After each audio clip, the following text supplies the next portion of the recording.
Chapter 13. Yes, I know where we are. You've been trying to bring me back here from the beginning to the little hospital. How forlorn it looked now, so crude with its clay walls and wooden shuttered windows and the little beds lashed together out of barely finished wood. Yet she was there in the bed, wasn't she? I know the nurse, yes, and the old round-shouldered doctor, and I see you there in the bed. That's you, the little one with the curls on the top of the blanket, and Louis there. All right. Why am I here? I know this is a dream. It's not death. Death has no particular regard for people. Are you sure? She said. She sat on the straight-back chair, golden hair done up in a blue ribbon, and there were blue satin slippers on her small feet. So that meant she was there in the bed, and there on the chair, my little French doll, my beauty, with the high, rounded insteps and the perfectly shaped little hands. And you're here with us, and you're in a bed in the Washington, D.C. emergency room. You know you're dying down there, don't you? Severe hypothermia, very possibly pneumonia. But how do we know what infections we've got? Hit him with antibiotics. There's no way we can get this man on oxygen now. If we send him to university, he'd end up in the hall there, too. Don't let me die. Please. I'm so afraid. We're here with you. We're taking care of you. Can you tell me your name? Is there some family whom we can notify? Go ahead. Tell them who you really are, she said with a little silvery laugh, her voice always so delicate, so very pretty. I could feel her tender little lips just to look at them. I used to like to press my finger against her lower lip playfully when I kissed her eyelids and her smooth forehead. Don't be such a little smarty, I said between my teeth. Besides, who am I down there? Not a human being, if that's what you mean. Nothing could make you human. All right, I'll give you 5 minutes. Why did you bring me here? What do you want me to say, that I'm sorry about what I did, taking you out of that bed and making you a vampire? Well, do you want the truth? The rock-bottom, deathbed truth? I don't know if I am. I'm sorry you suffered. I'm sorry anybody has to suffer, but I can't say for certain that I'm sorry for that little trick. Aren't you the least little bit afraid of standing by yourself like this? If the truth can't save me, nothing can. How I hated the smell of sickness around me, of all those little bodies, feverish and wet beneath their drab coverings, the entire dingy and hopeless little hospital of so many decades ago. My father, who art in hell, Lestat be your name. And you? After the sun burnt you up in the air well in the theater of the vampires, did you go to hell? Laughter, such high, pure laughter, like glittering coins shaken loose from a purse. I'll never tell. Now I know this is a dream. That's all it's been from the beginning. Why would someone come back from the dead to say such trivial and inane things? Happens all the time, Lestat. Don't get so worked up. I want you to pay attention now. Look at these little beds. Look at these children suffering. I took you away from it, I said. Aye, the way that Magnus took you away from your life and gave you something monstrous and evil in return. You made me a slayer of my brothers and sisters. All my sins have their origin in that moment when you reached for me and lifted me from that bed. No, you can't blame it all on me. I won't accept it. Is the father parent to the crimes of his child? All right, so what if it is true? Who is there to keep count? That's the problem, don't you see? There is no one. So it is right, therefore, that we kill? I gave you life, Claudia. It wasn't for all time, no, but it was life, and even our life is better than death. How you lie, Lestat. Even our life, you say. The truth is, you think our accursed life is better than life itself. Admit it. Look at you down there in your human body. How you've hated it. It's true. I do admit it. But now, let's hear you speak from your heart, my little beauty, my little enchantress. Would you really have chosen death in that tiny bed rather than the life I gave you? Come now, tell me. Or is this like a mortal courtroom where the judge can lie and the lawyers can lie and only those on the stand must tell the truth? So thoughtfully she looked at me, one chubby hand playing with the embroidered hem of her gown. When she lowered her gaze, the light shone exquisitely on her cheeks, on her small, dark mouth. Ah, such a creation! The vampire doll. What did I know of choices? She said, staring forward, eyes big and glassy and full of light. I hadn't reached the age of reason when you did your filthy work. And by the way, Father, I've always wanted to know, did you enjoy letting me suck the blood from your wrist? That doesn't matter, I whispered. I looked away from her to the dying waif beneath the blanket. I saw the nurse in a ragged dress, hair pinned to the back of her neck, moving listlessly from bed to bed. Mortal children are conceived in pleasure, I said. But I didn't know any more if she was listening. I didn't want to look at her. I can't lie. It doesn't matter if there is a judge or jury. Don't try to talk. I've given you a combination of drugs that will help you. Your fever's going down already. We're drying up the congestion in your lungs. Don't let me die. Please don't. It's all unfinished, and it's monstrous. I'll go to hell if there is one, but I don't think there is. If there is, it's a hospital like this one, only it's filled with sick children, dying children. But I think there's just death. A hospital full of children? Ah, look at the way she's smiling at you, the way she puts her hand on your forehead. Women love you, Lestat. She loves you, even in that body. Look at her, such love. Why shouldn't she care about me? She's a nurse, isn't she? And I'm a dying man. And such a beautiful dying man. I should have known you wouldn't do this switch unless someone offered you a beautiful body. What a vain, superficial being you are. Look at that face. Better looking than your own face. I wouldn't go that far. She gave me the most sly smile, her face glowing in the dim, dreary room. Don't worry, I'm with you. I'll sit right here with you until you're better. I've seen so many humans die. I've caused their deaths. It's so simple and treacherous, the moment when life goes out of the body. They simply slip away. You're saying crazy things. No, I'm telling you the truth, and you know it. I can't say I'll make amends if I live. I don't think it's possible. Yet I'm scared to death of dying. Don't let go my hand. Lestat? Why are we here? Louis? I looked up. He was standing in the door of the crude little hospital, confused, faintly disheveled, the way he'd looked from the night I'd made him, not the wrathful, blinded young mortal anymore, but the dark gentleman with the quiet in his eyes, with the infinite patience of a saint in his soul. Help me up, I said. I have to get her from the little bed. He put out his hand, but he was so confused. Didn't he share in that sin? No, of course not, because he was forever blundering and suffering, atoning for it all, even as he did it. I was the devil. I was the only one who could gather her from the little bed. Time now to lie to the doctor. The child there, that is my child. And he'd be oh so glad to have one less burden. Take her, monsieur, and thank you. He looked gratefully at the gold coins as I tossed them on the bed. Surely I did that. Surely I didn't fail to help them. Yes, thank you. God bless you. I'm sure he will. He always has. I bless him, too. Sleep now. As soon as there's a room available, we'll move you into it. You'll be more comfortable. Why are there so many here?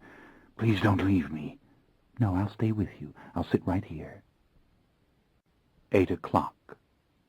I was lying on the gurney with the needle in my arm and the plastic sack of fluid catching the light so beautifully, and I could see the clock perfectly. Slowly I turned my head. A woman was there. She wore her coat now, very black against her white stockings and her thick, soft white shoes. Her hair was in a thick coil on the back of her head, and she was reading. She had a broad face of very strong bones and clear skin and large hazel eyes. Her eyebrows were dark and perfectly drawn, and when she looked up at me, I loved her expression. She closed the book soundlessly and smiled. "You're better," she said, a rich, soft voice, a bit of bluish shadow beneath her eyes. "Am I?" The noise hurt my ears. So many people, doors swooshing open and shut. She stood up and came across the corridor and took my hand in hers. "Oh, yes, much better." "Then I'll live?" "Yes," she said. But she wasn't sure. Did she mean for me to see that she wasn't sure? "Don't let me die in this body," I said, moistening my lips with my tongue. They felt so dry. Lord God, how I hated this body, hated the heave of the chest, hated even the voice coming from my lips, and the pain behind my eyes was unbearable. "There you go again," she said, her smile brightening. "Sit with me." "I am. I told you I wouldn't leave. I'll stay here with you." "Help me and you help the devil," I whispered. "So you told me," she said. "Want to hear the whole tale?" "Only if you stay calm as you tell me, if you take your time." "What a lovely face you have. What is your name?" "Gretchen." "You're a nun, aren't you, Gretchen?" "How did you know that?" "I could tell. Your hands, for one thing, the little silver wedding band, and something about your face, a radiance, the radiance of those who believe. And the fact that you stayed with me, Gretchen, when the others told you to go on. I know nuns when I see them. I'm the devil, and when I behold goodness, I know it." Were those tears hovering in her eyes? "You're teasing me," she said kindly. "There's a little tag here on my pocket. It says I'm a nun, doesn't it? Sister Marguerite." "I didn't see it, Gretchen. I didn't mean to make you cry." "You're better, much better. I think you're going to be all right." "I'm the devil, Gretchen.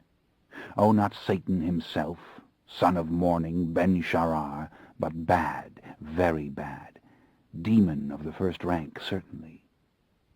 "You're dreaming. It's the fever." "Wouldn't that be splendid?"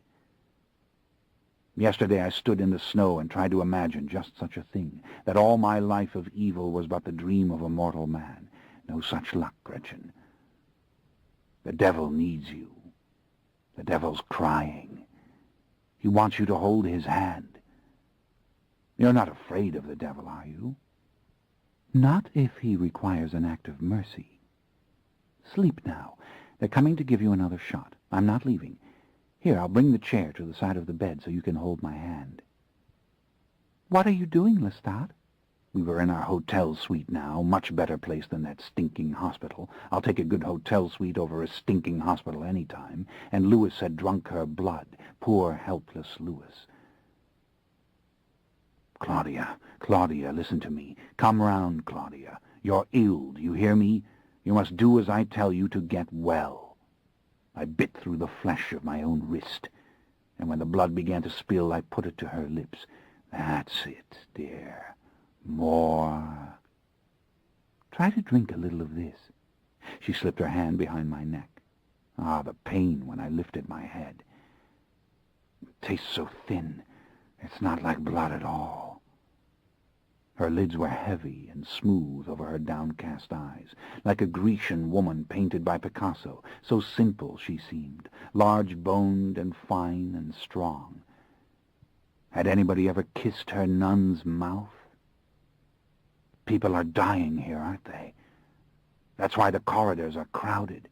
I hear people crying. It's an epidemic, isn't it? "It's a bad time," she said, her virginal lips barely moving. "But you'll be all right. I'm here."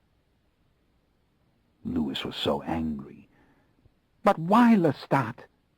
"Because she was beautiful. Because she was dying. because I wanted to see if it would work, because nobody wanted her, and she was there, and I picked her up and held her in my arms, because it was something I could accomplish, like the little candle flame in the church making another flame and still retaining its own light. My way of creating, my only way, don't you see? One moment there were 2 of us, and then we were 3. He was so heartbroken, standing there in his long black cloak, yet he could not stop looking at her polished ivory cheeks, her tiny wrists. Imagine it, a child vampire, one of us. I understand. Who spoke? I was startled, but it wasn't Louis, it was David. David standing near with his copy of the Bible. Louis looked up slowly. He didn't know who David was.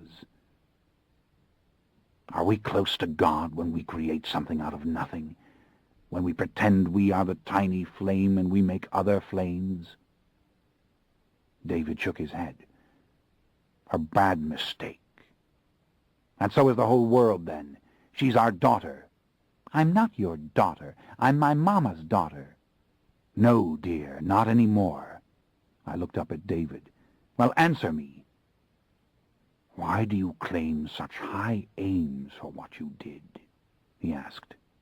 But he was so compassionate, so gentle. Louis was still horrified, staring at her small white feet. Such seductive little feet. And then I decided to do it. I didn't care what he did with my body if he could put me into this human form for 24 hours so that I could see the sunlight, feel what mortals feel, know their weakness and their pain. I pressed her hand as I spoke. She nodded, wiping my forehead again, feeling my pulse with her firm, warm fingers.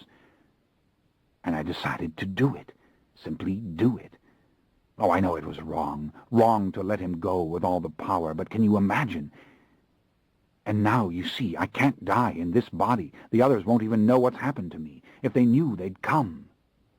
The other vampires, she whispered. Yes. And then I was telling her all about them, about my search so long ago to find the others, thinking that if only I knew the history of things, it would explain the mystery. On and on I talked to her, explaining us, what we were, all about my trek through the centuries, and then the lure of the rock music, the perfect theater for me, and what I'd wanted to do, about David and God and the devil in the Paris Café, and David by the fire with the Bible in his hand, saying God is not perfect. Sometimes my eyes were closed, sometimes they were open. She was holding my hand all the while. People came and went. Doctors argued. A woman was crying. Outside it was light again. I saw it when the door opened and that cruel blast of cold air swept through the corridor. How are we going to bathe all these patients? A nurse asked. That woman should be in isolation. Call the doctor. Tell him we have a case of meningitis on the floor. It's morning again, isn't it? You must be so tired. You've been with me all through the afternoon and the night. I'm so scared. But I know you have to go. They were bringing in more sick people. The doctor came to her and told her they would have to turn all these gurneys so that their heads were against the wall. The doctor told her she ought to go home. Several new nurses had just come on duty. She ought to rest. Was I crying? The little needle hurt my arm, and how dry my throat was, how dry my lips.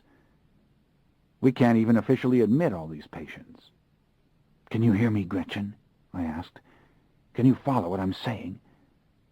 You've asked me that over and over again, she said, and each time I've told you that I can hear, that I can understand. I'm listening to you. I won't leave you. Sweet Gretchen. Sister Gretchen. I want to take you out of here with me. What did you say? To my house with me. You're much better now. Your fever's way down, but if you stay here... Confusion in her face. She put the cup to my lips again, and I drank several gulps. I understand. Yes, please, take me, please. I tried to sit up. I'm afraid to stay. Not just yet, she said, coaxing me back down on the gurney. Then she pulled the tape off my arm and extracted that vicious little needle. Lord God, I had to piss. Was there no end to these revolting physical necessities? What in the hell was mortality? Shitting, pissing, eating, and then the same cycle all over again. Is this worth the vision of the sunshine? It wasn't enough to be dying. I had to piss. But I couldn't bear using that bottle again, even though I could scarce remember it. "Why aren't you afraid of me?" I asked. "Don't you think I'm insane?" "You only hurt people when you're a vampire," she said simply. "When you're in your rightful body. Isn't that true?" "Yes," I said, "that's true. But you're like Claudia. You're not afraid of anything." "You are playing her for a fool," said Claudia. "You're going to hurt her, too." "Nonsense. She doesn't believe it," I said. I sat down on the couch in the parlor of the little hotel, surveying the small, fancy room, feeling very at home with these delicate old gilded furnishings. The 18th century, my century, century of the rogue and the rational man, my most perfect time. Petit point flowers, brocade, gilded swords, and the laughter of drunken men in the street below. David was standing at the window looking out over the low roofs of the colonial city. Had he ever been in this century before? "No, never," he said in awe. "Every surface is worked by hand. Every measurement is irregular. How tenuous the hold of created things upon nature, as if it should slide back to the earth so easily." "Leave, David," said Louis. "You don't belong here. We have to remain. There's nothing we can do." "Now that's a bit melodramatic," said Claudia. "Really." She wore that soiled little gown from the hospital. Well, I would soon fix that. I would sack the shops of laces and ribbons for her. I would buy silks for her, and tiny bracelets of silver, and rings set with pearls. I put my arm around her. "Ah, how nice to hear someone speak the truth," I said. "Such fine hair, and now it will be fine forever." I tried to sit up again, but it seemed impossible. They were rushing an emergency case through the corridor, 2 nurses on either side, and someone struck the gurney, and the vibration moved through me. Then it was quiet, and the hands on the big clock moved with a little jerk. The man next to me moaned and turned his head. There was a huge white bandage over his eyes. How naked his mouth looked. "We have to get these people into isolation," said a voice. "Come on now, I'm taking you home." And Mojo! What had become of Mojo? Suppose they'd come to take him away? This was a century in which they incarcerated dogs simply for being dogs. I had to explain this to her. She was lifting me, or trying to do it, slipping her arm around my shoulders. Mojo barking in the townhouse. Was he trapped? Louis was sad. "There's plague out there in the city. But that can't hurt you, David," I said. "You're right," he said. "But there are other things." Claudia laughed. "She's in love with you, you know." "You would have died of the plague," I said. "Maybe it was not my time." "Do you believe that we have our time?" "No, actually I don't," she said. "Maybe it was just easier to blame you for everything. I never really knew right from wrong, you see." "You had time to learn," I said. "So have you. Much more time than I ever had." "Thank God you're taking me," I whispered. I was standing on my feet. "I'm so afraid," I said. "Just plain, ordinary afraid." "One less burden to the hospital," Claudia said with a ringing laugh, her little feet bobbing over the edge of the chair. She had on the fancy dress again, with the embroidery. Now that was an improvement. "Gretchen the Beautiful," I said. "It makes a flame in your cheeks when I say that." She smiled as she brought my left arm over her shoulder now, and kept her right arm locked around my waist. "I'll take care of you," she whispered in my ear. "It isn't very far." Beside her little car in the bitter wind, I stood holding that stinking organ and watching the yellow arc of piss, steam rising from it as it struck the melting snow. "Lord God," I said, "that feels almost good. What are human beings that they can take pleasure in such dreadful things?"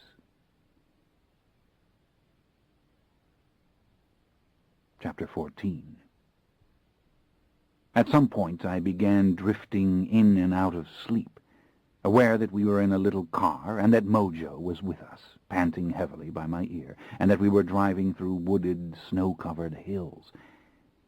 I was wrapped in a blanket and feeling miserably sick from the motion of the car. I was also shivering. I scarcely remembered our return to the townhouse and the finding of Mojo waiting there so patiently. I was vaguely sensible that I could die in this gasoline-driven vehicle if another vehicle collided with it. It seemed painfully real, real as the pain in my chest, and the body thief had tricked me. Gretchen's eyes were set calmly on the winding road ahead, the dappled sunlight making a soft, lovely aureole about her head of all the fine little hairs which had come loose from her thick, coiled braid of hair, and the smooth, pretty waves of hair growing back from her temples. A nun, a beautiful nun, I thought, my eyes closing and opening as if of their own volition. But why is this nun being so good to me? Because she is a nun? It was quiet all around us. There were houses in the trees, set upon knolls and in little valleys, and very close to one another. A rich suburb, perhaps, with those small-scale wooden mansions rich mortals sometimes prefer to the truly palatial homes of the last century. At last we entered a drive beside one of these dwellings, passing through a copse of bare-limbed trees, and came to a gentle halt beside a small, gray-shingled cottage, obviously a servant's quarters or guest-house of sorts, at some remove from the main residence. The rooms were cozy and warm.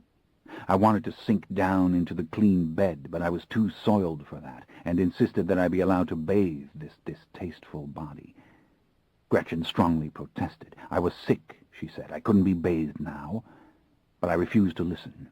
I found the bathroom and wouldn't leave it. Then I fell asleep again, leaning against the tile as Gretchen filled the tub. The steam felt sweet to me. I could see Mojo lying by the bed, the wolf-like sphinx, watching me through the open door. Did she think he looked like the devil? I felt groggy and impossibly weak, and yet I was talking to Gretchen, trying to explain to her how I had come to be in this predicament, and how I had to reach Louis in New Orleans so that he could give me the powerful blood. In a low voice I told her many things in English, only using French when for some reason I couldn't find the word I wanted, rambling on about the France of my time, and the crude little colony of New Orleans where I had existed after, and how wondrous this age was, and how I'd become a rock star for a brief time because I thought that as a symbol of evil I'd do some good. Was this human? To want her understanding, this desperate fear that I would die in her arms and no one would ever know who I'd been or what had taken place. Ah, but the others, they knew, and they had not come to help me. I told her all about this, too. I described the ancients and their disapproval. What was there that I did not tell her? But she must understand, exquisite nun that she was, how much I'd wanted as the rock singer to do good. That's the only way the literal devil can do good, I said, to play himself in a tableau to expose evil. Unless one believes that he is doing good when he is doing evil, but that would make a monster out of God, wouldn't it? The devil is simply part of the divine plan. She seemed to hear these words with critical attention, but it didn't surprise me when she answered that the devil had not been part of God's plan. Her voice was low and full of humility. She was taking my soiled clothes off me as she spoke, and I don't think she wanted to speak at all, but she was trying to calm me. The devil had been the most powerful of the angels, she said, and he had rejected God out of pride. Evil could not be part of God's plan. When I asked her if she knew all the arguments against this, and how illogical it was, how illogical all of Christianity was, she said calmly that it didn't matter. What mattered was doing good. That was all. It was simple. Ah, yes. Then you understand. Perfectly, she said to me. But I knew that she did not. "You are good to me," I said.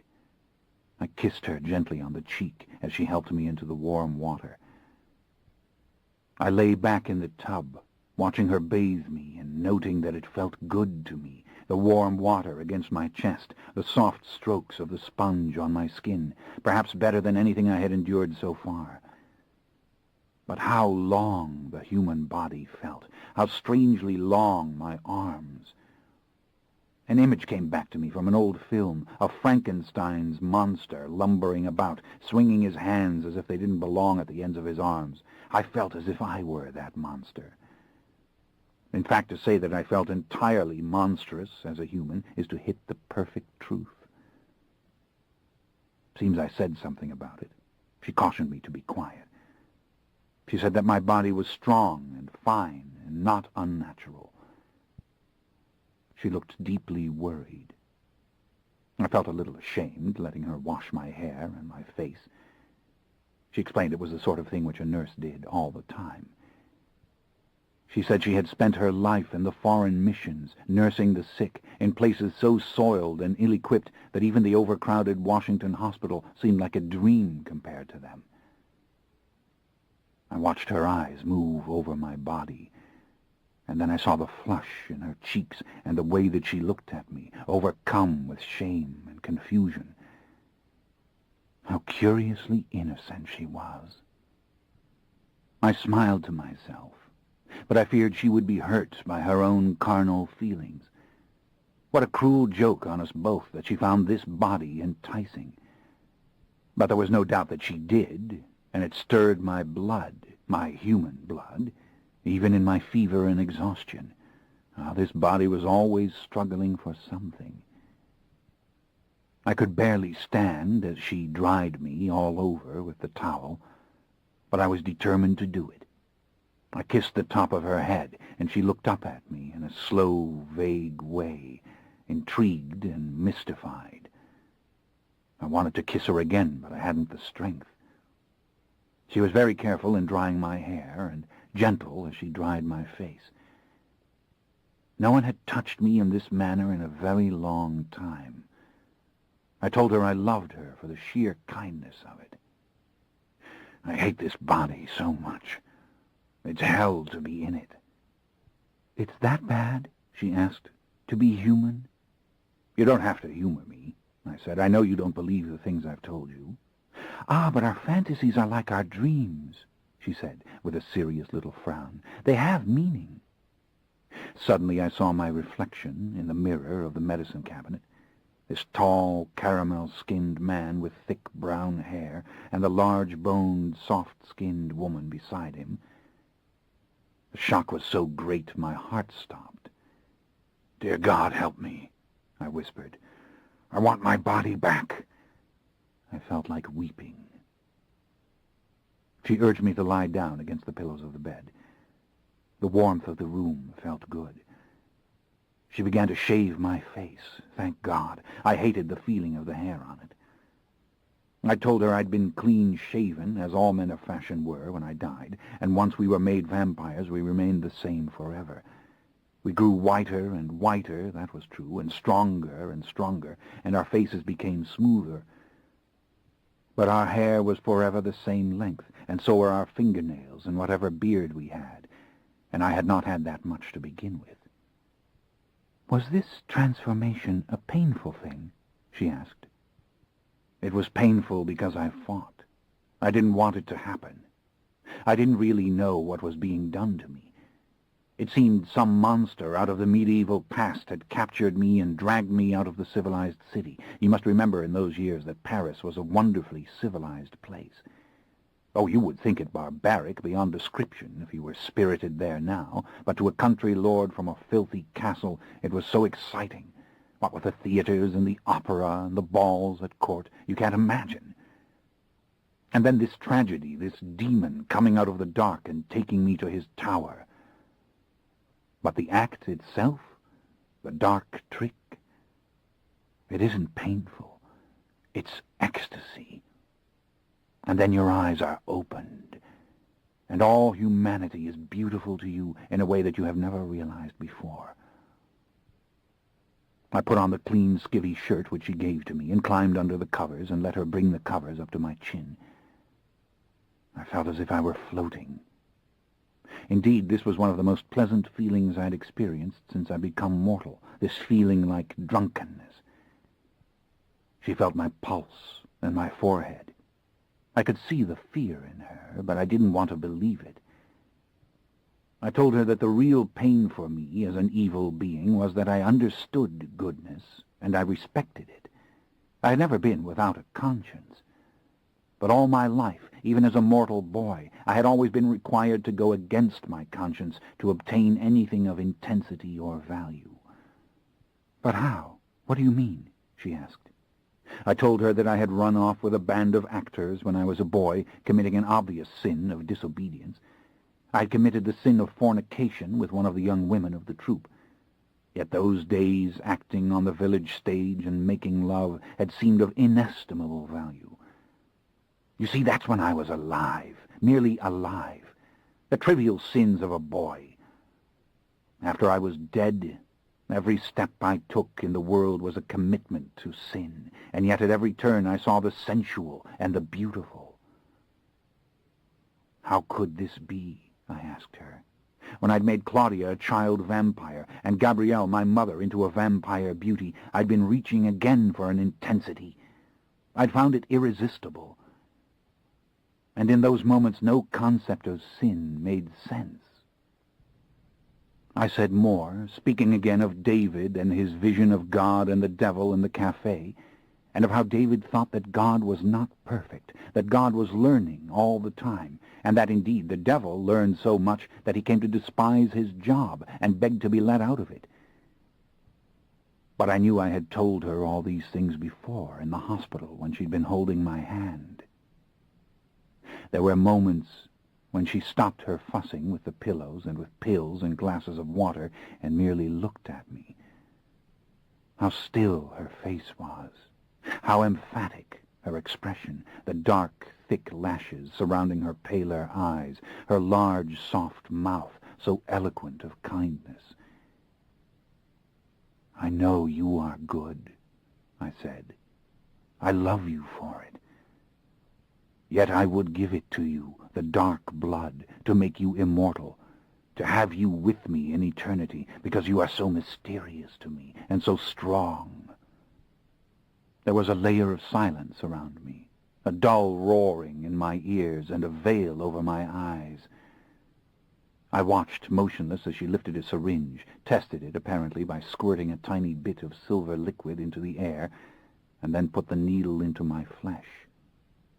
The faint, burning sensation was very far away, very unimportant. When she gave me a large glass of orange juice, I drank this greedily.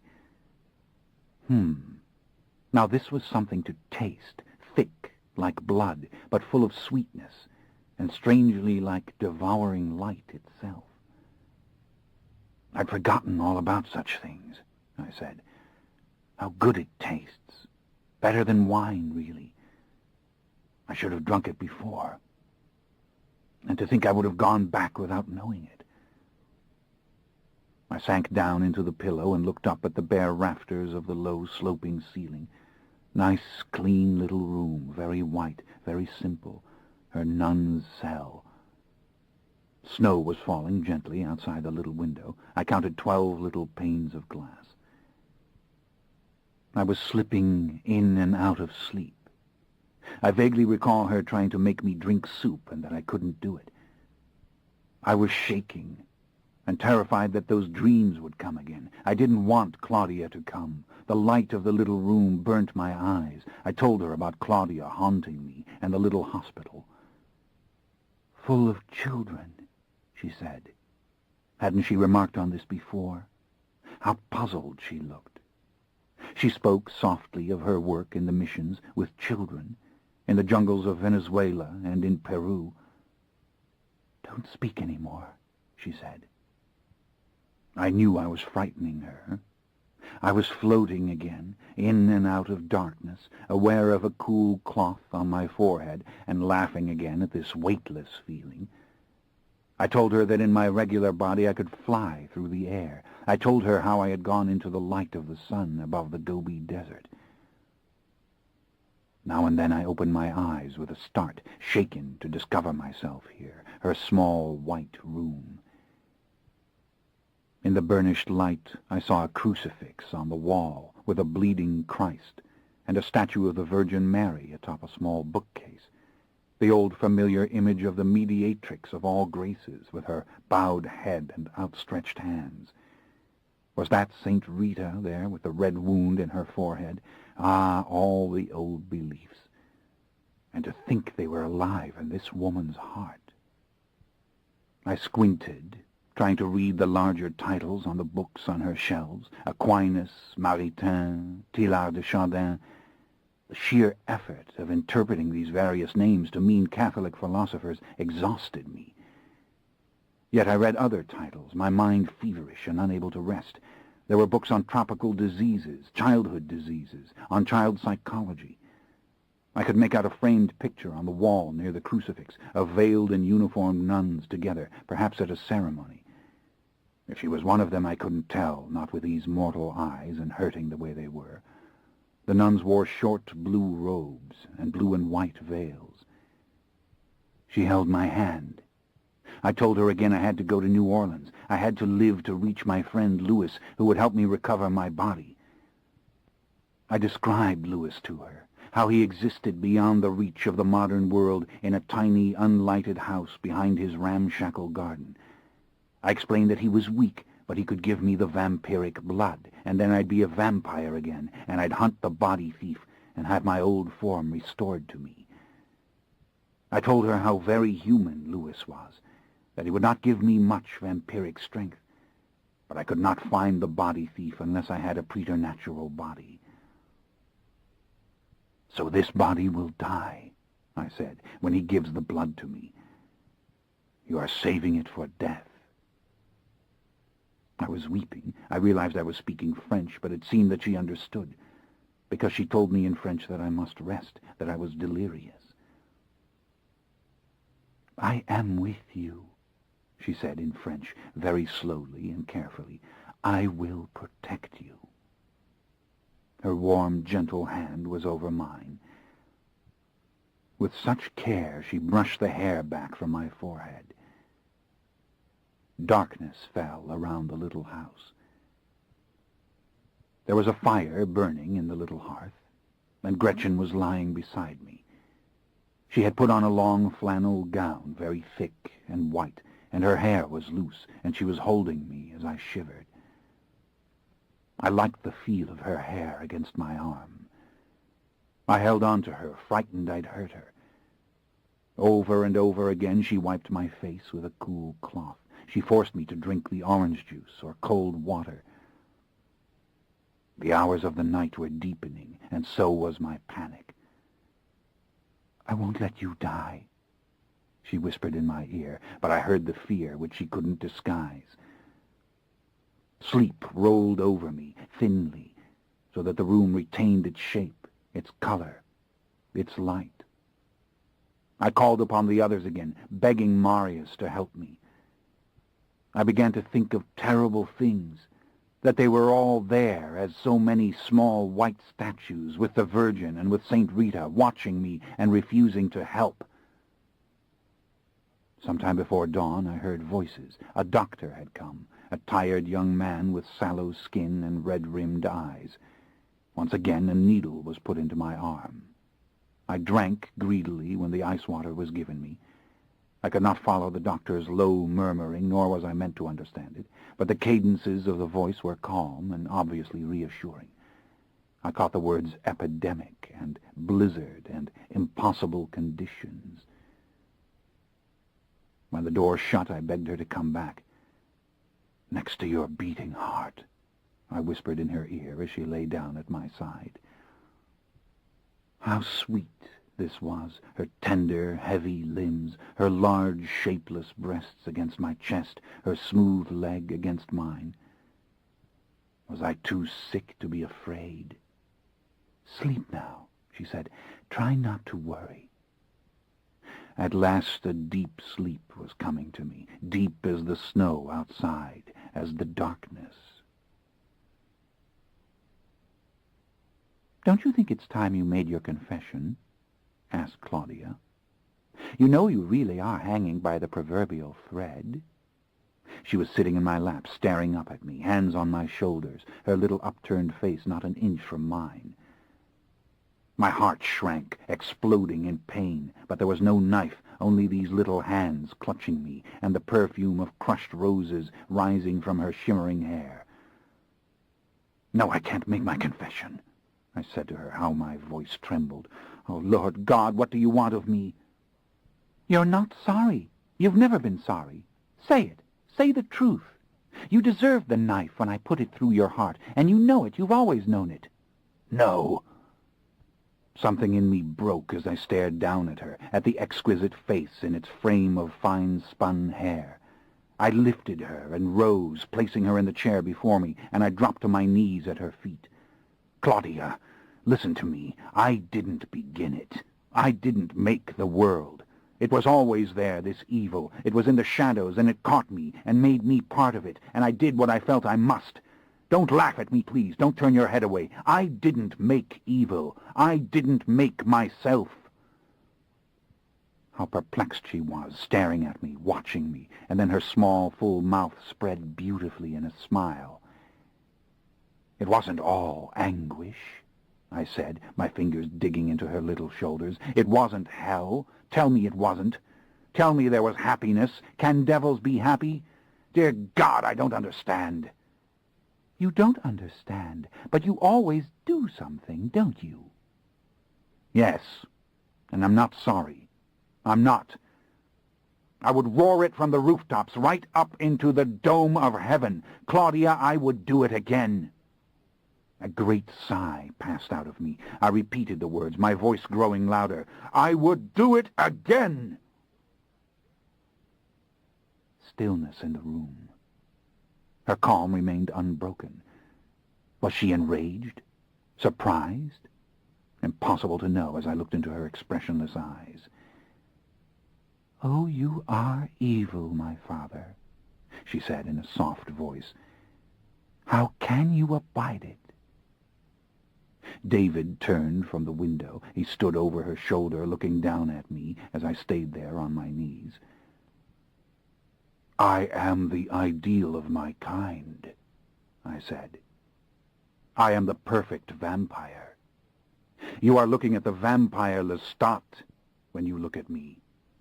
No one outshines this figure you see before you. No one." Slowly I rose to my feet. "I am not time's fool, nor a god hardened by the millennia. I am not the trickster in the black cape, nor the sorrowful wanderer. I have a conscience. I know right from wrong. I know what I do, and yes, I do it. I am the vampire Lestat. That's your answer. Do with it what you will." Dawn, colorless and bright over the snow. Gretchen slept, cradling me. She didn't wake when I sat up and reached for the glass of water. Tasteless, but cool. Then her eyes opened, and she sat up with a start, her dark blonde hair tumbling down around her face, dry and clean and full of thin light. I kissed her warm cheek and felt her fingers on my neck and then again across my forehead. "You brought me through it," I said, my voice hoarse and shaky. Then I lay back down on the pillow, and I felt the tears once more on my cheeks. And closing my eyes, I whispered, "Goodbye, Claudia," hoping that Gretchen wouldn't hear. When I opened my eyes again, she had a big bowl of broth for me, which I drank, finding it almost good. There were apples and oranges cut open and glistening upon a plate. I ate these hungrily, amazed at the crispness of the apples and the chewy, fibrous quality of the oranges. Then came a hot brew of strong liquor and honey and sour lemon, which I loved so much that she hurried to make more of it for me. I thought again how like the Grecian women of Picasso she was, large and fair. Her eyebrows were dark brown and her eyes light, almost a pale green, which gave her face a look of dedication and innocence.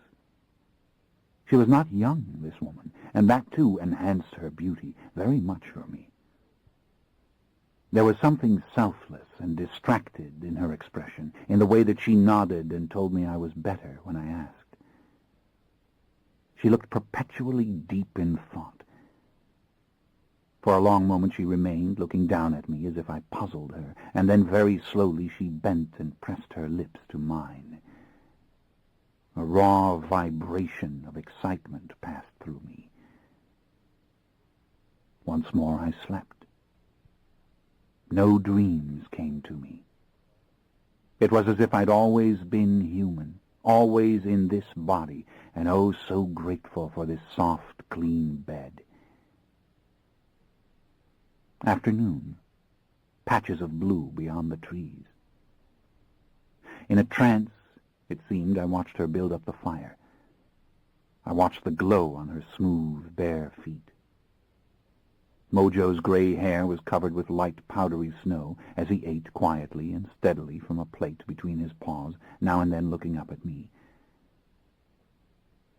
My heavy human body was simmering still in its fever, but cooler, better, its aches less acute, its shivering gone now entirely. Ah, why has she done all this for me? Why? And what can I do for her, I thought. I wasn't afraid of dying anymore, but when I thought of what lay ahead, the body thief must be caught, I felt a stab of panic. And for another night I would be too ill to leave here. Again we lay wrapped in each other's arms, dozing, letting the light grow dim outside, the only sound that of Mojo's labored breathing. The little fire blazed. The room was warm and still. All the world seemed warm and still. The snow began to fall, and soon the soft, merciless darkness of the night came down. A wave of protectiveness passed over me when I looked at her sleeping face, when I thought of the soft, distracted look I had seen in her eyes. Even her voice was tinged with a deep melancholy. There was something about her which suggested a profound resignation. Whatever happened, I would not leave her, I thought, until I knew what I could do to repay her. Also, I liked her. I liked the darkness inside her, the concealed quality of her, and the simplicity of her speech and movements, the candor in her eyes. When I woke next, the doctor was there again, the same young fellow with a sallow skin and tired face, though he did look somewhat rested, and his white coat was very clean and fresh. He had put a tiny bit of cold metal against my chest, and was obviously listening to my heart or lungs or some other noisy internal organ for a bit of significant information. His hands were covered with slick, ugly plastic gloves, and he was speaking to Gretchen in a low voice, as if I weren't there, about the continuing troubles at the hospital. Gretchen was dressed in a simple blue dress, rather like a nun's dress, I thought, except that it was short, and beneath it she wore black stockings. Her hair was beautifully mussed and straight and clean, and made me think of the hay which the princess spun into gold in the tale of Rumpelstiltskin. Again came the memory of Gabrielle, my mother, of the eerie and nightmarish time after I'd made her a vampire, and she had cut her yellow hair, and it had all grown back within the space of a day while she slept the death-like sleep in the crypt, and she'd almost gone mad when she realized it. I remembered her screaming and screaming before she could be calmed. I didn't know why I thought of it, except that I loved this woman's hair. She was nothing like Gabrielle. Nothing. At last the doctor was finished with his poking and prodding and listening, and went away to confer with her. Curse my mortal hearing. But I knew I was almost cured. And when he stood over me again and told me I would now be fine and needed only a few more days' rest, I said quietly that it was Gretchen's nursing which had done it. To this he gave an emphatic nod and a series of unintelligible murmurs, and then off he went into the snow, his car making a faint, grinding noise outside as he passed through the driveway. I felt so clear-headed and good that I wanted to cry. Instead, I drank some more of the delicious orange juice, and I began to think of things, remember things.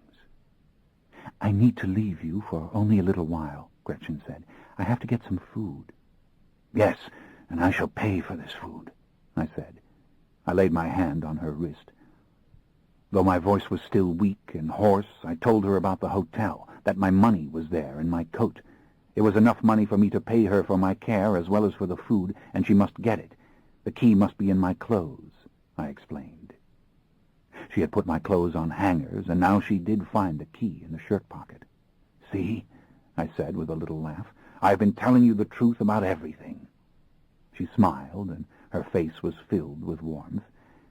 She said she would go to the hotel and get my money for me if I would agree to lie quiet. It wasn't such a good idea to leave money lying about, even in a fine hotel. I wanted to answer, but I was so sleepy. Then, through the little window, I saw her walking through the snow towards the little car. I saw her climb inside. What a strong figure she was, very sturdy of limb, but with fair skin and a softness to her that made her lovely to behold, and most embraceable. I was frightened, however, on account of her leaving me. When I opened my eyes again, she was standing there with my overcoat over her arm. "Lots of money," she said.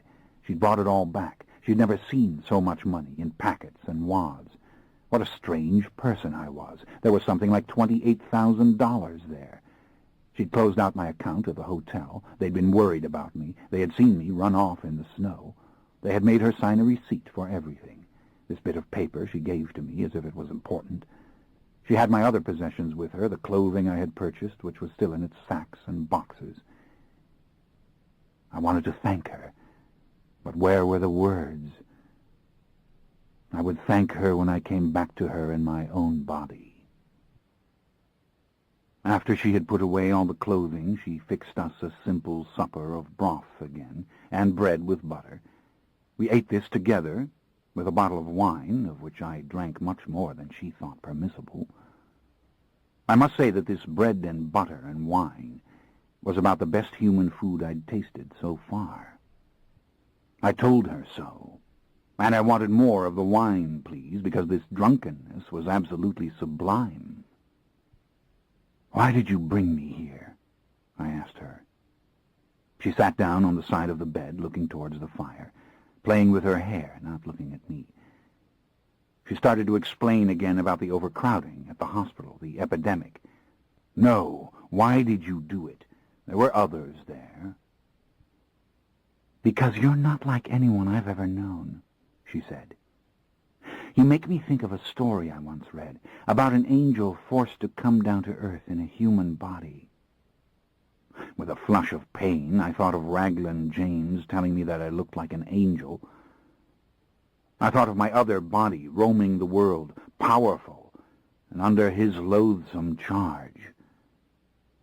She gave a sigh as she looked at me. She was puzzled. "When this is finished, I'll come back to you in my real body," I said. "I'll reveal myself to you. It may mean something to you to know that you are not deceived, and you are so strong. I suspect the truth won't hurt you." "The truth?" I explained that often when we revealed ourselves to mortals we drove them mad, for we were unnatural beings, and yet we did not know anything about the existence of God or the devil. In some we were like a religious vision without revelation, a mystic experience but without a core of truth. She was obviously enthralled. A subtle light came into her eyes. She asked me to explain how I appeared in the other form. I described to her how I had been made a vampire at the age of 20. I'd been tall for those times, blonde with light-colored eyes. I told her again about burning my skin in the Gobi. I feared the body thief intended to keep my body for good, that he was probably off someplace, hidden from the rest of the tribe, trying to perfect his use of my powers. She asked me to describe flying to her. It's more like floating, simply rising at will, propelling yourself in this direction or that by decision. It's a defiance of gravity, quite unlike the flight of natural creatures. It's frightening. It's the most frightening of all our powers, and I think it hurts us more than any other power. It fills us with despair. It is the final proof that we aren't human. We fear perhaps we will one night leave the earth and never touch it again. I thought of the body thief using this power. I'd seen him use it. I don't know how I could have been so foolish as to let him take a body as strong as mine, I said. I was blinded by the desire to be human. She was merely looking at me. Her hands were clasped in front of her, and she was looking at me steadily and calmly, with large hazel eyes. "Do you believe in God?" I asked. I pointed to the crucifix on the wall. "Do you believe in these Catholic philosophers whose books are on the shelf?" She thought for a long moment. "Not in the way you ask," she said. I smiled. "How then?" "My life has been one of self-sacrifice ever since I can remember. That is what I believe in. I believe that I must do everything I can to lessen misery. That is all I can do, and that is something enormous. It is a great power, like your power of flight." I was mystified. I realized that I did not think of the work of a nurse as having to do with power, but I saw her point completely. "To try to know God," she said, "this can be construed as a sin of pride, or a failure of imagination. But all of us know misery when we see it. We know sickness, hunger, deprivation. I try to lessen these things. It's the bulwark of my faith. But to answer you truly, yes, I do believe in God and in Christ. So do you." "No, I don't," I said. "When you were feverish, you did. You spoke of God and the devil the way I've never heard anyone else speak of them. I spoke of tiresome theological arguments," I said. "No, you spoke of the irrelevance of them." "You think so?" "Yes. You know good when you see it. You said you did. So do I.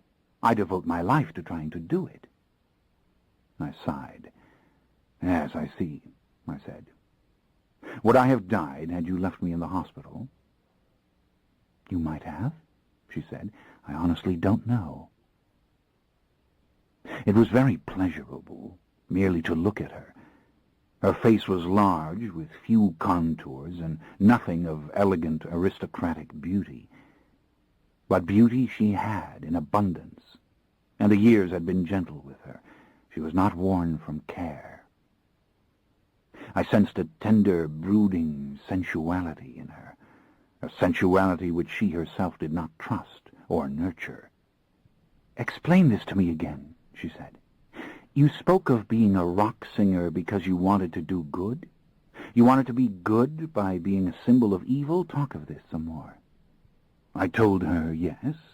I told her how I had done it, gathering the little band, Satan's Night Out, and making them professionals. I told her that I had failed. There had been a war among our kind. I myself had been taken away by force, and the entire debacle had happened without a rupture in the rational fabric of the mortal world. I had been forced back into invisibility and irrelevance. "There's no place for us on Earth," I said. "Perhaps there was once, I don't know. The fact that we exist is no justification. Hunters drove wolves from the world. I thought if I revealed our existence that hunters would drive us from the world too. But it wasn't to be. My brief career was a string of illusions. No one believes in us, and that's how it's meant to be. Perhaps we are to die of despair, to vanish from the world very slowly, and without a sound. Only I can't bear it. I can't bear to be quiet and be nothing, and to take life with pleasure, and to see the creations and accomplishments of mortals all around me, and not to be part of them, but to be Cain, the lonely Cain. That's the world to me, you see, what mortals do and have done. It isn't the great natural world at all. If it was the natural world, then maybe I would have had a better time of it, being immortal, than I did. It's the accomplishments of mortals, the paintings of Rembrandt, the memorials of the capital city in the snow, great cathedrals. And we are cut off eternally from such things, and rightfully so. And yet we see them with our vampire eyes. "Why did you change bodies with a mortal man?" she asked. "To walk in the sun again for one day. To think and feel and breathe like a mortal. Maybe to test a belief." What was the belief? That being mortal again was what we all wanted. That we were sorry that we'd given it up. That immortality wasn't worth the loss of our human souls. But I know now that I was wrong. I thought of Claudia suddenly. I thought of my fever dreams. A leaden stillness came over me. When I spoke again, it was a quiet act of will. "I'd much rather be a vampire," I said. "I don't like being mortal. I don't like being weak or sick or fragile or feeling pain. It's perfectly awful. I want my body back as soon as I can get it from that thief." She seemed mildly shocked by this. "Even though you kill when you are in your other body, even though you drink human blood, and you hate it, and you hate yourself." "I don't hate it. And I don't hate myself. Don't you see? That's the contradiction. I've never hated myself." "You told me you were evil. You said when I helped you I was helping the devil. You wouldn't say those things if you didn't hate it." I didn't answer. Then I said, "My greatest sin has always been that I have a wonderful time being myself. My guilt is always there. My moral abhorrence for myself is always there. But I have a good time. I'm strong. I'm a creature of great will and passion. You see, that's the core of the dilemma for me. How can I enjoy being a vampire so much? How can I enjoy it if it's evil?" It's an old story.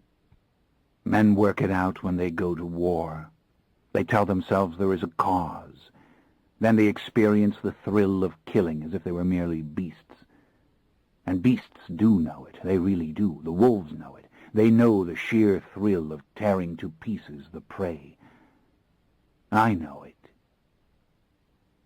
She seemed lost in her thoughts for a long time. I reached out and touched her hand. "Come, lie down and sleep," I said. "Lie beside me again. I won't hurt you. I can't. I'm too sick." I gave a little laugh. "You are very beautiful," I said. "I wouldn't think of hurting you. I only want to be near you. The late night's coming again, and I wish you would lie with me here." "You mean everything you say, don't you?" "Of course.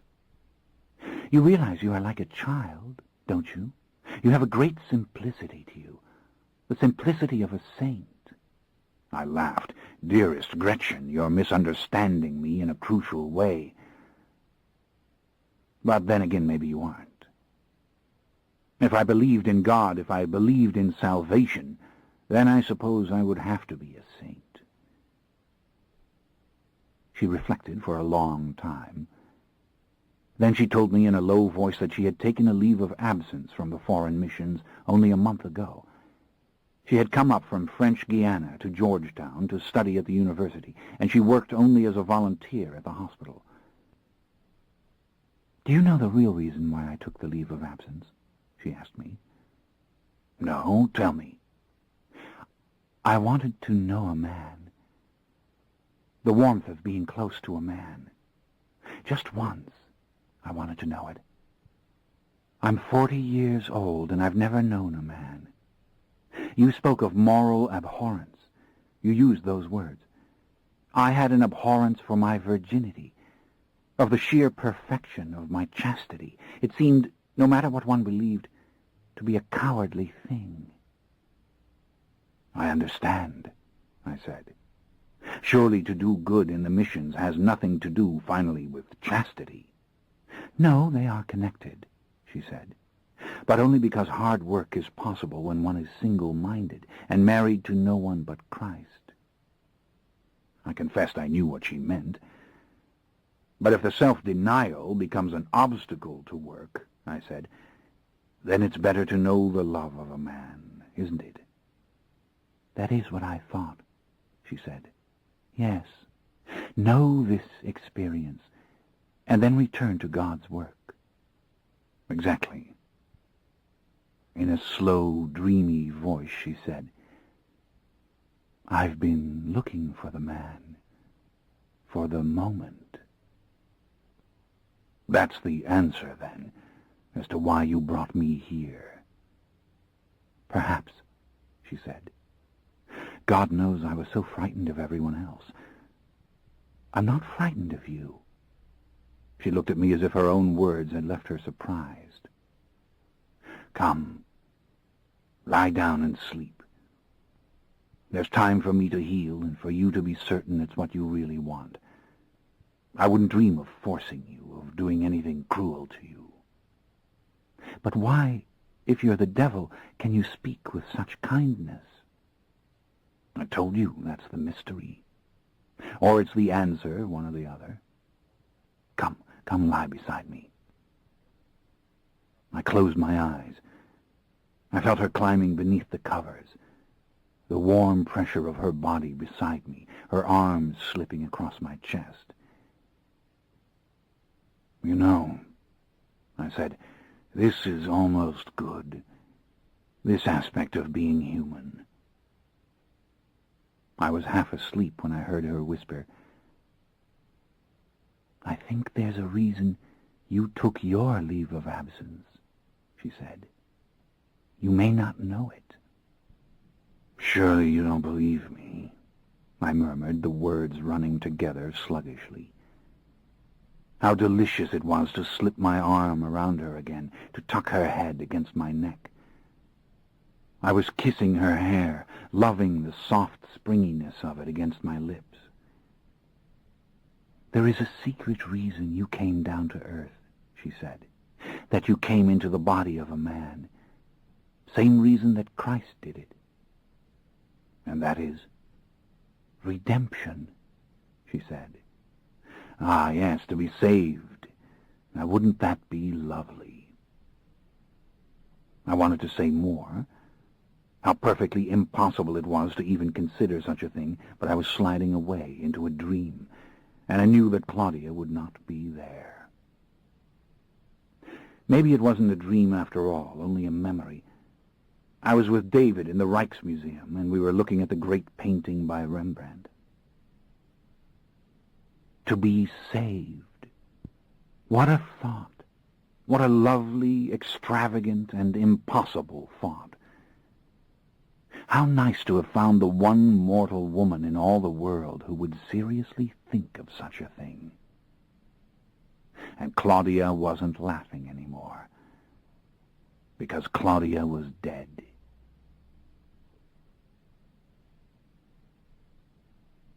Chapter 15. Early morning, just before the sun comes. The time when in the past I was often in meditation, tired and half in love with the changing sky.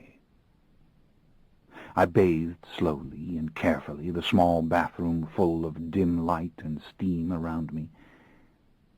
My head was clear, and I felt happiness, as if the sheer respite from sickness was a form of joy.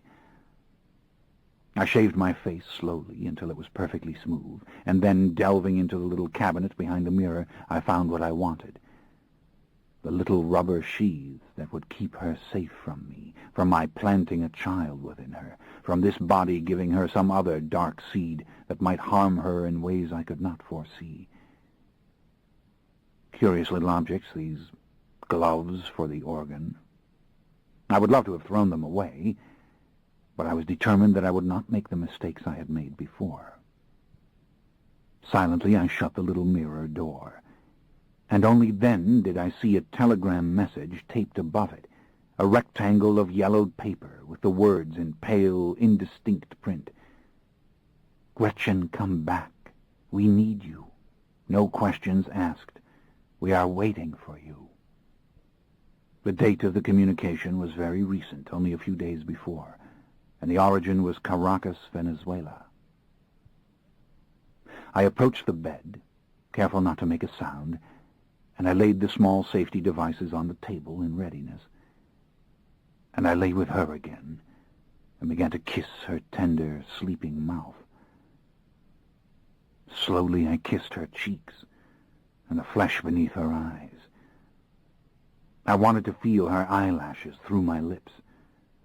I wanted to feel the flesh of her throat, not for killing, but for kissing, not for possession, but for this brief physical union that will take nothing from either one of us, yet bring us together in a pleasure so acute it is like pain.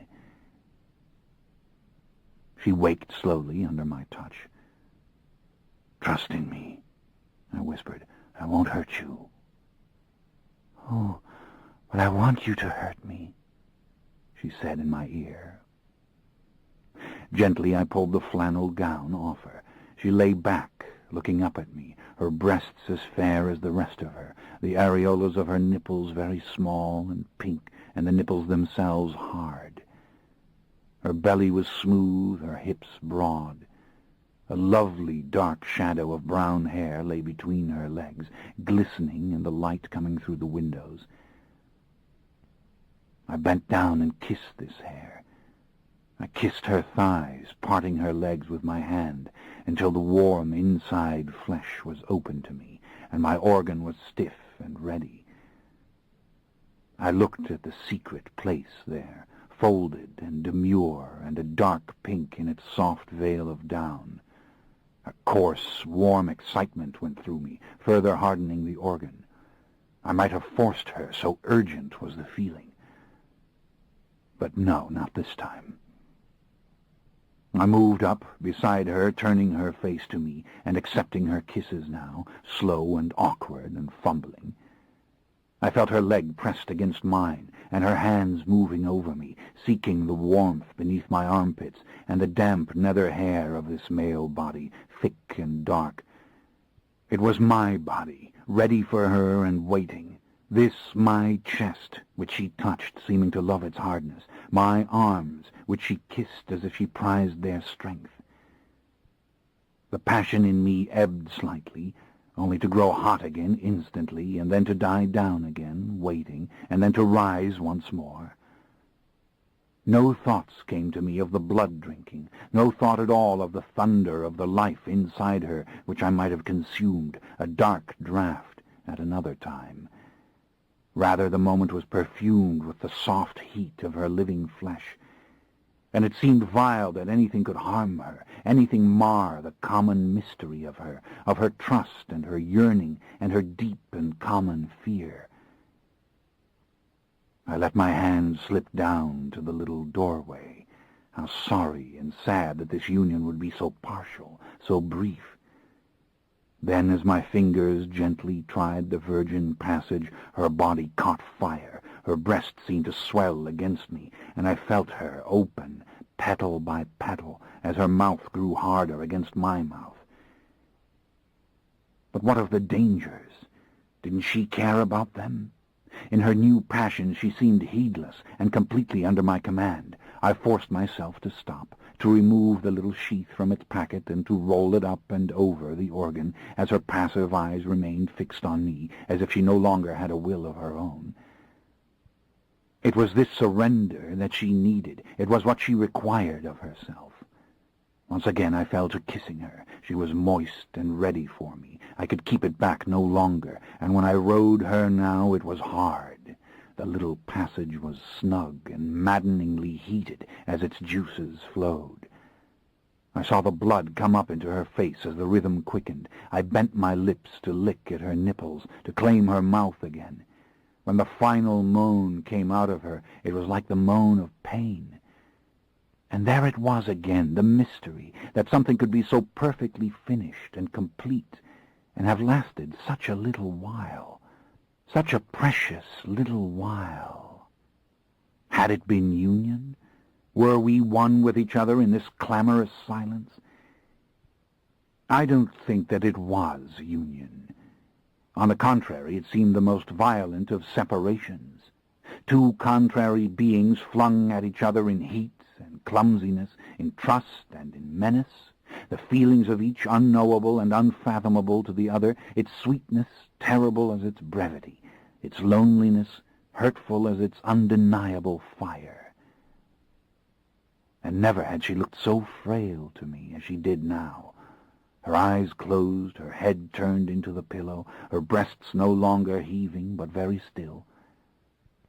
It seemed an image to provoke violence, to beckon to the most wanton cruelty in a male heart.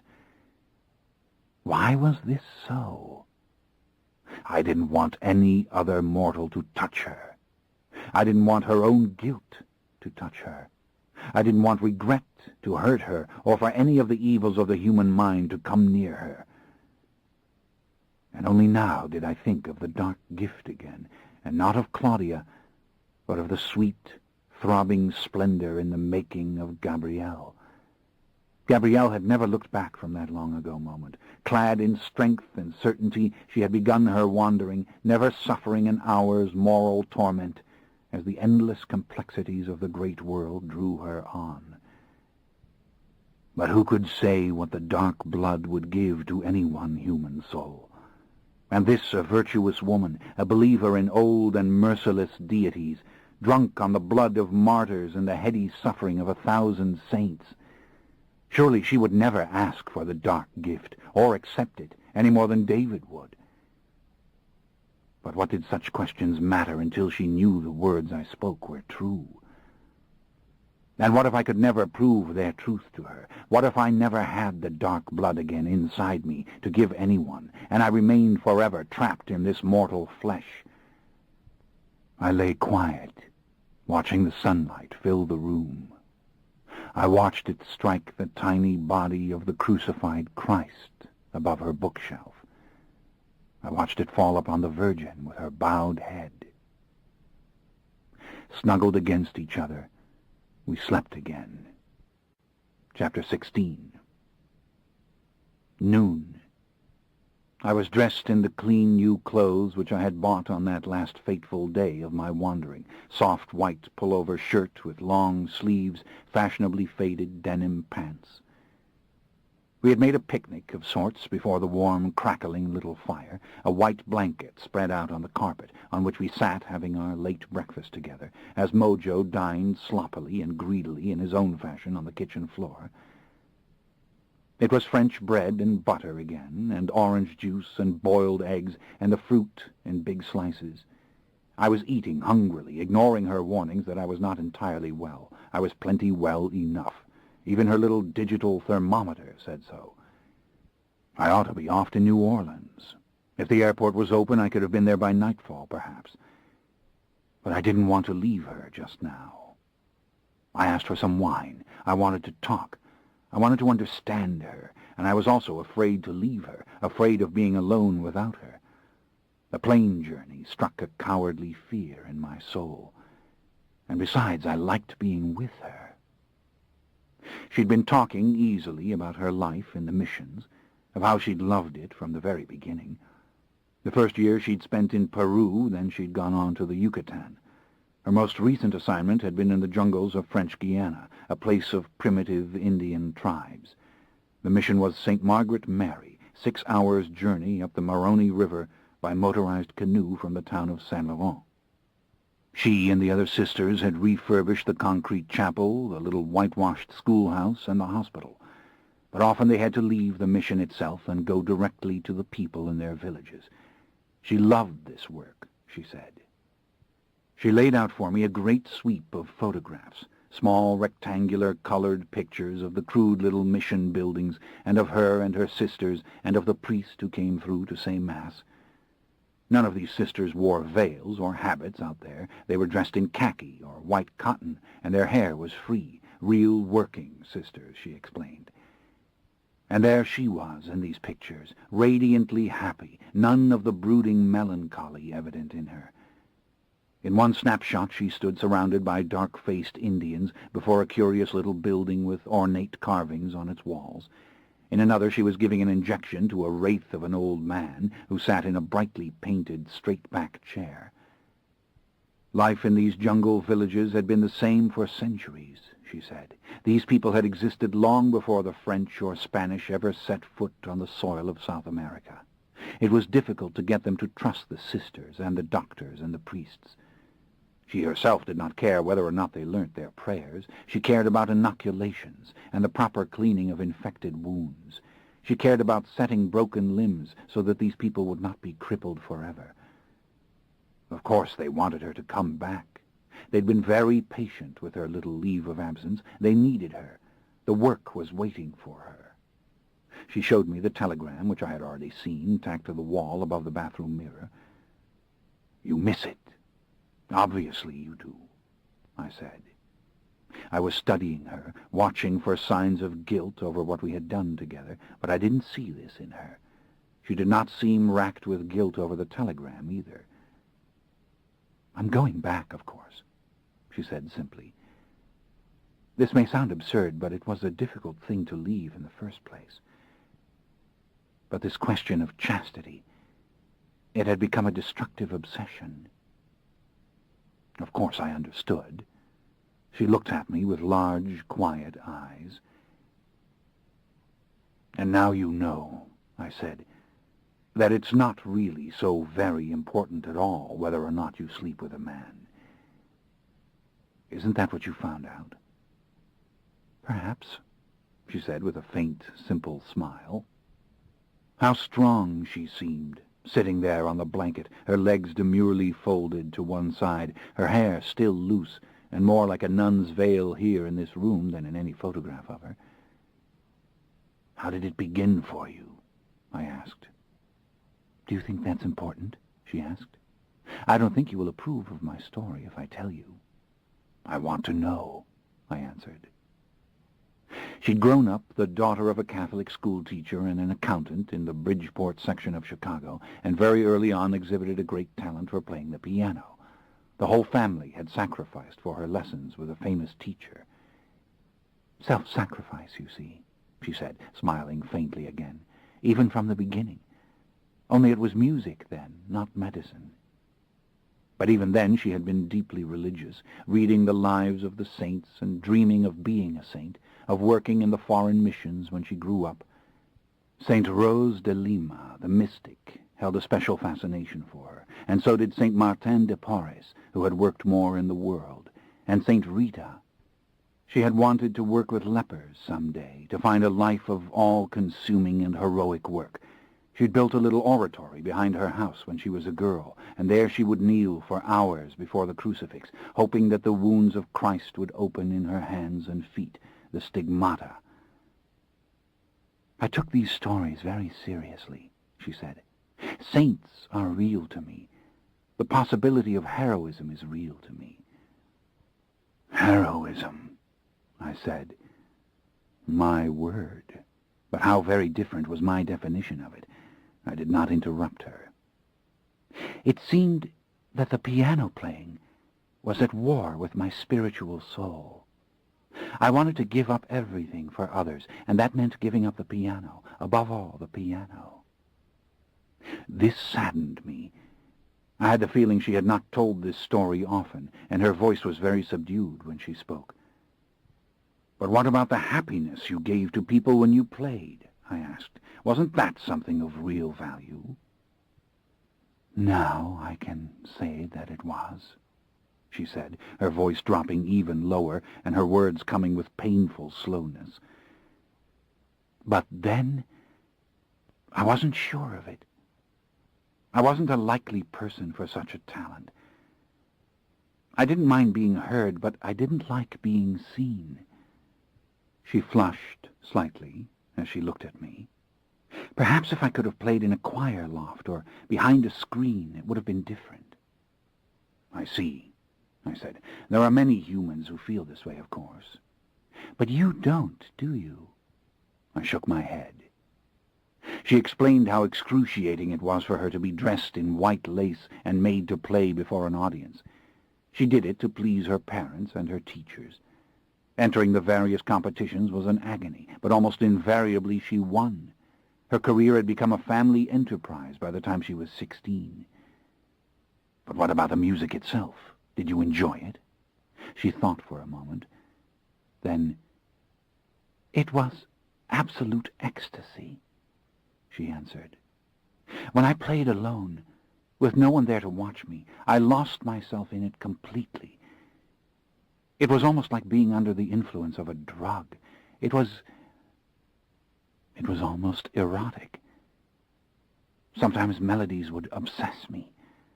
They'd run through my head continuously. I lost track of time when I played. I still cannot really listen to music without being swept up and carried away.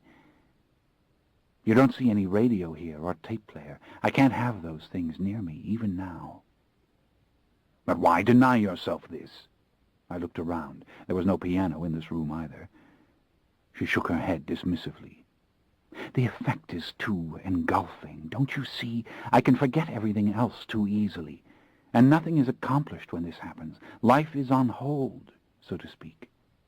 But Gretchen, is that true? I asked. For some of us, such intense feelings are life. We seek ecstasy. In those moments, we transcend all the pain and the pettiness and the struggle. That's how it was for me when I was alive. That's how it is for me now. She considered this, her face very smooth and relaxed. When she spoke, it was with quiet conviction. I want more than that, she said. I want something more palpably constructive. But to put it another way, I cannot enjoy such a pleasure when others are hungry or suffering or sick. But the world will always include such misery. And people need music, Gretchen. They need it as much as they need comfort or food. I'm not sure that I agree with you. In fact, I'm fairly sure that I don't. I have to spend my life trying to alleviate misery. Believe me, I have been through all these arguments many times before. Ah, but to choose nursing over music, I said, it's unfathomable to me. Of course, nursing is good. I was too saddened and confused to continue. How did you make the actual choice? I asked. Didn't the family try to stop you? She went on to explain. When she was 16, her mother took ill, and for months no one could determine the cause of her illness. Her mother was anemic. She ran a constant fever. Finally, it was obvious she was wasting away. Tests were made, but the doctors could find no explanation. Everyone felt certain that her mother was going to die. The atmosphere of the house had been poisoned with grief and even bitterness. I asked God for a miracle, she said. I promised I would never touch the piano keys again as long as I lived, if God would only save my mother. I promised I would enter the convent as soon as I was allowed, that I would devote my life to nursing the sick and the dying. And your mother was cured? Yes. Within a month, she was completely recovered. She's alive now. She's retired. She tutors children after school in a storefront in a black section of Chicago. She has never been sick since, in any way. And you kept the promise? She nodded. I went into the Missionary Sisters when I was 17, and they sent me to college. And you kept this promise never to touch the piano again? She nodded.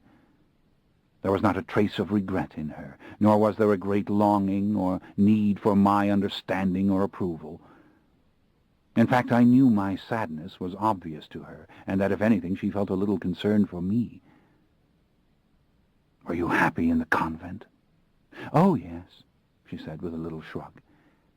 Don't you see, an ordinary life is impossible for someone like me.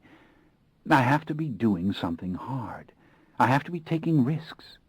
I entered this religious order because their missions were in the most remote and treacherous areas of South America. I can't tell you how I love those jungles. Her voice became low and almost urgent. They can't be hot enough or dangerous enough for me. There are moments when we're all overworked and tired, when the hospital's overcrowded and the sick children are bedded down outside under lean-tos and in hammocks, and I feel so alive. I can't tell you. I stop maybe long enough to wipe the sweat off my face, to wash my hands, or perhaps drink a glass of water, and I think I'm alive. I'm here. I'm doing what matters. Again she smiled.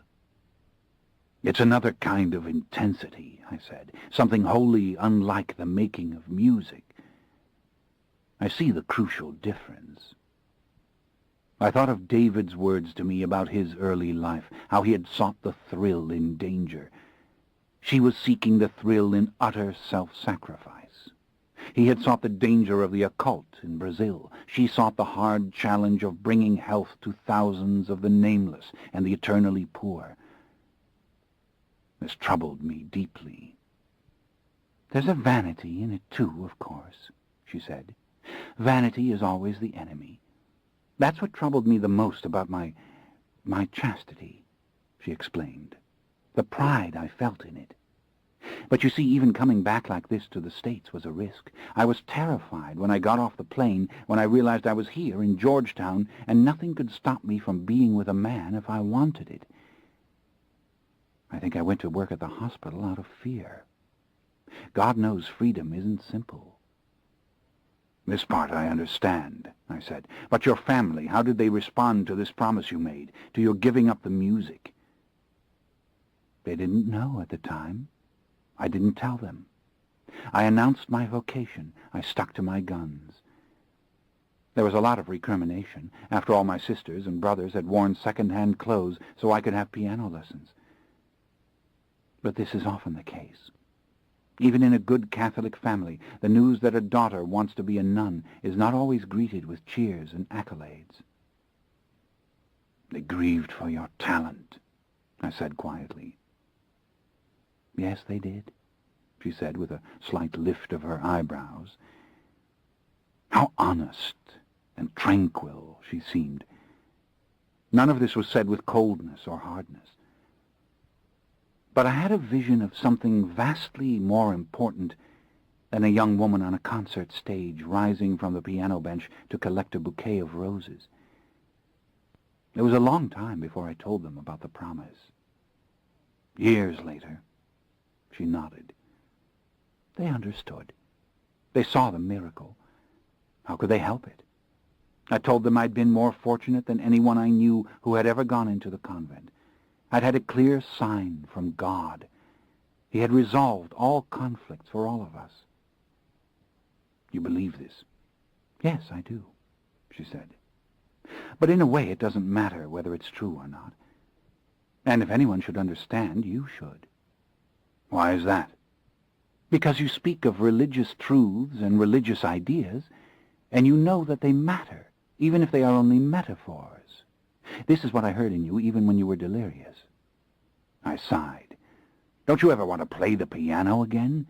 Don't you ever want to find an empty auditorium, perhaps, with a piano on the stage, and just sit down and... Of course I do. But I can't do it, and I won't do it. Her smile now was truly beautiful. Gretchen, in a way, this is a terrible story, I said. Why, as a good Catholic girl, couldn't you have seen your musical talent as a gift from God? A gift not to be wasted. It was from God. I knew it was.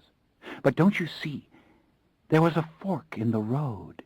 The sacrifice of the piano was the opportunity that God gave me to serve him in a special way. Lestat, what could the music have meant compared to the act of helping people, hundreds of people? I shook my head. I think the music can be seen as equally important. She thought for a long while before she answered. I couldn't continue with it, she said. Perhaps I used the crisis of my mother's illness, I don't know. I had to become a nurse. There was no other way for me. The simple truth is, I cannot live when I am faced with the misery in the world. I cannot justify comfort or pleasure when other people are suffering. I don't know how anyone can. Surely you don't think you can change it all, Gretchen? No, but I can spend my life affecting many, many individual lives. That's what counts. This story so upset me that I couldn't remain seated there. I stood up, stretching my stiff legs, and I went to the window and looked out at the field of snow. It would have been easy to dismiss it had she been a sorrowful or mentally crippled person, or a person of dire conflict and instability, but nothing seemed farther from the truth. I found her almost unfathomable.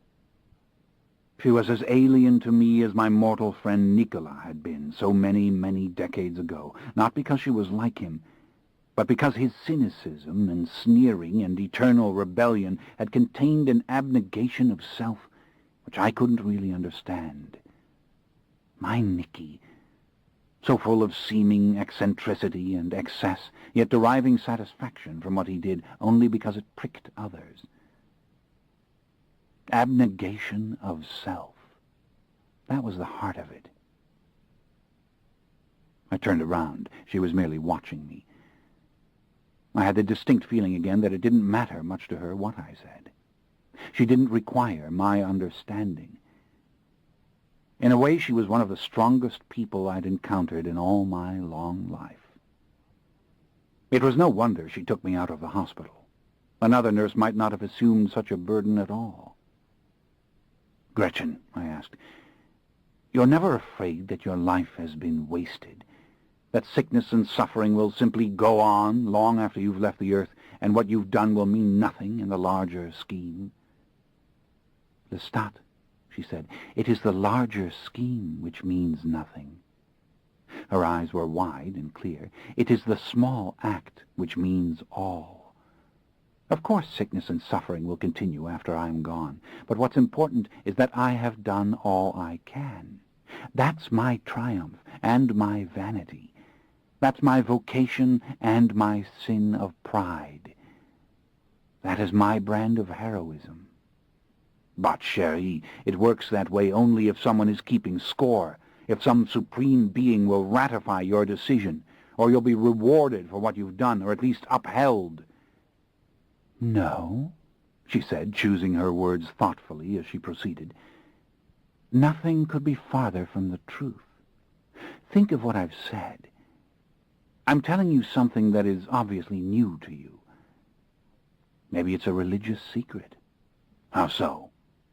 There are many nights when I lie awake, fully aware that there may be no personal God, and that the suffering of the children I see every day in our hospitals will never be balanced or redeemed.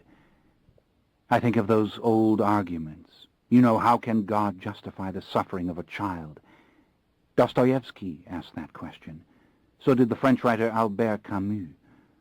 We ourselves are always asking it, but it doesn't ultimately matter. God may or may not exist, but misery is real. It is absolutely real and utterly undeniable. And in that reality lies my commitment, the core of my faith. I have to do something about it. And at the hour of your death, if there is no God, so be it. I will know that I did what I could. The hour of my death could be now." She gave a little shrug. "I wouldn't feel any different." "This is why you feel no guilt for our being there in the bed together."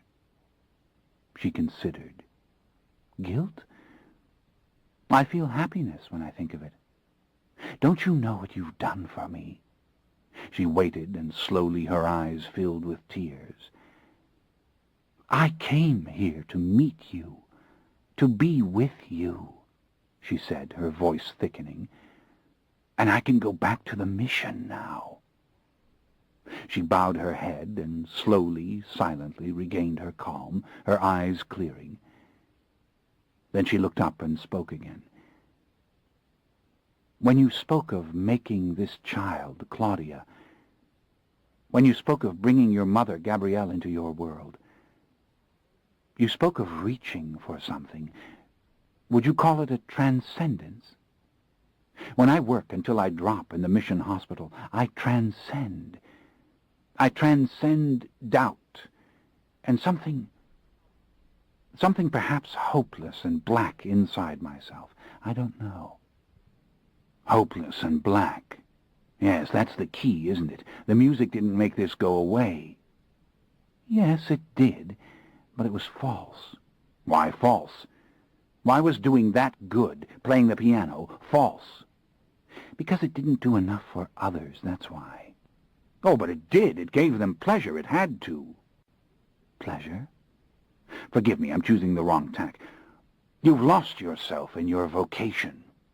When you played the piano, you were yourself. Don't you see? You were the unique Gretchen. It was the very meaning of the word virtuoso, and you wanted to lose yourself. I think you're right. The music simply wasn't my way. Oh, Gretchen, you frighten me. But I shouldn't frighten you. I'm not saying the other way was wrong. If you did good with your music, your rock singing, this brief career you described, it was the good you could do. I do good my way, that's all. No, there's some fierce self-denial in you. You're hungry for love the way I starve night after night for blood. You punish yourself in your nursing, denying your carnal desires and your love of music, and all the things of the world which are like music. You are a virtuoso of your own pain. You're wrong, Lestat, she said with another little smile and a shake of her head. You know that's not true. It's what you want to believe about someone like me. Lestat, listen to me. If all you've told me is true, isn't it obvious, in light of that truth, that you were meant to meet me? How so? Come here, sit with me and talk to me. I don't know why I hesitated, why I was afraid. Finally, I came back to the blanket and sat down opposite, crossing my legs. I leaned back against the side of the bookcase. Don't you see, she asked, I represent a contrary way, a way you haven't ever considered, and one which might bring you the very consolation you seek. Gretchen, you don't believe for a moment that I've told the truth about myself. You can't. I don't expect you to. I do believe you, every word you've said. And the literal truth is unimportant. You seek something that the saints sought when they renounced their normal lives, when they blundered into the service of Christ. And never mind that you don't believe in Christ. It's unimportant. What is important is that you have been miserable in the existence you've lived until now, miserable to the point of madness, and that my way would offer you an alternative. You're speaking of this for me, I asked. Of course I am. Don't you see the pattern? You come down into this body, you fall into my hands, you give me the moment of love I require, but what have I given you? What is my meaning for you? She raised her hand for quiet. No, don't speak of larger schemes again. Don't ask if there is a literal God. Think on all I've said. I've said it for myself, but also for you. How many lives have you taken in this otherworldly existence of yours? How many lives have I saved, literally saved, in the missions? I was ready to deny the entire possibility, when suddenly it occurred to me to wait, to be silent, and merely to consider. The chilling thought came to me again that I might never recover my preternatural body, that I might be trapped in this flesh all my life. If I couldn't catch the body thief, if I couldn't get the others to help me, the death I said I wanted would indeed be mine in time. I had fallen back into time. And what if there was a scheme to it? What if there was a destiny? And I spent that mortal life working as Gretchen worked, devoting my entire physical and spiritual being to others. What if I simply went with her back to her jungle outpost? Oh, not as her lover, of course. Such things as that were not meant for her, obviously. But what if I went as her assistant, her helper, What if I sank my mortal life into that very frame of self-sacrifice? Again, I forced myself to remain quiet, to see it.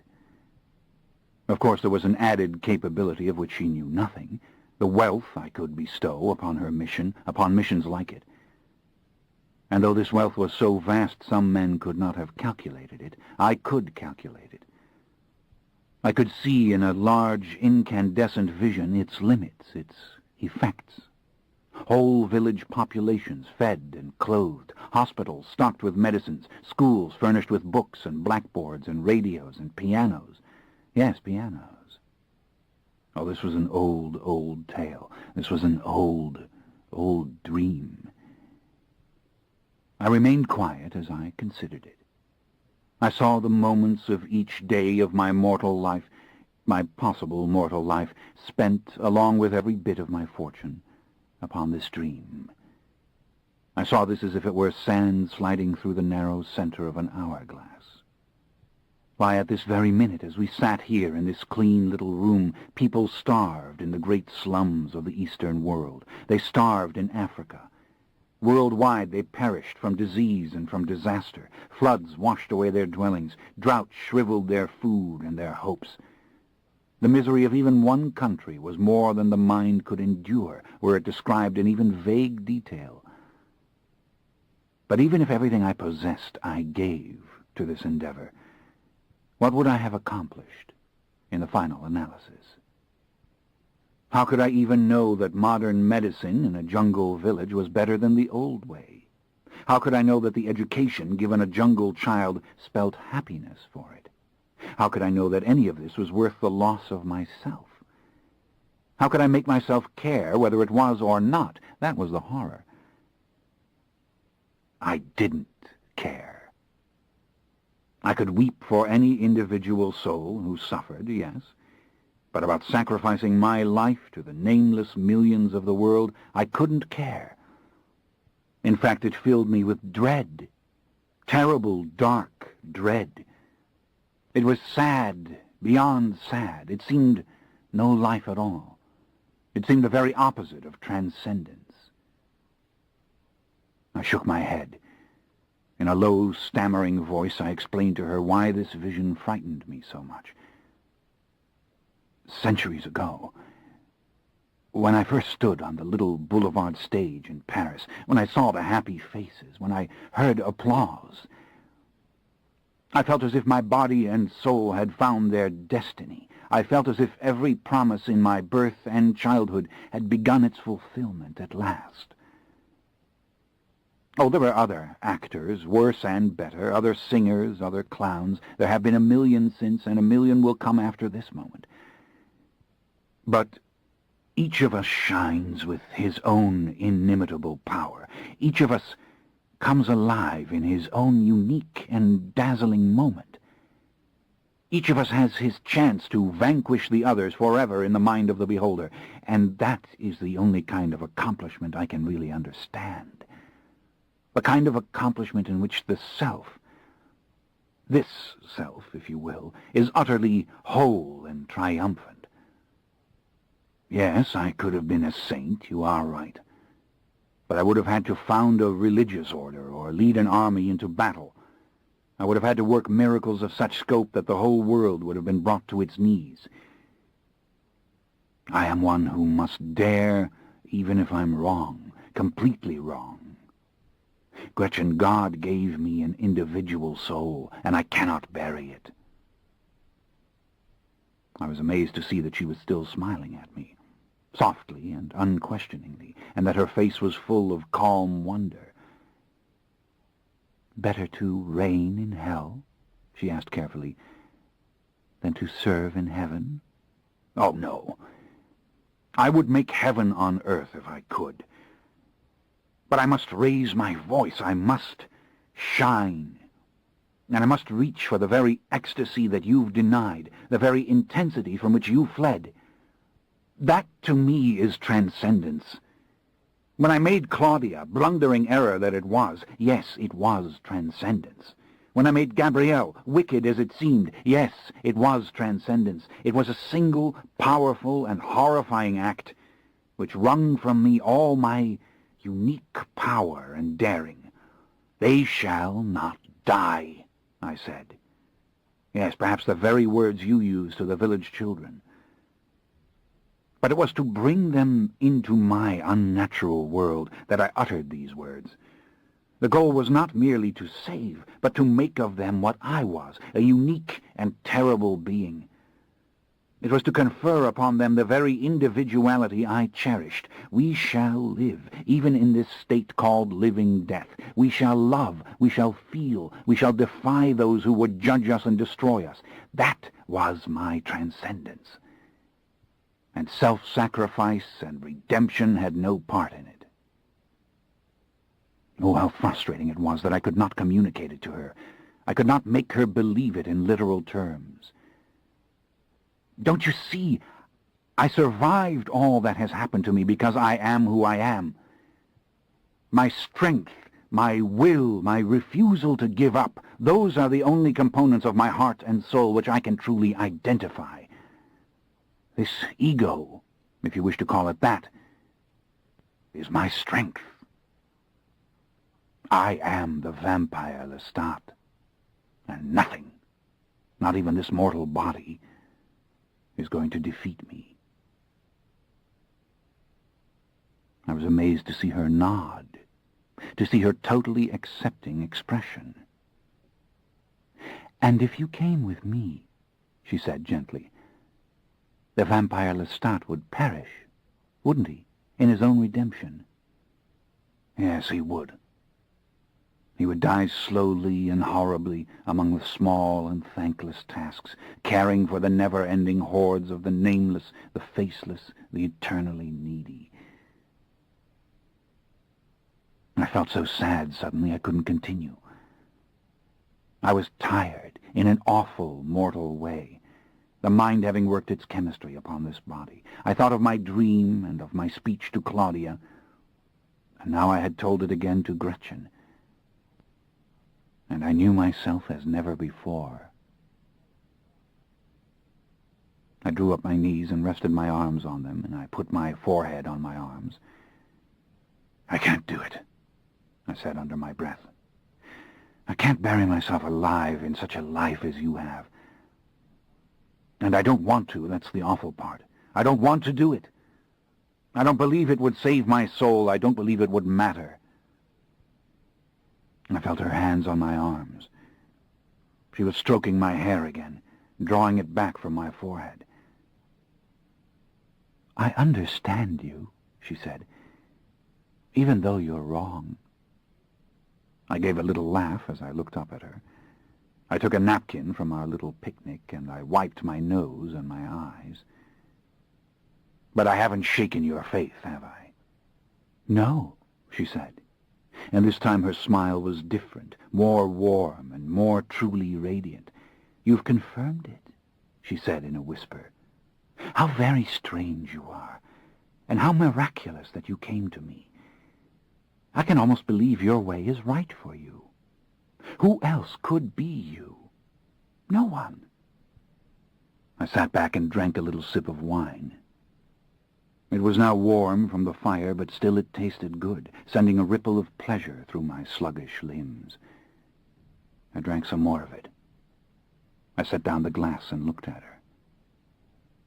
"I want to ask you a question," I said. "Answer me from your heart. If I win my battle, if I regain my body, do you want me to come to you? Do you want me to show you that I've been telling the truth? Think carefully before you answer." "I want to do it. I really do. But I'm not sure that it's the best thing for you.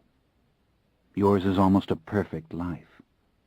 Our little carnal episode couldn't possibly turn you away from it.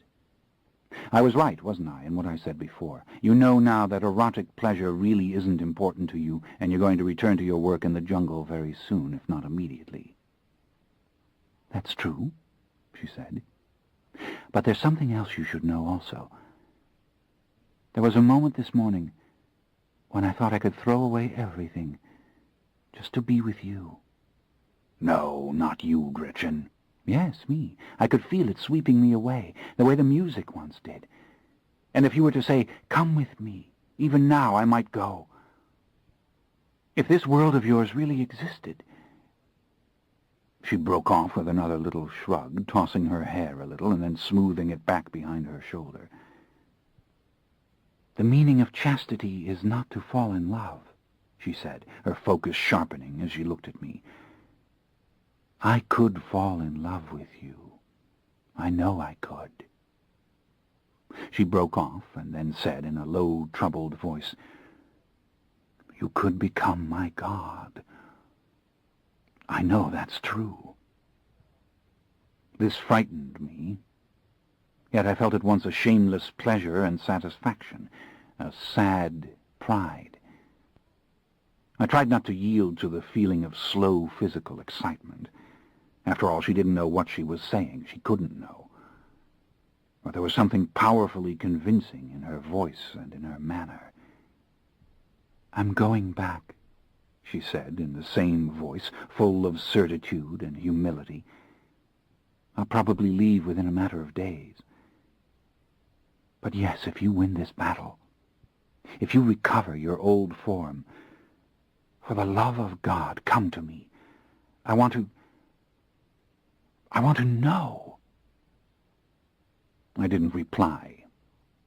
I was too confused. Then I spoke the confusion. "You know, in a horrible way, when I do come to you and reveal my true self, you may be disappointed." "How could that be?" "You think me a sublime human being for the spiritual content of all I've said to you. You see me as some sort of blessed lunatic, spilling truth with error, the way a mystic might. But I'm not human. And when you know it, maybe you'll hate it." "No, I could never hate you. And to know that all you've said is true, that would be a miracle." "Perhaps, Gretchen. Perhaps. But remember what I said. We are a vision without revelation. We are a miracle without meaning. Do you really want that cross, along with so many others?" She didn't answer. She was weighing my words. I could not imagine what they meant to her. I reached for her hand, and she let me take it, folding her fingers gently around mine, her eyes still constant as she looked at me. "There is no God, is there, Gretchen?" "No, there isn't," she whispered. I wanted to laugh and to weep. I sat back, laughing softly to myself and looking at her, at the calm, statuesque manner in which she sat there, the light of the fire caught in her hazel eyes. "You don't know what you've done for me," she said. "You don't know how much it has meant. I am ready to go back now." I nodded. "Then it won't matter, will it, my beautiful one, if we get into that bed together again? For surely we should do it." "Yes, we should do that, I think," she answered.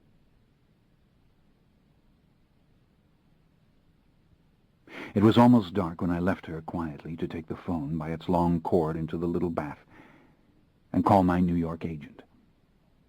Once again the number rang and rang. I was just about to give up and turn again to my man in Paris when a voice came on the line and slowly let me know, in halting, awkward terms, that my New York representative was indeed no longer alive.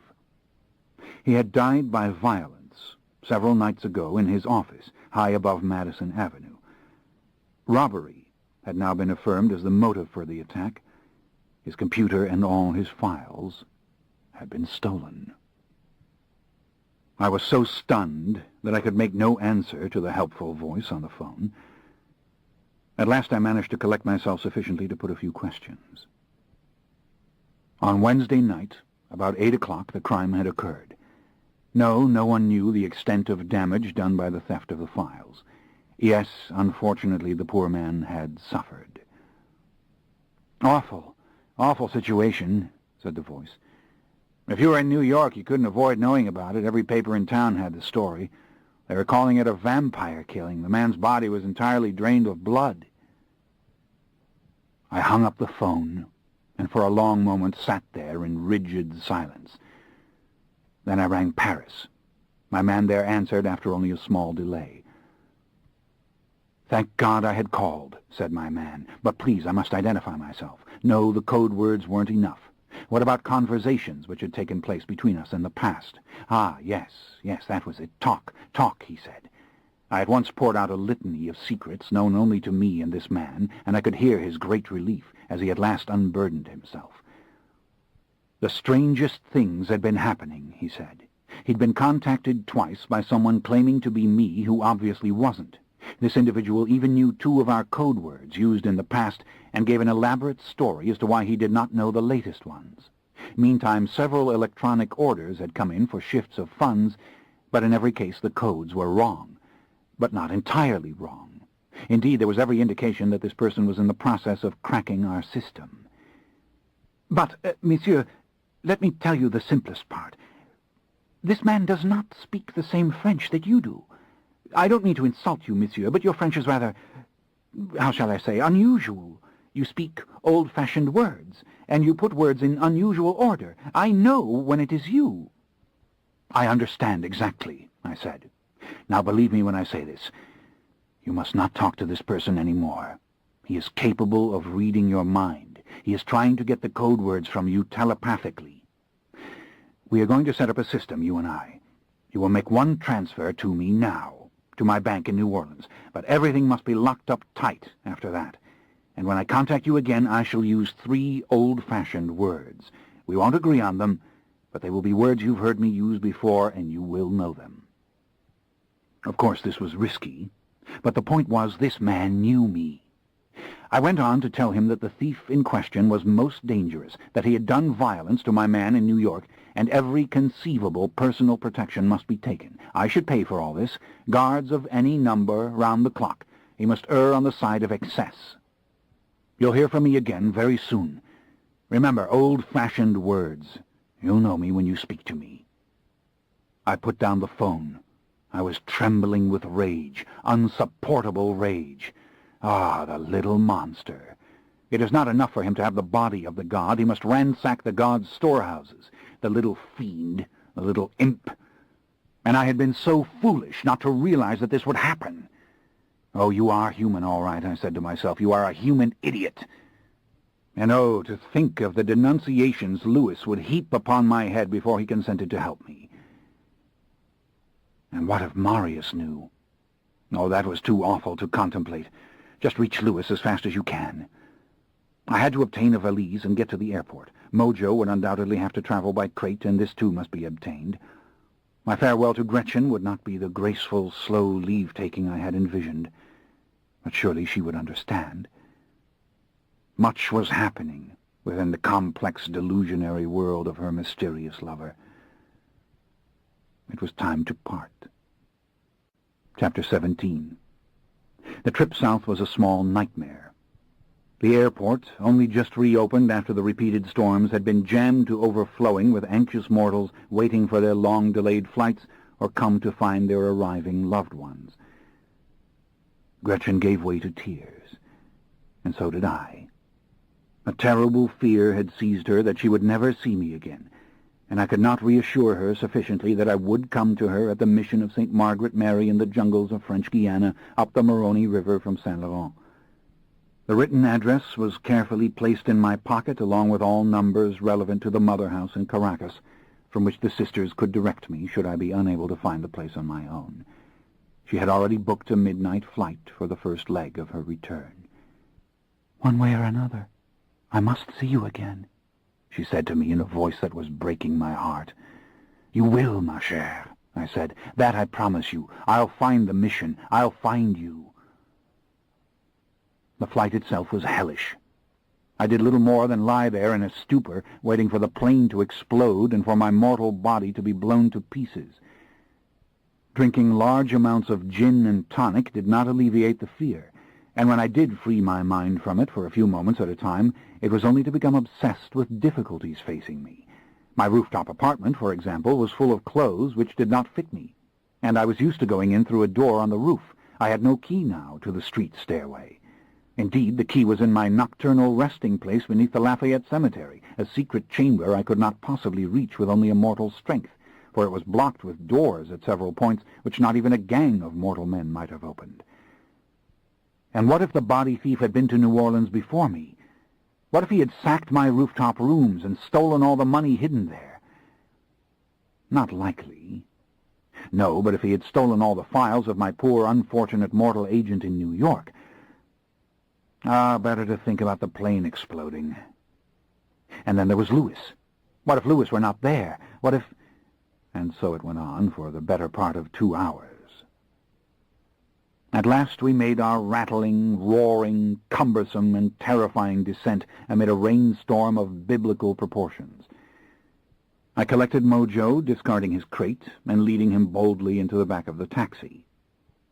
And off we drove into the unabated storm, with the mortal driver taking every conceivable risk available to him, as Mojo and I were flung into each other's arms, more or less over and over again. It was near midnight when we finally reached the narrow, tree-lined streets of uptown, the rain falling so heavily and steadily that the houses behind their iron fences were scarcely visible. When I saw the dismal, abandoned house of Louis's property crowded by the dark trees, I paid the driver, snatched up the valise, and led Mojo out of the cab into the downpour. It was cold, yes, very cold, but not as bad as the deep, freezing air of Georgetown. Indeed, even in this icy rain, the dark, rich foliage of the giant magnolias and the evergreen oaks seemed to make the world more cheerful and bearable. On the other hand, I had never beheld with mortal eyes a dwelling as forlorn as the great, massive, abandoned house which stood before Louis's hidden shack. For one moment, as I shaded my eyes from the rain and looked up at those black and empty windows, I felt a terrible, irrational fear that no being dwelt in this place, that I was mad and destined to remain in this weak human body forever. Mojo leapt the small iron fence just as I leapt it, and together we plowed through the high grass, around the ruins of the old porch, and back into the wet and overgrown garden. The night was full of the noise of the rain thundering against my mortal ears, and I almost wept when I saw the small house, a great, gleaming hulk of wet vines, standing there before me. In a loud whisper, I called Louis's name. I waited. No sound came from within. Indeed, the place seemed on the verge of collapse in its decay. Slowly I approached the door. "Louis," I said again. "Louis, it is I, Lestat." Cautiously I stepped inside, amid the heaps and stacks of dusty objects, quite impossible to see. Yet I made out the desk, the whiteness of the paper, and the candle standing there, and a small book of matches beside it. With trembling, wet fingers I struggled to strike a match, and only after several efforts succeeded. At last I touched it to the wick, and a thin, bright light filled all the room, shining upon the red velvet chair, which was mine, and the other worn and neglected objects. A powerful relief coursed through me. I was here. I was almost safe, and I was not mad. This was my world, this awful, cluttered, unbearable little place. Louis would come. Louis would have to come before long. Louis was almost here. I all but collapsed in the chair in sheer exhaustion. I laid my hands on Mojo, scratching his head and stroking his ears. "We've made it, boy," I said. "And soon we'll be after that devil. We'll find a way to deal with him." I realized I was shivering again. Indeed, I was feeling the old telltale congestion in my chest. "Good Lord, not again," I said. "Louis, come, for the love of heaven, come. Wherever you are, come back here now. I need you." I was just about to reach into my pocket for one of the many paper handkerchiefs Gretchen had forced upon me, when I realized that a figure was standing exactly at my left, only an inch from the arm of the chair, and that a very smooth white hand was reaching for me. In the same instant Mojo leapt to his feet, giving forth his worst, most menacing growls, and then appeared to charge the figure. I tried to cry out, to identify myself, but before my lips were even open, I'd been hurled against the floor, deafened by Mojo's barking, and I felt the sole of a leather boot pressed to my throat, indeed to the very bones of my neck, crushing them with such force that surely they were about to be broken. I couldn't speak, nor could I free myself. A great piercing cry came from the dog, and then he too fell silent, and I heard the muffled sounds of his large body sinking to the floor. Indeed, I felt the weight of him on my legs, and I struggled frantically and helplessly in pure terror. All reason left me as I clawed at the foot, pinning me down, as I pounded the powerful leg, as I gasped for breath, only hoarse, inarticulate growls coming from me. "Louis, it's Lestat! I'm in the body, the human body!" Harder and harder the foot pressed. I was strangling as the bones were about to be crushed, yet I couldn't utter one syllable to save myself.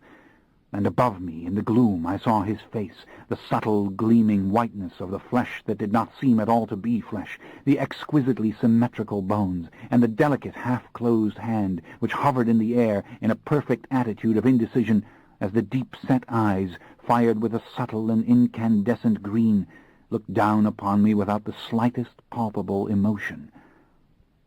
With all my soul I cried the words again, but when had he ever been able to divine the thoughts of his victims? I could have done that, but not he. "Oh, God, help me! Gretchen, help me!" I was screaming in my soul. As the foot increased its pressure, perhaps for the final time, all indecision cast aside, I wrenched my head to the right, sucked in one desperate, tiny breath, and forced from my constricted throat one hoarse word. "Lestat!" All the while desperately pointing to myself with my right hand and first finger. It was the last gesture of which I was capable. I was suffocating, and the darkness came rolling over me. Indeed, it was bringing a total, strangling nausea with it, and just at the moment when I ceased to care in the most lovely, light-headed fashion, the pressure ceased, and I found myself rolling over and rising up on my hands, one frantic cough tearing loose from me after another. "For the love of God!" I cried, spitting the words in between my hoarse, painful, choking breaths. I'm Lestat in this body. Couldn't you have given me a chance to speak? Do you kill any hapless mortal who blunders into your little house? What of the ancient laws of hospitality, you bloody fool? Why the hell don't you put iron bars on your doors?" I struggled to my knees, and suddenly the nausea won out. I vomited a filthy stream of spoiled food into the dirt and the dust, and then shrank back from it, chilled and miserable, staring up at him. "You killed the dog, didn't you, you monster?" I flung myself forward on Mojo's inert body, but he wasn't dead, merely unconscious, and at once I felt the slow pumping of his heart. "Oh, thank God! If you'd done that, I would never, never, never have forgiven you." A faint moan came from Mojo, and then his left paw moved, and then slowly his right. I laid my hand between his ears. Yes, he was coming back. He was unhurt. But oh, what a wretched experience this had been, here of all places to come to the very brink of mortal death. Enraged again, I glared up at Louis. How still he was as he stood there, how quietly astonished. The pounding of the rain, the dark, lively sounds of the winter night, all seemed to evaporate suddenly as I looked at him. Never had I seen him with mortal eyes. Never had I beheld this wan, phantom beauty. How could mortals believe this was a human when their eyes passed over him? Ah, the hands, like those of plaster saints come to life in shadowy grottos. And how utterly devoid of feeling the face, the eyes not windows of the soul at all, but fine, jewel-like snares of illumination. "Louis," I said, "the worst has happened, the very worst. The body thief made the switch, but he's stolen my body and has no intention of giving it back to me." Nothing palpable quickened in him as I spoke. Indeed, so lifeless and menacing did he seem that I suddenly broke into a stream of French, pouring forth every image and detail which I could recall in the hopes of wringing recognition from him.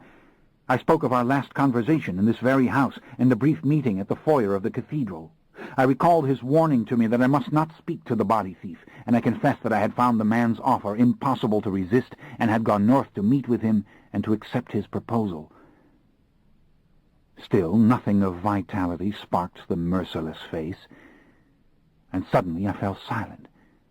Mojo was trying to stand, occasional little moans coming from him, and slowly I wrapped my right arm around his neck and leaned against him, struggling to catch my breath and telling him in a soothing voice that everything was fine now. We were saved. No more harm would come to him. Louis shifted his gaze slowly to the animal, then back to me. Then gradually the set of his mouth softened, ever so slightly, and then he reached for my hand and pulled me up, quite without my cooperation or consent, to a standing position. "It really is you," he said in a deep, raw whisper. "You're damned right it's me, and you nearly killed me. You realize that? How many times will you try that little trick before all the clocks of the earth tick to the finish? I need your help, damn you. And once again you try to kill me. Now will you please close whatever shutters still hang on these damned windows and make a fire of some sort in that miserable little hearth?" I flopped down again in my red velvet chair, still laboring for breath, and a strange lapping sound suddenly distracted me. I looked up. Louis had not moved. Indeed, he was staring at me as if I were a monster. But Mojo was patiently and steadily devouring all of the vomit I had spilt upon the floor. I gave a little delighted laugh, which threatened to become a fit of perfect hysteria. "Please, Louis, the fire! Make the fire," I said. "I'm freezing in this mortal body. Move!" "Good God," he whispered. "What have you done now?"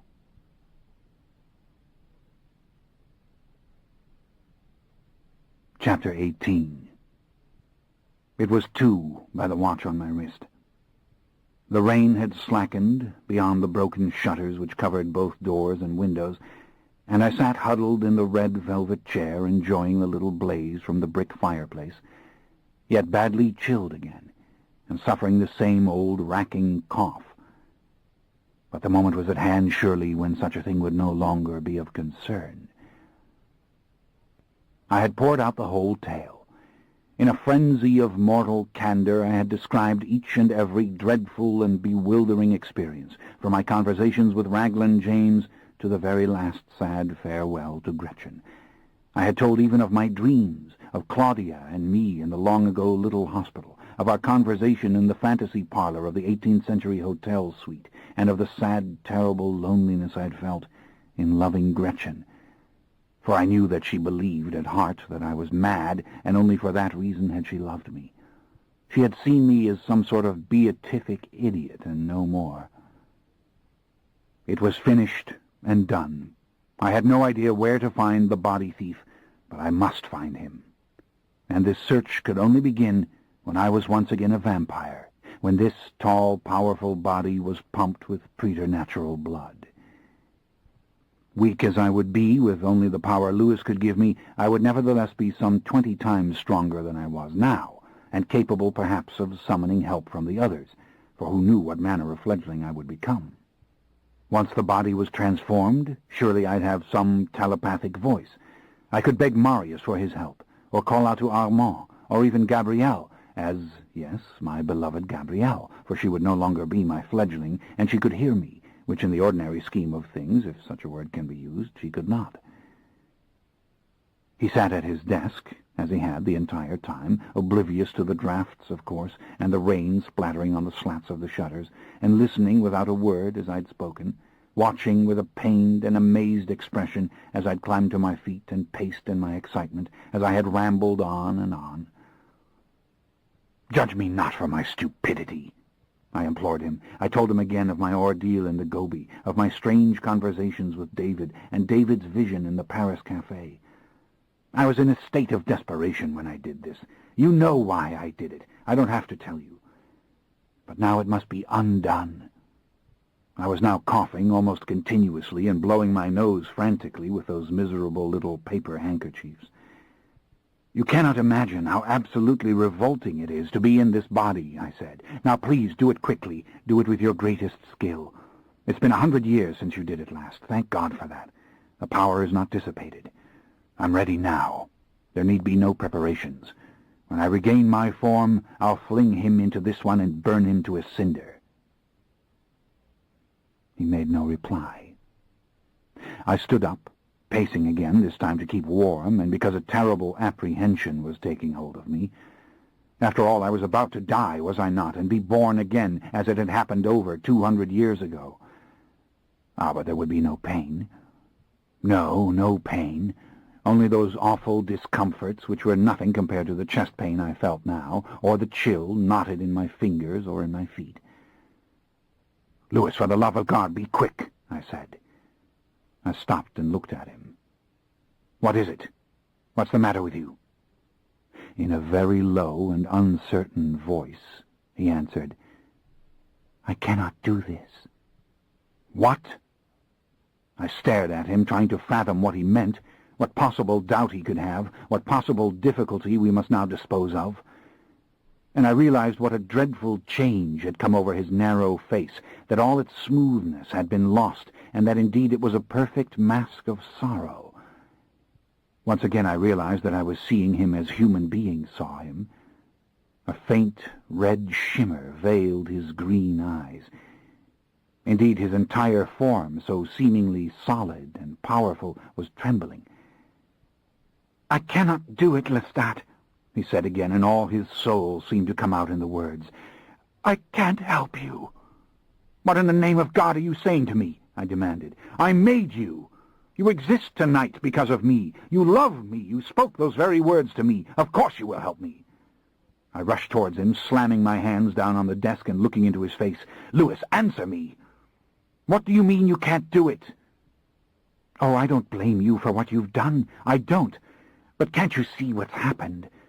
Lestat, you have done it. You have been reborn a mortal man." "Louis, this is no time to sentimentalize the transformation. Don't throw my own words back at me. I was wrong." "No, you weren't wrong."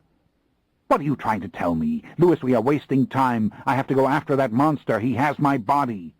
"Lestat, the others will deal with him. Perhaps they already have." "Already have? What do you mean, already have?" "Don't you think they know what's happened?" He was deeply distressed, but also angry. How the human lines of expression appeared and disappeared in his supple flesh as he spoke.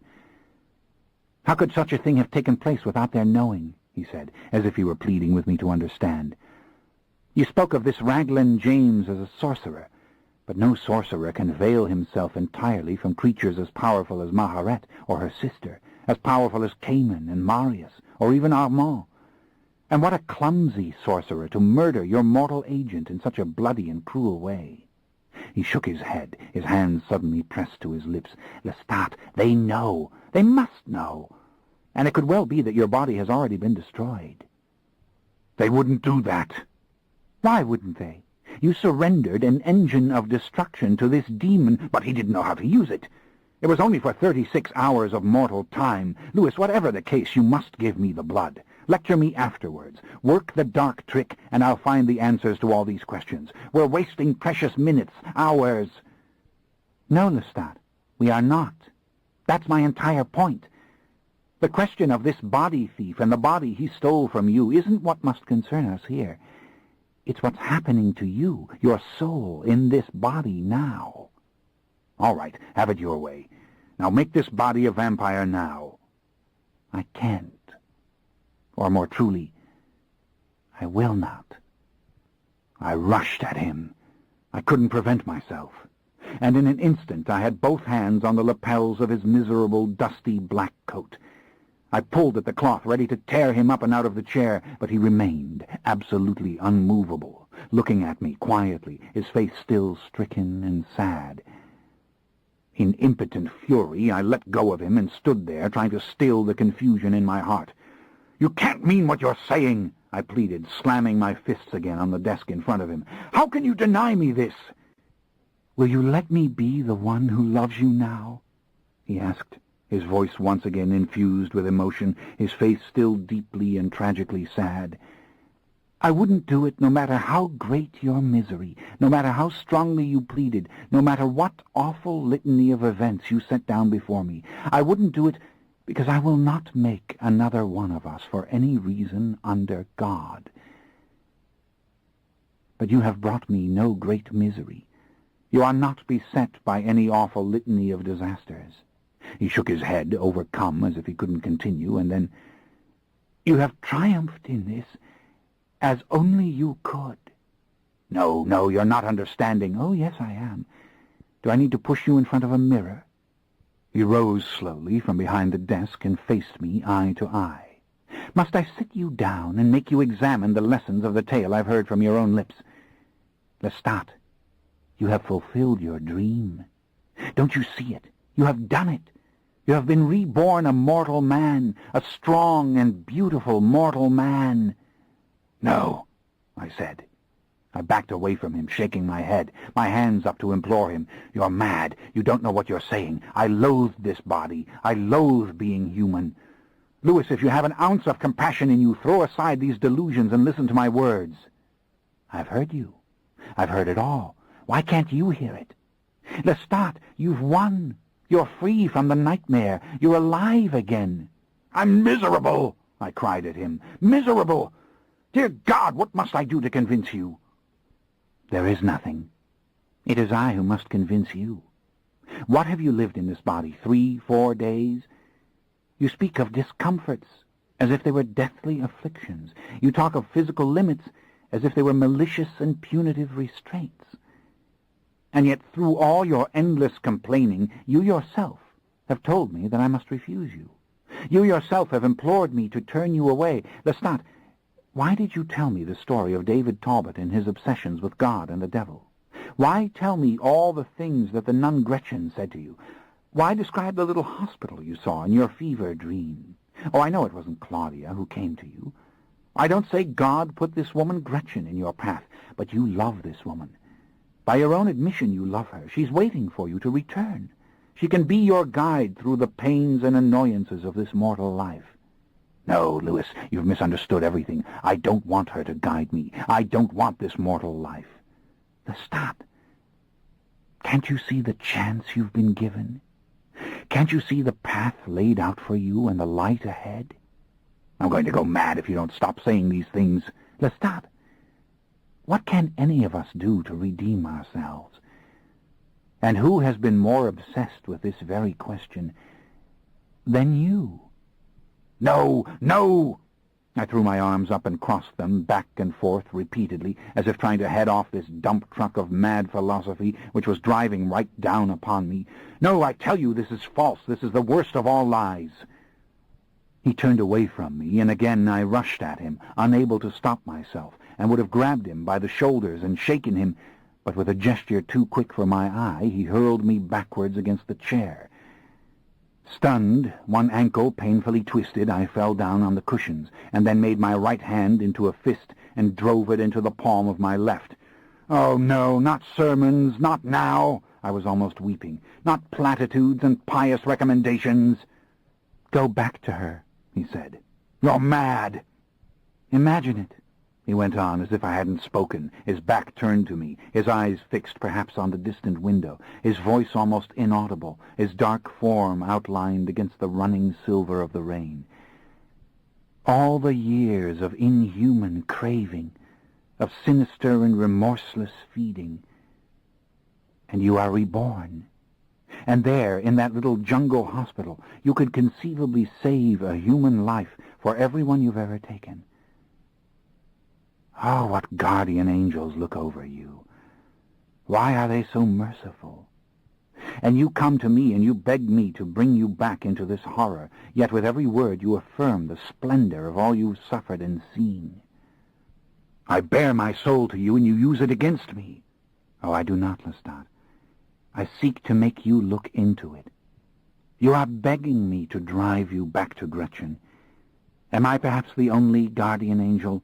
Am I the only one who can confirm this fate? You miserable bastard son of a bitch!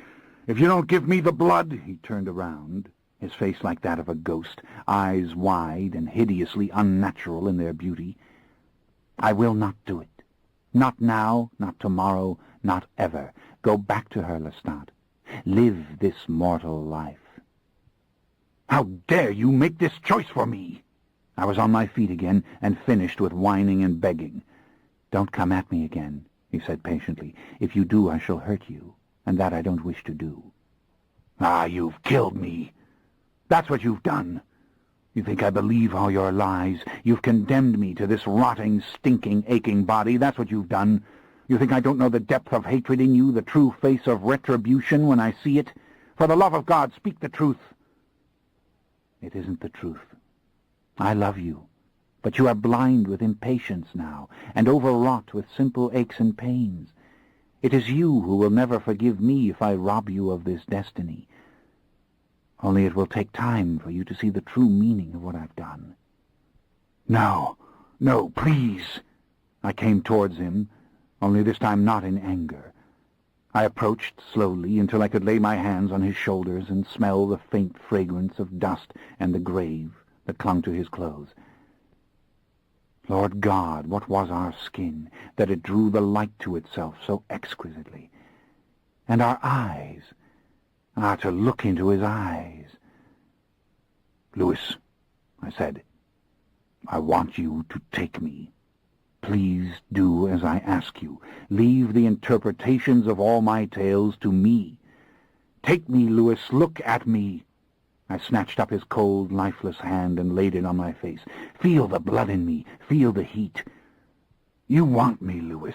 You know you do. You want me. You want me in your power, the way I had you in my power so long, long ago. I'll be your fledgling, your child, Louis. Please do this. Don't make me beg you on my knees." I could sense the change in him, the sudden predatory glaze that covered his eyes. But what was stronger than his thirst? His will. "No, Lestat," he whispered. "I can't do it. Even if I'm wrong and you are right and all your metaphors are meaningless, I can't do it." I took him in my arms. Oh, so cold, so unyielding, this monster which I had made out of human flesh. I pressed my lips against his cheek, shuddering as I did so, my fingers sliding around his neck. He didn't move away from me. He couldn't bring himself to do it. I felt the slow, silent heave of his chest against mine. "Do it to me, please, beautiful one," I whispered in his ear. "Take this heat into your veins and give me back all the power that I once gave to you." I pressed my lips to his cold, colorless mouth. "Give me the future, Louis. Give me eternity. Take me off this cross." In the corner of my eye I saw his hand rise. Then I felt the satin fingers against my cheek. I felt him stroke my neck. "I can't do it, Lestat." "You can. You know you can," I whispered, kissing his ear as I spoke to him, choking back the tears, my left arm slipping around his waist. "Oh, don't leave me in this misery. Don't do it." "Don't beg me any more," he said sorrowfully. "It's useless. I'm going now. You won't see me again." "Louis," I held fast to him, "you can't refuse me." "Ah, but I can, and I have." I could feel him stiffening, trying to withdraw without bruising me. I held him ever more tightly, refusing to back away. "You won't find me here again. But you know where to find her. She's waiting for you. Don't you see your own victory? Mortal again, and so very, very young. Mortal again, and so very, very beautiful. Mortal again, with all your knowledge, and with the same indomitable will." Firmly and easily he removed my arms and pushed me back, closing his hands over mine as he held me away from him. "Goodbye, Lestat," he said. "Perhaps the others will come to you, in time, when they feel you've paid enough." I gave one last cry, trying to free my hands, trying to fix upon him, for I knew full well what he meant to do. In a dark flash of movement he was gone, and I was lying on the floor. The candle had fallen over on the desk and had gone out. Only the light of the dying fire filled the little room, and the shutters of the doors stood open, and the rain was falling, thin and quiet, yet steady. And I knew I was completely alone. I had fallen to one side, my hands out before me to break the fall, and as I rose now, I cried out to him, praying that somehow he could hear me, no matter how far away he'd gone. "Louis, help me! I don't want to be alive. I don't want to be mortal. Louis, don't leave me here. I can't bear it. I don't want it. I don't want to save my soul." How long I repeated these themes, I don't know. Finally, I was too exhausted to continue, and the sounds of this mortal voice and all its desperation were hurtful to my own ears. I sat on the floor, one leg crooked beneath me, my elbow resting on my knee, my fingers in my hair. Mojo had come forward fearfully and lay now beside me, and I leaned down and pressed my forehead into his fur. The little fire was almost gone out. The rain hissed and sighed and redoubled its strength, but falling straight from the heavens without a breath of hateful wind. Finally I looked up at this dark, dismal little place, at its jumble of books and old statues, at the dust and filth everywhere, and at the glowing embers heaped in the little hearth. How weary I was, how seared from my own anger, how close to despair. Had I ever, in all my misery, been this completely without hope? My eyes moved sluggishly to the doorway and to the steady downpour and the menacing darkness which lay beyond. Yes, go out in it, you and Mojo, who will of course love it as he loved the snow. You have to go out in it. You have to get out of this abysmal little house and find some comfortable shelter where you can rest. My rooftop apartment, surely there was some way I could break into it. Surely, some way. And then the sun was coming in a few hours, wasn't it? Ah, this, my lovely city, beneath the warm light of the sun. For God's sake, don't start weeping again. You need to rest and to think. But first, before you go, why don't you burn down his house? Let the big Victorian alone. He doesn't love it. But burn his little shack. I could feel myself breaking into an irresistible and malicious smile, even as the tears still hovered in my eyes. Yes, burn it down. He deserves it. And of course he's taken his writings with him. Yes, indeed he has. But all his books will go up in smoke, and that's exactly what he deserves. At once I gathered up the paintings, a gorgeous Monet, a couple of small Picassos, and a ruby-red egg tempera panel of the medieval period, all deteriorating badly, of course, and I rushed out and into the old empty Victorian mansion and stashed these in a darkened corner which seemed both safe and dry. Then I went back into the little house, snatched up his candle, and thrust it into the remains of the fire. At once the soft ashes exploded with tiny orange sparks, and the sparks fastened themselves upon the wick. "Oh, you deserve this, you treacherous, ungrateful bastard," I seethed as I put the flame to the books piled against the wall, carefully ruffling their pages to get them going, and then to an old coat thrown over a wooden chair which went up like straw, and then to the red velvet cushions of the chair that had been mine. Ah, yes, burn it, all of it. I kicked a pile of moldering magazines beneath his desk and ignited them. I touched the flame to one book after another and tossed these like flaming coals into all parts of the little house. Mojo edged away from these little bonfires and finally went out into the rain, where he stood at a distance, gazing at me through the open door. Ah, but things were moving too slowly. And Louis has a drawer full of candles. How could I have forgotten them? Curse this mortal brain. And now I drew them out, some 20 of them, and started setting the wax to burning fiercely, never mind the wick, and flinging them into the red velvet chair to make a great heat. I hurled them at the heaps of debris that remained, and I flung burning books at the wet shutters and ignited the old fragments of curtain which here and there hung forgotten and neglected from old rods.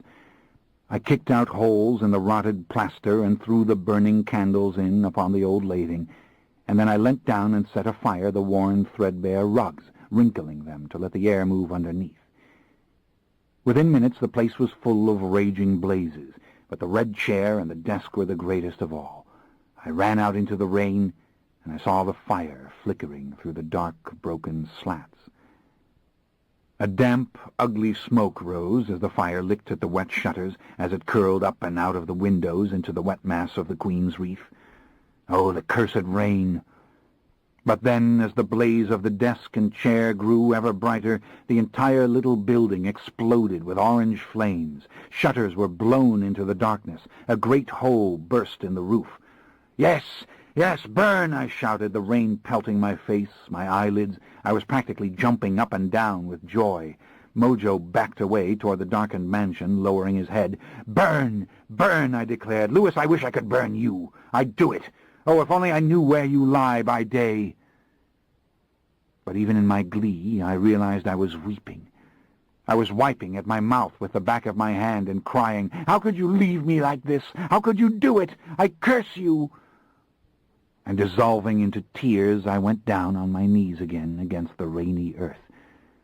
I sank back on my heels, hands folded in front of me, beaten and miserable and staring at the great fire. Lights were snapping on in distant houses. I could hear the thin scream of a siren coming. I knew I should go. Yet still I knelt there, and I felt almost stuporous when Mojo suddenly roused me with one of his deep, most menacing growls. I realized he had come to stand beside me and was pressing his wet fur to my very face, and that he was peering off towards the burning house. I moved to catch hold of his collar and was about to retreat when I made out the source of his alarm. It was no helpful mortal, but rather an unearthly and dim white figure, standing still as an apparition near the burning building, luridly illuminated by the blaze.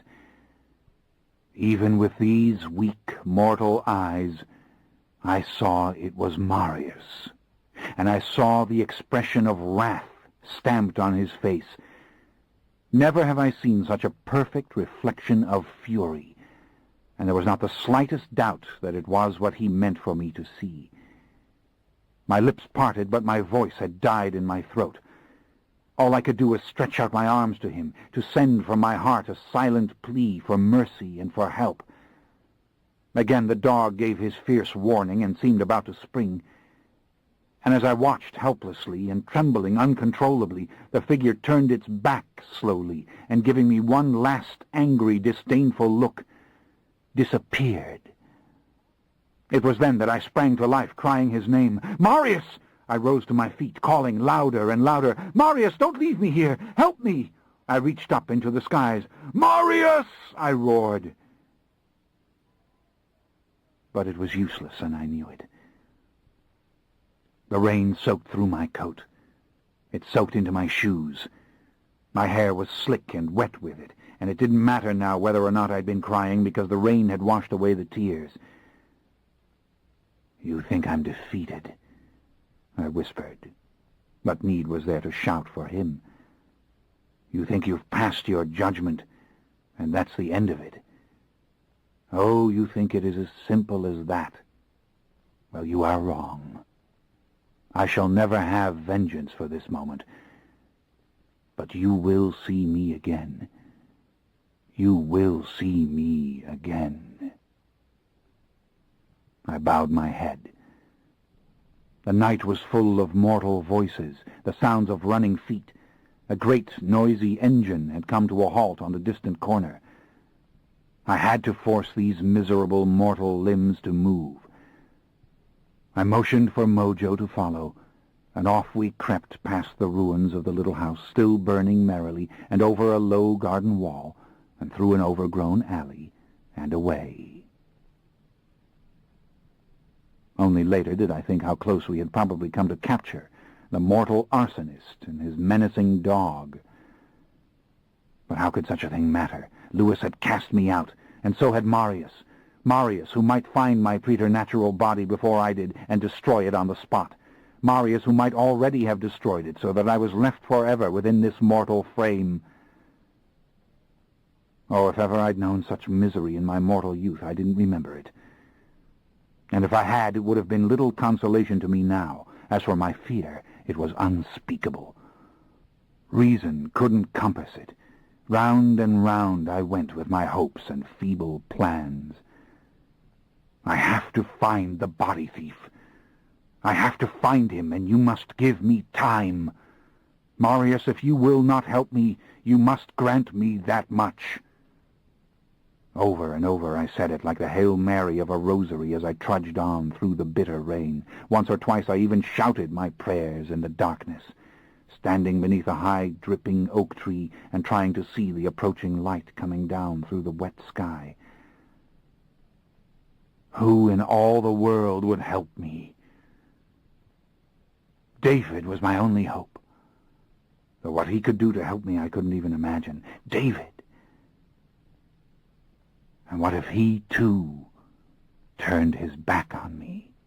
Chapter 19. I was sitting in the Café du Monde as the sun came up, thinking, how shall I get into my rooftop rooms? This little problem was preventing me from losing my mind. Was that the key to mortal survival? How to breach my luxurious little apartment? I myself had fitted the entry to the roof garden with an impassable iron gate. I myself secured the doors of the penthouse itself with numerous and complex locks. Indeed, the windows were barred against intruding mortals, though how they could have possibly reached the windows I never truly considered before. Ah, well, I shall have to get through the gate. I shall work some verbal magic on the other tenants of the building, all tenants of the blonde Frenchman Lestat de Liancourt, who treats them very well, I might add. I shall convince them I am a French cousin of the landlord sent to take care of the penthouse in his absence, and that I must be allowed in at all costs. Never mind that I must use a crowbar, or an axe, or a buzzsaw, only a technicality, as they say in this age. I must get in. And then what will I do? Pick up a kitchen knife, for the place has such things, though God knows I never had need of a kitchen, and slit my mortal throat? No. Call David. There is no one else in this world to whom you can turn, and oh, think of the dreadful things David is going to say. When I ceased to think of all this, I fell immediately into the crushing despair. They had cast me out. Marius, Louis. In my worst folly, they had refused me help. Oh, I had mocked Marius, true. I had refused his wisdom, his company, his rules. Oh, yes, I had asked for it, as mortals so often declare, and I had done this despicable thing of letting loose the body thief with my powers. True. Guilty again of spectacular blunders and experiments. But had I ever dreamed of what it would truly mean to be stripped utterly of my powers and on the outside looking in? The others knew. They must know. And they had let Marius come to render the judgment, to let me know that for what I had done, I was cast out. But Louis, my beautiful Louis, how could he have spurned me? I would have defied heaven to help Louis. I had so counted upon Louis. I had so counted upon waking this night with the old blood running powerful and true in my veins. Oh, Lord God, I was no longer one of them. I was not anything but this mortal man sitting here in the smothering warmth of the cafe, drinking this coffee, ah yes, nice-tasting coffee, of course, and munching on the sugar doughnuts with no hope of ever regaining his glorious place in the dark Elohim. Ah, how I hated them! How I wished to harm them! But who was to blame for all this? Lestat, now 6 feet 2 inches tall, with brown eyes and rather dark skin, and a nice mop of wavy brown hair. Lestat, with muscular arms and strong legs, and another severe mortal chill sickening and weakening him. Lestat, with his faithful dog, Mojo. Lestat, pondering how in the world he would catch the demon who had run off, not with his soul, as so often happens, but with his body, a body which might have already been, don't think of it, destroyed. Reason told me it was a little too early to plot anything. Besides, I have never had a deep interest in revenge. Revenge is the concern of those who are at some point or other beaten. I am not beaten, I told myself. No, not beaten. And victory is far more interesting to contemplate than revenge. Best to think of little things, things which can be changed. David had to listen to me. He had at least to give me his advice. But what else could he give? How could two mortal men go after that despicable creature? And Mojo was hungry. He was looking up at me with his dark, clever brown eyes. How people in the cafe stared at him. What a wide berth they gave him, this ominous, furry creature with his dark muzzle, tender, pink-lined ears, and enormous paws. Really ought to feed Mojo. After all, the old cliché was true. This great hunk of dog flesh was my only friend. Did Satan have a dog when they hurled him down into hell? Well, the dog would probably have gone with him. That much I knew. How do I do it, Mojo? I asked. How does a mere mortal catch the vampire Lestat? Or have the old ones burnt my beautiful body to ashes? Was that the meaning of Marius's visit, to let me know it was done? Oh, God. What does the witch say in that ghastly film? How could you do this to my beautiful wickedness? I have a fever again, Mojo. Things are going to take care of themselves. I'm going to die. But, Lord in heaven, behold the sun crashing down silently on the dirty pavements. Look at my shabby and charming New Orleans waking to the beauteous Caribbean light. Let's go, Mojo. Time to break and enter. And then we can be warm and we can rest. Stopping by the restaurant opposite the old French market, I bought a mess of bones and meat for him. Surely it would do. Indeed, the kindly little waitress filled a sack with scraps from last night's garbage, with a lusty little affirmation that the dog was going to like that a lot. What about me? Didn't I want some breakfast? Wasn't I hungry on a beautiful winter morning like this? Later, darling. I placed a large bill in her hand. I was still rich, that was one consolation, or at least I thought I was. I wouldn't know for certain until I reached my computer and tracked the activities of the loathsome swindler for myself. Mojo consumed his meal in the gutter without a single solitary complaint. That's a dog for you. Why wasn't I born a dog? Now, where the hell was my penthouse apartment? I had to stop and to think, and then to wander 2 blocks out of my way and back again before I found it, getting colder by the minute, though the sky was blue and the sun very bright now, for I almost never entered the building from the street. Getting into the building was very easy. Indeed, the door on Dumaine Street was very simple to force and then slam shut. But that gate, that will be the worst part, I thought, as I dragged my heavy legs up the stairs, one flight after another, Mojo waiting kindly at the landings for me to catch up. At last I saw the bars of the gate and the lovely sunlight streaming into the stairwell from the roof garden and the flutter of the large green elephant ears, which were only a little bruised at the edges from the cold. But this lock! How would I ever break this lock? I was in the process of estimating what tools I would need. How about a small bomb? When I realized that I was looking at the door to my apartment some 15 feet away and that it was not closed. God, the wretch has been here, I whispered. Damn him, Mojo, he's sacked my lair. Of course, that might be construed as a hopeful sign. The wretch still lived. The others hadn't done away with him, and I could still catch him. But how? I kicked the gate, sending a riot of pain through my foot and leg. Then I grabbed hold of it and rattled it mercilessly, but it was as secure in its old iron hinges as I had designed it to be. A weak revenant such as Louis couldn't have broken it, let alone a mortal man. Undoubtedly the fiend had never even touched it, but made his entry as I did, out of the skies. All right, stop this. obtain some tools, and do it quickly, and discover the extent of the damage which the fiend has done. I turned to go, but just as I did so, Mojo stood at attention and gave his warning growl. Someone was moving inside the apartment. I saw a bit of shadow dance on the foyer wall. Not the body thief, that was impossible, thank God, but who? In an instant the question was answered. David appeared. My beautiful David, dressed in a dark tweed suit and overcoat, and peering at me with his characteristic expression of curiosity and alertness over the length of the garden path.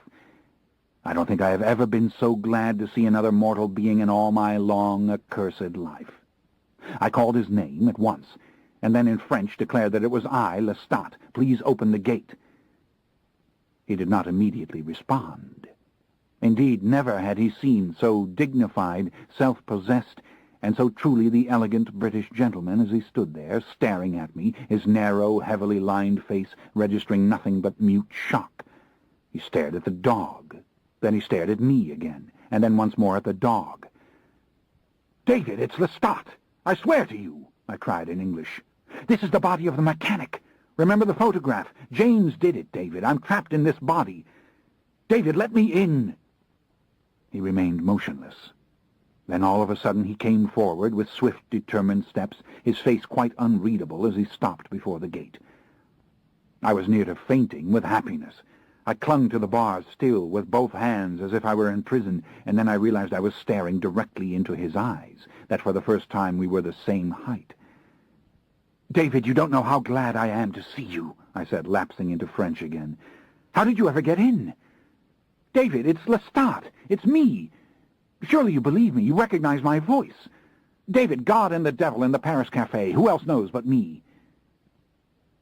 But it was not my voice to which he responded. He was staring into my eyes and listening as if to distant sounds.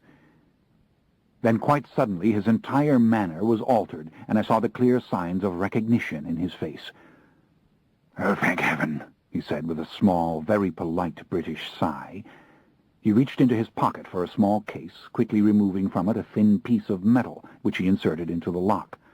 I knew enough of the world to realize this was a burglar's tool of some sort. He swung the gate back for me and then opened his arms. Our embrace was long and warm and silent, and I fought furiously not to give way to tears.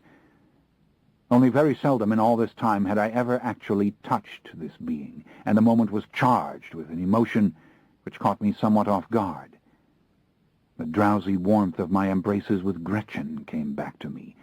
I felt safe, and just for an instant, perhaps, I did not feel so utterly alone. But there was no time now to enjoy this solace. Reluctantly, I drew back and thought again how splendid David looked. Indeed, so impressive was he to me that I could almost believe I was as young as the body I now inhabited. I needed him so. All the little flaws of age which I naturally saw in him through my vampire eyes were invisible. The deep lines of his face seemed but part of his great expressive personality, along with the quiet light in his eyes. He looked entirely vigorous as he stood there in his very proper attire, the little gold watch chain glittering on his tweed waistcoat, so very solid and resourceful and grave. "You know what the bastard's done," I said. "He's tricked me and abandoned me. And the others have also abandoned me. Louis, Marius, they've turned their backs on me. I'm marooned in this body, my friend. Come, I have to see if the monster has robbed my rooms." I hurried towards the apartment door, scarce hearing the few words he uttered, to the effect that he thought the place was quite undisturbed. He was right. The fiend had not rifled the apartment. Everything was exactly as I'd left it, down to my old velvet coat hanging on the open closet door. There was the yellow pad on which I'd made notes before my departure, and the computer. I had to go into the computer immediately and discover the extent of his thievery. And my Paris agent, the poor man might still be in danger. I must contact him at once. But I was distracted by the light pouring through the glass walls, the soft, warm splendor of the sun spilling down upon the dark couches and chairs, and on the lush Persian carpet with its pale medallion and wreaths of roses, and even upon the few large modern paintings, furious abstracts all, which I had long ago chosen for these walls. I felt myself shudder at the sight of it, marveling again that electric illumination could never produce this particular sense of well-being which filled me now. I also noted that there was a blazing fire going in the large white-tiled fireplace, David's doing, no doubt, and the smell of coffee coming from the nearby kitchen, a room I had scarce entered in the years I had inhabited this place. At once David stammered an apology. He hadn't even checked into his hotel, so anxious was he to find me. He'd come here, direct from the airport, and only gone out for a few little provisions so that he might spend a comfortable night keeping watch that I might come or think to call. "Wonderful, very glad that you did," I said, a little amused by his British politeness. I was so glad to see him, and here he was apologizing for making himself at home. I tore off the wet overcoat and sat down at the computer. "This will take only a moment," I said, keying in the various commands, "and then I'll tell you about everything. But what made you come? Did you suspect what happened?" "Of course I did," he said. "Don't you know of the vampire murder in New York? Only a monster could have wrecked those offices. Lestat, why didn't you call me? Why didn't you ask my help?" "One moment," I said. Already the little letters and figures were coming up on the screen. My accounts were in order. Had the fiend been into this system, I would have seen pre-programmed signals of invasion throughout. Of course, there was no way to know for certain that he hadn't attacked my accounts in European banks until I went into their files. And damn, I couldn't remember the code words, and in fact I was having a difficult time managing the simplest commands. "He was right," I muttered. "He warned me my thinking processes wouldn't be the same." I switched from the finances program into WordStar, my means of writing, and immediately typed out a communication to my Paris agent, sending it through the phone modem, asking him for an immediate status report, and reminding him to take the utmost personal care as to his own safety, over and out. I sat back, heaving a deep breath, which immediately brought on a little fit of coughing, and realized that David was staring at me as if the sight were too shocking for him to absorb. Indeed, it was almost comical, the way he was looking at me. Then, again, he looked at Mojo, who was inspecting the place silently and a little sluggishly, eyes turning to me over and over for some command. I snapped my fingers for Mojo to come to me and gave him a deep, strong hug. David watched all this as if it were the weirdest thing in the world. "Good Lord, you are really in that body," he whispered. "Not just hovering inside, but anchored into the cells." "You're telling me," I said disgustedly. "It's dreadful, the whole mess. And the others won't help, David. I'm cast out." I gritted my teeth in rage. "Cast out!" I went into a seething growl which inadvertently excited Mojo so that he at once licked my face. "Of course I deserve it," I said, stroking Mojo. "That's the simplest thing about dealing with me, apparently. I always deserve the worst. The worst disloyalty, the worst betrayal, the worst abandonment. Lestat, the scoundrel. Well, they have left this scoundrel entirely on his own." "I've been frantic to reach you," he said, his voice at once controlled and subdued. "Your agent in Paris swore he couldn't help me. I was going to try that address in Georgetown." He pointed to the yellow pad on the table. "Thank God you're here. David, my worst fear is that the others have destroyed James and my body with him. This may be the only body I now possess." "No, I don't think so," he said with convincing equanimity. "Your little body borrower has left quite a trail. But come, get out of those wet clothes. You're catching cold." "What do you mean, trail?" "You know we keep track of such crimes. Now, please, the clothes."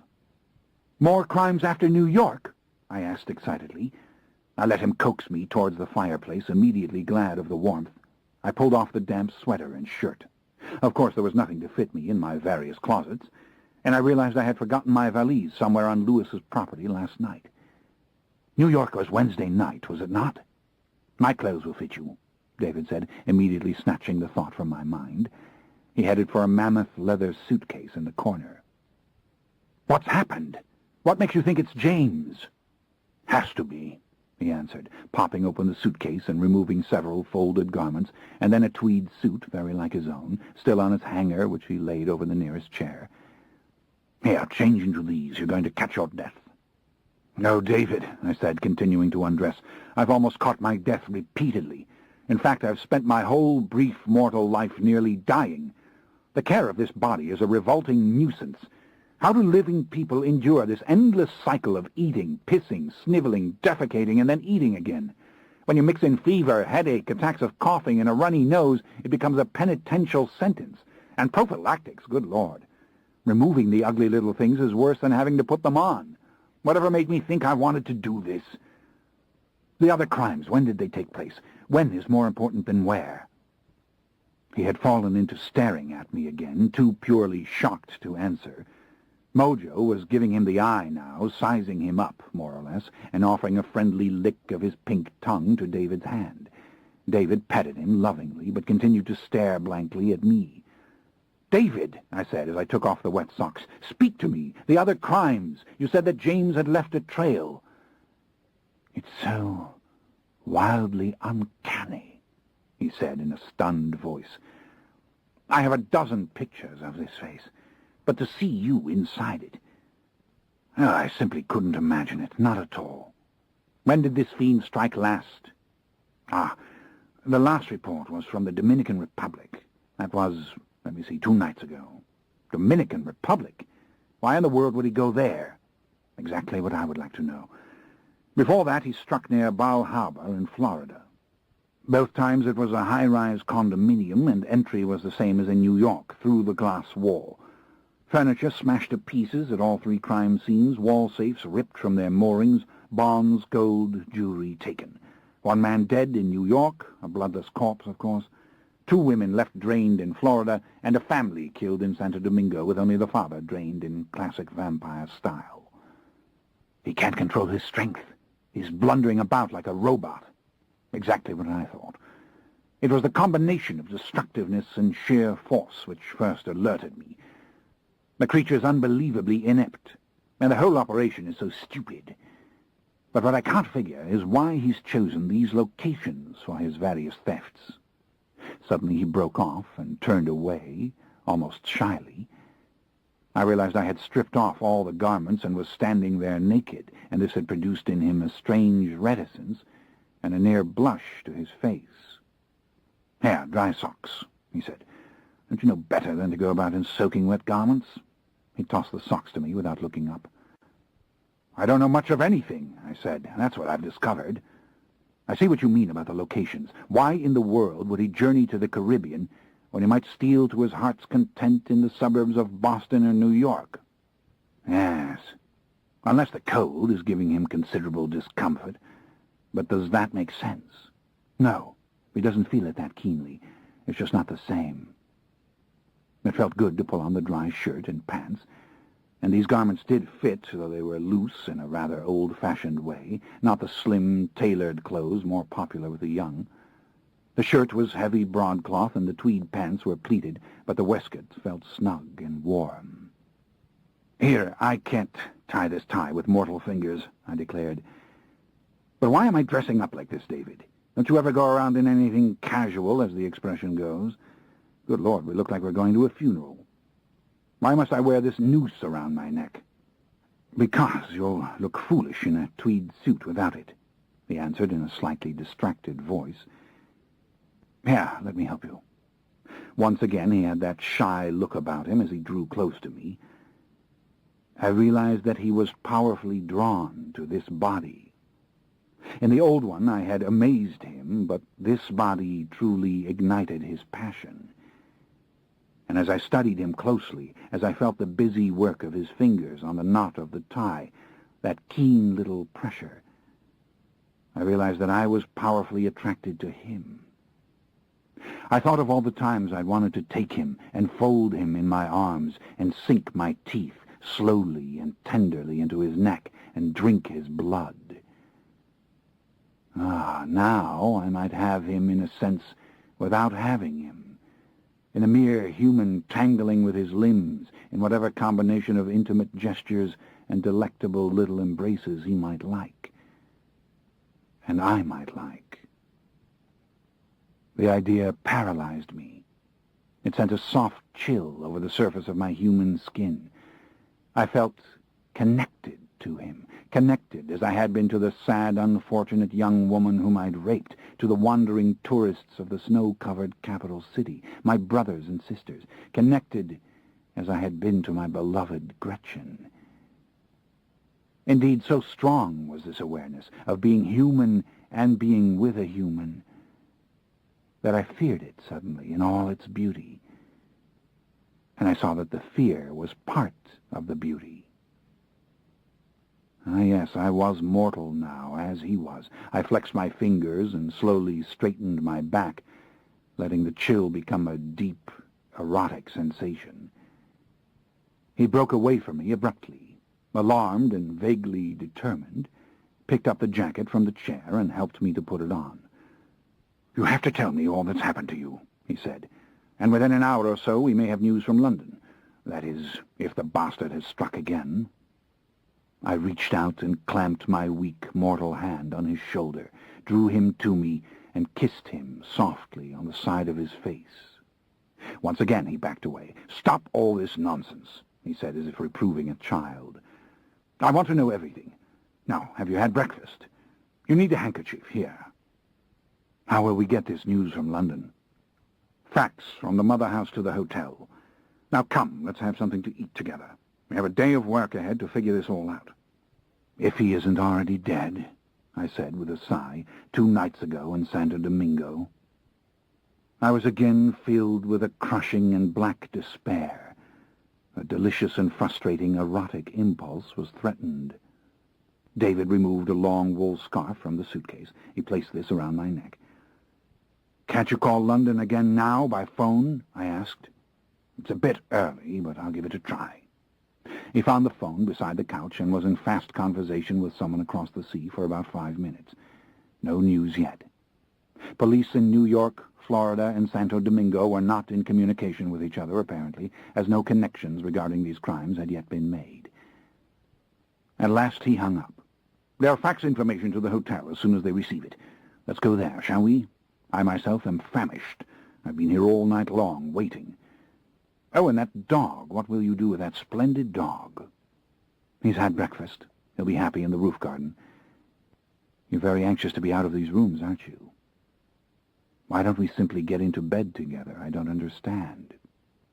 "You're serious?" I shrugged. "Of course. Serious. I was beginning to be obsessed with this simple little possibility. Making love before anything else happened seemed like a perfectly marvelous idea. Again he fell to staring at me in maddening, trance-like silence. "You do realize," he said, "that this is an absolutely magnificent body, don't you? I mean, you aren't insensible to the fact that you've been deposited in a most impressive piece of young male flesh. I looked it over well before the switch, remember? Why is it you don't want to? You've been with a woman, haven't you? I wish you wouldn't read my mind. It's rude. Besides, what does that matter to you? A woman you loved. I have always loved both men and women. That's a slightly different use of the word love. Listen, we simply can't do it now, so behave yourself. I must hear everything about this creature, James. It's going to take us time to make a plan." "A plan? You really think we can stop him?" "Of course I do." He beckoned for me to come. "But how?" I asked. We were going out the door. "We must look at the creature's behavior. We must assess his weaknesses and his strengths. And remember, there are 2 of us against him, and we have a powerful advantage." "But what advantage?" "Lestat, clear your mortal brain of all these rampant erotic images and come. I can't think on an empty stomach, and obviously you're not thinking straight at all." Mojo came padding to the gate to follow us, but I told him to stay. I kissed him tenderly on the side of his long black nose, and he lay down on the wet concrete and merely peered at me in solemn, disappointed fashion as we went down the stairs. It was only a matter of several blocks to the hotel, and the walk beneath the blue sky was not intolerable even with the biting wind. I was too cold, however, to begin my story, and also the sight of the sun-lighted city kept tearing me out of my thoughts. Once again I was impressed with the carefree attitudes of the people who roamed by day. All the world seemed blessed in this light, regardless of the temperature. And a sadness was growing in me as I beheld it, because I really didn't want to remain in this sun-lighted world, no matter how beautiful it was. No, give me back my preternatural vision, I thought. Give me back the dark beauty of the world by night. Give me back my unnatural strength and endurance, and I shall cheerfully sacrifice this spectacle forever. The vampire Lestat. C'est moi. Stopping at the hotel desk, David left word that we would be in the coffee shop, and any fax material which came in must be brought to us at once. Then we settled at a quiet, white-draped table in the corner of the vast, old-fashioned room with its fancy plaster ceiling and white silk draperies, and commenced to devour an enormous New Orleans breakfast of eggs, biscuits, fried meats, gravy, and thick, buttery grits. I had to confess that the food situation had improved with the journey south. Also, I was better at eating now, and wasn't choking so much or scraping my tongue on my own teeth. The thick, syrupy coffee of my home city was past perfection, and the dessert of broiled bananas and sugar was enough to bring any sensible human being to his knees. But in spite of these tantalizing delights, and my desperate hope that we would soon have a report from London, my main concern was that of pouring out for David the entire woeful tale. Again and again he pushed for details and interrupted me with questions, so it became in fact a far more thorough account than I had ever given Louis, and one that wrung from me considerably more pain. It was agony to relive my naive conversation with James in the townhouse, to confess that I had not cared sufficiently to be suspicious of him, that I had been too satisfied that a mere mortal could never trick me. And then came the shameful rape, the poignant account of my time with Gretchen, the awful nightmares of Claudia, and the parting from Gretchen to come home to Louis, who misunderstood all that I laid before him and insisted upon his own interpretation of my words, as he refused to give me what I sought. No small part of the pain was that my anger had left me, and I felt only the old crushing grief.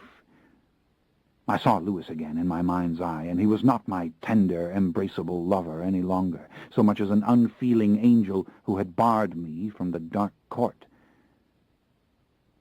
"I understand why he refused," I said dully, barely able to speak about it. "Perhaps I should have known. And very truly, I can't believe he will hold out against me forever. He's simply carried away with this sublime idea of his that I ought to go save my soul. It's what he would do, you see. And yet, in a way, he himself would never do it. And he's never understood me. Never. That's why he described me so vividly, yet poorly, in his book, over and over again. If I am trapped in this body, if it becomes quite plain to him that I don't intend to go off into the jungles of French Guiana with Gretchen, I think he will give in to me eventually, even though I did burn his house. It might take years, of course, years, and this miserable—" "You're getting furious again," said David. "Calm down. And what in the world do you mean you burnt his house?" "I was angry," I said in a tense whisper. "My God, angry? That isn't even the word." I thought I had been too unhappy to be angry. I realized this wasn't so. But I was too unhappy to carry the point further. I took another bracing swallow of the thick black coffee, and as best I could, I went on to describe how I had seen Marius by the light of the burning shack. Marius had wanted for me to see him. Marius had rendered a judgment, and I did not know truly what that judgment was. Now the cold despair did come over me, obliterating the anger quite completely, and I stared listlessly at the plate before me, at the half-empty restaurant with its shining silver and napkins folded at so many empty places like little hats. I looked beyond to the muted lights of the lobby, with that awful gloom closing upon everything. And then I looked at David, who for all his character, his sympathy, and his charm, was not the marvelous being he would have been to me with my vampire eyes, but only another mortal, frail and living on the edge of death as I did. I felt dull and miserable. I could say no more. "Listen to me," said David. "I don't believe that your Marius has destroyed this creature. He would not have revealed himself to you if he'd done such a thing. I can't imagine the thoughts or feelings of such a being. I can't even imagine yours, and I know you as I know my dearest and oldest friends. But I don't believe he would do it. He came to display his anger, to refuse assistance, and that was his judgment, yes. But I wager he's giving you time to recover your body. And you must remember, however you perceived his expression, you saw it through a human being's eyes." "I've considered this," I said listlessly. "To tell the truth, what else can I do but believe that my body is still there to be reclaimed?" I shrugged. "I don't know how to give up." He smiled at me, a lovely, deep, warm smile. "You've had a splendid adventure," he said. "Now, before we plot to catch this glorified purse-snatcher, allow me to ask you a question, and don't lose your temper, please. I can see that you don't know your own strength in this body any more than you did in the other. Strength? What strength? This is a weak, flopping, sloshy, repulsive collection of nerves and ganglia. Don't even mention the word strength. Nonsense. You're a big, strapping, healthy young male of some 190 pounds without an ounce of spare fat on you. You have 50 years of mortal life ahead of you. For the love of heaven, realize what advantages you possess." All right. It's jolly, so happy to be alive," I whispered, because if I hadn't whispered, I would have howled. "And I could be smashed by a truck outside in the street at noon today. Good God, David, don't you think I despise myself, that I cannot endure these simple trials? I hate it. I hate being this weak and cowardly creature." I sat back in the chair, eyes roving the ceiling, trying not to cough or sneeze or weep or make a fist out of my right hand, which I might drive through the tabletop or perhaps the nearby wall. "I loathe cowardice," I whispered. "I know," he said kindly. He studied me for a few quiet moments and then blotted his lips with his napkin and reached for his coffee. Then he spoke again.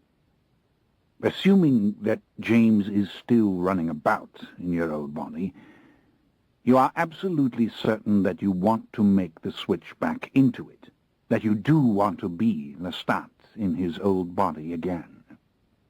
I laughed sadly to myself. "How can I make that any plainer?" I asked wearily. "How in the hell can I make the switch again? That is the question upon which my sanity depends." "Well, first we must locate James. We shall devote our entire energy to finding him. We shall not give up until we are convinced that there is no James to be found." "Again, you're making it sound so simple. How can such a thing be done?" "Shh! You're attracting needless attention," he said with quiet authority. "Drink the orange juice. You'll need it. I'll order some more." "I don't need the orange juice, and I don't need any more nursing," I said. "Are you seriously suggesting that we have a chance of catching this fiend? Lestat, as I told you before, think on the most obvious and unchangeable limitation of your former state. A vampire cannot move about in the day. A vampire is almost entirely helpless in the day. Granted, there is a reflex to reach out for and harm anyone disturbing his rest, but otherwise he is helpless, and for some 8 to 12 hours he must remain in one place. That gives us the traditional advantage, especially since we know so much about the being in question, and all we require is an opportunity to confront the creature and confuse him sufficiently for the switch to be made." "We can force it?" "Yes, I know that we can. He can be knocked loose from that body long enough for you to get in. David, I must tell you something. In this body I have no psychic power at all. I didn't have any when I was a mortal boy. I don't think I can rise out of this body. I tried once in Georgetown. I couldn't budge from the flesh. Anyone can do this little trick, Lestat. You were merely afraid. And some of what you learned in the vampiric body you now carry with you. Obviously, the preternatural cells gave you an advantage, but the mind itself does not forget. Obviously, James took his mental powers from body to body. You must have taken some part of your knowledge with you as well. Well, I was frightened. I've been afraid to try since, afraid I'd get out and then couldn't get back in. I'll teach you how to rise out of the body. I'll teach you how to make a concerted assault upon James. And remember, there are two of us, Lestat. You and I together will make the assault.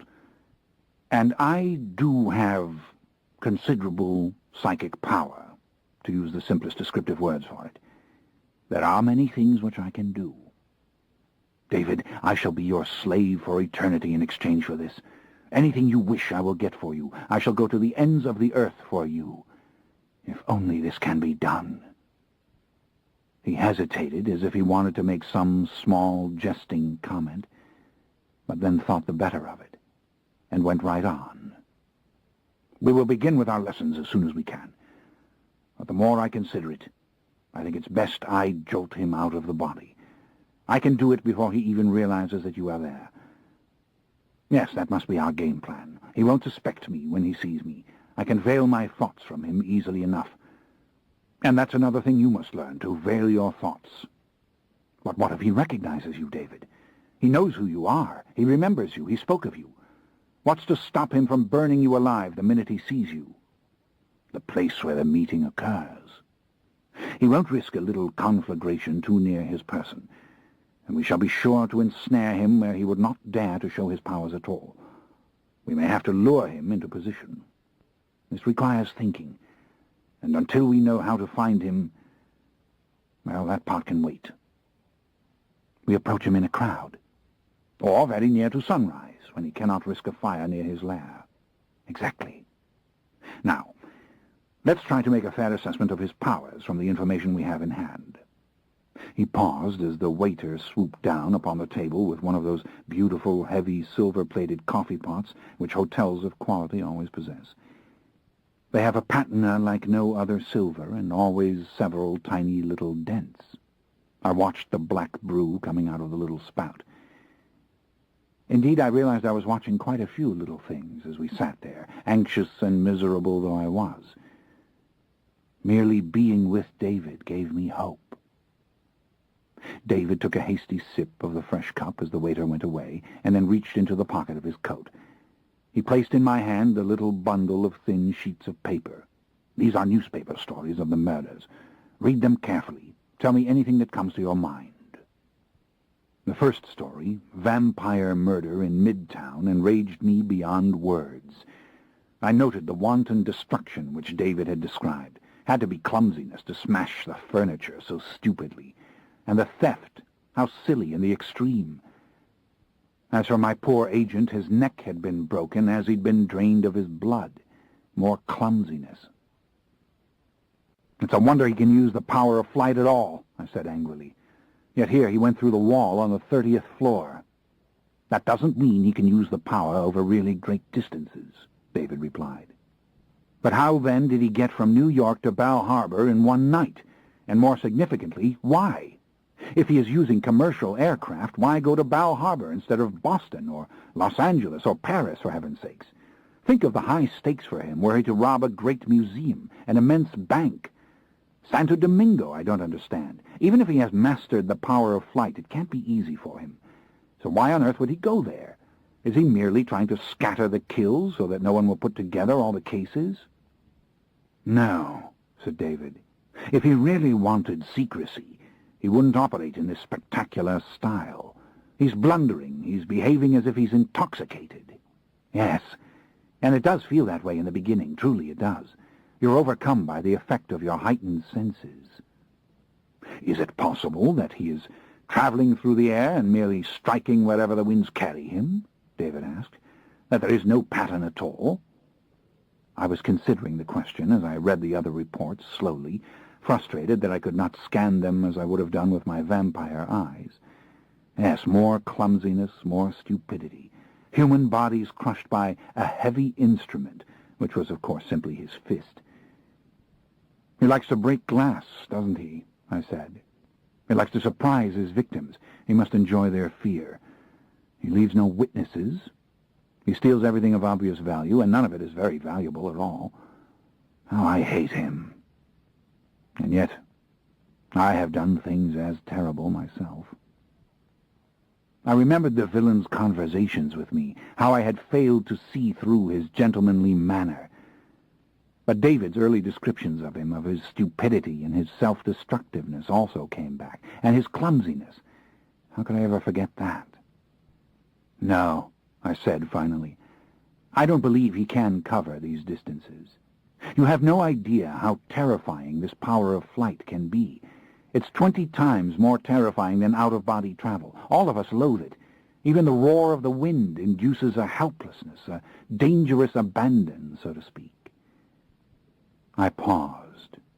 We know this flight in our dreams, perhaps because we knew it in some celestial realm beyond this earth before we were ever born.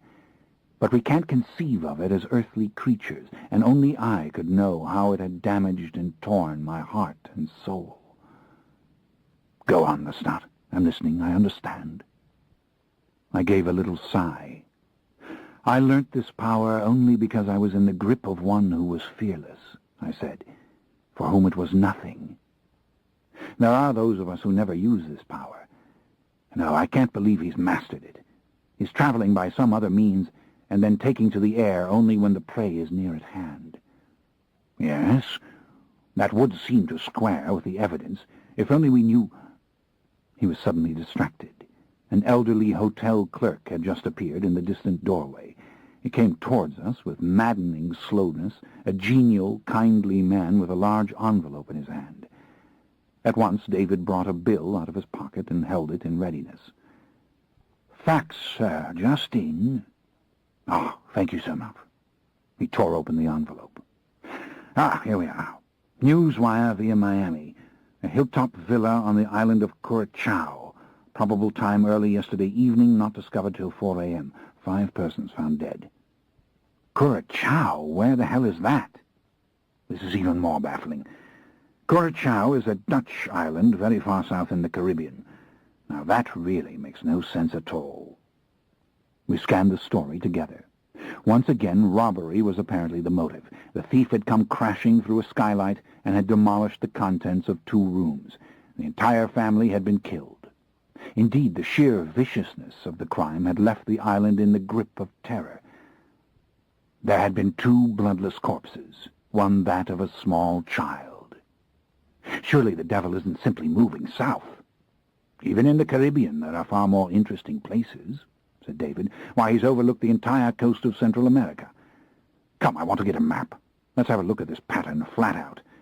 I spied a little travel agent in the lobby. He's bound to have some maps for us. We'll take everything back to your rooms."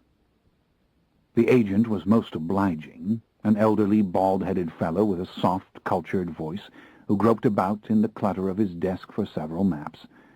Curacao, yes, he had a brochure or 2 on the place. Not a very interesting island, as the Caribbean islands go. "Why do people go there?" I asked. "Well, in the main they don't," he confessed, rubbing the top of his bald head. "Except for the cruise ships, of course. They've been stopping there again these last few years. Yes, here." He placed a little folder in my hand for a small ship called the Crown of the Seas, very pretty in the picture, which meandered all through the islands, its final stop Curacao, before it started home. "Cruise ships," I whispered, staring at the picture. My eyes moved to the giant posters of ships which lined the office walls. "Why, he had pictures of ships all over his house in Georgetown," I said. "David, that's it. He's on some sort of ship. Don't you remember what you told me? His father worked for some shipping company. He himself said something about wanting to sail to America aboard a great ship." "My God," David said. "You may be right. New York, Bow Harbor." He looked at the agent. "Do cruise ships stop at Bow Harbor?" "Port Everglades," said the agent, "right near it. but not very many start from New York. What about Santo Domingo? I asked. Do they stop there? Yes, that's a regular port, all right. They all vary their itineraries. What sort of ship do you have in mind? Quickly, David jotted down the various points and the nights upon which the attacks had happened, without an explanation, of course. But then he looked crestfallen. No, he said, I can see it's impossible myself. What cruise ship could possibly make the journey from Florida all the way to Curacao in 3 nights? Well, there is one, said the agent, and as a matter of fact, she sailed from New York this last Wednesday night. It's the flagship of the Cunard Line, the Queen Elizabeth II. That's it, I said, the Queen Elizabeth II. David, it was the very ship he mentioned to me. You said his father, but I thought the QE2 makes the transatlantic crossing, said David. Not in winter, said the agent agreeably. She's in the Caribbean until March, and she's probably the fastest ship sailing any sea anywhere. She can do 28 knots. But here, we can check the itinerary right now. He went into another seemingly hopeless search through the papers on his desk, and at last produced a large, handsomely printed brochure, opening it and flattening it with his right hand. Yes, left New York Wednesday. She docked at Port Everglades Friday morning, sailed before midnight, then on to Curacao, where she arrived yesterday morning at 5 a.m. But she didn't stop in the Dominican Republic, I'm afraid. Can't help you there.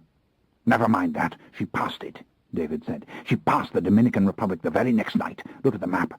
That's it, of course. Oh, the little fool. He all but told you himself, Lestat, with all his mad, obsessive chatter. He's on board the QE2, the ship which mattered so much to his father, the ship upon which the old man spent his life. We thanked the agent profusely for the maps and brochures, then headed for the taxis out front. Oh, it's so bloody typical of him, David said, as the car carried us towards my apartment. Everything is symbolic with this madman, and he himself was fired from the QE2 amid scandal and disgrace. I told you this, remember? Oh, you are so right. It's all a matter of obsession, and the little demon gave you the clue himself. Yes. Oh, definitely yes. And the Talamasca wouldn't send him to America on the Queen Elizabeth II. He never forgave you for that. I hate him, David whispered, with a heat that amazed me, even given the circumstances in which we were involved. But it isn't really so foolish, David, I said. It's devilishly clever, don't you see? Yes, he tipped his hand to me in Georgetown, chattering away about it, and we can lay that down to his self-destructiveness, but I don't think he expected me to figure it out.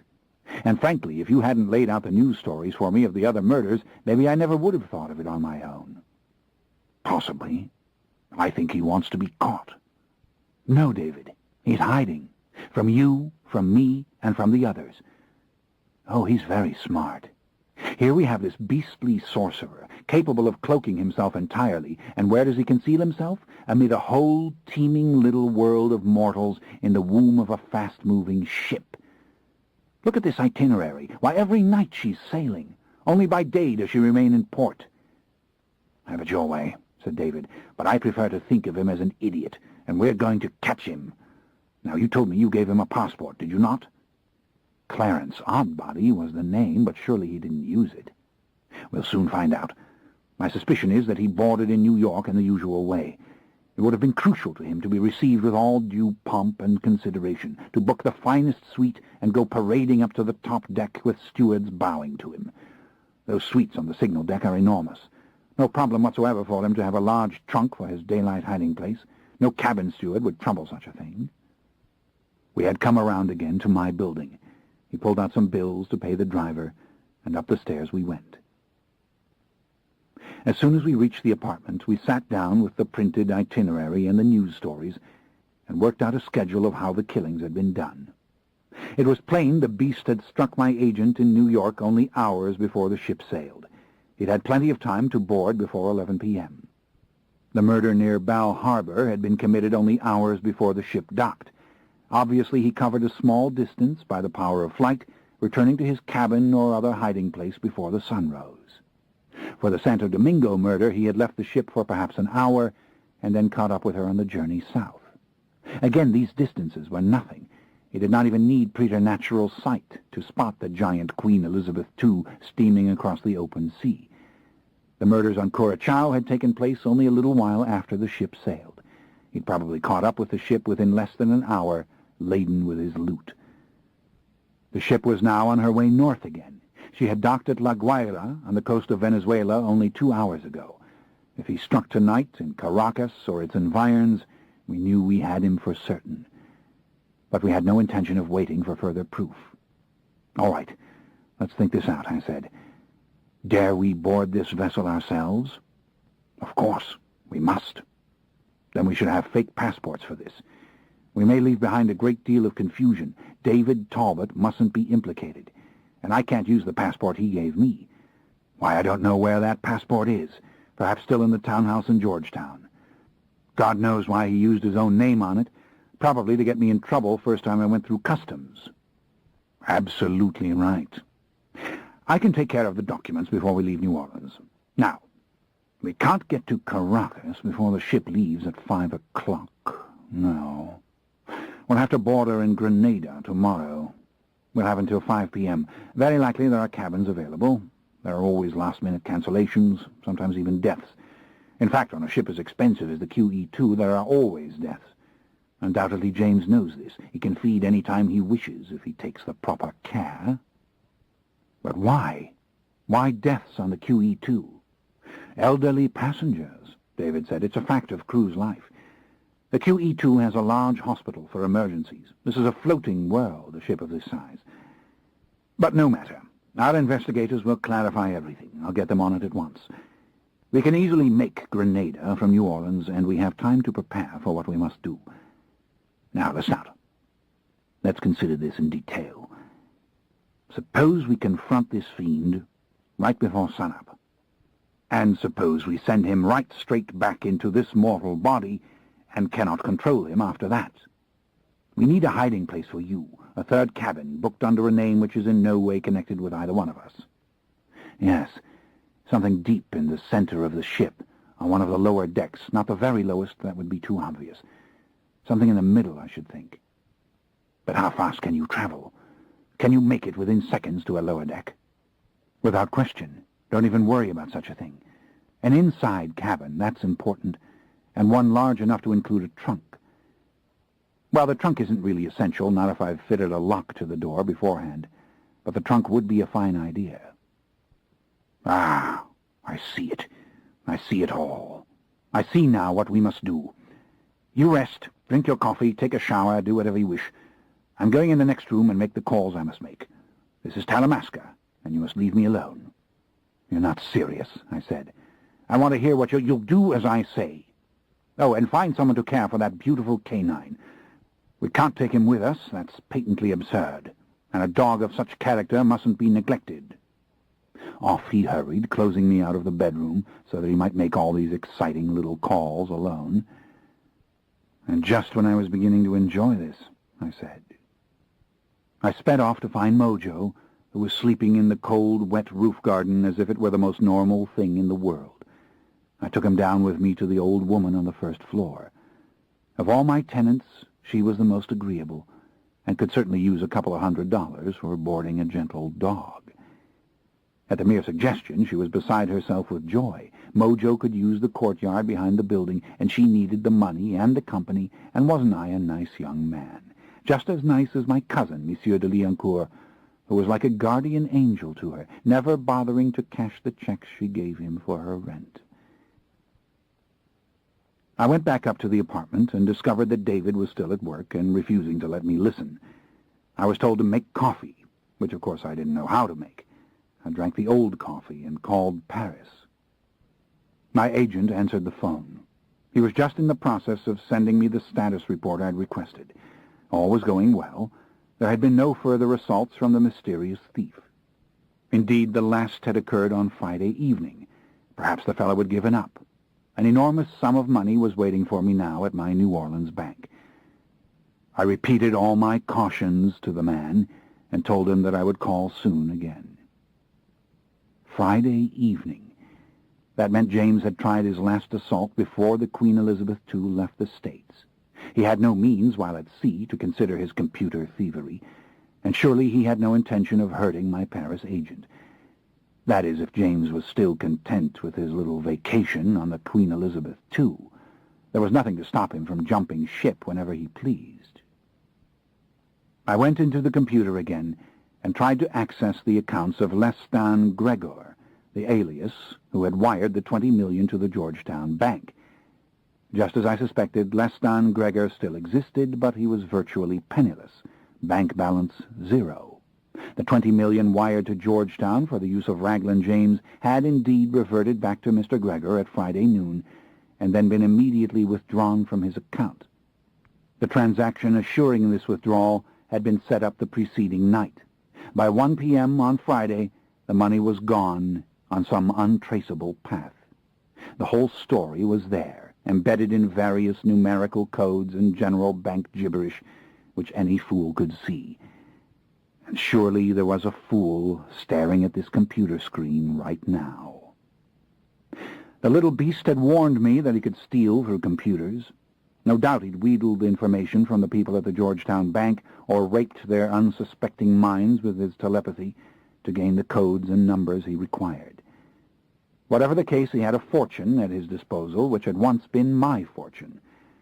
I hated him all the more. I hated him for killing my man in New York. I hated him for smashing all the furniture when he did it and for stealing everything else in the office. I hated him for his pettiness and his intellect, his crudeness, and his nerve. I sat, drinking the old coffee and thinking about what lay ahead. Of course, I understood what James had done, stupid though it seemed. From the very first, I'd known that his stealing had to do with some profound hunger in his soul. And this Queen Elizabeth II had been the world of his father, the world from which he, caught in an act of thievery, had been cast out. Oh, yes, cast out, the way the others had cast me out. And how eager he must have been to return to it with his new power and his new wealth. He'd probably planned it down to the very hour as soon as we'd agreed upon a date for the switch. No doubt if I had put him off, he would have picked up the ship at some later harbor. As it was, he was able to begin his journey only a short distance from Georgetown and strike my mortal agent before the ship sailed. Ah, the way he'd sat in that grimly lighted little Georgetown kitchen, staring again and again at his watch. I mean, this watch. At last David emerged from the bedroom, notebook in hand. Everything had been arranged. There is no Clarence Oddbody on the Queen Elizabeth II, but a mysterious young Englishman named Jason Hamilton booked the lavish Queen Victoria suite only 2 days before the ship sailed from New York. For the moment, we must assume that this is our man. We'll have more information about him before we reach Grenada. Our investigators are already at work. We ourselves are booked out of Grenada in 2 penthouse suites on the same deck as our mysterious friend. We must board any time tomorrow before the ship sails at 5 p.m. The first of our connecting flights leave New Orleans in 3 hours. We will need at least one of those hours to obtain a pair of false passports from a gentleman who's been highly recommended for this sort of transaction and is in fact waiting for us now. I have the address here. Excellent. I've plenty of cash on hand. Very good. Now, one of our investigators will meet us in Grenada. He's a very cunning individual, and I've worked with him for years. He's already booked a 3rd cabin inside Deck 5, and he will manage to smuggle a couple of small but sophisticated firearms into that cabin, as well as the trunk we will need later on. Those weapons will mean nothing to a man walking around in my old body. But, of course, afterwards. Precisely, said David. After the switch, I will need a gun to protect myself against this handsome young body here. He gestured to me. Now, to continue. My investigator will slip off the ship after he is officially boarded, leaving the cabin and the guns to us. We ourselves will go through the regular boarding process with our new identification. Oh, and I've selected our names already. Afraid I had to do it. I hope you don't mind. You're an American named Sheridan Blackwood, and I'm a retired English surgeon named Alexander Stoker. It's always best to pose as a doctor on these little missions. You'll see what I mean. I'm thankful you didn't pick H.P. Lovecraft, I said with an exaggerated sigh of relief. Do we have to leave now? Yes, we do. I've already called the taxi. We must get some tropical clothing before we go, or we'll look perfectly ridiculous. There isn't a moment to lose. Now, If you will use those strong young arms of yours to help me with this suitcase, I shall be forever obliged. I'm disappointed. In what? He stopped, stared at me, and then almost blushed as he had earlier that day. Lestat, there is no time for that sort of thing. David, assuming we succeed, it may be our last chance. All right, he said. There is plenty of time to discuss it at the beachside hotel in Grenada tonight. Depending, of course, on how quick you are with your lessons in astral projection. Now do please show some youthful vim and vigor of a constructive sort and help me with this suitcase. I'm a man of 74. Splendid. But I want to know something before we go. What? Why are you helping me? Oh, for the love of heaven, you know why. No, I don't. He stared at me soberly for a long moment, then said, I care for you. I don't care what body you're in. It's true. But to be perfectly honest, this ghastly body thief, as you call him, frightens me. Yes, frightens me to the marrow of my bones. He's a fool, and he always brings about his own ruin, that's true, but this time I think you're right. He's not at all eager to be apprehended, if in fact he ever was. He's planning on a long run of success, and he may tire of the QE2 very soon. That's why we must act. Now pick up this suitcase. I nearly killed myself hauling it up those stairs. I obeyed. But I was softened and saddened by his words of feeling, and plunged into a series of fragmentary images of all the little things we might have done in the large soft bed in the other room. And what if the body thief had jumped ship already, or been destroyed this very morning, after Marius had looked upon me with such disdain? Then we'll go on to Rio, said David, leading the way to the gate. We'll be in time for the carnival. Nice vacation for us both. I'll die if I have to live that long, I said, taking the lead down the stairs. Trouble with you is you've gotten used to being human because you've done it for so damned long. I was used to it by the time I was 2 years old, he said dryly. I don't believe you. I've watched 2-year-old humans with interest for centuries. They're miserable. They rush about, fall down, and scream almost constantly. They hate being human. They know already that it's some sort of dirty trick. He laughed to himself, but didn't answer me. He wouldn't look at me either.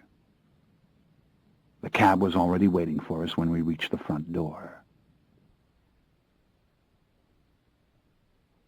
Chapter 20. The plane ride would have been another absolute nightmare had I not been so tired that I slept. A full 24 hours had passed since my last dreamy rest in Gretchen's arms, and indeed I fell so deep into sleep now that when David roused me for the change of planes in Puerto Rico, I scarce knew where we were or what we were doing, and for an odd moment it felt entirely normal to be lugging about this huge, heavy body in a state of confusion and thoughtless obedience to David's commands.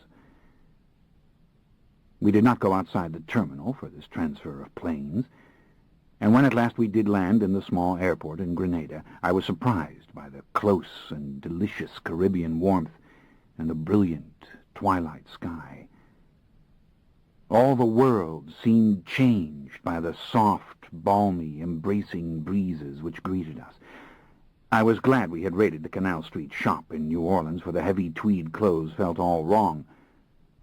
As the cab bounced along the narrow, uneven road, carrying us to our beachfront hotel, I was transfixed by the lush forest around us, the big red hibiscus blooming beyond little fences, the graceful coconut palms bending over the tiny, tumble-down hillside houses, and eager to see, not with this dim, frustrating mortal night vision, but in the magical light of the morning sun. There had been something absolutely penitential about my undergoing the transformation in the mean cold of Georgetown, no doubt of it at all. Yet when I thought of it, that lovely white snow and the warmth of Gretchen's little house, I couldn't truly complain. It was only that this Caribbean island seemed the true world, the world for real living, And I marveled, as I always did when in these islands, that they could be so beautiful, so warm, and so very poor. Here one saw the poverty everywhere, the haphazard wooden houses on stilts, the pedestrians on the borders of the road, the old rusted automobiles, and a total absence of any evidence of affluence, making, of course, for a quaintness in the eye of the outsider, but something of a hard existence, perhaps, for the natives, who had never gathered together enough dollars to leave this place, even perhaps for a single day. The evening sky was a deep, shining blue, as it is often in this part of the world, as incandescent as it can be over Miami, and the soft white clouds made the same clean and dramatic panorama on the far edge of the gleaming sea. Entrancing. And this is but one tiny part of the great Caribbean. Why do I ever wander in other climes at all? The hotel was, in fact, a dusty, neglected little guest house of white stucco under a myriad complex of rusted tin roofs. It was known only to a few Britishers and very quiet, with a rambling wing of rather old-fashioned rooms looking out over the sands of Grand Anse Beach. With profuse apologies for the broken air-conditioning machines and the crowded quarters, we must share a room with twin beds. I almost burst into laughter as David looked to heaven as if to say silently that his persecution would never end. The proprietor demonstrated that the creaky overhead fan created quite a breeze. Old, white, louvered shutters covered the windows. The furniture was made of white wicker, and the floor was old tile. It seemed very charming to me, but mostly on account of the sweet warmth of the air around me and the bit of jungle creeping down around the structure with its inevitable snaggle of banana leaf and queen's wreath vine. Ah, that vine. A nice rule of thumb might be, don't ever live in a part of the world which will not support that vine. At once we set about to changing clothes. I stripped off the tweeds and put on the thin cotton pants and shirt I'd bought in New Orleans before we left, along with a pair of white tennis shoes, and deciding against an all-out physical assault upon David, who was changing with his back turned to me, I went out under the graceful arching coconut palms and made my way down onto the sand. The night was as tranquil and gentle as any night I've ever known. All my love of the Caribbean came back to me, along with painful and blessed memories. But I longed to see this night with my old eyes. I longed to see past the thickening darkness and the shadows that shrouded the embracing hills. I longed to turn on my preternatural hearing and catch the soft songs of the jungles, to wander with vampiric speed up the mountains of the interior, to find the secret little valleys and waterfalls, as only the vampire Lestat could have done. I felt a terrible, terrible sadness for all my discoveries. And perhaps it hit me in its fullness for the first time that all of my dreams of mortal life had been a lie. It wasn't that life wasn't magical. It wasn't that creation was not a miracle. It wasn't that the world was not fundamentally good. It was that I had taken my dark power so for granted that I did not realize the vantage point it had given me. I had failed to assess my gifts, and I wanted them back. Yes, I had failed, hadn't I? Mortal life should have been enough. I looked up at the heartless little stars, such mean guardians, and I prayed to the dark gods who don't exist to understand. I thought of Gretchen. Had she already reached her rainforests and all the sick ones waiting for the consolations of her touch? I wished I knew where she was. Perhaps she was already at work in a jungle dispensary with gleaming vials of medicine, or trekking to nearby villages with miracles in a pack on her back. I thought of her quiet happiness when she described the mission. The warmth of those embraces came back to me, the drowsy sweetness of it, and the comfort of that small room. I saw the snow falling once more beyond the windows. I saw her large hazel eyes fixed on me, and heard the slow rhythm of her speech. Then again I saw the deep blue evening sky above me. I felt the breeze that was moving over me as smoothly as if it were water, and I thought of David. David, who was here with me now. I was weeping when David touched my arm. For a moment I couldn't make out the features of his face. The beach was dark, and the sound of the surf so enormous that nothing in me seemed to function as it ought to do. Then I realized that, of course, it was David standing there looking at me, David in a crisp white cotton shirt and wash pants and sandals, managing somehow to look elegant even in this attire. David asking me gently to please come back to the room. "Jake's here," he said. "Our man from Mexico City. I think you should come inside." The ceiling fan was going noisily, and cool air moved through the shutters as we came into the shabby little room. A faint clacking noise came from the coconut palms, a sound I rather liked, rising and falling with the breeze. Jake was seated on one of the narrow, saggy little beds, a tall, lanky individual in khaki shorts and a white polo shirt, puffing on an odoriferous little brown cigar. All of his skin was darkly tanned, and he had a shapeless thatch of graying blonde hair. His posture was one of complete relaxation. But beneath his facade he was entirely alert and suspicious, his mouth a perfectly straight line. We shook hands as he disguised only a little the fact that he was looking me up and down, quick, secretive little eyes, not unlike David's eyes, though smaller. God only knows what he saw. "Well, the guns won't be any problem," he said with an obvious Australian accent. "There are no metal detectors at ports such as this. I'll board at approximately 10 a.m., plant your trunk and your guns for you in your cabin on 5 deck, then meet you in the Café Centaur in St. George's. I do hope you know what you're doing, David, bringing firearms aboard the Queen Elizabeth II." "Of course I know what I'm doing," said David very politely, with a tiny, playful smile. "Now, what do you have for us on our man?" "Ah, yes. Jason Hamilton, 6 feet tall, dark tan, longish blonde hair, piercing blue eyes. Mysterious fella. Very British, very polite. Rumors as to his true identity abound. He's an enormous tipper and a day sleeper, and apparently doesn't bother to leave the ship when she's in port. Indeed, he gives over small packages to be mailed to his cabin steward every morning, quite early, before he disappears for the day. Haven't been able to discover the postbox, but that's a matter of time. He has yet to appear in the Queen's Grill for a single meal. It's rumoured he's seriously ill, but with what no one knows. He's a picture of health, which only adds to the mystery. Everyone says so. A powerfully built and graceful fellow with a dazzling wardrobe, it seems. He gambles heavily at the roulette wheel and dances for hours with the ladies. Seems, in fact, to like the very old ones. He'd arouse suspicion on that account alone if he weren't so bloody rich himself. Spends a lot of time simply rowing the ship." "Excellent. This is just what I wanted to know," said David. "You have our tickets?" The man gestured to a black leather folder on the wicker dressing table. David checked the contents, then gave him an approving nod. "Deaths on the QE2 so far?" "Ah, no, that's an interesting point. They have had 6 since they left New York, which is a little more than usual.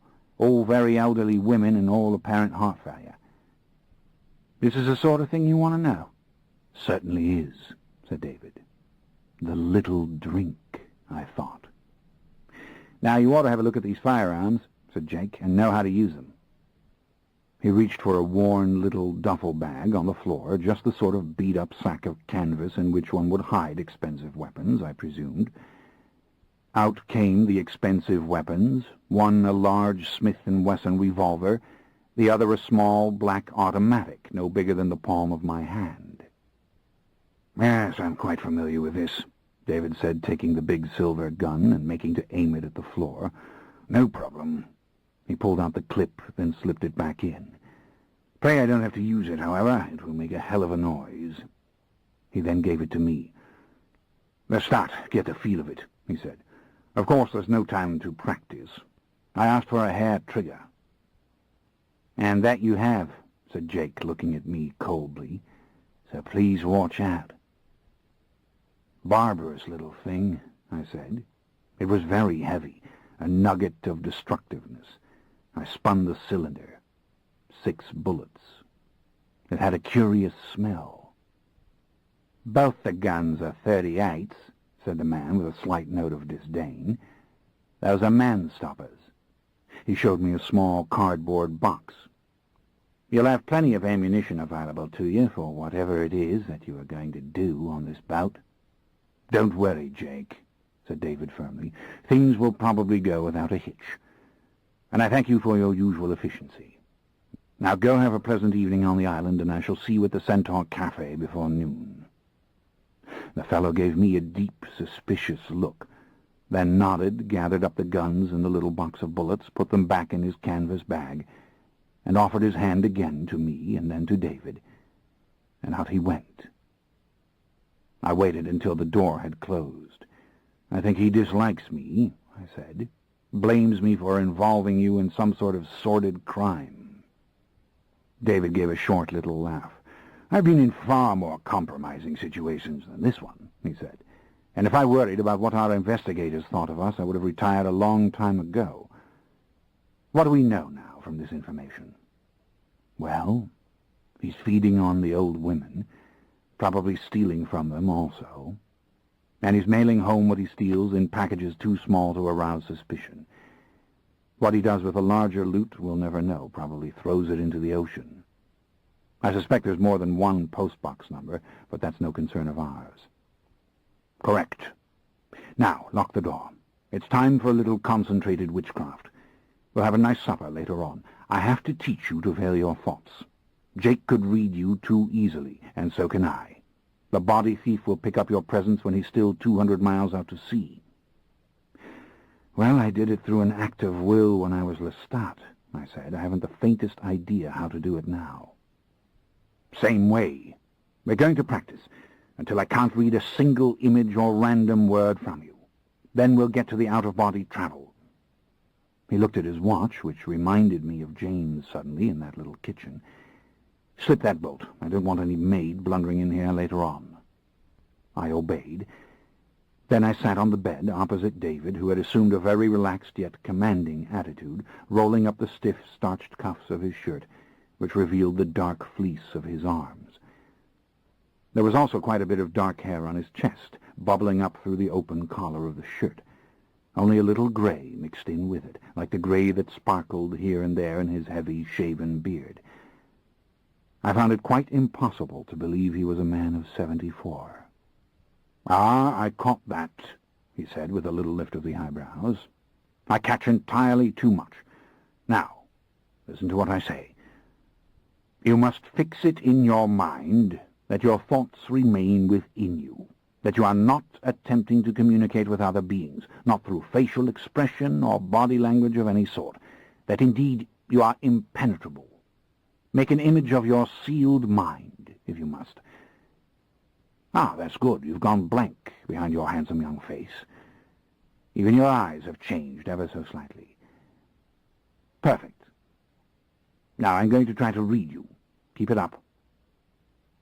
By the end of 45 minutes I had learned the trick fairly painlessly, but I could pick up nothing of David's thoughts, even when he tried his hardest to project them to me. In this body I simply did not have the psychic ability which he possessed, but the veiling we had achieved, and this was a crucial step. We would continue to work on this all throughout the night. "We're ready to begin on the out-of-body travel," he said. "This is going to be hell," I said. "I don't think I can get out of this body. As you can see, I just don't have your gifts." "Nonsense," he said. He loosened his posture slightly, crossing his ankles and sliding down a bit in the chair. But somehow, no matter what he did, he never lost the attitude of the teacher, the authority, the priest. It was implicit in his small, direct gestures, and above all in his voice. "Lie down on that bed and close your eyes, and listen to every word I say." I did as I was told, and immediately felt a little sleepy. His voice became even more directive in its softness, rather like that of a hypnotist, bidding me to relax completely and to visualize a spiritual double of this form. Must I visualize myself with this body? No, doesn't matter.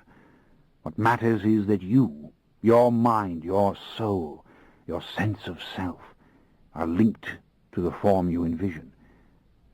Now picture it as congruent with your body, and then imagine that you want to lift it up and out of the body, that you want to go up. For some 30 minutes, David continued this unhurried instruction, reiterating in his own fashion the lessons which priests had taught to their initiates for thousands of years. I knew the old formula, but I also knew complete mortal vulnerability and a crushing sense of my limitations and a stiffening and debilitating fear. We had been at it perhaps 45 minutes when I finally sank into the requisite and lovely vibratory state on the very cusp of sleep. My body seemed, in fact, to have become this delicious vibratory feeling and nothing more. And just when I realized this, and might have remarked upon it, I suddenly felt myself break loose and begin to rise. I opened my eyes, or at least I thought I did. I saw I was floating directly above my body. In fact, I couldn't even see the real flesh and blood body at all. "Go up," I said, and instantly I traveled to the ceiling with the exquisite lightness and speed of a helium balloon. It was nothing to turn completely over and look straight down into the room. Why, I had passed through the blades of the ceiling fan. Indeed, it was in the very middle of my body, though I could feel nothing. And down there, under me, was the sleeping mortal form I had inhabited so miserably all of these strange days. Its eyes were closed, and so was its mouth. I saw David sitting in his wicker chair, right ankle on his left knee, hands relaxed on his thighs as he looked at the sleeping man. Did he know I had succeeded? I couldn't hear a word he was speaking. Indeed, I seemed to be in a totally different sphere from these two solid figures, though I felt utterly complete and entire and real myself. Oh, how lovely this was! This was so near to my freedom as a vampire that I almost began to weep again. I felt so sorry for the two solid and lonely beings down there. I wanted to pass up through the ceiling and into the night. Slowly I went up, and then out over the roof of the hotel, until I was hovering above the white sand. But this was enough, wasn't it? Fear gripped me, the fear I'd known when I did this little trick before. What in the name of God was keeping me alive in this state? I needed my body. At once I plummeted blindly back into the flesh. I woke up, tingling all over and staring at David as he sat staring back at me. "I did it," I said. I was shocked to feel these tubes of skin and bone enclosing me again, and to see my fingers moving when I told them to do it, to feel my toes come alive in my shoes. Lord God, what an experience! And so many, many mortals had sought to describe it, and so many more, in their ignorance, did not believe that such a thing could be. "Remember to veil your thoughts," David said suddenly. "No matter how exhilarated you become, lock your mind up tight." "Yes, sir. Now, let's do it all again." By midnight, some 2 hours later, I had learned to rise at will. Indeed, it was becoming addictive, the feeling of lightness, the great swooshing ascent, the lovely ease of passing through walls and ceiling, and then the sudden and shocking return. There was a deep, throbbing pleasure to it, pure and shining, like an eroticism of the mind. Why can't a man die in this fashion, David? I mean, why can't one simply rise into the heavens and leave the earth? "Did you see an open doorway, Lestat?" he asked. "No," I said sadly. "I saw this world. It was so clear, so beautiful, but it was this world. Come now, you must learn to make the assault." "But I thought you would do it, David. You jolt him and knock him out of his body, and yes, and suppose he spots me before I can do it, and makes me into a nice little torch. What then? No, you must learn the trick as well." This was far more difficult. Indeed, it required the very opposite of the passivity and relaxation which we had employed and developed before. I had now to focus all my energy upon David with the avowed purpose of knocking him out of his body, a phenomenon which I could not hope to see in any real sense, and then go into his body myself. The concentration demanded of me was excruciating. The timing was critical, and the repeated efforts produced an intense and exhausting nervousness, rather like that of a right-handed person trying to write perfectly with the left hand. I was near to tears of rage and frustration more than once, but David was absolutely adamant that we must continue and that this could be done. No, a stiff drink of scotch wouldn't help. No, we couldn't eat until later. No, we couldn't break for a walk on the beach or a late swim. The first time I succeeded, I was absolutely aghast. I went speeding towards David and felt the impact in the same purely mental fashion in which I felt the freedom of the flight. Then I was inside David, and for one split second saw myself slack-jawed and staring dully through the dim lenses of David's eyes. Then I felt a dark, shuddering disorientation and an invisible blow, as if someone had placed a huge hand on my chest. I realized that he had returned and was pushing me out. I was hovering in the air and then back in my own sweat-drenched body, laughing near hysterically from mad excitement and sheer fatigue. "That's all we need," he said. "Now I know we can pull this off. Come, once again. We're going to do it 20 times if we have to, until we know that we can achieve it without fail." On the 5th successful assault, I remained in his body for a full 30 seconds, absolutely mesmerized by the different feelings attendant to it. The lighter limbs, the poorer vision, and the peculiar sound of my voice coming out of his throat. I looked down and saw his hands, thin, corded with blood vessels, and touched on the backs of the fingers with dark hair. And they were my hands. How hard it was to control them. Why, one of them had a pronounced tremor, which I had never noticed before. Then came the jolt again, and I was flying upwards, and then the plummet back into the 26-year-old body once more. We must have done it 12 times before the slave-driver of a candomblé priest said it was time for him to really fight my assault. "Now you must come at me with much greater determination. Your goal is to claim the body, and you expect a fight." For an hour we battled. Finally, when I was able to jolt him out and keep him out for the space of 10 seconds, he declared that this would be enough. "He told you the truth about yourselves. They will know you. They will receive you and strive to keep you. Any adult human knows how to use his own body much better than the intruder, and of course you know how to use those preternatural gifts in ways of which he can't possibly even dream. I think we can do it. In fact, I'm certain now that we can." "But tell me something," I said. "Before we stop, don't you want to jolt me out of this body and go into it? I mean, just to see what it's like." "No," he said quietly. "I don't." "But aren't you curious?" I asked him. "Don't you want to know—" I could see that I was taxing his patience. "Look, the real truth is we don't have time for that experience. And maybe I don't want to know. I can remember my youth well enough. Too well, in fact. We aren't playing little games here.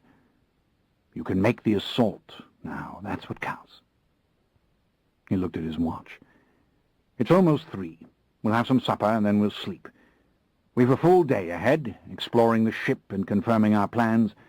We must be rested and in full control of our faculties. Come. Let's see what we can rustle up in the way of food or drink." We went outside and along the walk until we reached the little kitchen, a funny, damp, and somewhat cluttered room.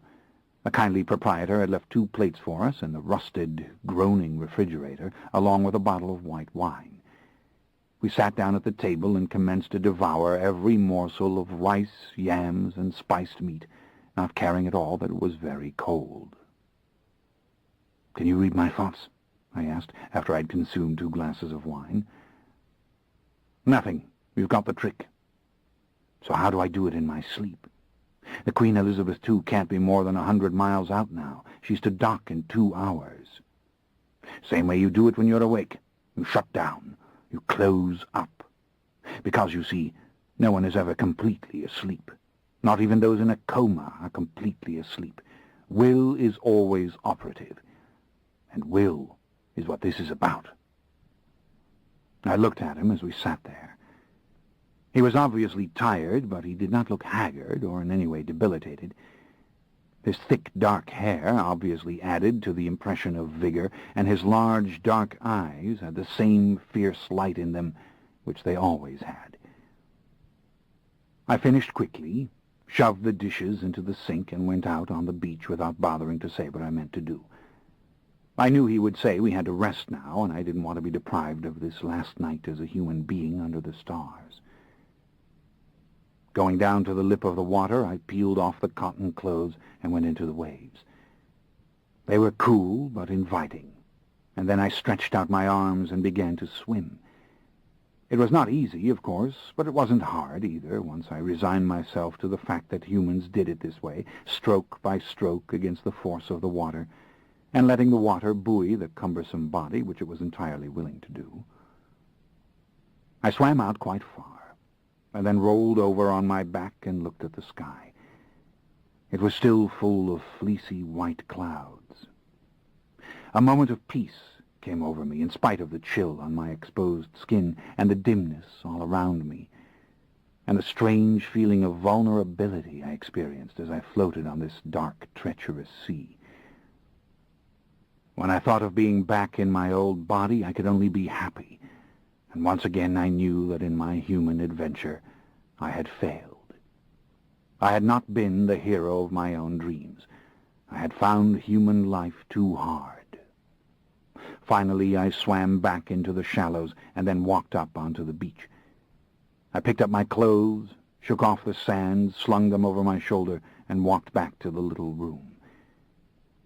Only one lamp burned on the dressing table. David was sitting on his bed closest to the door and dressed only in a long white pajama shirt and smoking one of those little cigars. I liked the scent of it, dark and sweet. He looked his usual dignified self, arms folded, eyes full of normal curiosity as he watched me take a towel from the bath and dry off my hair and my skin. "Just called London," he said. "What's the news?" I wiped my face with the towel and slung it over the back of the chair. The air felt so good on my naked skin now that it was dry. "Robbery in the hills above Caracas, very similar to the crimes in Curaçao. A large villa full of artifacts, jewels, paintings. Much was smashed, only small portables were stolen, 3 people dead. We should thank the gods for the poverty of the human imagination, for the sheer meanness of this man's ambitions, and that our opportunity to stop him has come so soon. In time he would have wakened to his monstrous potential. As it is, he is our predictable fool." "Does any being use what he possesses?" I asked. "Perhaps a few brave geniuses know their true limits. What do the rest of us do but complain?" "I don't know," he said, a sad little smile passing over his face. He shook his head and looked away. "Some night, when this is all over, tell me again how it was for you, how you could be in that beautiful young body and hate this world so much. I'll tell you, but you'll never understand. You're on the wrong side of the dark glass. Only the dead know how terrible it is to be alive." I pulled a loose cotton T-shirt out of my little suitcase, but I didn't put it on. I sat down on the bed beside him. And then I bent down and kissed his face again, gently, as I had in New Orleans, liking the feel of his roughly shaven beard, just as I liked that sort of thing when I was really Lestat, and I would soon have that strong masculine blood inside. I moved closer to him, when suddenly he grasped my hand and I felt him gently push me away. "Why, David?" I asked him. He didn't answer. He lifted his right hand and brushed my hair back out of my eyes. "I don't know," he whispered. "I can't. I simply can't." He got up gracefully and went outside into the night. I was too furious with pure, stymied passion to do anything for a moment. Then I followed him out. He had gone down on the sand a ways, and he stood there alone, as I had done before. I came up behind him. "Tell me, please, why not?" "I don't know," he said again. "I only know I can't. I want to, believe me I do, but I can't. My past is so close to me." He let out a long sigh, and for a while he was silent again. Then he went on. "My memories of those days are so clear.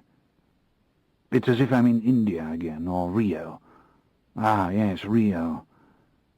It's as if I am that young man again." I knew I was to blame for this. I knew it, and that it was useless to say apologetic words. I also sensed something else. I was an evil being, and even when I was in this body, David could sense that evil.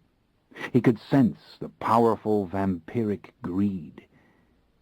It was an old evil, brooding and terrible. Gretchen hadn't sensed it. I had deceived her with this warm and smiling body, but when David looked at me, he saw that blond, blue-eyed demon whom he knew very well. I said nothing. I merely looked out over the sea. Give me back my body. Let me be that devil, I thought. Take me away from this paltry brand of desire and this weakness. Take me back into the dark heavens where I belong. And it seemed suddenly that my loneliness and my misery were as terrible as they had ever been before this experiment, before this little sojourn into more vulnerable flesh. Yes, let me be outside it again, please. Let me be a watcher. How could I have been such a fool? I heard David say something to me, but I didn't really catch the words. I looked up slowly, pulling myself out of my thoughts, and I saw that he had turned to face me, and I realized that his hand was resting gently on my neck. I wanted to say something angry. "Take your hand away, don't torment me." But I didn't speak. "No, you're not evil, that's not it," he whispered. "It's me, don't you understand? It's my fear. You don't know what this adventure has meant to me. To be here again in this part of the great world, and with you. I love you. I love you desperately and insanely. I love the soul inside you, and don't you see, it's not evil, it's not greedy, but it's immense. It overpowers even this youthful body, because it is your soul, fierce and indomitable and outside time, the soul of the true Lestat. I can't give in to it. I can't do it. I'll lose myself forever if I do it, as surely as if... He broke off, too shaken, obviously, to go on. I'd hated the pain in his voice, the faint tremor undermining its deep firmness. How could I ever forgive myself? I stood still, staring past him into the darkness. The lovely pounding of the surf and the faint clacking of the coconut palms were the only sounds. How vast were the heavens! How lovely and deep and calm these hours just before dawn. I saw Gretchen's face. I heard her voice. There was a moment this morning when I thought I could throw up everything just to be with you. I could feel it sweeping me away, the way the music once did, and if you were to say, "Come with me, even now," I might go. The meaning of chastity is not to fall in love.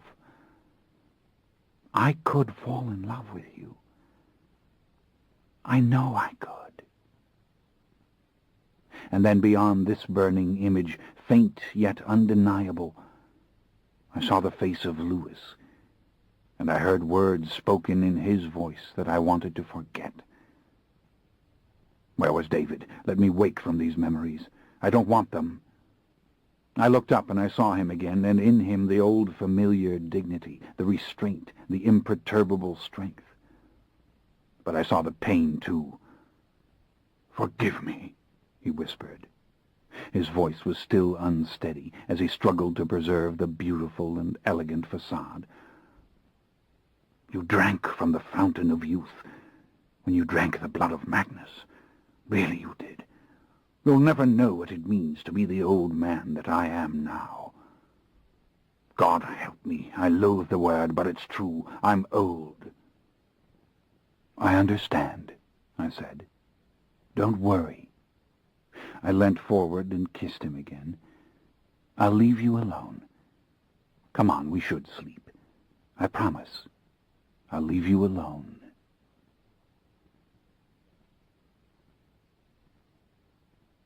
Chapter 21. Good Lord, look at it, David. I just stepped out of the taxi onto the crowded quay. The great blue and white Queen Elizabeth II was far too big to come into the little harbor. She rested at anchor a mile or two out, I could not gauge, so monstrously large that she seemed the ship out of a nightmare, frozen upon the motionless bay. Only her row upon row of myriad tiny windows prevented her from seeming the ship of a giant. The quaint little island with its green hills and curved shore reached out to her, as if trying to shrink her and draw her nearer, all in vain.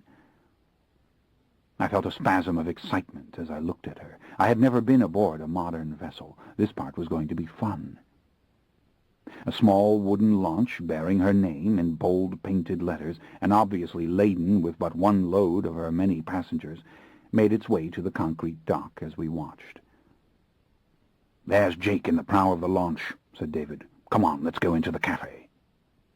We walked slowly under the hot sun, comfortable in our short-sleeve shirts and dungarees, a couple of tourists, past the dark-skinned vendors with their seashells for sale and rag dolls and tiny steel drums and other souvenirs. How pretty the island appeared. Its forested hills were dotted with tiny dwellings, and the more solid buildings of the town of St. George's were massed together on the steep cliff to the far left beyond the turn of the quay. The whole prospect had an almost Italian hue to it, what with so many dark and stained reddish walls and the rusted roofs of corrugated tin, which in the burning sun looked deceptively like roofs of baked tile. It seemed a lovely place to go exploring at some other time. The dark cafe was cool inside, with only a few brightly painted tables and straight-back chairs. David ordered bottles of cold beer, and within minutes Jake came sauntering in, wearing the very same khaki shorts and white polo shirt, and carefully chose a chair from which he might watch the open door. The world out there seemed made of glittering water. The beer tasted malty and rather good. "Well, the deed is done," Jake said in a low voice, his face rather rigid and abstracted, as though he were not with us at all, but deep in thought. He took a gulp from the brown beer bottle and then slipped a couple of keys across the table to David. "She's carrying over 1,000 passengers. Nobody will notice that Mr. Eric Sampson doesn't reboard. The cabin's tiny inside, as you requested, right off the corridor midship. 5-deck, as you know." "Excellent. And you obtained 2 sets of keys. Very good." "The trunk's open, with half the contents scattered on the bed. Your guns are inside the 2 books inside the trunk. Hollowed them out myself. The locks are there. You ought to be able to fit the big one to the door easily enough, but I don't know if the staff will care much for it when they see it. Again, I wish you the best of luck. Oh, and you heard the news about the robbery this morning on the hill. Seems we have a vampire in Grenada. Maybe you should plan to stay here, David. Sounds like just your sort of thing." "This morning?" 3 o'clock, right up there on the cliff. Big house of a rich Austrian woman. Everyone murdered. Quite a mess. The whole island's talking about it. Well, I'm off." It was only after Jake had left us that David spoke again. "This is bad, Lestat. We were standing out on the beach at 3 this morning. If he sensed even a glimmer of our presence, he may not be on the ship. Or he may be ready for us when the sun sets." "He was far too busy this morning, David. Besides, if he'd sensed our presence, he would have made a bonfire of our little room. Unless he doesn't know how to do it, but that we simply cannot know. Let's board the bloody ship now. I'm tired of waiting. Look, it's starting to rain." We gathered up our luggage, including the monstrous leather suitcase David had brought from New Orleans, and hurried to the launch. A crowd of frail, elderly mortals seemed to appear from everywhere, out of taxis and nearby sheds and little shops, now that the rain was really coming down, and it took us some minutes to get inside the unsteady little wooden boat and take a seat on the wet plastic bench. As soon as she turned her prow towards the Queen Elizabeth II, I felt a giddy excitement. Fun to be riding this warm sea in such a small craft. I loved the movement as we gained speed. David was quite tense. He opened his passport, read the information for the 27th time, and then put it away. We had gone over our identities this morning after breakfast, but hoped that we would never need to use the various details. For what it was worth, Dr. Stoker was retired and on vacation in the Caribbean, but very concerned about his dear friend Jason Hamilton, who was traveling in the Queen Victoria suite. He was eager to see Mr. Hamilton, and so he would tell the cabin stewards of the signal deck, though cautioning them not to let Mr. Hamilton know of this concern. I was merely a friend he'd met at the guest house the night before, and with whom he'd struck up an acquaintance on account of our sailing together on the Queen Elizabeth II. There was to be no other connection between us, for James would be in this body once the switch was done, and David might have to vilify him in some fashion if he could not be controlled. There was more to it, in the event we were questioned about any sort of row that might occur, but in general we did not think our plan could possibly lead to such a thing. Finally, the launch reached the ship, docking at a broad opening in the very middle of the immense blue hull. How utterly preposterously enormous the vessel appeared from this angle. She really did take my breath away. I scarce noticed, as we gave over our tickets to the waiting crew members, luggage would be handled for us. We received some vague directions as to how we were to reach the signal deck, and then we were wandering down an endless corridor with a very low ceiling and door after door on either side of us. Within minutes we realized we were quite lost. On we walked until suddenly we reached a great open place with a sunken floor and, of all things, a white grand piano poised on its 3 legs as if ready for a concert, and this within the windowless womb of the ship.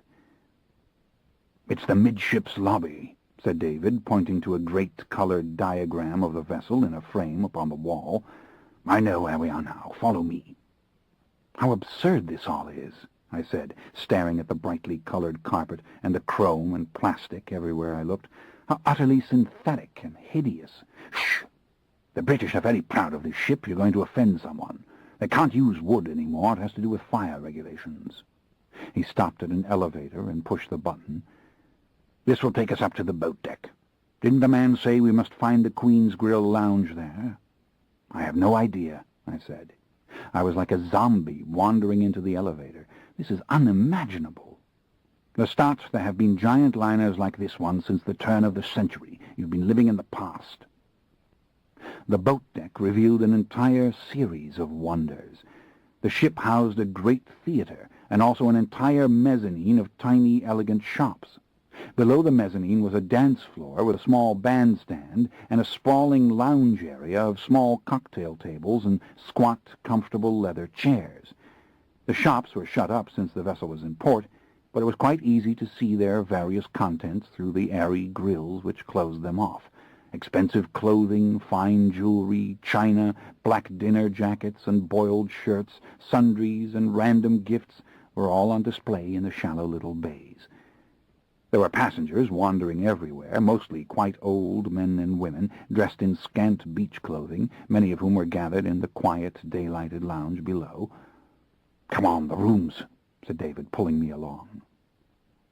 It seems the penthouse suites to which we were headed were somewhat cut off from the great body of the ship. We had to slip into the Queen's Grill lounge, a long, narrow, pleasantly appointed bar reserved entirely for the top-deck passengers, and then find a more or less secret elevator to take us to these rooms. This bar had very large windows, revealing the marvelous blue water and the clear sky above. This was all the province of first class on the transatlantic crossing, but here in the Caribbean it lacked this designation, though the lounge and restaurant locked out the rest of the little floating world. At last we emerged on the very top deck of the ship, and into a corridor more fancily decorated than those below. There was an Art Deco feel to its plastic lamps and the handsome trim on the doors. There was also a more generous and cheerful illumination. A friendly cabin steward, a gentleman of about 60, emerged from a small curtained galley and directed us to our suites near the far end of the hall. "The Queen Victoria suite, where is it?" asked David. The steward answered at once, in a very similar British accent, that indeed the Victoria suite was only 2 cabins away. He pointed to the very door. I felt the hair rise on my neck as I looked at it. I knew, absolutely knew, that the fiend was inside. Why would he bother with a more difficult hiding place? No one had to tell me. We would find a large trunk sitting near the wall in that suite. I was vaguely conscious of David using all his poise and charm upon the steward, explaining that he was a physician and how he meant to have a look at his dear friend Jason Hamilton as soon as he could, but he didn't want to alarm Mr. Hamilton. "Of course not," said the cheerful steward, who volunteered that Mr. Hamilton slept throughout the day. Indeed, he was asleep in there now. Behold the Do Not Disturb sign hanging on the doorknob. But come, didn't we want to settle into our rooms? Here was our luggage coming right along. Our cabin surprised me. I saw both as the doors were opened, and before I retired into my own.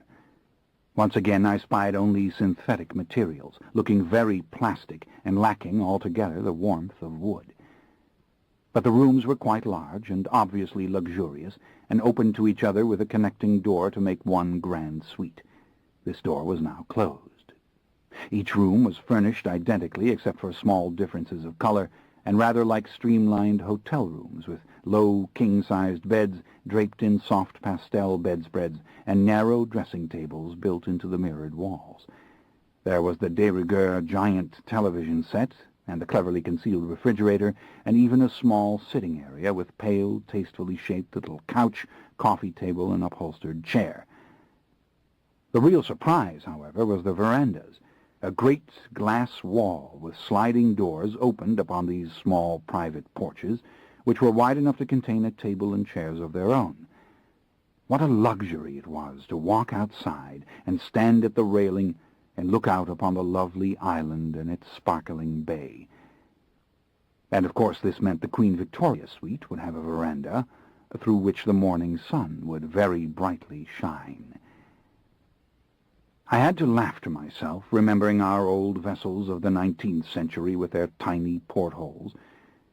And though I much disliked the pale, spiritless colors of the decor and the total absence of any vintage surface materials, I was beginning to understand why James had remained fascinated with this very special little realm. Meantime, I could plainly hear David talking away to the cabin steward, their lilting British accents seeming to sharpen in response to one another, their speech becoming so rapid that I couldn't entirely follow what was being said. Seems it all had to do with poor, ailing Mr. Hamilton, and that Dr. Stoker was eager to slip in and have a look at him as he slept. But the steward was terribly afraid to allow such a thing. In fact, Dr. Stoker wanted to obtain and keep a spare key to the suite, so that he might keep a very close watch on his patient just in case. Only gradually, as I unpacked my suitcase, did I realize that this little conversation, with all its lyrical politeness, was moving towards the question of a bribe. Finally, David said, in the most courteous and considerate fashion, that he understood the man's discomfort. And look, he wanted the good fellow to have a supper at his expense first time he went into port. And if things did go wrong, and Mr. Hamilton was upset, well, David would take the entire blame. He'd say he'd taken the key from the galley. The steward wouldn't be implicated at all. It seemed the battle was won. Indeed, David seemed to be using his near-hypnotic power of persuasion. Yet there followed some polite and very convincing nonsense about how sick Mr. Hamilton was, on how Dr. Stoker had been sent by the family to look after him, and how important it was for him to have a look at the man's skin. Ah, yes, the skin. Undoubtedly the steward inferred a life-threatening ailment. And finally he confessed that all the other stewards were at lunch. He was alone on the signal deck just now, and yes, he'd turn his back if Dr. Stoker was absolutely sure. My dear man, I take responsibility for everything. Now, here, you must take this for all the trouble I've caused you. Have supper in some nice... No, now, don't protest. Now leave things to me. Within seconds, the narrow, bright corridor was deserted. With a tiny, triumphant smile, David beckoned for me to come out and join him. He held up the key to the Queen Victoria suite. We crossed the passage, and he fitted it into the lock. The suite was immense, and split between two levels separated by 4 or perhaps 5 carpeted steps. The bed rested upon the lower level and was quite mussed, with pillows plumped up beneath the covers to make it appear that indeed someone was there fast asleep, with a hood of covers carelessly drawn over his head.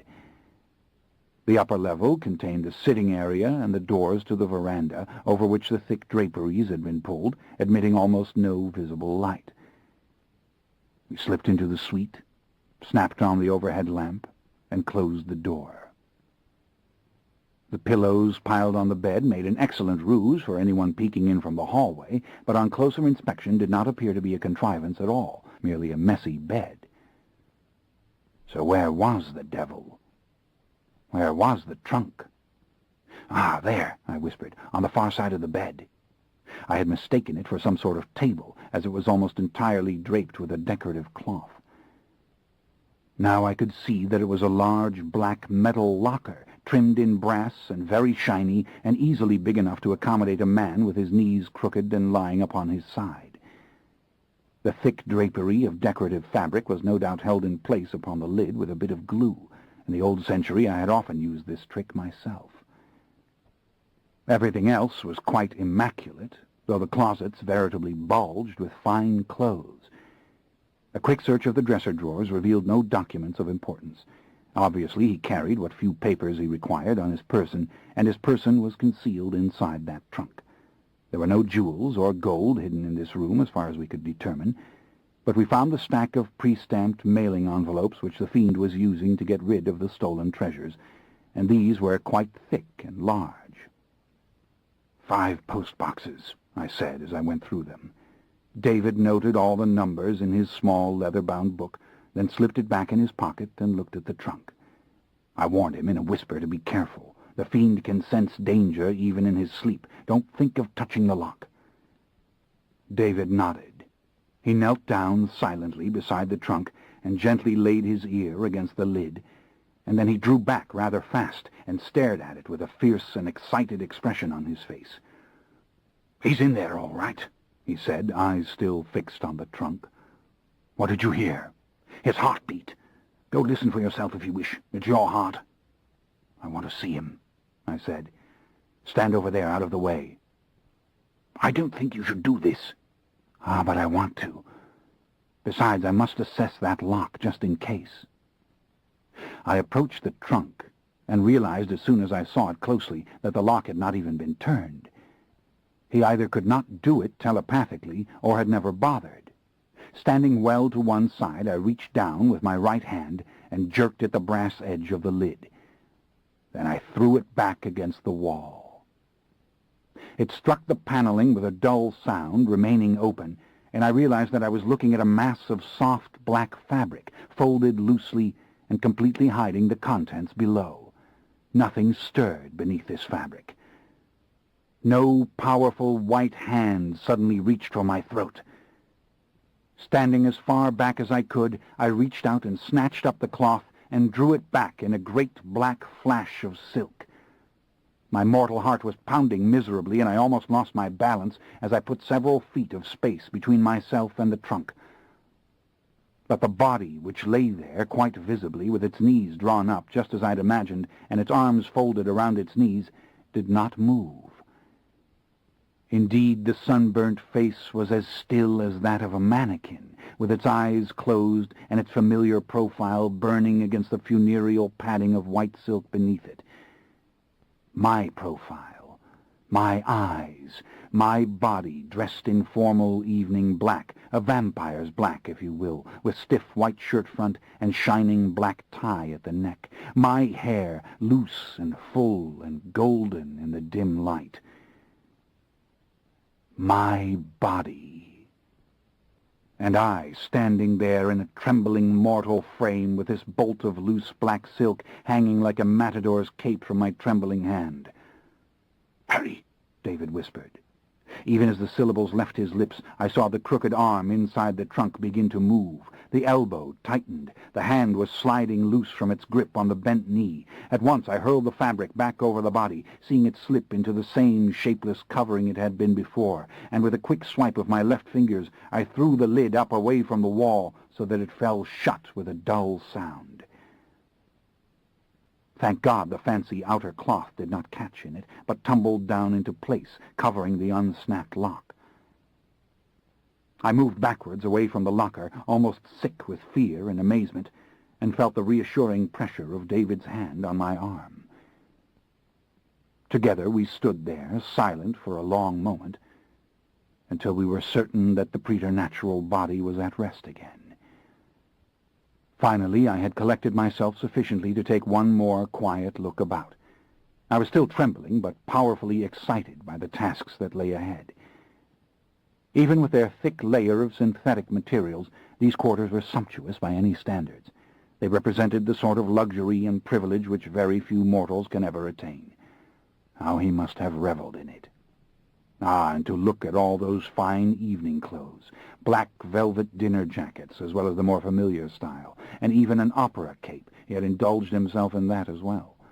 There were shiny shoes galore on the floor of the closet, and a great wealth of expensive liquor exposed upon the bar. Did he lure the women here for cocktails as he took his little drink? I looked at the large stretch of glass wall, quite visible on account of the seam of light at the top and bottom edges of the draperies. Only now did I realize that this room was facing the southeast. David squeezed my arm. Wasn't it safe to go now? We left the signal deck immediately without encountering the steward again. David had the key in his inside pocket. Down we went now to 5 deck, which was the very last deck of cabins, though not of the ship itself, and we found the little inside stateroom of Mr. Eric Sampson, who did not exist, and where another trunk was waiting to be occupied by that body upstairs when it once again belonged to me. Nice, small, windowless chamber. Of course it had the regular lock, but what of the others, which Jake had brought aboard at our request? They were entirely too cumbersome for our purposes. But I saw that the door could be made quite impassable if I pushed the trunk against it. That would keep out any troublesome steward, or James if he managed to be prowling about after the switch. He could not possibly move the door back. Indeed, if I wedged the trunk between the door and the end of the bunk, no one could move it. Excellent. So that part of the plan was complete. Now, to plot a route from the Queen Victoria's suite to this deck. As diagrams of the ship were hung in every small lobby and foyer, this was not difficult at all. I quickly realized that Stairway A was the best interior route. Indeed, it was perhaps the only stairway which went directly from the deck below ours all the way to 5 deck without a break. As soon as we reached the foot of this stairway, I knew that it would be nothing for me to drop from the very top of it down through the well of turning railings to this very spot. Now I must climb it to the sports deck and see how to reach it from our deck above. "Ah, you can do that, my dear young fellow," said David. "I'm taking the elevator up those 8 flights." By the time we met again in the quiet sunlight of the Queen's Grill Lounge, I had plotted every step. We ordered a couple of gin and tonics, a drink that I found fairly tolerable, and went over the entire scheme in final detail. We'd wait the night in hiding until James decided to retire for the approaching day. If he came early, we would wait until the crucial moment before we moved in upon him, throwing back the lid of his trunk. David would have the Smith & Wesson leveled upon him as we both attempted to jolt his spirit out of the body, at which point I would rush in. Timing was crucial. He would be feeling the danger of the sunlight, and knowing that he could not possibly remain in the vampiric body, but he must not have sufficient opportunity to harm either of us. If the first assault failed, and an argument did ensue, we would make plain to him the vulnerability of his position. If he tried to destroy either of us, our inevitable shouts or screams would bring help at once, and any dead body would be left lying in James's stateroom, where at the 11th hour was James to go himself. It was very doubtful he knew how long he could remain conscious as the sun was rising. Indeed, I was sure he had never pushed it to the limit, as I had done many a time. Surely, given his confusion, a second assault upon him would be successful. And then, as David held the large revolver on the mortal body of James, I would dart with preternatural swiftness down the corridor of the signal deck, down the interior stairway to the deck below, then run the length of it, passing out of the narrow corridor and into a wider one behind the Queen's Grill restaurant, where I would find the top of stairway A, and then drop 8 floors to 5 deck, rush down the corridor, and enter the small inside cabin and bolt the door. The trunk would then be shoved between bed and door, and I would climb inside it, bringing down the lid. Even if I encountered a horde of sluggish mortals in my path, it would take me no more than a few seconds, and almost all of that time I should be safe within the interior of the ship, insulated from the sun's light. James, back in this mortal body and no doubt furious, would have no clue as to where I'd gone. Even if he overpowered David, he could not conceivably locate my cabin without an exhaustive search, which would be quite beyond his ability to undertake. And David would be rousing security against him, accusing him of all sorts of sordid crimes. Of course, David had no intention of being overpowered. He would keep the powerful Smith & Wesson trained on James until the ship docked in Barbados, at which time he would escort the man to the gangway and invite him to go ashore. David would then take up his watch to see that James did not return. At sunset, I would rise from the trunk and meet David, and we would enjoy the night's voyage to the next port. David sat back in the pale green armchair, drinking the remainder of his gin and tonic, and obviously pondering the plan. "You realize, of course, that I cannot execute the little devil," he said, "gun or no gun." "Well, you can't do it on board, that's for certain," I said. "The shot would be heard." "And what if he realizes it? What if he goes for the weapon? Then he finds himself in the same predicament. Surely he's smart enough to know that." "I'll shoot him if I have to. That's the thought he can read from me with all his psychic skill. I will do it if I have to. Then I'll make the appropriate accusations. He was trying to rob your cabin. I was waiting for you when he came in. Look, suppose we make this switch soon enough before sunrise for me to hurl him over the side." "No good. There are officers and passengers everywhere. He's sure to be seen by someone, and it will be man overboard and mayhem all around. Of course, I could crush his skull. Then I would have to conceal the body. No, let's hope the little monster realizes his good luck and cheerfully goes ashore. I don't want to have to... I don't like the thought of... I know, but you could simply shove him into that trunk. Nobody would find him. Lestat, I don't want to frighten you, but there are excellent reasons why we mustn't try to kill him. He told you those reasons himself, don't you recall? Threaten that body, and he'll rise out of it and make another assault. In fact, we'd be giving him no choice. And we'd be prolonging the psychic battle at the worst possible moment. It isn't inconceivable that he could follow you on your path to 5 deck and try to get in again. Of course, he'd be foolish to do it with no hiding place. But suppose he does have an alternative hiding place. Think on that." "You're probably right on that." "And we don't know the extent of his psychic power," he said. "And we must remember that this is his specialty, switching and possession. No, don't try to drown him or crush him. Let him climb back into that mortal body. I'll keep the gun on him until you've had time to vanish from the scene altogether, and he and I shall have a round of conversation about what lies ahead." "I see your point." "Then, if I do have to shoot him, very well, I'll do it. I'll put him into the trunk and hope the sound of the shot goes unnoticed. Who knows, it might."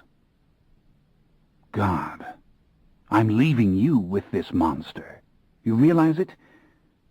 David, why don't we move on him as soon as the sun sets?" "No, absolutely not. That means an all-out psychic battle, and he can hold the body sufficiently to take flight and simply leave us on board this ship, which will be at sea for the entire night. Lestat, I've thought all this through. Every part of the plan is crucial.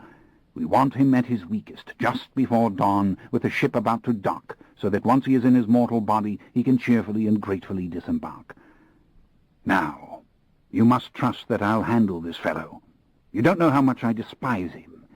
If you did, perhaps you wouldn't worry at all. Be assured I shall kill him when I find him. All the more reason for him to willingly go ashore.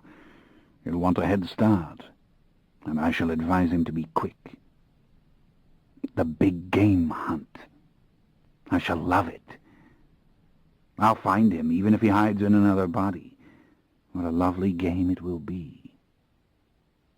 David fell quiet for a moment. Let's start. There is one other possibility, of course. What? I don't understand you. He looked away, as if he were trying to choose just the right words.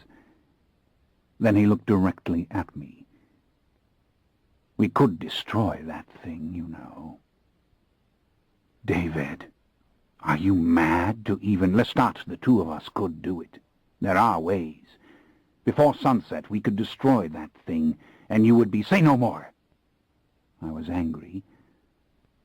But when I saw the sadness in his face, the concern, the obvious moral confusion, I sighed and sat back and took a softer tone. David, I said, I'm the vampire Lestat. That's my body. We're going to get it back for me. For a moment he didn't respond, and then he nodded rather emphatically and said in a half-whisper, Yes, correct. A pause fell between us, during which time I began to go over each and every step of the plan. When I looked at him again, he seemed similarly thoughtful, in fact rather deeply engaged. You know, I think it will go smoothly, he said, especially when I remember your descriptions of him and that body, awkward, uncomfortable. And of course we must remember what sort of human he is, his true age, his old modus operandi, so to speak. If he isn't going to get that gun away from me... Yes, I think it's all going to work as planned. So do I said. And all things considered, he added, well, it's the only chance we've got.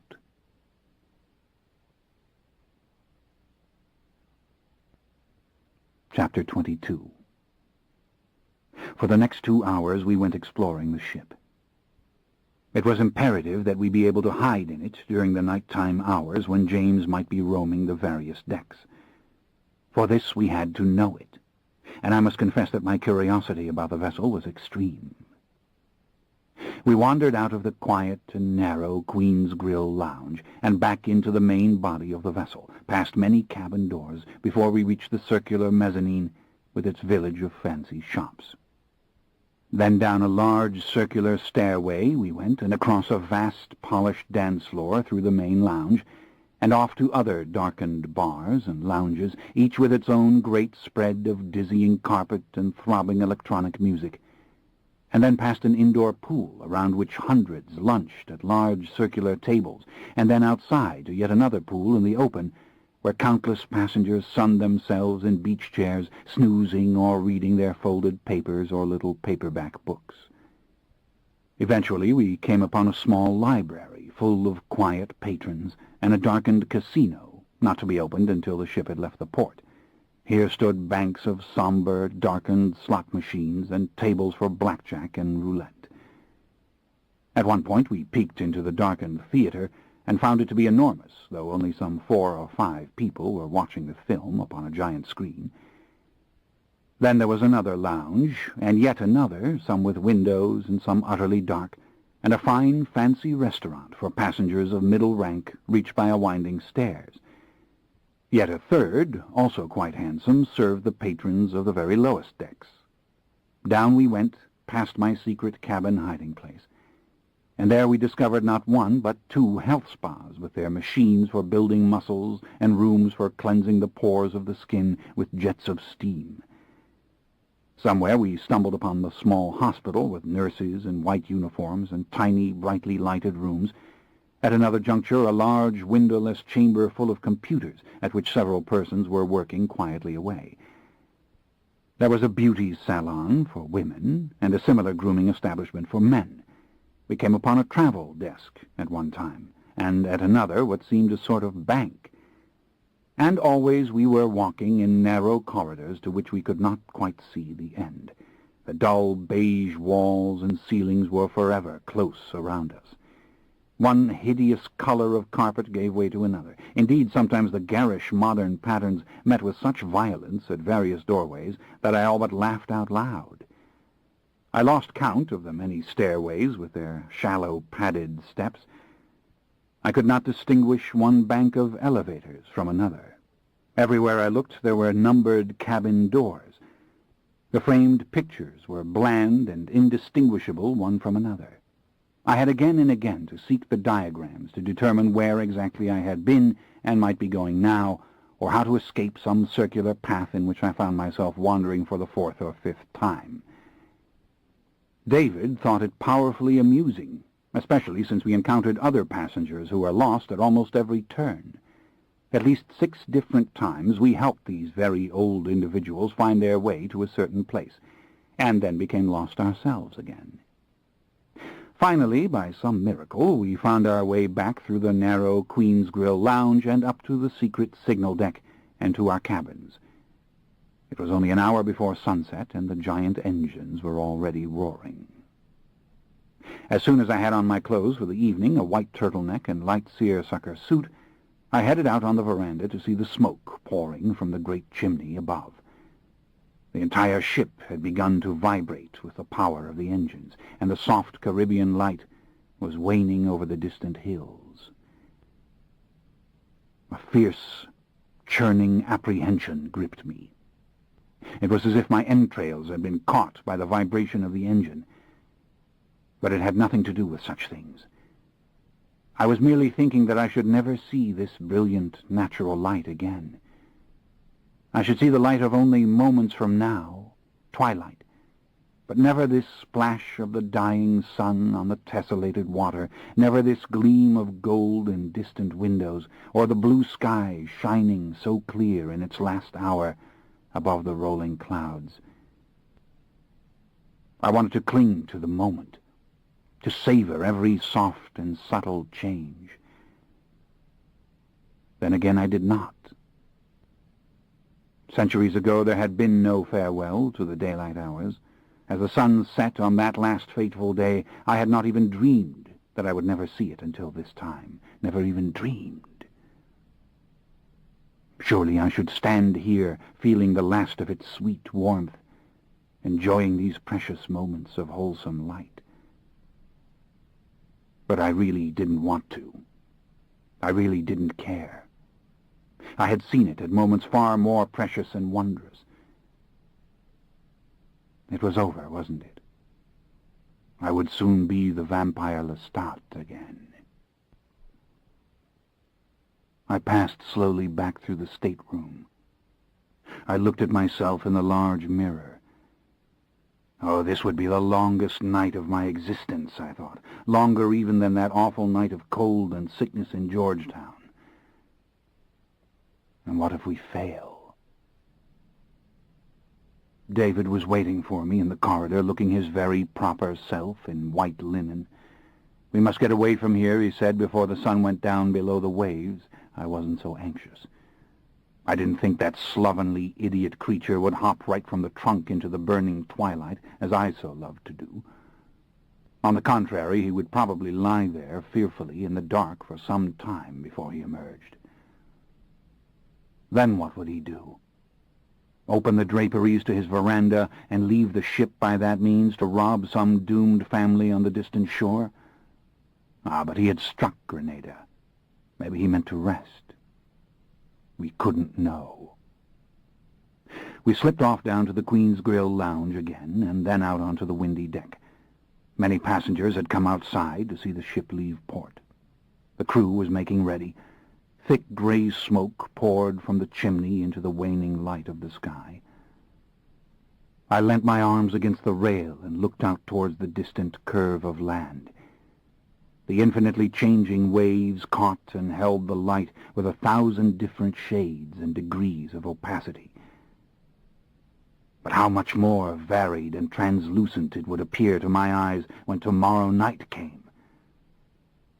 Yet as I looked at it, I lost all thought of the future. I lost myself in the sheer majesty of the sea and the fiery pink light now suffusing and changing the azure of the endless sky. All around me, mortals seemed subdued. There was little talk. People were gathered up on the windy prow to pay homage to this moment. The breeze here was silken and fragrant. The dark orange sun, visible as a peeping eye on the horizon, suddenly sank beyond sight. A glorious explosion of yellow light caught the underside of the great stacks of blowing clouds. A rosy light moved up and up into the limitless and shining heavens. And through this glorious mist of color came the first twinkling glimmer of the stars. The water darkened. The waves struck the hull below with greater violence. I realized the big ship was moving. And suddenly a deep, violent, throbbing whistle broke from her, a cry striking both fear and excitement in my bones. So slow and steady was her movement that I had to keep my eyes on the far shore to gauge it. We were turning to the west and into the dying light. I saw that David's eyes were glazed over. With his right hand he gripped the railing. He looked at the horizon, at the rising clouds and the deep pink sky beyond. I wanted to say something to him, something fine and important and indicative of the deep love I felt. My heart seemed to be breaking with it suddenly, and I turned slowly to him and laid my left hand upon his right, which held the rail. "I know," he whispered. "Believe me, I know. But you must be clever now. Keep it locked inside. Ah, yes, bring down the veil. Be one among the countless hundreds, shut off and silent and alone. Be alone." And this, my last day as a mortal man, had come to a close. Once again the great throbbing whistle sounded. The ship had almost completed her about-face. She was moving towards open sea. The sky was now darkening swiftly, and it was time for us to retreat to the lower decks and find some corner of a noisy lounge where we would not be observed. I took one last look at the sky, realizing that all the light had now fled, utterly and completely, and my heart grew cold. A dark chill passed over me. But I couldn't regret the loss of the light. I couldn't. All I wanted with my whole monstrous soul was to have my vampire powers once more. Yet the earth itself seemed to demand something finer, that I weep for what was forsworn. I couldn't do it.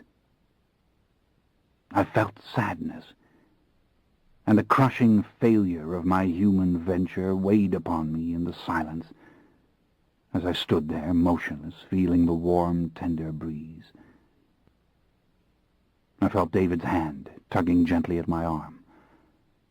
"Yes, let's go on in," I said, and I turned my back on the soft Caribbean sky. Night had already fallen, and my thoughts were with James, and James alone. Oh, how I wished I could glimpse the fool when he rose from his silken hiding-place. But it was far too risky. There was no vantage point from which we could watch in safety. Our only move was to conceal ourselves now. The ship itself changed with the fall of darkness. The small, glittering shops of the mezzanine were doing a busy and noisy trade as we passed them. Men and women clad in shiny fabrics for evening were already taking their places in the theater lounge below. The slot machines had come alive with flashing lights. In the casino there was a crowd around the roulette table, and the elderly couples were dancing to the soft, slow music of a band in the vast, shadowy Queen's room. Once we had found a likely little corner in the dark Club Lido and ordered a pair of drinks to keep us company, David commanded me to stay there as he ventured up to the signal deck alone.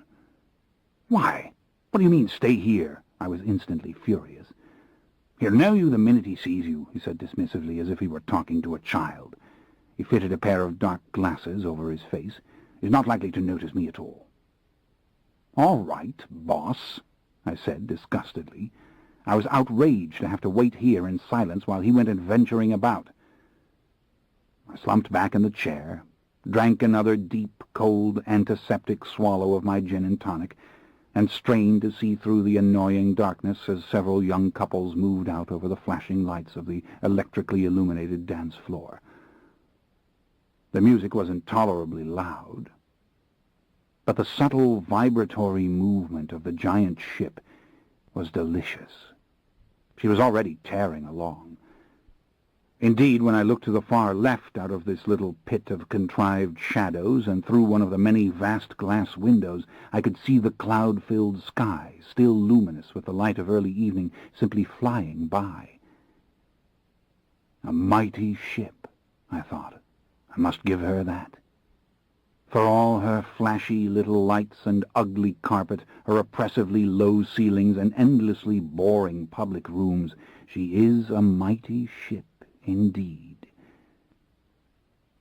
I was reflecting upon it, trying not to go mad with impatience, and attempting, in fact, to see it from the point of view of James, when I was distracted by the distant appearance, in the far corridor, of a magnificently handsome, blonde-haired young man.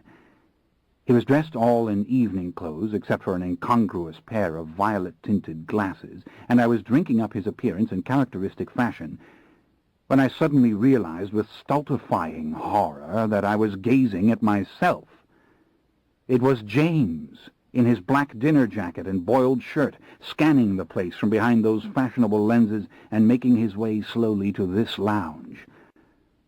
The tightening in my chest was unbearable. Every muscle of my frame began to spasm in my anxiety. Very slowly I lifted my hand to support my forehead and bowed my head just a little, looking again to the left. But how could he not see me with those sharp preternatural eyes? This darkness was nothing to him. Why, surely he could pick up the scent of fear that emanated from me as the sweat poured down beneath my shirt. But the fiend did not see me. Indeed, he had settled at the bar with his back to me and turned his head to the right. I could make out only the line of his cheek and his jaw. And as he fell into a state of obvious relaxation, I realized that he was posing as he sat there, his left elbow leaning on the polished wood, his right knee crooked ever so slightly, his heel hooked into the brass rail of the stool upon which he sat. He moved his head gently with the rhythm of the slow, woozy music, and a lovely pride emanated from him, a sublime contentment in what and where he was. Slowly I took a deep breath. Far across the spacious room and well beyond him, I saw the unmistakable figure of David stop for an instant in the open door. Then the figure moved on. Thank God he had seen the monster, who must have looked to all the world as completely normal now, except for his excessive and flashy beauty, as he did to me. When the fear crested in me again, I deliberately imagined a job I did not have, in a town where I had never lived. I thought of a fiancée named Barbara, most beautiful and maddening, and an argument between us which of course had never taken place. I cluttered my mind with such images and thought of a million other random things. Tropical fish I should like to have in a little tank some day, and whether or not I should go to the theater lounge and see the show. The creature took no notice of me. Indeed, I soon realized he was taking no notice of anyone. There was something almost poignant in the way he sat there, face slightly uplifted, apparently enjoying this dark and fairly ordinary and certainly ugly little place. He loves it here, I thought. These public rooms with their plastic and tinsel represent some pinnacle of elegance, and he is silently thrilled merely to be here. He does not even need to be noticed. He takes no notice of anyone who might notice. He is a little world unto himself, as this ship is such a world, speeding along so very fast through the warm seas. Even in my fear, I found it heartbreaking suddenly, and tragic. And I wondered, had I not seemed the very same tiresome failure to others when I was in that shape? Had I not seemed just as sad? Trembling violently, I picked up the glass and downed the drink as if it were medicine, receding behind those contrived images again, cloaking my fear with them, and even humming a little with the music, watching almost absently the play of the soft-colored lights on that lovely head of golden hair. Suddenly he slipped off the stool, and turning to the left, walked very slowly through the dark bar, and past me without seeing me, and into the brighter lights around the enclosed pool. His chin was lifted, his step so slow and careful as to seem painful, his head turning from right to left as he surveyed the space through which he passed. Then, with a sane, careful manner, indeed a manner more indicative of weakness than strength, he pushed open the glass door to the outer deck and slipped into the night. I had to follow him. I shouldn't, and I knew it, but I was on my feet before I could stop myself, my head thick with the same cloud of false identity as I moved after him, and then stopped inside the door. I could see him very far away, at the very end of the deck itself, arms leaning on the railing, wind blowing hard through his loose hair. He was looking heavenward as he stood there, and once again he seemed lost in pride and in contentment, loving the wind and the darkness, perhaps, and swaying just a little, as blind musicians sway when they play their music, as if he relished every ticking second in that body, simply swimming in pure happiness as he stood on that spot. The heartbreaking sense of recognition passed over me again. Did I seem the same wasteful fool to those who had known me and condemned me? Oh, pitiful, pitiful creature, to have spent his preternatural life in this, of all places, so painfully artificial, with its old and sad passengers, in unremarkable chambers of tawdry finery, insulated from the great universe of true splendors that lay beyond. Only after a great while did he bow his head just a little, and run the fingers of his right hand slowly down his jacket lapel. A cat licking its own fur had never looked more relaxed or self-indulgent. How lovingly he stroked this bit of unimportant cloth. It was more eloquent of the whole tragedy than any other single thing he had done. Then, rolling his head to one side and then the other, and seeing only a couple of passengers to his far right who were facing an entirely different direction, he suddenly rose off the boards and immediately disappeared. Of course, no such thing had really happened. He had merely taken to the air. And I was left shuddering inside the glass door, the sweat breaking out all over my face and back as I looked at the empty place beyond, and felt David's quick whisper in my ear. "Come, old chap, let's go on to the Queen's Grill and have our supper." I turned and saw the forced expression on his face.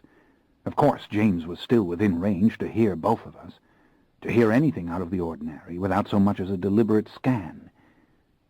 "Yes, the Queen's Grill," I said, trying not to consciously think of Jake's words of last night that the fellow had yet to appear for a meal in that room. "I'm not really hungry, but it's awfully tiresome, isn't it, hanging around here?" David, too, was trembling, but he was powerfully excited as well. "Oh, I must tell you," he said, carrying on in the same false manner as we walked back through the lounge and towards the nearby stairway.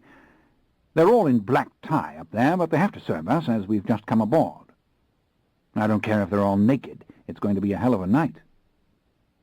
The famous first-class dining room was a bit more subdued and civilized than other rooms through which we'd passed. All done in white upholstery and black lacquer, it was quite pleasant, with its generous blaze of warm light. The decor had a hard, brittle quality to it, but then so did everything aboard the vessel. It wasn't at all ugly, however, and the carefully prepared food was quite good. When some 25 minutes had passed since the dark bird had flown, I ventured several quick remarks. "He can't use a tenth of his strength. He's terrified of it." "Yes, I agree with you. So frightened is he that he actually moves as if he were drunk."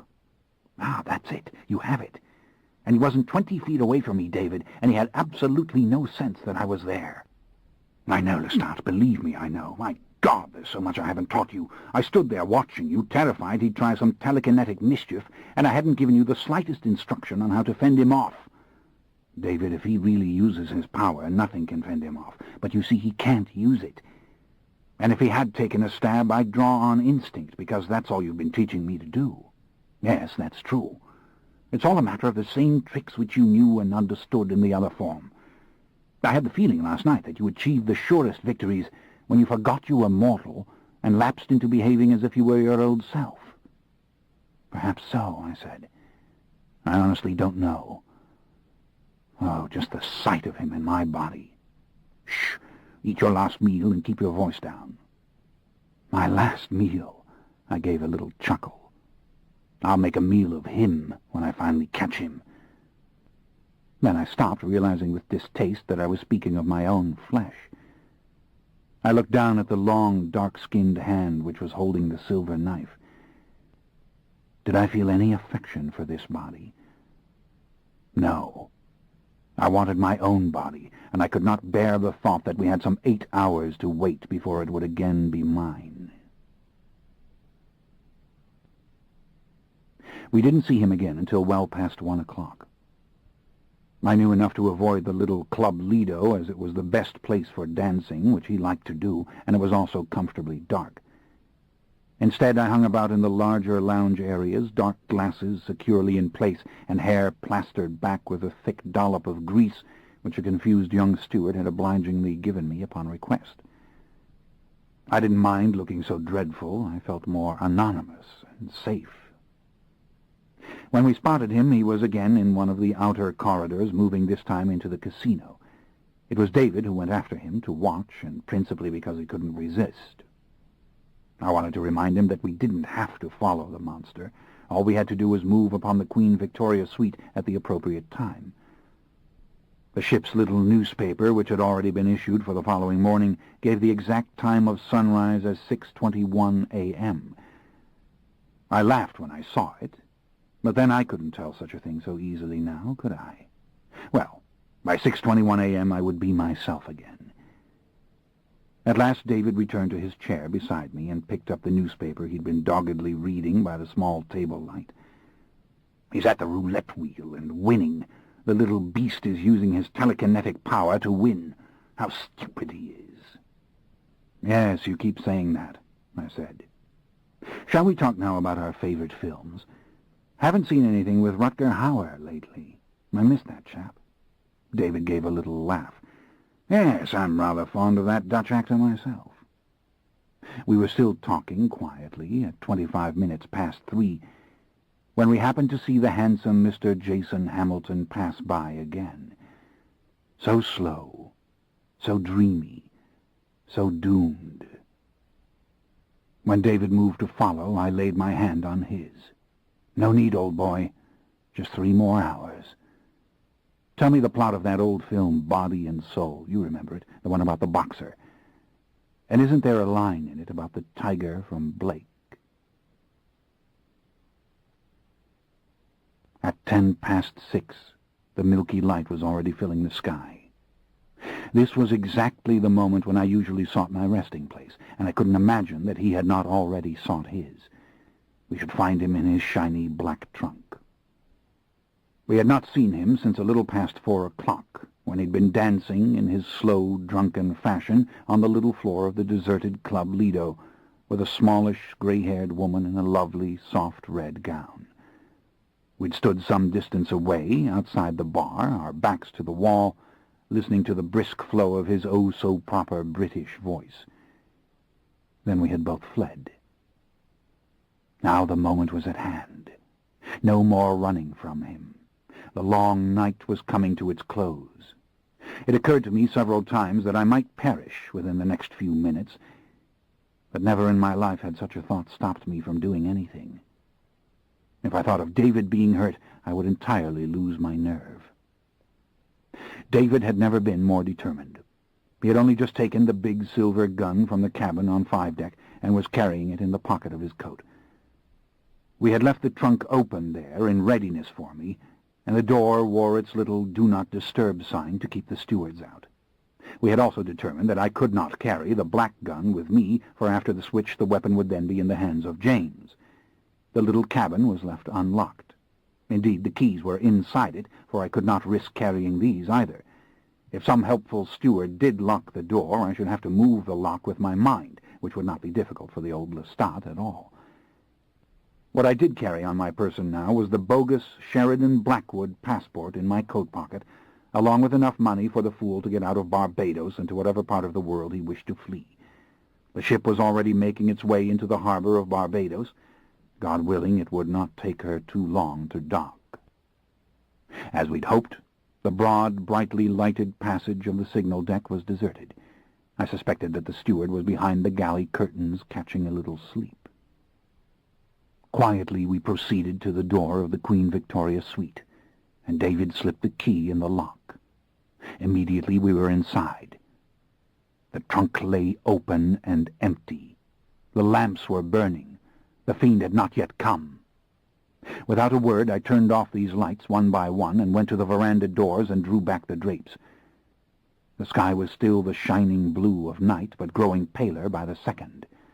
A gentle and pretty illumination filled the room. It would burn his eyes when he saw it. It would bring an immediate flush of pain to his exposed skin. No doubt he was on his way here now. He had to be, unless he did have another hiding place of which we didn't know. I went back to the door and stood to the left of it. He would not see me when he entered, for the door itself would cover me from view when he pushed it back. David had moved up the steps to the raised sitting room and was turned with his back to the glass wall and facing the cabin door, the big gun held firmly in both hands. Suddenly I heard the rapid steps drawing nearer and nearer. I didn't dare to signal to David, but I could see that he too heard the approach. The creature was almost running. His daring surprised me. Then David lifted the gun and aimed it as the key ground in the lock. The door swung back against me and then slammed as James all but staggered into the room. His arm was up to shade his eyes from the light coming through the glass wall, and he uttered a half-strangled curse, clearly damning the stewards for not having closed the draperies as they'd been told to do. In the usual awkward fashion, he turned towards the steps and then came to a halt. He saw David above, holding the gun on him, and then David cried out, "Now!" With my whole being, I made the assault upon him, the invisible part of me flying up and out of my mortal body and hurtling towards my old form with incalculable force. Instantly I was thrown backwards. I went down into my mortal body again with such speed that the body itself was slammed in defeat against the wall. "Again!" David shouted. But once more I was repelled with dizzying rapidity, struggling to regain control of my heavy mortal limbs and scramble to my feet. I saw my old vampire face looming over me, blue eyes reddened and squinting as the light grew ever more bright throughout the room. I knew the pain he suffered. I knew the confusion. The sun was searing that tender skin, which had never completely healed from the goby. His limbs were probably already growing weak with the inevitable numbness of the coming day. "All right, James, the game's over," David said in obvious fury. "Use your clever little brain." The creature turned as if jerked to attention by David's voice, and then shrank back against the night table, crumpling the heavy plastic material with a loud, ugly noise, his arm thrown up again to shield his eyes. In panic he saw the destruction he'd wrought, and then tried to look again at David, who stood with his back to the coming sun. "Now what do you mean to do?" demanded David. "Where can you go? Where can you hide? Harm us and the cabin will be searched as soon as the bodies are discovered. It's over, my friend. Give it up Now. A deep growl came from James. He ducked his head as if he were a blind bull about to charge. I felt absolutely desperate as I saw his hands curl into fists. "Give it up, James!" David shouted. And as a volley of oaths came from the being, I made for him once more, panic driving me as surely as courage and plain mortal will. The first hot ray of the sun cut across the water. Dear God, it was now or never, and I couldn't fail. I couldn't. I collided with him, full force, feeling a paralytic electric shock as I passed through him, and then I could see nothing, and I was being sucked as if by a giant vacuum down and down into the darkness, crying, "Yes, into him, into me, into my body, yes!" Then I was staring directly into a blaze of golden light. The pain in my eyes was unbearable. It was the heat of the Gobi. It was the great and final illumination of hell. But I'd done it. I was inside my own body. And that blaze was the sun rising, and it was scalding my lovely, priceless, preternatural face and my hands. "David, we've won!" I shouted, and the words leapt out at freakish volume. I sprang up from the floor where I'd fallen, possessed once more of all my delicious and glorious quickness and strength. In a blind rush I made for the door, catching one flickering glimpse of my old mortal body struggling on hands and knees towards the steps. The room veritably exploded with heat and light as I gained the passage. I could not remain there 1 second longer, even though I heard the powerful gun go off with a deafening crack. "God help you, David," I whispered. I was instantly at the foot of the first flight of steps. No sunlight penetrated this inside passage, thank heaven, but my strong, familiar limbs were already growing weak.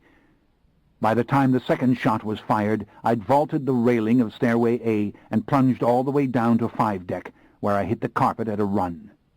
I heard yet another shot before I reached the little cabin, but it was oh so faint. The dark, sunburnt hand which snatched open the door was almost incapable of turning the knob. I was struggling against a creeping cold again, as surely as if I were wandering in the Georgetown snows.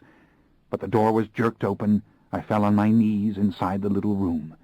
Even if I collapsed, I was safe from the light.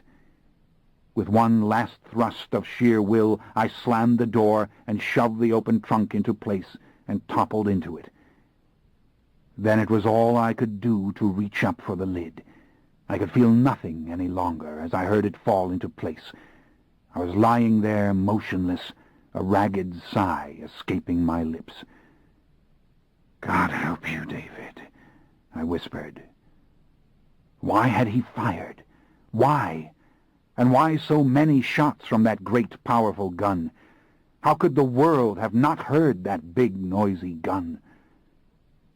But no power on earth could enable me to help him now. My eyes were closing. And then I was floating in the deep velvet darkness I had not known since that fateful meeting in Georgetown. It was over. It was finished. I was the vampire Lestat again, and nothing else mattered. Nothing. I think my lips formed the word, "David," one more time, as if it were a prayer. Chapter 23. As soon as I awoke, I sensed that David and James were not on the ship. I'm not certain how I knew, but I did. After straightening my clothes somewhat, and indulging myself in a few moments of giddy happiness as I looked in the mirror and flexed my marvelous fingers and toes, I went out to make certain that the 2 men were not on board. James I did not hope to find, but David, what had happened to David after firing that gun? Surely 3 bullets would have killed James. And of course all this had happened in my cabin. Indeed, I found my passport with the name of Jason Hamilton securely in my pocket. And so I proceeded to the signal deck with the greatest of care. The cabin stewards were rushing to and fro, delivering evening cocktails and straightening the rooms of those who had already ventured out for the night. I used my utmost skill to move swiftly along the passage and into the Queen Victoria suite without being seen. The suite had obviously been put in order. The black lacquered locker which James had used as his coffin was closed, with the cloth smoothed over the lid. The battered and broken bedside table had been cleared away, leaving a scar upon the wall. There was no blood on the carpet. Indeed, there was no evidence of any kind that the horrific struggle had taken place. And I could see through the glass windows to the veranda that we were moving out of Barbados Harbor under a glorious and shining veil of twilight towards the open sea.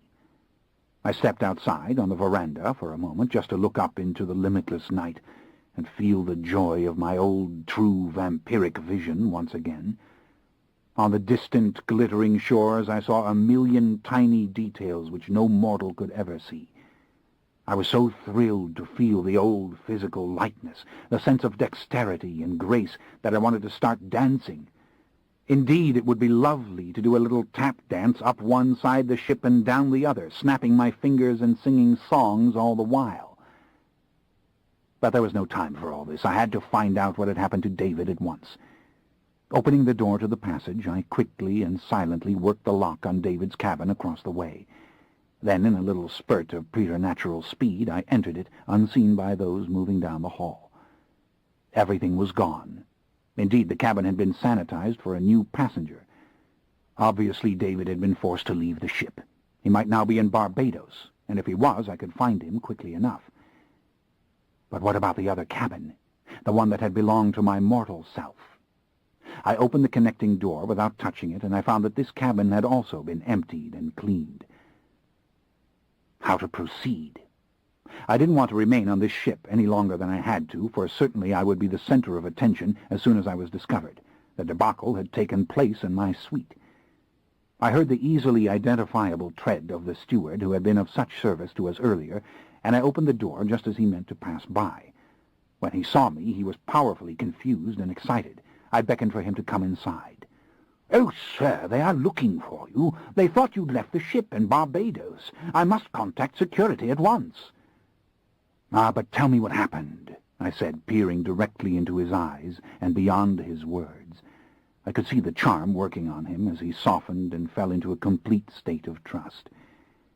There had been a dreadful incident in my cabin at sunrise. An elderly British gentleman, who had earlier claimed to be my physician, by the way, had fired several shots at a young assailant who, he claimed, had tried to murder him, but none of these shots had struck the mark. Indeed, no one had ever been able to locate the young assailant. On the basis of the elderly gentleman's description, it was determined that the young man had occupied this very cabin in which we were now standing, and that he had boarded the ship under an assumed name. Indeed, so had the elderly British gentleman. In fact, the confusion of names was no small part of the entire affair. The steward really didn't know all that had taken place, except that the elderly British gentleman had been held in custody until he was finally escorted ashore. The steward was puzzled. "I think they were rather relieved to have him off the ship. But we must call the security officer, sir. They are very concerned about your welfare. It's a wonder they didn't stop you when you came aboard again in Barbados. They've been searching for you all day." I wasn't at all sure that I wanted to endure any close scrutiny on the part of the security officers, but the matter was quickly decided for me when two men in white uniforms appeared before the door of the Queen Victoria's suite. I thanked the steward and approached these two gentlemen, inviting them into the suite and moving deeply into the shadows, as was my custom during such encounters, and begging them to forgive me for not turning on the lights. Indeed, the light coming through the veranda doors was quite enough, I explained, considering the poor condition of my skin. Both these men were deeply troubled and suspicious, and once again I did my best to work the persuasive charm on them as I spoke. "What has happened to Dr. Alexander Stoker?" I asked. "He is my personal physician, and I'm deeply concerned." The younger of the two men, a very red-faced man with an Irish accent, clearly did not believe what I was saying to him, and he could sense that something was very wrong with my manner and my speech. My only hope was to sink this individual into confusion so that he remained quiet.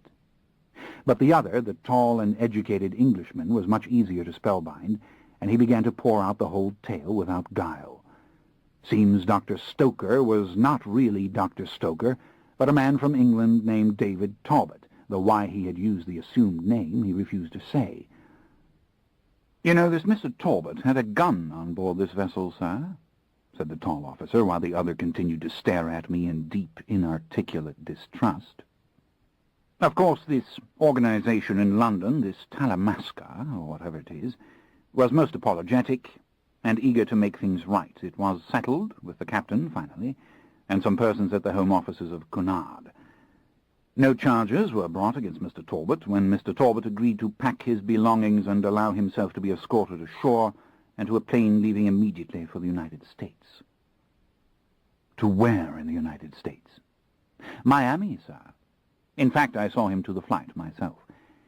He insisted upon giving me a message for you, sir, that you should meet him in Miami at your convenience, at the Park Central Hotel. He gave me this message any number of times. I see, I answered. And the man who attacked him, the man at whom he fired the gun. We haven't found any such person, sir, though undoubtedly this man was seen on this ship earlier by any number of persons, and in the company of Mr. Talbot, it seems. As a matter of fact, that is the young gentleman's cabin over there, and I believe you were in it, talking to the steward when we arrived. The whole thing is most puzzling, I said in my most intimate and confiding manner. You think this brown-haired young man is no longer on the ship? We are fairly certain of it, sir, though of course it's quite impossible to engage in an all-out search of a vessel such as this. The young man's belongings were still in the cabin when we opened it. We did have to open it, of course, what with Mr. Talbot insisting he'd been assaulted by the young man, and that the young man was also traveling under an assumed name. We have his luggage in safe keeping, of course. Sir, if you would come with me to the captain's office, I think perhaps you could shed some light upon— I quickly averred that I knew nothing about all this, really. I hadn't been in the cabin at the time. Indeed, I'd gone ashore yesterday in Grenada without ever knowing that either man was boarding the vessel, and I had disembarked this morning in Barbados for a day of sightseeing without ever knowing this shooting incident had taken place. But all this calm, clever chatter on my part was a cover for the persuasion I continued to use on both of them, that they must leave me now, so that I might change clothes and have some rest. When I shut the door on them, I knew they were on their way to the captain's quarters, and that I had only minutes before they returned. It didn't really matter. David was safe. He'd left the ship and gone on to Miami, where I was to meet him. That was all I wanted to know. Thank God he'd gotten an immediate flight out of Barbados, for God only knew where James might be at this time. As for Mr. Jason Hamilton, whose passport I was carrying in my pocket, he still had a closet full of clothes in this suite, and I intended to avail myself of some of them at once. I stripped off the rumpled dinner jacket and other nighttime finery, vampire drag par excellence, and found a cotton shirt, decent linen jacket, and pants. Of course, everything was exquisitely tailored for this body. Even the canvas shoes were a comfortable fit. I took along the passport with me, and a sizable sum of American dollars which I had found in the old clothes. Then I went back out on the veranda and stood still in the sweet, caressing breeze, eyes moving dreamily over the deeply blue and luminous sea. The Queen Elizabeth II was now thundering along at her famed 28 knots, the bright translucent waves crashing into her mighty bow. The island of Barbados had completely disappeared from view. I looked up at the great black smokestack, which seemed in its immensity to be the very chimney of hell.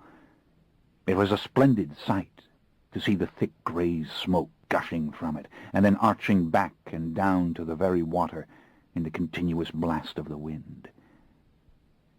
I looked again at the distant horizon. All the world was filled with fine and beauteous azure light.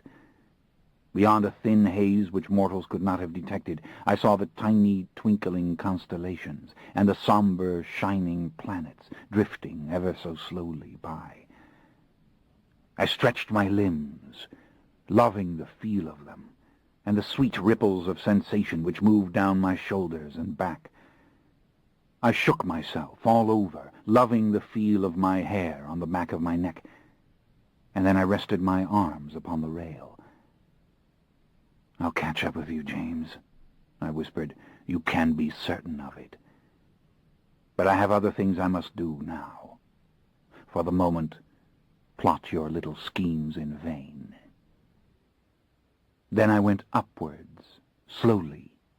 Indeed, as slowly as I could manage it, until I was very high over the vessel, and I gazed down at her, admiring her many decks, stacked one atop the other, and trimmed in so many tiny yellow lights. How festive she looked, and how removed from all care. Bravely she advanced through the rolling sea, mute and powerful, and carrying her whole little realm with her of dancing and dining and chattering beings, of busy security officers and rushing stewards, of hundreds upon hundreds of happy creatures who knew not at all that we had ever been there to trouble them with our little drama, or that we were gone as swiftly as we had come, leaving only the smallest bit of confusion in our wake. Peace to the happy Queen Elizabeth, too, I thought. And then again I knew why the body thief had loved her and hidden himself within her, sad and tawdry though she was. After all, what is our entire world to the stars above? What do they think of our tiny planet, I wondered, full of mad juxtaposition, happenstance, and endless struggle, and a deep, crazed civilization sprawled upon the face of it, and held together not by will or faith or communal ambition, but by some dreamy capacity of the world's millions to be oblivious to life's tragedies, and again sink into happiness, just as the passengers of that little ship sank into it, as if happiness were as natural to all beings as hunger or sleepiness or love of warmth and fear of the cold. I rose higher and higher until I could no longer see the ship at all. Clouds raced across the face of the world below me, and above the stars burned through in all their cold majesty, and for once I didn't hate them. No, I couldn't hate them. I could hate nothing. I was too full of joy and dark, bitter triumph. I was Lestat, drifting between hell and heaven, and content to be so, perhaps for the first time.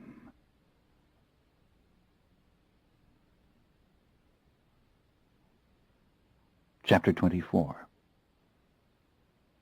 The rainforest of South America, great deep tangle of woods and jungle that covers miles upon miles of the continent, blanketing mountain slopes and crowding into deep valleys, and breaking only for broad glittering rivers and shimmering lakes, soft and verdant and lush, and seemingly harmless when seen through the drifting clouds from high above. The darkness is impenetrable when one stands upon the soft, moist ground. The trees are so high there is no heaven above them. Indeed, creation is nothing but struggle and menace amid these deep, moist shadows. It is the final triumph of the savage garden. And not all the scientists of civilization will ever classify every species of painted butterfly or speckled cat or flesh-eating fish or giant coiling snake which thrives in this place. Birds with feathers the color of the summer sky or the burning sun streak through the wet branches. Monkeys scream as they reach out with their tiny, clever little hands for vines as thick as hemp rope. Sleek and sinister mammals of 1,000 shapes and sizes crawl in remorseless search of one another over monstrous roots and half-buried tubers, under giant rustling leaves, and up the twisted trunks of saplings dying in the fetid darkness, even as they suck their last nourishment from the reeking soil. Mindless and endlessly vigorous is the cycle of hunger and satiation, of violent and painful death. Reptiles with eyes as hard and shining as opals feast eternally upon the writhing universe of stiff and crackling insects, as they have since the days when no warm-blooded creature ever walked the earth.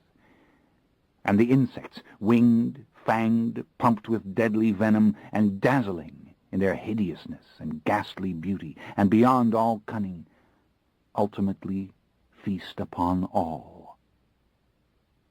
There is no mercy in this forest. No mercy, no justice, no worshipful appreciation of its beauty, no soft cry of joy at the beauty of the falling rain. Even the sagacious little monkey is a moral idiot at heart. That is, there was no such thing until the coming of man. How many thousands of years ago that was, no one can tell you for certain. The jungle devours its bones. It quietly swallows up sacred manuscripts as it gnaws on the more stubborn stones of the temple. Textiles, woven baskets, painted pots, and even ornaments of hammered gold ultimately dissolve on its tongue. But the small-bodied, dark-skinned peoples have been there for many centuries, that is beyond question, forming their friable little villages of palm-frond huts and smoky cooking fires, and hunting the abundant and lethal game with their crude spears and their deadly poison-tipped darts. In some places they make their orderly little farms, as they have always done, to grow thick yams or lush green avocados, red peppers and corn, lots of sweet, tender yellow corn. Little hens peck at the dust outside the small, carefully constructed houses. Fat, glossy pigs snuffle and snuggle in their pens. Are these humans the best thing in this savage garden, warring as they have done so long upon one another? Or are they simply an undifferentiated part of it, no more complex, ultimately, than the crawling centipede, or the slinky, satin-skinned jaguar, or the silent, big-eyed frog, so very toxic that one touch of his spotted back brings certain death? What have the many towers of great Caracas to do with this endless, sprawling world that comes so close to it? Whence came this metropolis of South America with its smog-filled skies and its vast, teeming hillside slums? Beauty is beauty where you find it. At night, even these ranchitos, as they call them, the thousands upon thousands of shacks that cover the steep slopes on either side of the roaring freeways, are beautiful. For though they have no water and no sewerage, and they are crowded beyond all modern questions of health or comfort, they are nevertheless strung with bright, shining electric lights. Sometimes it seems that light can transform anything, that it is an undeniable and irreducible metaphor for grace. But do the people of the ranchitos know this? Is it for beauty that they do it? Or do they merely want a comfortable illumination in their little shacks? It doesn't matter. We can't stop ourselves from making beauty. We can't stop the world. Look down upon the river that flows past the small outpost of Saint Laurent, a ribbon of light, glimpsed here and there for an instant from the treetops as it makes its way deeper and deeper into the forest, coming at last upon the little mission of St. Margaret Mary, a gathering of dwellings in a clearing around which the jungle patiently waits. Isn't it beautiful, this little cluster of tin-roofed buildings with their whitewashed walls and crude crosses, with their small lighted windows and the sound of a single radio playing a thin song of Indian lyrics and merrily beating drums? How pretty the deep porches of the little bungalows, with their scattering of painted wooden swings and benches and chairs. The screens over the windows give the rooms a soft, drowsy prettiness, for they make a tiny, tight grid of fine lines over the many colors and shapes, and thereby somehow sharpen them, and render them more visible and vibrant, and make them look more deliberate, like the interiors in an Edward Hopper painting or in a child's bright picture book. Of course, there is a way to stop the rampant spread of beauty. It has to do with regimentation, conformity, assembly line aesthetics, and the triumph of the functional over the haphazard. But you won't find much of that here. This is Gretchen's destiny, from which all the subtleties of the modern world have been eliminated, a laboratory for a single, repetitive, moral experiment, doing good. The night sings its song of chaos and hunger and destruction in vain around this little encampment. What matters here is the care of a finite number of humans who have come for vaccination, surgery, antibiotics. As Gretchen herself has said, to think about the larger picture is a lie. For hours I wandered in a great circle through the dense jungle, carefree and strong as I moved through impassable foliage, as I climbed over the high fantastical roots of the rain trees, as I stood still here and there to listen to the deep tangled chorus of the savage night. So tender, the wet waxen flowers growing in the higher, more verdant branches, slumbering in the promise of the morning light. Once again I was beyond all fear at the wet, crumbling ugliness of process, the stench of decay in the pocket of a swamp. The slithering things couldn't harm me, and therefore they did not disgust me. Oh, let the anaconda come for me. I would love to feel that tight, swiftly moving embrace. How I savored the deep, shrill cry of the birds, meant surely to strike terror in a simpler heart. Too bad the little hairy-armed monkeys slept now in the darkest hours, for I should have loved to catch them long enough to bestow kisses upon their frowning foreheads or their lipless, chattering mouths. And those poor mortals, slumbering within the many small houses of the clearing, near to their neatly tilled fields, and to the school and the hospital and the chapel, seemed a divine miracle of creation in every tiny common detail. I missed Mojo. Why was he not here, prowling this jungle with me? I had to train him to become the vampire's dog. Indeed, I had visions of him guarding my coffin during the daylight hours, an Egyptian-style sentinel, commanded to tear the throat out of any mortal intruder who ever found his way down the sanctuary stairs. But I would see him soon enough. The whole world waited beyond these jungles. When I closed my eyes and made of my body a subtle receiver, I could hear over the miles the dense, noisy traffic of Caracas. I could hear the sharp accents of her amplified voices. I could hear the thick, pounding music of those dark, air-conditioned dens where I draw the killers to me, like the moths to the bright candle, so that I might feed. Here peace reigned, as the hours ticked away in the soft, purring, tropic silence. A shimmer of rain fell from the low and cloudy sky, tamping down the dust of the clearing, speckling the clean-swept steps of the schoolhouse, tapping ever so lightly upon the corrugated tin roofs.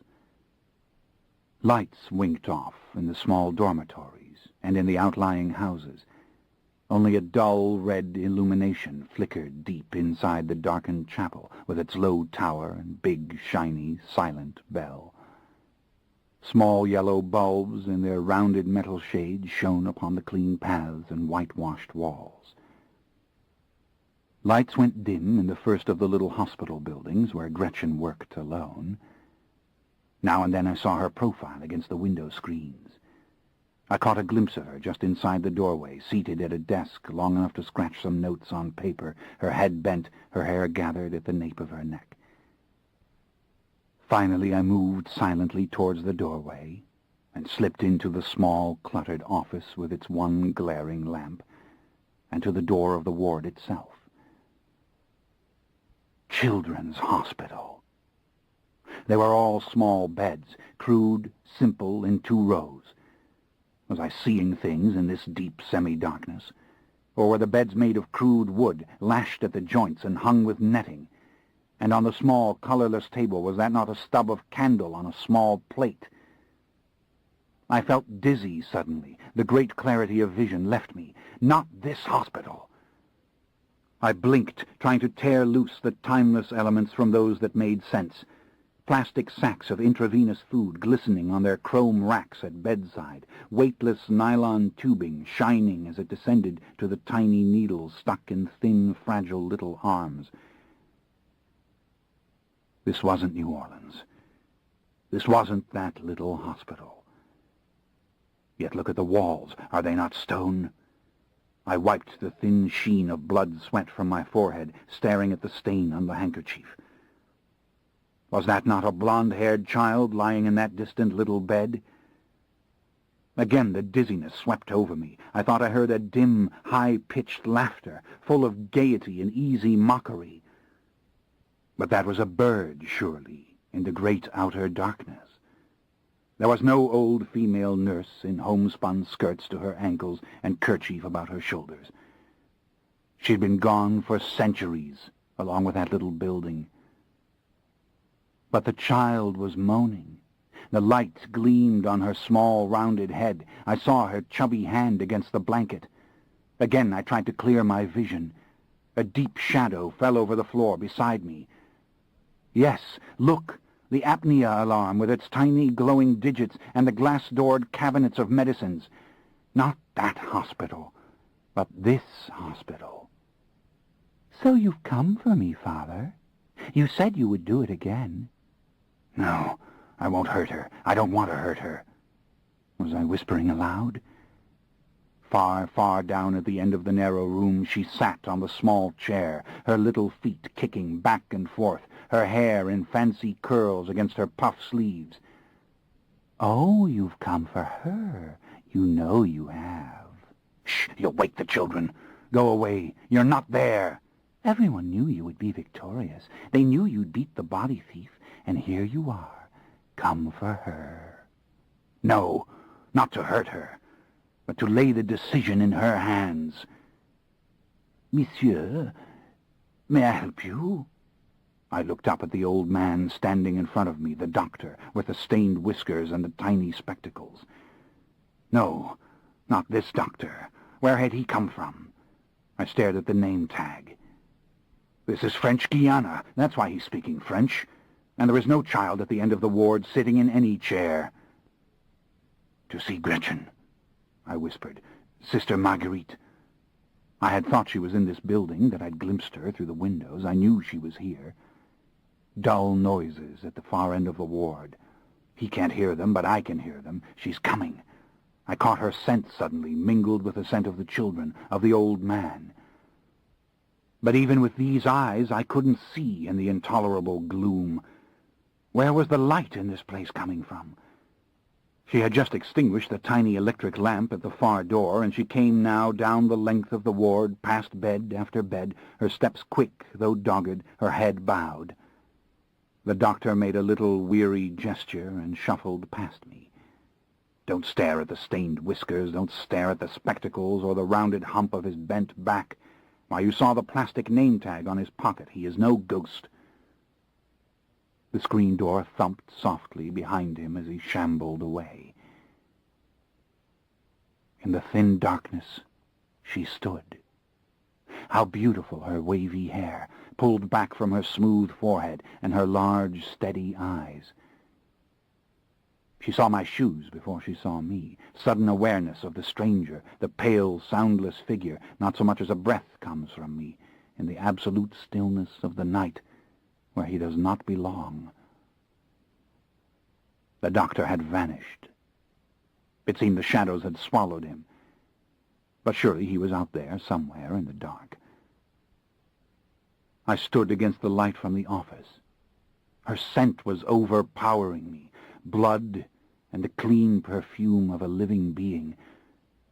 God, to see her with this vision, to see the glistening beauty of her cheeks. But I was blocking the light, wasn't I? For the door was very small.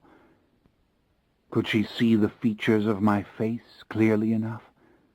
Could she see the eerie, unnatural color of my eyes? Who are you? It was a low, wary whisper. She stood far away from me, stranded in the aisle, looking up at me from beneath her dark knitted brows. Gretchen, I answered. It's Lestat. I've come as I promised I would come. Nothing stirred in the long, narrow ward. The beds appeared frozen behind their veils of netting. Yet the light moved in the sparkling sacks of fluid, like so many silvery little lamps glimmering in the dull, close dark. I could hear the faint, steady respiration of the small, sleeping bodies. and a dull rhythmic sound, like a child playfully thumping the leg of a chair over and over with the back of her tiny heel. Slowly Gretchen raised her right hand and laid her fingers instinctively and protectively against her chest at the base of her throat. Her pulse quickened. I saw her fingers close as if over a locket, and then I saw the light glinting on the thin little thread of gold chain. "What is that around your neck?" "Who are you?" she asked again, her whisper scraping bottom, her lips trembling as she spoke. The dim light from the office behind me caught in her eyes. She stared at my face, my hands. "It's me, Gretchen.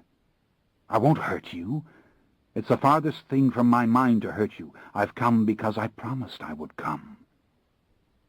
I don't believe you." She backed away on the wooden floor, her rubber heels making the softest sound. "Gretchen, don't be frightened of me. I wanted you to know that what I told you was true." I spoke so softly. Could she hear me? I could see her struggling to clear her vision, as only seconds ago I had struggled to clear my own. Her heart beat fiercely inside her, breasts moving beautifully beneath the stiff white cotton, the rich blood rising suddenly in her face. "I'm here, Gretchen. I've come to thank you. Here, let me give you this for your mission." Stupidly, I reached into my pockets. I withdrew the lucre of the body thief in thick handfuls and held it out, my fingers trembling as her fingers trembled, the money looking soiled and foolish, like so much rubbish. "Take it, Gretchen. Here, it will help the children."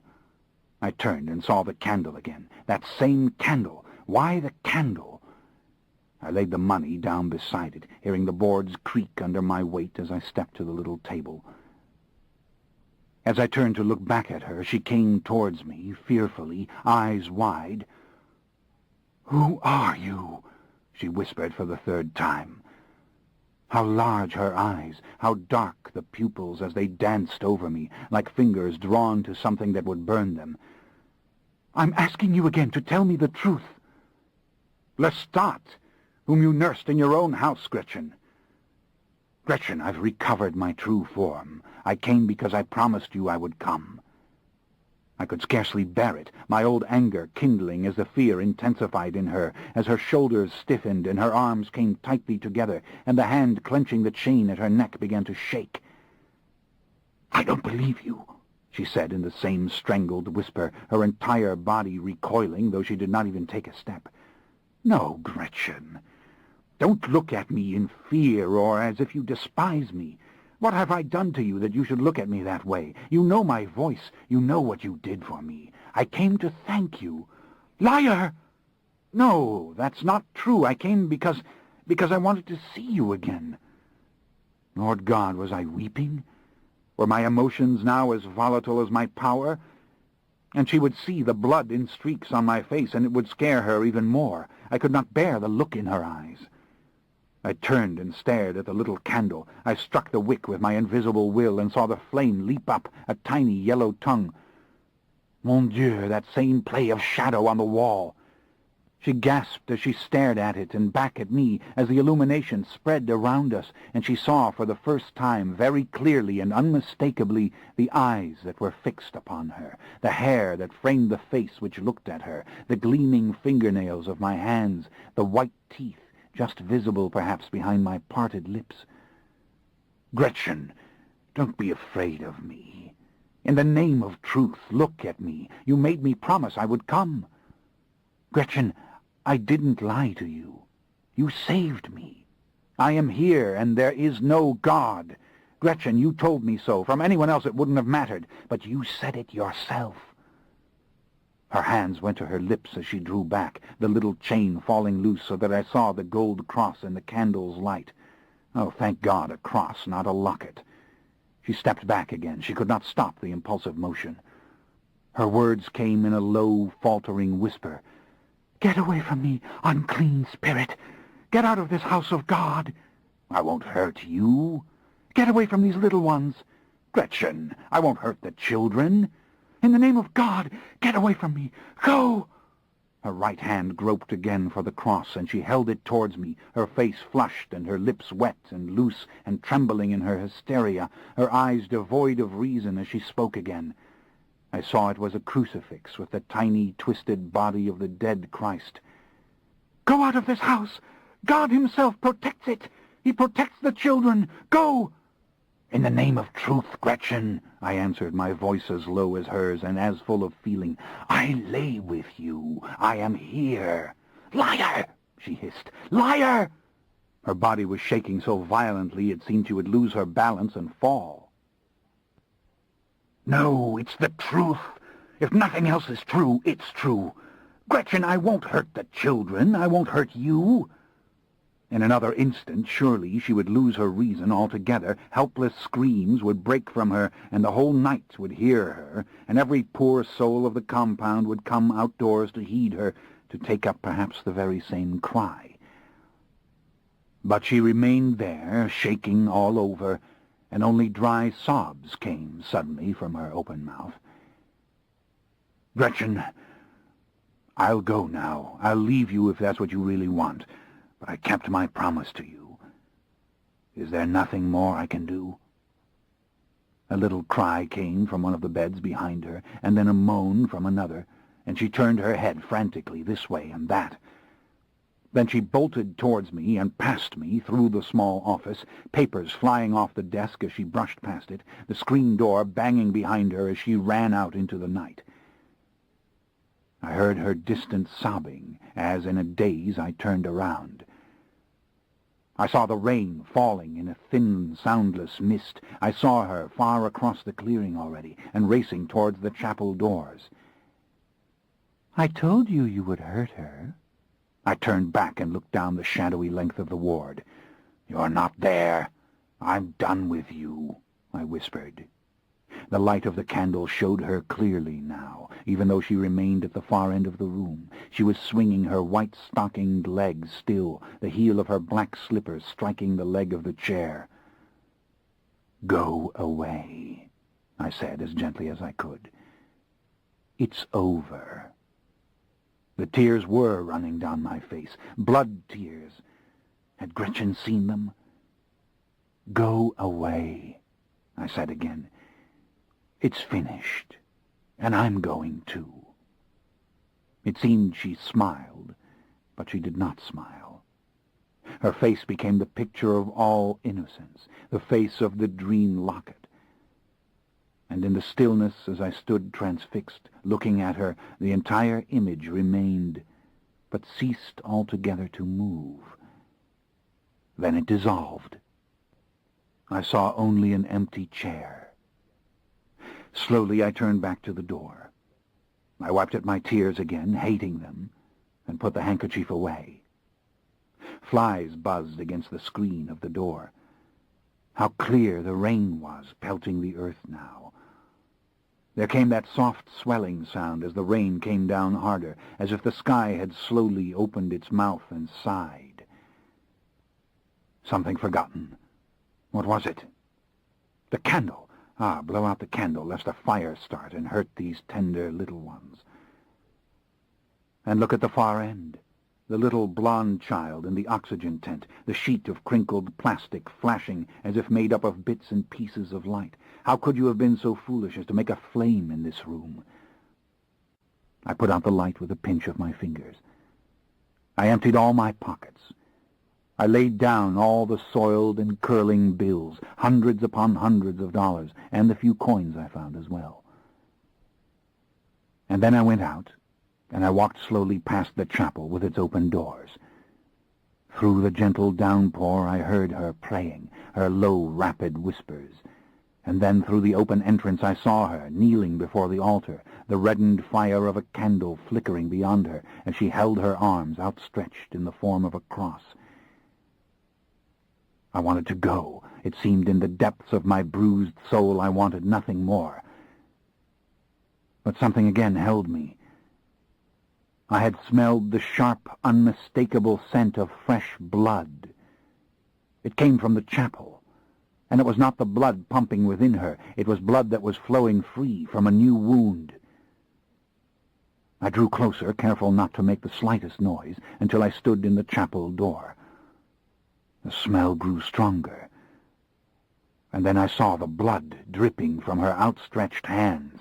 I saw it on the floor, flowing in rivulets from her feet. "Deliver me from evil, O Lord. Take me to you, Sacred Heart of Jesus. Gather me into your arms." She did not see or hear me as I drew closer. A soft glow suffused her face, made of the light of the flickering candle and of the radiance from inside her, the great consuming rapture which held her now and removed her from all around her, including the dark figure at her side. I looked at the altar. I saw the giant crucifix high above it, and below the tiny, gleaming tabernacle, and the burning candle deep in its red glass, which meant the Blessed Sacrament was there. A gust of breeze moved through the open chapel doors. It caught the bell above, and a faint, tinny peal broke from it, barely audible above the sound of the breeze itself. I looked down at her again, at her upturned face with its blind eyes at half-mast, and her mouth so slack, though the words still came from it. "Christ, my beloved Christ, gather me into your arms." And through the haze of my tears I watched the red blood welling and flowing red and thick and copious from her open palms. There were hushed voices in the compound. Doors opened and closed. I heard the sound of people running on the packed earth. When I turned, I saw that dark shapes had gathered at the entrance, a cluster of anxious female figures. I heard a whispered word in French which meant stranger, and then the muffled cry, "Devil!" Down the aisle I went, right towards them, forcing them perhaps to scatter, though I never touched them or looked at them, and hurried past them and out into the rain. Then I turned and looked back. I saw her kneeling still as they gathered around her, and I heard their soft, reverent cries of "Miracle!" and "Stigmata!" They were making the sign of the cross and dropping to their knees around her as the prayers continued to fall in that dull, trance-like voice from her lips. "And the Word was with God, and the Word was God, and the Word was made flesh." "Goodbye, Gretchen," I whispered. And then I was gone, free and alone, into the warm embrace of the savage night. Chapter 25. I should have gone on to Miami that night. I knew that David might need me, and of course I had no idea where James might be. But I had no heart for it. I was far too badly shaken. And I found myself before morning quite far east of the little country of French Guiana, yet still in the hungry, sprawling jungles, and thirsting, but with no hope of satisfaction on that account. About an hour before dawn I came upon an ancient temple, a great rectangle of pitted stone, so overgrown with vines and other rankled foliage that it was perhaps altogether invisible even to mortals who might pass a few feet away. But as there was no road or even a footpath through this part of the jungle, I sensed that no one had passed here in centuries. It was my secret, this place. Except for the monkeys, that is, who had waked with the coming light. A veritable tribe of them had laid siege to the crude building, whooping and screeching and swarming all over the long, flat roof and the sloping sides. In a dull, listless fashion I watched them, even smiling as they went about their antics. Indeed, the whole jungle had gone into a rebirth. The chorus of the birds was much louder than it had been in the hours of total darkness, and as the sky paled, I saw myriad shades of green all around me. And with a shock I realized I wasn't going to see the sun. My stupidity on this count surprised me somewhat. But what creatures of habit we are. But wasn't this early light enough? It was pure joy to be in my old body, unless I remembered the look of pure revulsion on Gretchen's face. A thick mist rose from the floor of the jungle, catching this precious illumination and diffusing it even to the tiniest nooks and crannies beneath shuddering flowers and leaves. My sadness deepened as I looked around me. Or, more truly, I felt raw and as if I'd been skinned alive. Sadness is too mild and sweet a word. I thought again and again of Gretchen, but only in wordless images. And when I thought of Claudia, I felt a numbness, a silent, obdurate remembrance of the words I'd spoken to her in my fever dreams. Like a nightmare, the old doctor with the stained whiskers, the doll child in the chair. No, not there, not there, not there. And what did it matter if they had been? It didn't matter at all. Beneath these deep, enervating emotions, I was not unhappy. And to be aware of this, to know it truly, was perhaps a wondrous thing. Ah, yes, just my old self again. I had to tell David all about this jungle. David must go to Rio before he returned to England. I would go with him, perhaps. Perhaps. I found 2 doors in the temple. The first was blocked with heavy, irregular stones, but the other lay open, for the stones had long ago fallen away into a shapeless heap. Climbing over them, I made my way down a deep staircase, and then through several passages, until I came upon chambers to which no light penetrated at all. It was in one of these, very cool and utterly removed from the noises of the jungle, that I lay down to sleep. Tiny, slithering things dwelt there. As I laid my face against the damp, cool floor, I felt these creatures moving around the tips of my fingers. I heard their rustling. And then the heavy, silken weight of a snake moved across my ankle. All this made me smile. How my old mortal body would have cringed and shaken. But then my mortal eyes could never have seen into this deep place. I began to tremble suddenly, to cry again softly, thinking of Gretchen. I knew there would never again be a dream of Claudia. "What did you want of me?" I whispered. "Did you really think I could save my soul?" I saw her, as I had in my delirium, in that old New Orleans hospital when I'd taken her by the shoulders. Or had we been in the old hotel? I told you I would do it again. I told you. Something had been saved at that moment. The dark damnation of Lestat had been saved, and was now forever intact. "Goodbye, darlings," I whispered again, and then I slept.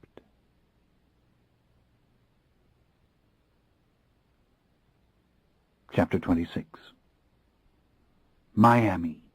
Ah, my beautiful southern metropolis, lying under the polished sky of the Caribbean, no matter what say the various maps. The air seemed sweeter even than in the islands, sweeping gently over the inevitable crowds of Ocean Drive. Hurrying through the fancy Art Deco lobby of the Park Central and to the rooms I kept there, I stripped off my jungle-worn clothes and went into my own closet for a white turtleneck shirt, belted khaki jacket and pants, and a pair of smooth brown leather boots. It felt good to be free of clothing purchased by the body thief, well fitted or not. Then I immediately rang the desk and discovered that David Talbot had been in the hotel since yesterday and was now waiting for me on the porch of Bailey's restaurant down the street. I had no spirit for crowded public places. I'd persuade him to come back to my rooms. Surely he was still exhausted from the whole ordeal. A table and chairs here before the front windows would be a much better place for us to talk, as we were surely meant to do. Out I went and up the busy sidewalk north, until I saw Bailey's with the inevitable sign in fancy neon script above its handsome white awnings, and all its little tables draped in pink linen and set with candles, already busy with the first wave of the evening crowd. There was the familiar figure of David in the farthest corner of the porch, very proper in the suit of white linen he'd worn on the ship. He was waiting for my approach with the usual quick and curious expression on his face. In spite of my relief, I deliberately took him by surprise, slipping into the chair opposite so quickly that he gave a little start. "Ah, you devil," he whispered. I saw a little stiffening about his mouth for a minute, as though he were really annoyed, but then he smiled. "Thank God you're all right." "You really think that's appropriate?" I asked. When the handsome young waiter appeared, I told him I wanted a glass of wine, just so that he would not continue to ask me about such things as the time passed.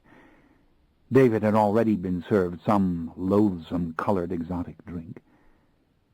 "What in the hell actually happened?" I asked, leaning in a little closer over the table to shut out some of the general noise. "Well, it was mayhem," he said. "He tried to attack me, and I had no choice but to use the gun. He got away over the veranda, as a matter of fact, because I couldn't hold the bloody gun steady. It was simply too big for these old hands." He gave a sigh. He seemed tired, frayed at the edges. "After that, it was really a matter of calling the mother house and having them bail me out. Calls back and forth to Cunard and Liverpool." He made a dismissive gesture. "I was on a plane for Miami at noon. Of course, I didn't want to leave you unattended aboard the vessel, but there really was no choice." "I was never in the slightest danger," I said. "I feared for you. I told you not to fear for me."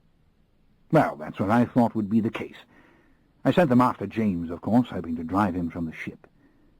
It became plain they could not even consider undertaking a cabin-by-cabin search of the vessel, so I thought you'd be left alone. I'm almost certain James disembarked right after the melee. Otherwise they would have apprehended him. I gave them a full description, of course." He stopped, took a gingerly little sip of his fancy drink, and then laid it down. "You don't really like that, do you? Where's your disgusting Scotch?" "The drink of the islands," he said. "No, I don't like it, but it doesn't matter. How did it go with you?" I didn't answer. I was, of course, seeing him with my old vision, and his skin was more translucent, and all the little infirmities of his body were plain. Yet he possessed the aura of the marvelous, as do all mortals to a vampire's eyes. He seemed weary, racked with nervous tension. Indeed, his eyes were red around the edges, and again I saw that stiffness about his mouth. I also noted a sagging to his shoulders. Had this awful ordeal aged him further? I couldn't bear to see this in him. But his face was full of concern now as he looked at me. "Something bad has happened with you," he said, softening even more and reaching across the table and laying his fingers on my hand. How warm they felt. "I can see this in your eyes." "I don't want to talk here," I said. "Come up to my rooms at the hotel." "No, let's stay here," he said very gently. "I feel anxious after all that's happened. It was quite an ordeal, really, for a man my age. I'm exhausted. I hoped you would come last night." "I'm sorry I didn't. I should have. I knew this was a terrible trial for you, even though you enjoyed it so much when it was going on." "Thought so?" He gave a slow, sad smile. "I need another drink. What did you say? Scotch?" "What did I say? I thought that was your favorite drink." "Now and then," he said. He gestured to the waiter. "Sometimes it's a bit too serious." He asked for a single malt if they had it. They didn't. Chavis Regal would be fine. "Thank you for indulging me. I like it here. I like the quiet commotion. I like the open air." Even his voice sounded tired. It lacked some bright spark. This was hardly the time to suggest a trip to Rio de Janeiro, obviously, and it was all my fault. "Anything you wish," I said. "Now, tell me what happened," he said solicitously. "I can see it's weighing on your soul." And then I realized how much I wanted to tell him about Gretchen, that indeed this is why I'd rushed here, as much as any concern I felt for him. I was ashamed, and yet I couldn't prevent myself from telling him. I turned towards the beach, my elbow on the table, and my eyes sort of misted, so that the colors of the evening world became muted and more luminescent than before. I told him that I'd gone to Gretchen because I'd promised to do it, though deep within myself I was hoping and praying to take her into my world with me. And then I explained about the hospital, the pure strangeness of it, the similarity of the doctor to the one of centuries ago. and the little ward itself, and that mad, crazy notion that Claudia was there. It was baffling, I whispered. I never dreamed that Gretchen would turn me away. You know what I thought? It sounds so foolish now. I thought she would find me irresistible. I thought it couldn't possibly be any other way. I thought when she looked into my eyes now, not those mortal eyes, she'd see the true soul which she'd loved.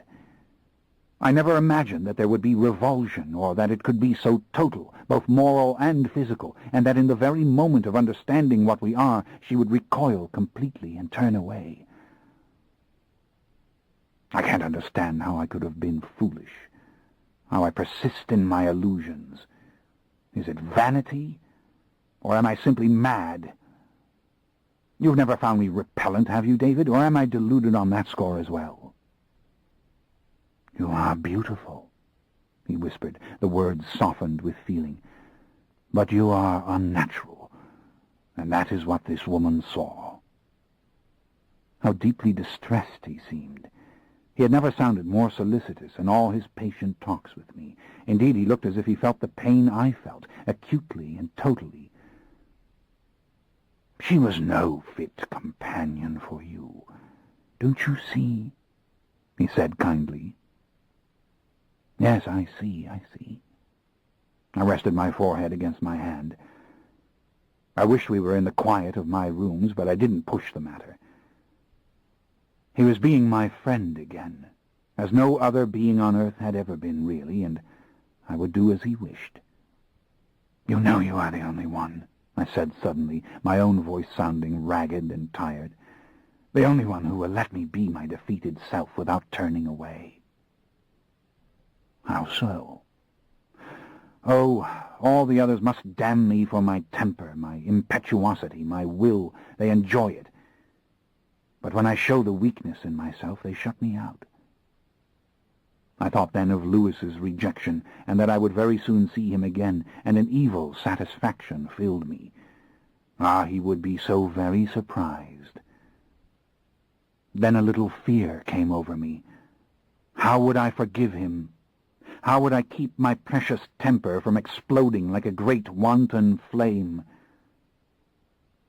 We would make our heroes shallow, he answered, the words very slow and almost sad. We would make them brittle. It is they who must remind us of the true meaning of strength. Is that it? I asked.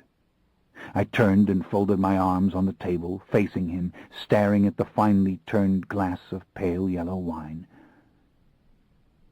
Am I truly strong? Oh, yes. Strength you've always had. And that's why they envy you, and despise you, and become so cross with you. But I needn't tell you these things. Forget about the woman. It would have been wrong, so very wrong. And what about you, David? It wouldn't be wrong with you. I looked up, and to my surprise I saw his eyes were moist now, and truly reddened, and again came that stiffening of his mouth. What is it, David? I asked. No. It wouldn't be wrong, he said. I do not think now that it would be wrong at all. You're saying, bring me into it, Lestat, he whispered, and then he pulled back, the proper English gentleman, shocked and disapproving of his own emotions, and he looked out over the milling crowd and towards the distant sea. You mean this, David? You're certain? In truth, I didn't want to ask. I didn't want to speak another word. And yet why? Why had he come to this decision? What had I done to him with this mad escapade? I wouldn't be the vampire Lestat now if it weren't for him. But what a price he must have paid. I thought of him on the beach in Grenada, and how he had refused the simple act of making love. He was in pain now as he had been then. and it seemed no mystery at all suddenly that he had come to this. I had brought him to it, with our little adventure together to defeat the body thief. "Come," I said to him. "It is time to go now, away from all this, and to where we can be alone." I was trembling. How many times had I dreamed of this moment? And yet it had come so quickly, and there were so many questions I should ask. A sudden, terrible shyness fell over me. I couldn't look at him. I thought of the intimacy we would soon experience, and I couldn't meet his gaze. My God, I was acting the way he had in New Orleans when I'd been in that strapping mortal body and pelting him with my rampant desire. My heart was hammering with expectation. David, David in my arms, the blood of David passing into me, and mine into David, and then we would stand on the edge of the sea together as dark, immortal brothers. I could scarce speak or even think. I got up without looking at him, and I walked across the porch and down the steps. I knew he was following me. I was like Orpheus. One backward glance and he'd be torn away from me. Perhaps the glaring lights of a passing car would flash on my hair and eyes in such a way that he would suddenly be paralyzed with fear. I led the way back down the pavement, past the sluggish parade of mortals in their beach finery, past the little sidewalk tables of the cafes. I went directly into the Park Central and through the lobby again with all its sparkling, high-toned glamour, and up the stairs to my rooms. I heard him close the door behind me. I stood at the windows, looking out again at that shining evening sky. My heart, be quiet. Do not hurry it. It is too important that each step be made with care. Look at the clouds scudding so quickly away from paradise. Stars, mere specks of glitter, struggling in the pale flood of evening light. There were things I must tell him, things I must explain. He would be the same for all time as he was at this moment. Was there any small physical thing he wished to change? Shave the beard closer, trim the hair? "None of that matters," he said in that soft, cultured English voice. "What's wrong?" So kind, as if I were the one who needed reassurance. "Isn't it what you wanted?" "Oh, yes, truly, yes.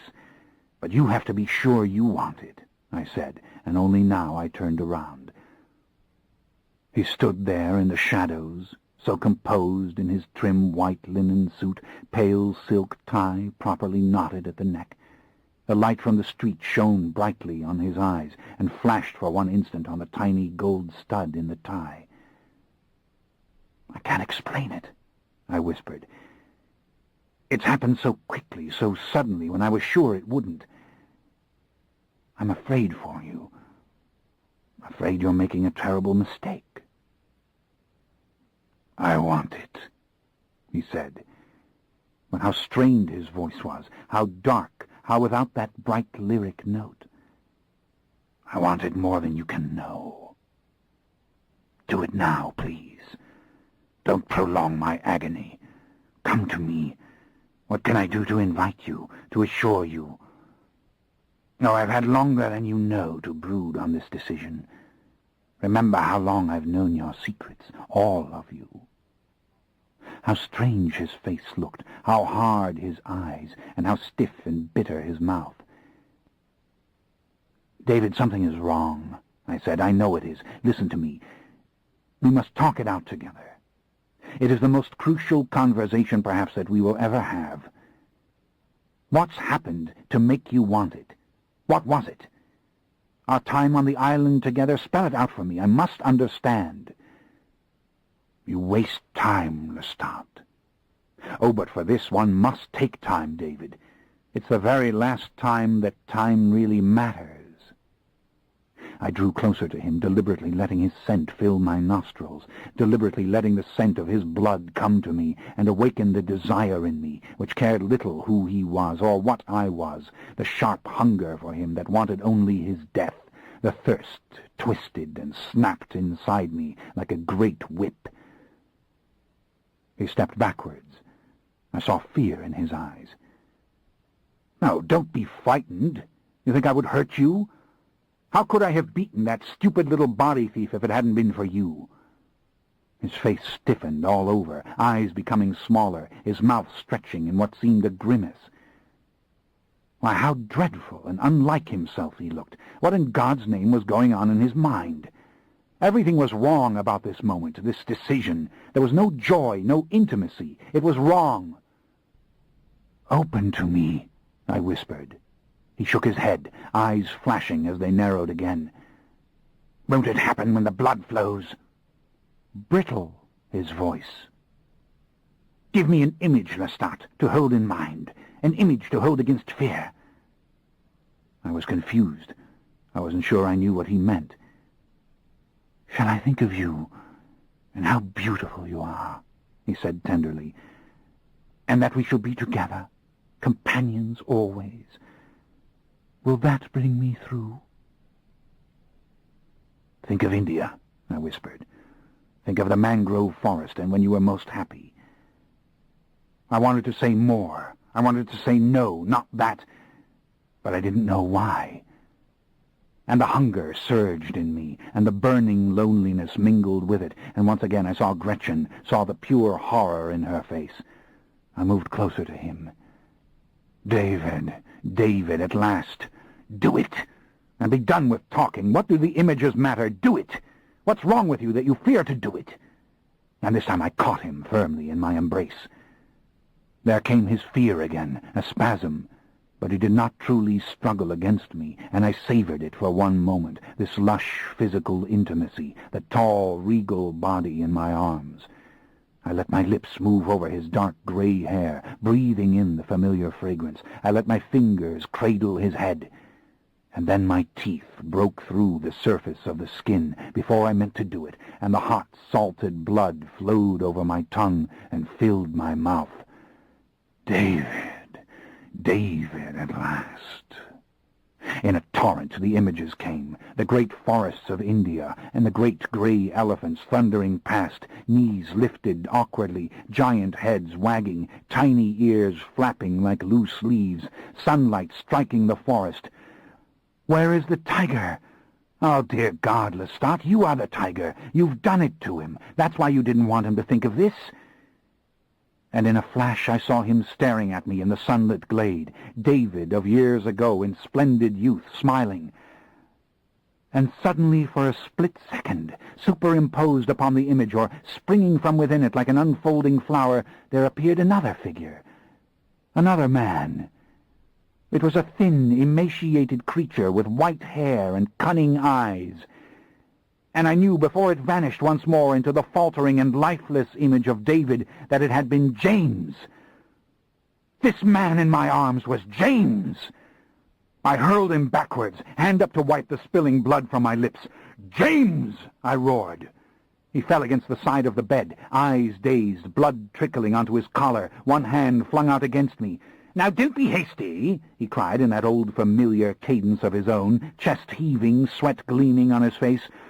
"Damn you into hell!" I roared again, staring at those frenzied, glittering eyes in David's face. I lunged at him, hearing a sudden spurt from him of desperate, crazed laughter and more slurred and hurried words. "You fool! It's Talbot's body! You don't want to hurt Talbot's—" But it was too late. I tried to stop myself, but my hand had closed around his throat and had already flung the body at the wall. In horror, I saw him slam into the plaster. I saw the blood splatter from the back of his head, and I heard the ugly crunch of the broken wall behind him. And when I reached out to catch him, he fell directly into my arms. In a wide, bovine stare, he looked at me, his mouth working desperately to make the words come out. "Look what you've done, you fool, you idiot! Look what— Stay in that body, you little monster," I said between my clenched teeth. "Keep it alive." He was gasping. A thin, tiny stream of blood poured out of his nose and down into his mouth. His eyes rolled.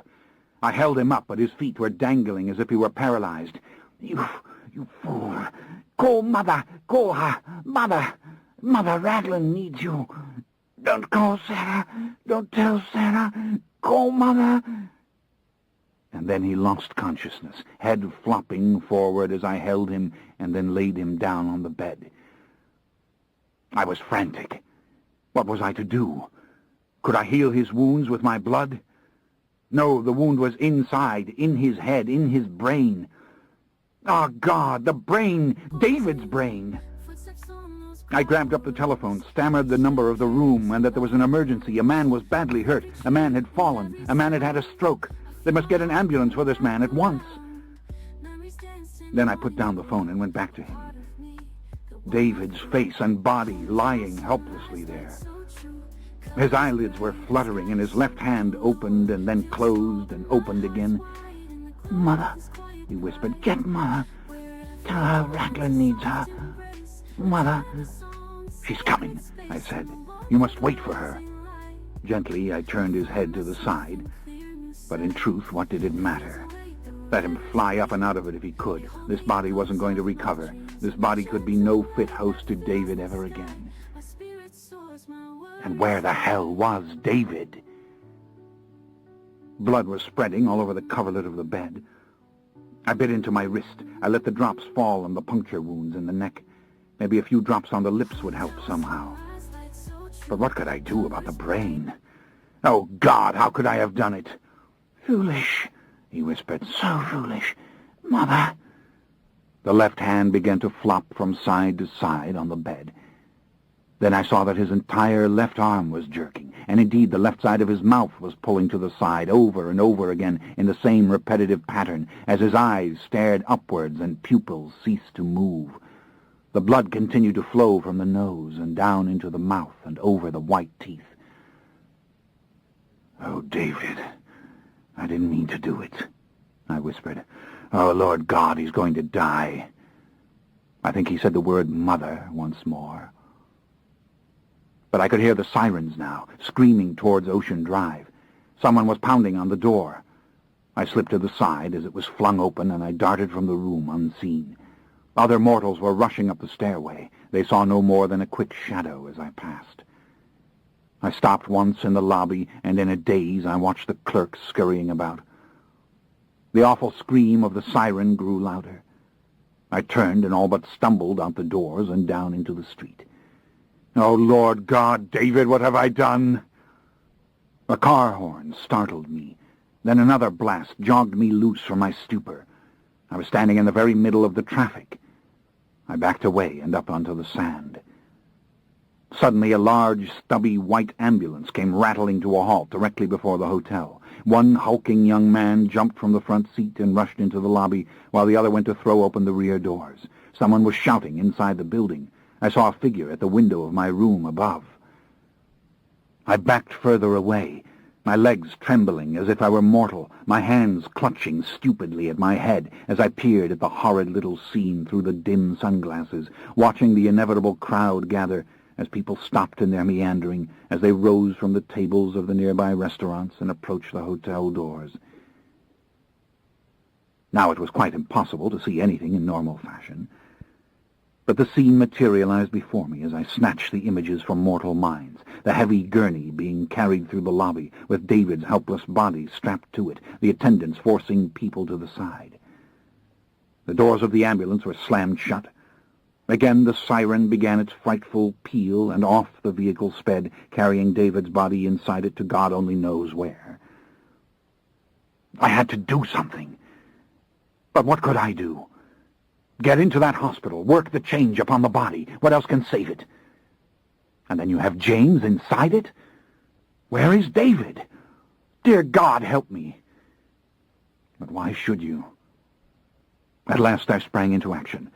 I hurried up the street, sprinting easily past the mortals who could scarcely see me, and found a glass-walled phone booth and slipped into it and slammed the door.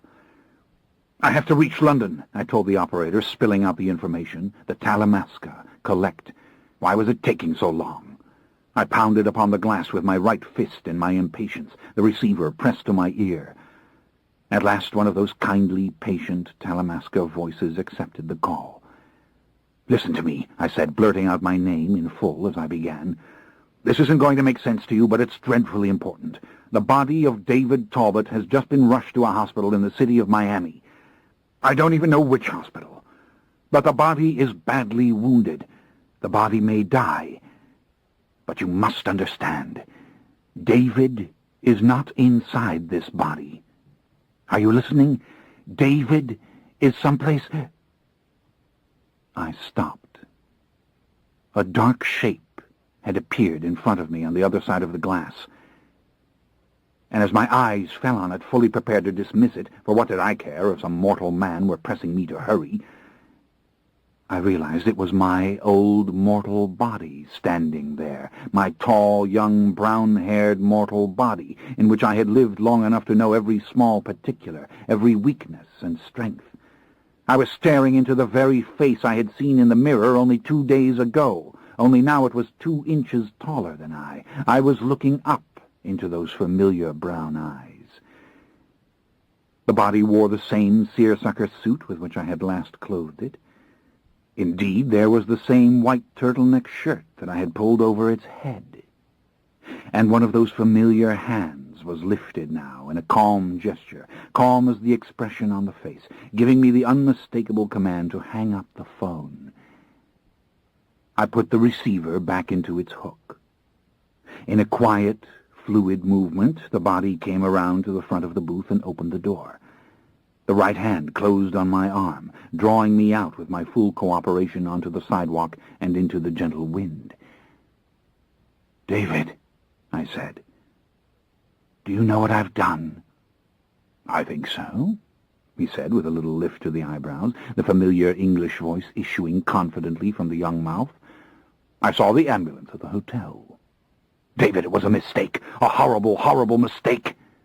"Come on, let's get away from here," he said, and this was the voice I remembered, truly comforting and commanding and soft. "But, David, you don't understand. Your body, come, you can tell me all about it," he said. "It's dying, David." "Well, there isn't much we can do about it, then, is there?" And to my utter amazement, he put his arm around me and leant forward in his characteristic authoritative manner and pressed me to come along with him down the pavement to the corner, where he put up his hand to signal a cab. "I don't know which hospital," I confessed. I was still shaking violently all over. I couldn't control the tremors in my hands. And the sight of him looking down at me so serenely was shocking me beyond endurance, especially when the old familiar voice came again from the taut, tanned face. "We're not going to the hospital," he said, as if deliberately trying to calm a hysterical child. He gestured to the taxi. "Please get in." Sliding onto the leather seat beside me, he gave the driver the address of the Grand Bay Hotel in Coconut Grove. Chapter 27. I was still in a pure mortal state of shock as we entered the large marble-tiled lobby. In a haze I saw the sumptuous furnishings, the immense vases of flowers, and the smartly dressed tourists drifting past.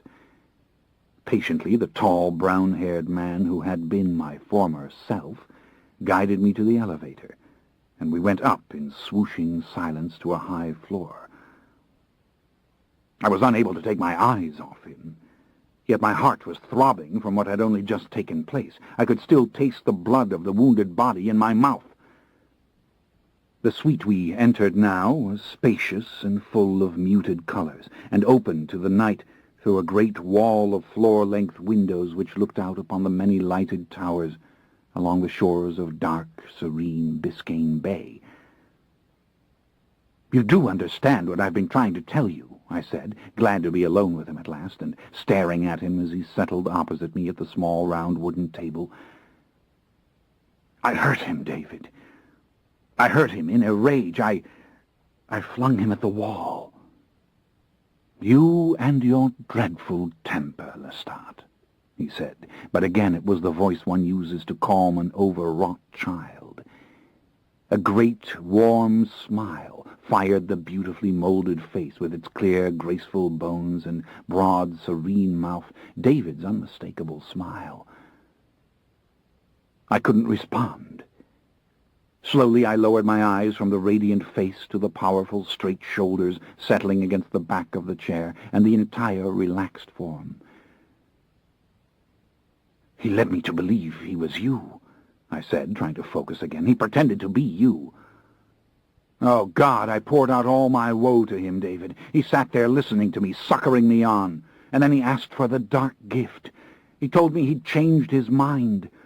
He lured me up to the rooms to give it to him, David. It was ghastly. It was everything I had wanted, and yet I knew something wasn't right. Something about him was so sinister. Oh, and there were clues, and I didn't see them. What a fool I was. Body and soul, said the smooth-skinned, poised young man opposite. He removed the seersucker jacket, tossing it on the nearby chair, and sat back again, folding his arms across his chest. The fabric of the turtleneck shirt showed his muscles to great advantage, and the clean white cotton made his skin seem all the more richly colored, almost a dark golden brown. "Yes, I know," he said, the lovely British voice flowing naturally. "It's quite shocking. I had the very same experience only a few days ago in New Orleans, when the only friend I have in the world appeared before me in this body. I sympathize completely.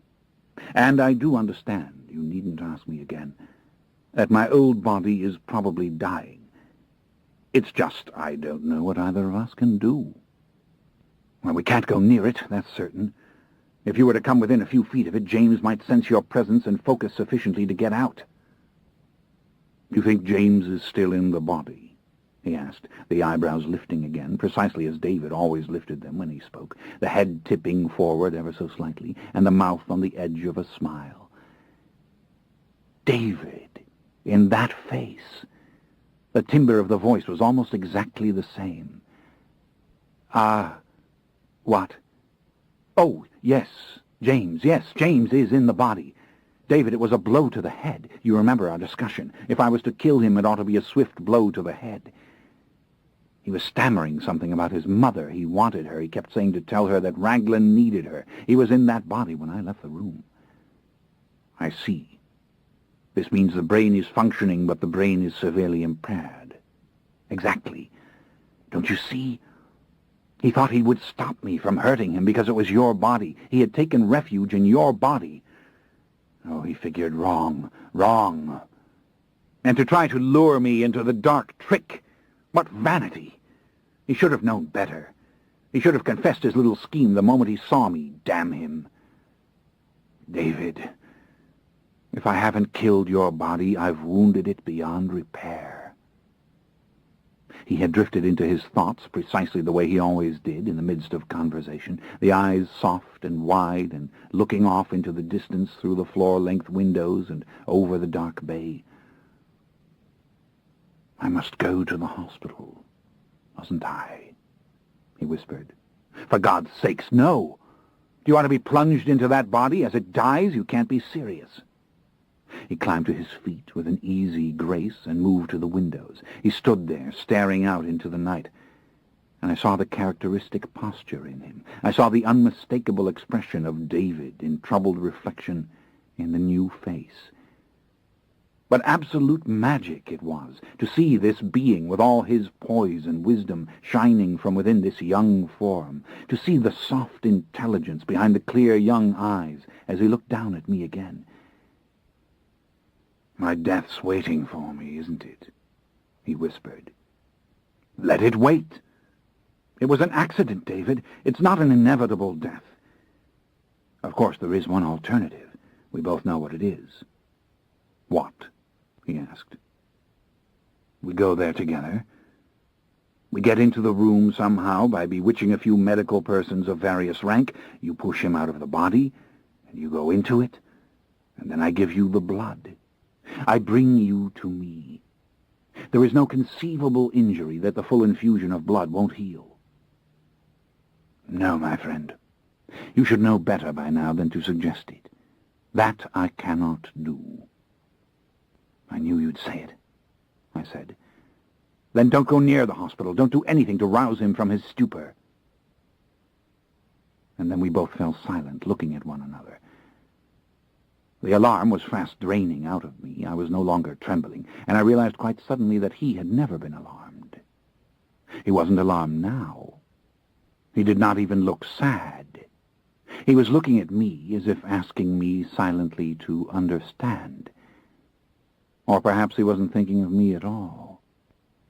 74 years old he was, and he had gone out of a body full of predictable aches and pains and dulling vision and into this hardy and beautiful form.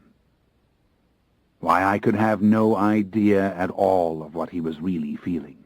I'd swapped a god's body for these limbs. He had swapped the body of an aged being, with death ever present at his shoulder, a man for whom youth was a collection of painful and tormenting memories, a man so shaken by those memories that his peace of mind was fast crumbling away entirely, threatening to leave him bitter and discouraged in the few years he had left. Now he had been given back his youth. He might live another whole lifetime. And it was a body that he himself had found enticing, beautiful, even magnificent, a body for which he himself had felt carnal desire. And here I'd been crying anxiously about the aged body, battered and losing its life drop by drop in a hospital bed. "Yes," he said, "I'd say that is the situation exactly. And yet I know that I should go to that body. I know that it is the proper home of this soul. I know that every moment I wait I risk the unimaginable, that it will expire, and I will have to remain in this body. Yet I brought you here, and here is exactly where I intend to remain." I shuddered all over, staring at him, blinking as if to wake myself from a dream, and then shuddering again. Finally I laughed, a crazed, ironic laugh. And then I said, "Sit down. Pour yourself some of your bloody, miserable scotch and tell me how this came about." He wasn't ready to laugh. He appeared mystified, or merely in a great state of passivity, peering at me and at the problem and at the whole world from within that marvelous frame. He stood a moment longer at the windows, eyes moving over the distant high-rises, so very white and clean-looking with their hundreds of little balconies, and then at the water stretching on to the bright sky. Then he went to the small bar in the corner without the slightest awkwardness, and picked up the bottle of scotch along with a glass, and brought these back to the table. He poured himself a good thick swallow of the stinking stuff, and drank half of it, making that lovely little grimace with his tight new facial skin, exactly the way he had with the older, softer face. And then he flashed his irresistible eyes on me again. "Well, he was taking refuge," he said. "It was exactly what you said. I should have known he would do it. But damn, it never occurred to me. We had our hands full, so to speak, dealing with the switch. And God knows I never thought he'd try to seduce you into the dark trick. What made him think he could fool you when the blood started to flow?" I made a little desperate gesture. "Tell me what happened," I said. "He knocked you out of your body." "Completely. And for a moment I couldn't imagine what had happened. You can't conceive of his power. Of course, he was desperate, as were we all. Of course, I tried to reclaim myself at once, but he repelled me, and then he started firing that gun at you." "At me? He couldn't have hurt me with it, David." "But I didn't know that for certain, Lestat. Suppose one of those bullets had struck you in the eye. I didn't know but that he might shock your body with one good shot and somehow manage to get back into it himself. And I can't claim to be an experienced spirit traveler. Certainly not on a level with him. I was in a state of plain fear.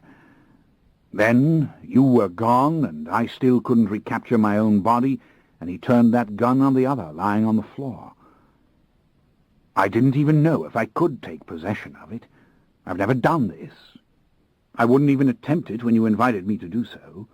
Possession of another body, as morally loathsome to me as deliberately taking human life. But he was about to blow the head off that body. That is, if he could get proper control of the gun. And where was I? And what was to happen to me? That body was my only chance of re-entrance into the physical world. I went into it exactly the way I'd instructed you to enter your own. and I had it up and on its feet instantly, knocking him backwards and almost dislodging the gun from his hand. By that time the passage outside was full of panic-stricken passengers and stewards. He fired another bullet as I fled over the veranda and dropped down to the lower deck. I don't think I realized what had happened until I hit those boards. The fall would have broken my ankle in my old body, probably even my leg. I was prepared for that inevitable splitting pain, and suddenly I realized I wasn't hurt at all, that I'd climbed to my feet almost effortlessly, and I ran down the length of the deck and into the door to the Queen's Grill lounge. And, of course, that was the very wrong way to go. The security officers were on their way through that room to the signal deck stairs. I had no doubt they would apprehend him. They had to. And he'd been so awkward with that gun, Lestat. It was the way you described him before. He really doesn't know how to move in these bodies he steals. He remains too much himself. He stopped, took another drink of the scotch, and then filled the glass again. I was mesmerized watching him and listening to him, to the authoritative voice and manner combined with the glistening and innocent face. Indeed, late adolescence had only just completed itself in this young male form, though I hadn't thought about it before. It was in every sense only just finished, like a coin with the first clear impression stamped upon it, and not a single tiny scratch of true wear. "You don't get as drunk in this body, do you?" I asked. "No," he said, "I don't. Nothing is the same, actually.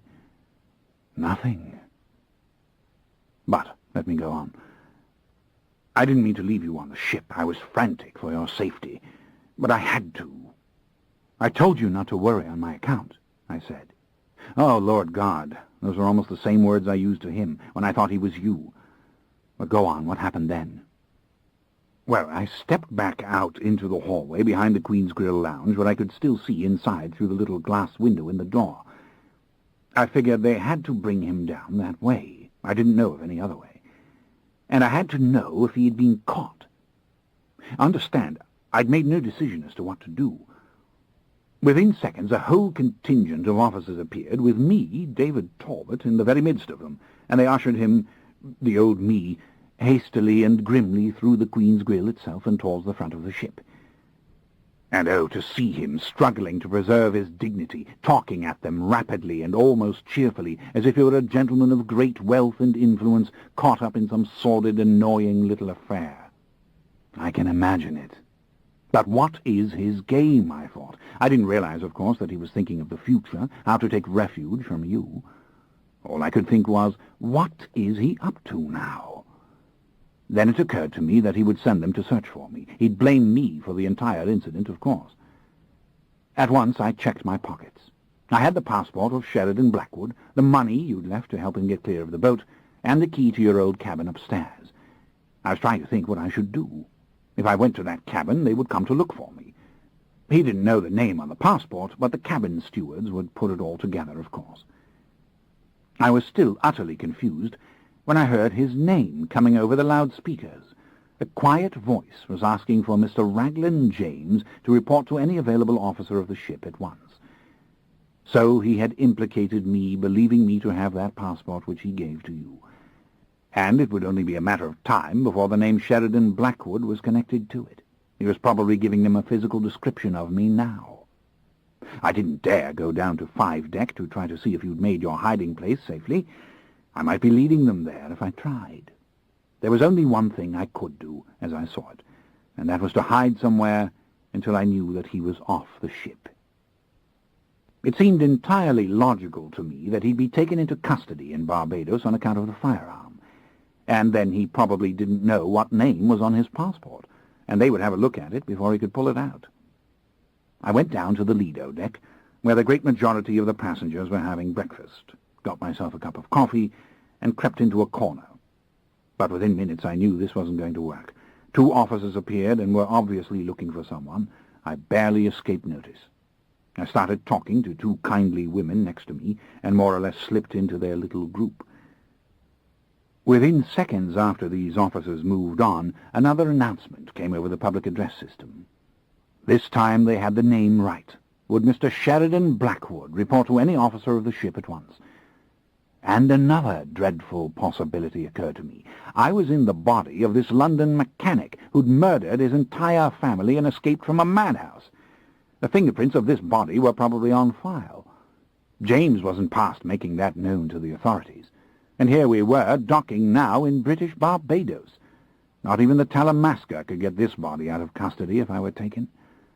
Much as I feared to leave you, I had to try to get off the ship. You should have known I'd be all right. But why didn't they stop you at the gangway? Ah, they almost did, but it was sheer confusion. Bridgetown Harbour is quite large, and we were properly docked at the pier. No need for the little launch. And it had taken so long for the customs officials to clear the ship for disembarkation that there were hundreds waiting in the aisles of the lower deck to go ashore. The officers were checking boarding passes as best they could, but I managed again to slip in with a little group of English ladies, and I began talking quite loudly to them about the sights of Barbados and the lovely weather, and I managed to get through. I walked right down and onto the concrete wharf and toward the customs building. My next fear was that they would check my passport in that building before I'd be allowed through.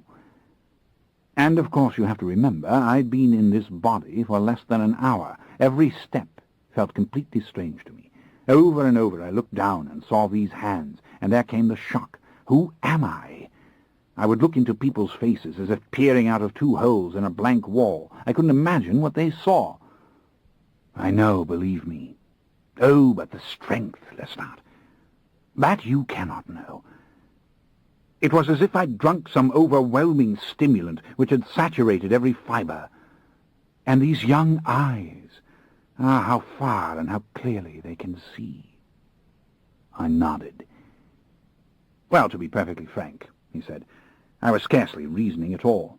The customs building was very crowded. There were several cruise ships in port, as a matter of fact. The Windsong was there, and so was the Rotterdam. And I think the Royal Viking Sun was also tied up, just across from the Queen Elizabeth II. Whatever, the place was swarming with tourists. And I soon realized that passports were being checked only for those returning to their ships. I went into one of the little shops, you know, the sort full of horrible merchandise, and I bought a big pair of mirrored sunglasses, the kind you used to wear when your skin was so pale, and a hideous shirt with a parrot on it. Then, taking off my jacket and turtleneck, I put on that horrible shirt and the glasses, and I took up a station from which I could see the length of the wharf through the open doors. I didn't know what else to do. I was terrified that they would start searching the cabins. What would they do when they couldn't open their little door on 5 deck, or if they did find your body in that trunk? Then, on the other hand, how could they make such a search? And what would prompt them to do it? They had the man with the gun. He paused again to take another swallow of the scotch. He looked truly innocent in his distress as he described all this, innocent in the way he never could have looked in the older flesh. I was mad, absolutely mad. I tried to use my old telepathic powers, and it took me some time to discover them, and the body was much more in with it than I would have thought. No surprise to me, I said. And then all I could pick up were various thoughts and pictures from passengers nearest me. It was no good at all. But fortunately my agony came abruptly to an end. They brought James ashore. He had the same enormous contingent of officers with him. They must have thought him the most dangerous criminal in the Western world. And he had my luggage with him. And again he was the very image of British propriety and dignity, chatting away with a gay smile, even though the officers were obviously deeply suspicious and profoundly uncomfortable as they ushered him to the customs people and laid his passport in their hands. I realized that he was being forced to permanently leave the ship. They even searched his luggage before the party was allowed to go through. All this time I was cleaving to the wall of the building, a young bum, if you will, with my jacket and shirt over my arm, staring at my old dignified self through those awful glasses. What is his game, I thought. Why does he want that body? As I told you, it simply never occurred to me what a clever move it had been. I followed the little troop outside, where a police car was waiting, into which they put his luggage, as he stood rattling on and shaking hands now with those officers who were to stay behind. I drew near enough to hear his profuse thanks and apologies, the dreadful euphemisms and meaningless language, and his enthusiastic statements as to how much he'd enjoyed his brief voyage, How he seemed to enjoy this masquerade. "Yes," I said dismally, "that's our man." Then the strangest of all moments occurred. He stopped all this chatter as they held the door of the car open for him, and turned around. He looked directly at me, as if he'd known I was there all along. Only he disguised this gesture quite cleverly, letting his eyes drift over the crowds coming and going through the enormous entrances. And then he looked at me again, very quickly, and he smiled. Only when the car drove off did I realize what had occurred. He had willingly driven away in my old body, leaving me with this 26-year-old hunk of flesh. He lifted the glass again, took a sip, and stared at me.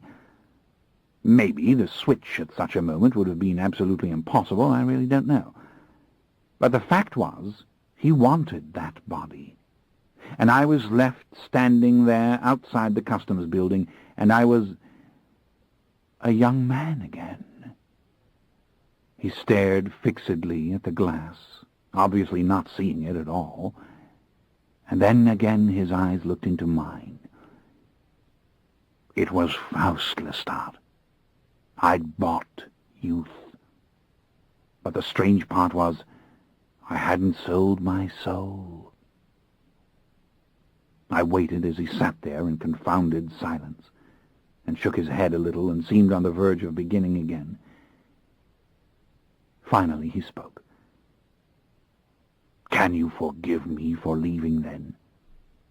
There was no way I could return to the ship. And, of course, James was on his way to jail, or so I believed. "Of course I forgive you. David, we knew this might happen. We expected you might be taken into custody just as he was. It's absolutely unimportant. What did you do? Where did you go?" "I went into Bridgetown. It wasn't even really a decision. A young, very personable black cab driver came up to me, thinking I was a cruise passenger, which of course I was. He offered me a tour of the city at a good price. We lived for years in England, had a nice voice. I don't even think I answered him. I simply nodded and climbed into the back seat of the little car. For hours he drove me around the island. He must have thought me a very strange individual indeed. I remember we drove through the most beautiful sugar-cane fields. He said the little road had been built for the horse and carriage. And I thought that these fields probably looked the way they did 200 years ago. Lestat could tell me, Lestat would know. And then I'd look down at my hands again. I'd move my foot or tense my arms or any small gesture, and I'd feel the sheer health and vigor of this body. And I'd fall back into a state of wonder, utterly oblivious to the poor man's voice or the sights we passed. Finally we came to a botanical garden. The gentlemanly black driver parked the little car and invited me to go in. What did it matter to me? I bought the admission with some of the money you'd so kindly left in your pockets for the body thief, and then I wandered into the garden and soon found myself in one of the most beautiful places I had ever seen in all the world. Lestat, all this was like a potent dream. I must take you to this place. You must see it, you who love the island so very much. In fact, all I could think of was you. And I must explain something to you. Never in all this time since you first came to me, never once have I looked into your eyes or heard your voice or even thought of you without feeling pain. It's the pain connected to mortality, to realizing one's age and one's limits and what one will never have again. Do you see my meaning? Yes. And as you walked around the botanical garden, you thought of me, and you didn't feel the pain. Yes, he whispered. I didn't feel the pain. I waited. He sat in quiet, drinking the scotch again in a deep, greedy gulp, and then he pushed the glass away. The tall, muscular body was completely controlled by his elegance of spirit, moving with his polished gestures. and once again there came the measured, even tones of his voice. "We must go there," he said. "We must stand on that hill over the sea. You remember the sound of the coconut palms in Grenada, that clicking sound as they moved in the wind. You've never heard such music as you will hear in that garden in Barbados. And oh, those flowers, those mad, savage flowers. It's your savage garden, and yet so tame and soft and safe. I saw the giant traveller's palm with its branches seemingly braided as they came out of the stalk, and the lobster claw, a monstrous and waxen thing, and the ginger lilies, oh, you must see them. Even in the light of the moon, it must all be beautiful, beautiful to your eyes. I think I would have stayed there forever. It was a busload of tourists which shook me out of my dreams. And you know, they were from our ship. They were the folks from the QE2. He gave a bright laugh, and the face became too exquisite to describe. The whole powerful body shook with soft laughter. Oh, I got out of there then very fast indeed. I went back out, found my driver, and then let him take me down to the west coast of the island, past the fancy hotels. Lots of British people there on vacation. Luxury, solitude, golf courses. And then I saw this one particular place, a resort right on the water that was everything I dream of when I want to get away from London and jet across the world to some warm and lovely spot. I told him to take me up the drive so that I might have a look. It was a rambling place of pink stucco with a charming dining room under a bungalow roof and open all along the white beach. I thought things over as I roamed about, or rather I tried to, and I decided I would stay for the time being in this hotel. I paid off the driver and checked into a fine little beachfront room. They took me through the gardens to reach it, and then admitted me to a small building, and I found myself inside, with the doors open to a small covered porch from which a little path went right down to the sand. Nothing between me and the blue Caribbean but the coconut palms and a few great hibiscus shrubs covered with unearthly red blooms. Lestat, I began to wonder if I died and all this wasn't the mirage before the curtain drops at last. I nodded in understanding. I sank down on the bed, and you know what happened. I went to sleep. I lay there in this body, and I went to sleep. "It's no wonder," I said with a little smile. "Well, it's a wonder to me, it really is. But how you would love that little room. It was like a silent shell turned to the trade winds. When I woke, in the middle of the afternoon, the water was the very first thing I saw. Then came the shock of realizing I was still in this body. I realized I'd feared all along that James would find me and push me out of it, and that I'd end up roaming around, invisible and unable to find a physical home. I was sure something like that would happen. It even occurred to me that I would simply become unanchored on my own. But there I was, and it was past 3 o'clock by this ugly watch of yours. I called London at once. Of course, they had believed James was David Talbot when he'd called earlier, and only by listening patiently did I piece together what had happened. That our lawyers had gone at once to Cunard headquarters and straightened out everything for him, and that he was indeed on the way to the United States. Indeed, the mother house thought I was calling from the Park Central Hotel in Miami Beach to say that I had arrived safely and received their wire of emergency funds. We should have known he would think of that. Oh, yes. And such a sum.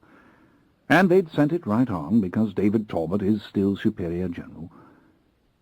Well, I listened to all this patiently, as I said, then asked to speak to my trusted assistant, and told him more or less what was actually going on. I was being impersonated by a man who looked exactly like me and could imitate my voice with great skill. Raglan James was the very monster, but if and when he called again, they were not to let on that they were wise to him, but rather pretend to do whatever he asked. I don't suppose there is another organization in the entire world where such a story, coming even from the Superior General, would be accepted as fact.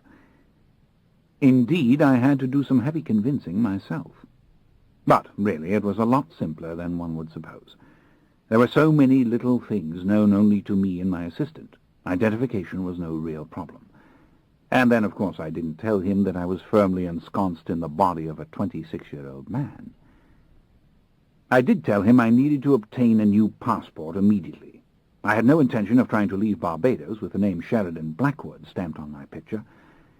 My assistant was instructed to call good old Jake in Mexico City, who would, of course, supply me with the name of a person in Bridgetown who could do the necessary work that very afternoon.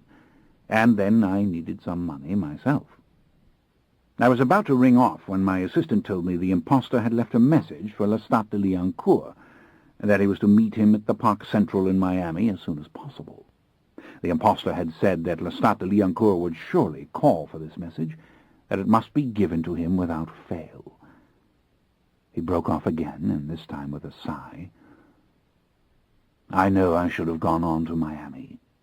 I should have warned you that the body thief was there. But something occurred in me when I received this information. I knew that I could reach the Park Central Hotel and confront the body thief, probably before you could, if I were to move on it right away. And you didn't want to do it. No, I didn't. David, it's all entirely understandable. Is it? He looked at me. You're asking a little devil like me? He gave a wan smile, and then shook his head again, before going on. I spent the night on Barbados, and half of this day. The passport was ready well in time yesterday for the last flight to Miami, but I didn't go. I stayed in that beautiful seaside hotel. I dined there, and I wandered in the little city of Bridgetown. I didn't leave until noon today. I told you I understand. Do you? What if the fiend had assaulted you again? Impossible. We both know that. If he could have done it successfully with force, he would have done it the first time around. Stop tormenting yourself, David. I didn't come last night myself, though I thought you might need me. I was with Gretchen. I made a little sad shrug. Stop worrying about what does not matter. You know what matters. It's what's happening to your old body right now. It hasn't penetrated to you, my friend. I've dealt a death blow to that body. No, I can see that you haven't grasped it. You think you have, but you're still in a daze. These words must have struck him hard. It broke my heart to see the pain in his eyes, to see them clouded, and see the sharp lines of distress in this new and unmarred skin. But once again the mix of a vintage soul and a youthful form was so wondrous and beguiling that I could only stare at him, thinking vaguely of the way he had stared at me in New Orleans and how impatient with it I had become. I have to go there, Lestat. To that hospital. I have to see what's taken place. I'll go. You can come with me, but I alone will go into the hospital room itself. Now where is the phone? I must call the Park Central and find out where they took Mr. Talbot. And again, they're probably looking for me. The incident happened in my room. Perhaps I should simply call the hospital. No. He reached out and touched my hand. Don't. We should go there. We should see for ourselves. I should see for myself. I have a feeling of foreboding. So do I said. But it was more than foreboding. After all, I had seen that old man with the iron-gray hair passing into silent convulsions on the blood-stained bed.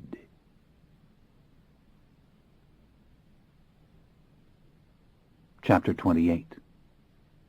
It was a vast general hospital to which all emergency cases were taken, And even at this late hour of the night, the ambulances were busy at its entrances, and white-jacketed doctors were hard at work as they received the victims of traffic violence, sudden heart attack, the bloody knife, or the common gun.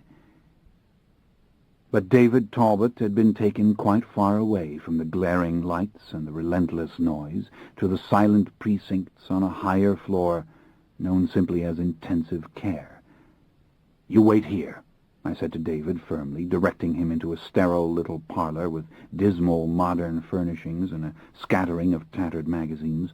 "Don't move from this place." The broad corridor was absolutely silent. I walked towards the doors at the far end. It was only a moment later that I returned. David sat staring into space, long legs crossed before him, arms folded once more across his chest. As if waking from a dream, he finally looked up. I began to tremble again, all over, almost uncontrollably, and the serene quiet of his face only worsened my dread and the awful, agonizing remorse. "David Talbot's dead," I whispered, struggling to make the words plain. "He died half an hour ago." He registered no visible response whatever. It was as if I hadn't spoken at all. And all I could think was, "I made this decision for you. I did it. I brought the body thief into your world, though you warned me against it, and it was I who struck down that other body. And God knows what you will feel when you realize what's happened. You don't really know." Slowly he climbed to his feet. "Oh, but I do know," he said in a small and reasonable voice. He came towards me and placed his hands on my shoulders, his entire demeanor so much that of his old self, that it was as if I were looking at two beings who had been fused into one.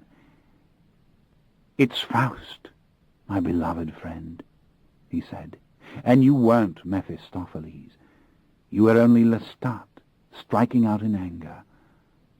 And now it's done." He took a slow step backwards and stared off in that dazed fashion again, his face at once losing its marks of distress. He was immersed in his thoughts, isolated and cut off from me as I stood there, trembling, trying to regain control, trying to believe it was what he wanted. And then again I saw it from his perspective. How could he not want it? And I knew something else as well. I'd lost him forever. He would never, never consent to come with me now. Any remnant of a chance had been blown completely away by this miracle. How could that not be so? I felt it penetrate, deeply and silently. I thought of Gretchen again and the expression on her face, and for one flashing moment I was in the room again with the false David, and he was looking at me with those dark, beautiful eyes and saying that he wanted the dark gift.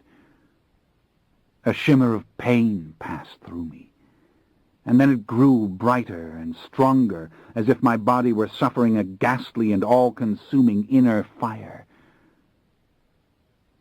I said nothing. I stared at the ugly fluorescent lights embedded in the tiled ceiling. I stared at the meaningless furniture with its stains and its torn threads, at a soiled magazine with a grinning child on its cover. I stared at him. Slowly the pain died away into a dull ache. I waited. I could not have spoken a word for any reason, not just then. After a long time of musing and silence, he appeared to wake from a spell. The quiet, feline grace of his movements bewitched me again, as it had all along. He said in a murmur that he must see the body. Surely that could be done. I nodded. Then he reached into his pocket and drew out a little British passport, the fake he'd obtained on Barbados, no doubt. And he looked at it as if he were trying to fathom a small but very important mystery. Then he held it out to me, though why I couldn't imagine. I saw the handsome young face with all its quiet attributes of knowledge. Why must I see the picture? But I looked at it, as he obviously wanted me to do, and I saw there, beneath the new face, the old name, David Talbot. He had used his own name on the false document, as if, "Yes," he said, "as if I knew I would never be the old David Talbot again." The deceased Mr. Talbot had not yet been taken to the morgue, for a dear friend was on his way from New Orleans, a man named Aaron Leitner, coming by chartered plane, who should arrive very soon. The body lay in a small, immaculate room. An old man with full, dark gray hair, still as if sleeping, with his large head on a plain pillow and his arms at his sides. Already the cheeks were a little sunken, elongating the face, and the nose in the yellow light of the lamp appeared slightly sharper than it really was, and hard as if made not of cartilage but of bone. They had removed the linen suit from the body, washed it and groomed it, and clothed it in a simple cotton gown. The covers were laid over it, the hem of pale blue sheet covering the edge of the white blanket and perfectly smooth across the chest. The eyelids were molded too closely over the eyes, as if the skin were already flattening and even melting. To a vampire's keen senses, it already gave off the fragrance of death. But this David would not know nor catch that scent. He stood at the bedside, looking down at the body, at his own still face with the skin faintly yellow, and the crust of beard looking somehow soiled and unkempt. With an uncertain hand he touched his own gray hair, letting his fingers linger on the curling strands just before the right ear. Then he drew back and stood collected, merely looking, as though he were at a funeral and paying his respects. "It's dead," he murmured. "Really and truly dead." He gave a deep sigh, and his eyes moved over the ceiling and the walls of the little chamber, over the window with its drawn blinds, and then over the dull linoleum tile of the floor. "I sense no life in it or near it," he said with the same subdued voice. "No, there's nothing," I answered. "The process of decay has already begun." "I thought he'd be here," he whispered, "like a bit of smoke in this room. I thought surely I'd feel him near me, struggling to get back in." "Perhaps he is here," I said, "and he cannot do it. How ghastly even for him." "No," he said, "there's no one here." Then he stared at his old body as if he could not tear his eyes away. Minutes ticked by. I watched the subtle tension in his face, the fine plastic skin infused with the expression of emotion and then smoothing itself again. Was he resigned now? He was as closed to me as he had ever been, and seemed even more deeply lost in this new body, even though his soul shone through with such fine light. Again he sighed and drew back, and we walked together out of the room. We stood in the dull beige corridor together, beneath the grim and yellowish fluorescent lights.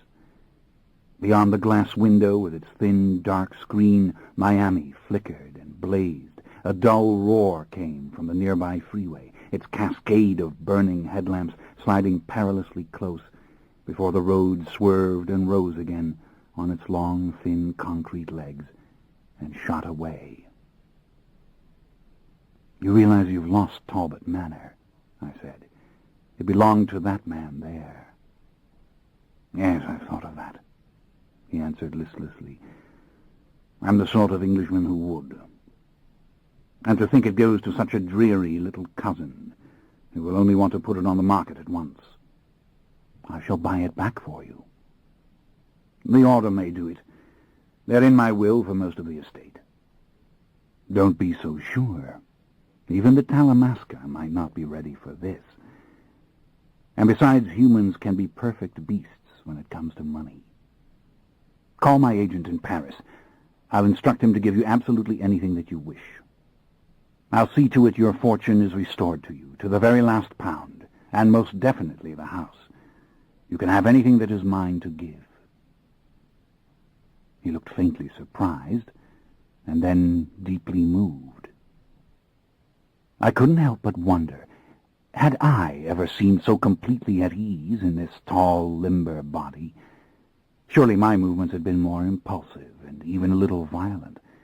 Indeed, the strength had wrung from me a certain carelessness. He seemed, on the other hand, to have assimilated a knowledge of every sinew and bone. I saw him in my mind's eye, old David, striding through the narrow cobblestone streets of Amsterdam, sidestepping the whizzing bicycles. It had the same poise even then. "Lestat, you are not responsible for me now," he said. "You didn't cause this to happen." How miserable I was suddenly. But there were words, weren't there, which had to be said. "David," I began, trying not to show the soreness, "I couldn't have beaten him if it hadn't been for you. I told you in New Orleans I would be your slave for eternity if only you helped me to get my body away from him. And that you did." My voice was quavering. I hated it. But why not say it all now? Why prolong the pain? "Of course I know I've lost you forever, David. I know you'll never take the dark gift from me now. But why say you've lost me, Lestat?" he said in a low, fervent voice. "Why must I die to love you?" He pressed his lips together, trying to suppress his sudden surge of feeling. "Why that price, especially now, when I am alive as never before? Lord God, surely you grasp the magnitude of what's taken place. I've been reborn." He placed his hand on my shoulder, fingers trying to close on the hard, alien body which barely felt his touch. Or rather, felt it in such a wholly different way that he would never know. "I love you, my friend," he said in the same ardent whisper. "Please don't leave me now. All this has brought us so close." "No, David, it has not. In these last few days we were close because we were both mortal men. We saw the same sun and the same twilight. We felt the same pull of the earth beneath our feet. We drank together and broke bread together. We might have made love together if you had only allowed such a thing. But that's all changed. You have your youth, yes, and all the dizzying wonder that accompanies the miracle. But I still see death when I look at you, David. I see one who walks in the sun with death right at his shoulder. I know now I cannot be your companion, and you cannot be mine. It simply costs me too much pain." He bowed his head, silently and valiantly struggling to maintain an inner control. "Don't leave me yet," he whispered. "Who else in all the world can understand?" I wanted suddenly to plead with him. "Think, David, immortality in this beautiful young form." I wanted to tell him of all the places we might go, immortals together, and the wonders we might see.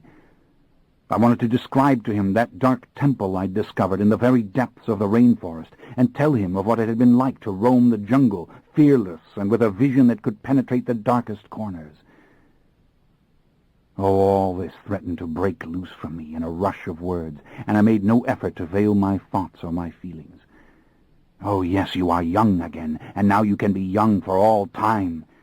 It is the finest vehicle for your travel into darkness that anyone could have fashioned. It is as if the dark spirits had done all this to prepare you. Wisdom and beauty are both yours.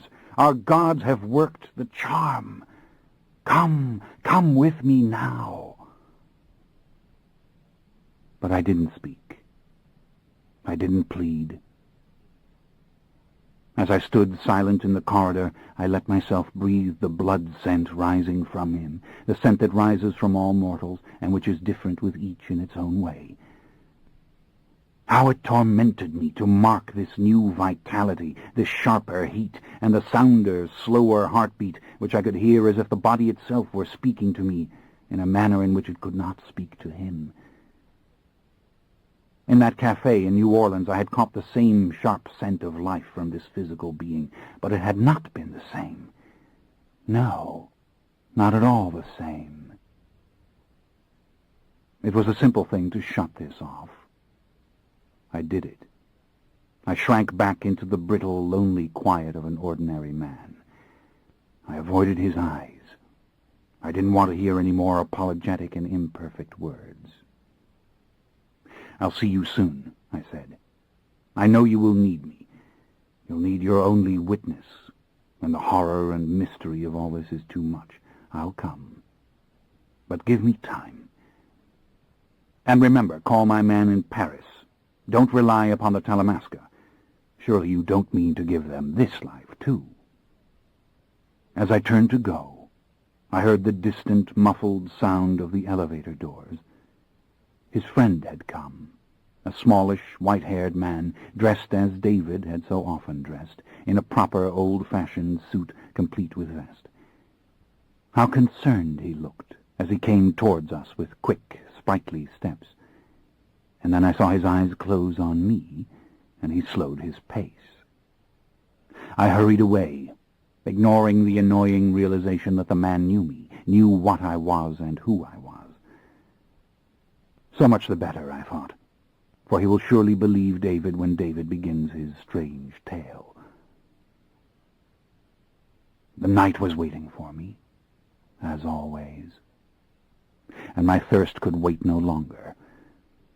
I stood for a moment, head thrown back, eyes closed and mouth open, feeling the thirst and wanting to roar like a hungry beast.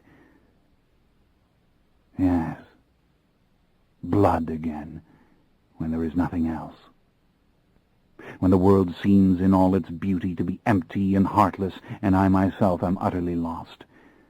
Give me my old friend, death, and the blood that rushes with it. The vampire Lestat is here, and he thirsts, and tonight of all nights he will not be denied. But I knew, as I sought the dingy back streets in search of the cruel victims I so loved, that I had lost my beautiful southern city of Miami, at least for a little while. I kept seeing again in my mind's eye that smart little room in the Park Central, with its windows open to the sea, and the false David telling me he wanted the dark gift from me. And Gretchen, would I ever think of those moments that I didn't remember Gretchen, and pouring out my story of Gretchen to the man I believed to be David, before we climbed those steps to that chamber, as my heart had knocked inside me, and I had thought, at last, at last. Bitter and angry and empty, I never wanted to see the pretty hotels of South Beach again. Part 2. Once Out of Nature.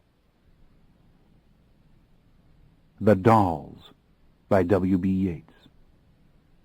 A doll in the doll-maker's house looks at the cradle and balls. That is an insult to us. But the oldest of all the dolls who had seen, being kept for show, generations of his sort, outscreams the whole shelf. Although there's not a man can report evil of this place, the man and the woman bring hither to our disgrace a noisy and filthy thing. Hearing him groan and stretch, the doll-maker's wife is aware her husband has heard the wretch, and crouched by the arm of his chair, she murmurs into his ear, head upon shoulder leant, my dear, oh dear, it was an accident." Chapter 29. It was 2 nights later that I returned to New Orleans. I'd been wandering in the Florida Keys and through quaint little southern cities, and walking for hours on southern beaches even wriggling my naked toes in the white sand.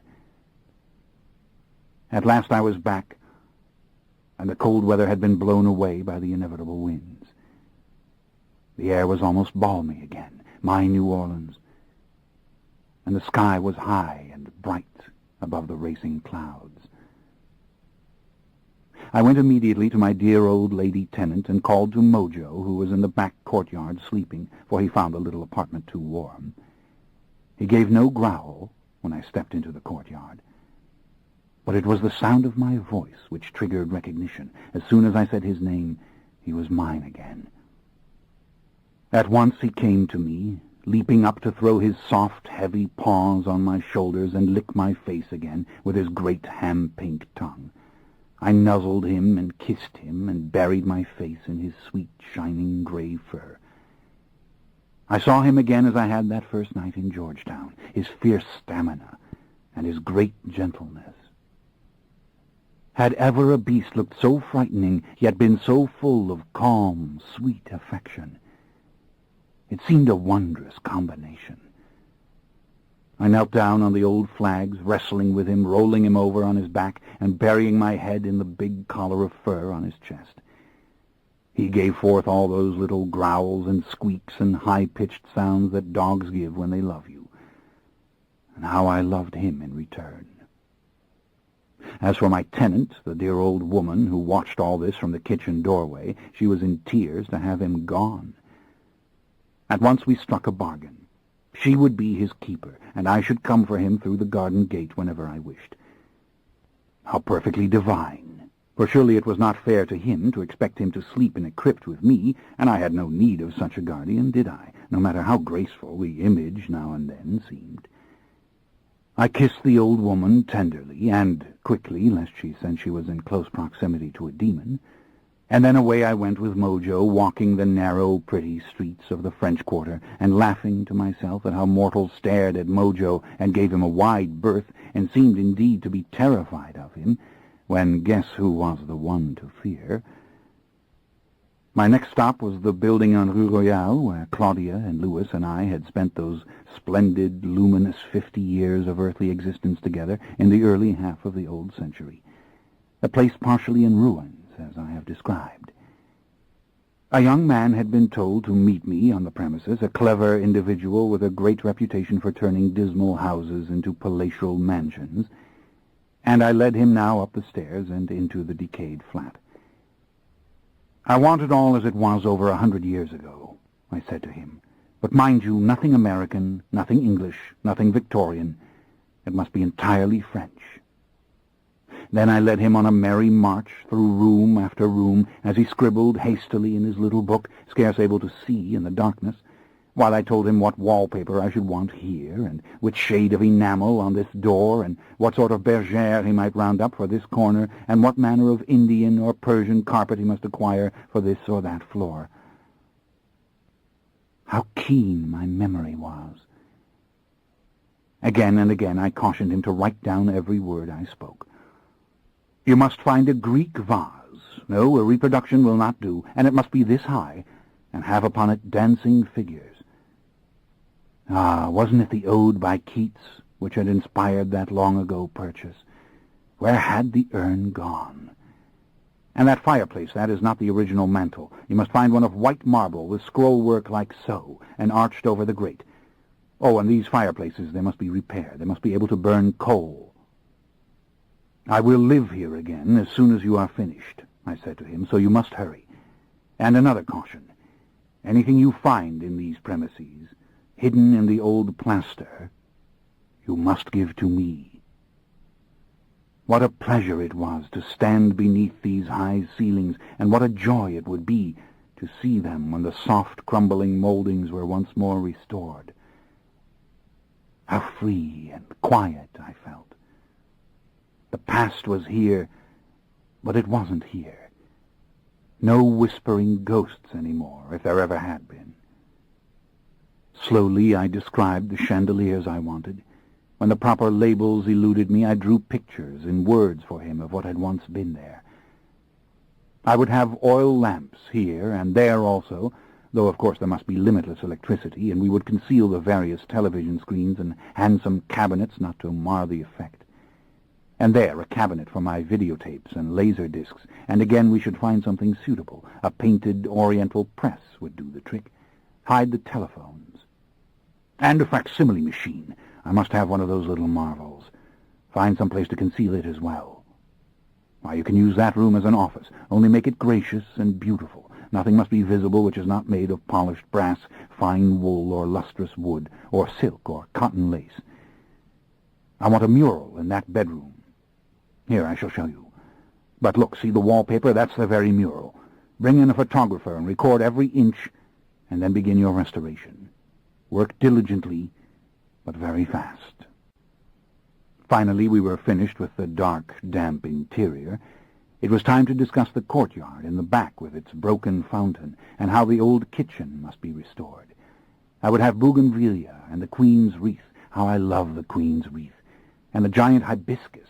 Yes, I had just seen this lovely flower in the Caribbean, and the moonflower, of course. Banana trees, give me those as well. Ah, the old walls are tumbling. Patch them, shore them up. And on the back porch above I want ferns, all manner of delicate ferns. The weather's warming again, isn't it? They will do well. Now, upstairs once more, through the long brown hollow of the house, and to the front porch. I broke open the French doors and went out on the rotted boards. The fine old iron railings were not so badly rusted. The roof would have to be remade, of course, but I would soon be sitting out here, as I did now and then in the old days, watching the passers-by on the other side of the street. Of course, the faithful and zealous readers of my books would spot me here now and then. The readers of Lewis's memoir, come to find the flat where we had lived, would surely recognize the house. No matter. They believed in it, but that's different from believing it. And what was another young, blonde-faced man smiling at them from a high balcony, his arms resting on the rail? I should never feed upon those tender, innocent ones, even when they bare their throats at me and say, "Lestat, right here!" This has happened, reader, in Jackson Square, and more than once. "You must hurry," I told the young man, who was still scribbling and taking measurements and murmuring about colors and fabrics to himself, and now and then discovering Mojo beside him or in front of him or underfoot and giving a start. "I want it finished before summer." He was in quite a dither when I dismissed him. I remained behind in the old building with Mojo alone. The attic. In the olden times I'd never gone there. But there was an old staircase hidden off the rear porch, just beyond the back parlor, the very room where Claudia had once sliced through my thin, fledgling white skin with her great flashing knife. I went there now, and climbed up into the low rooms beneath the sloping roof. Ah, it was high enough for a man of 6 feet to walk here, and the dormer windows on the very front let in the light from the street. I should make my lair here, I thought, in a hard, plain sarcophagus with a lid no mortal could hope to move.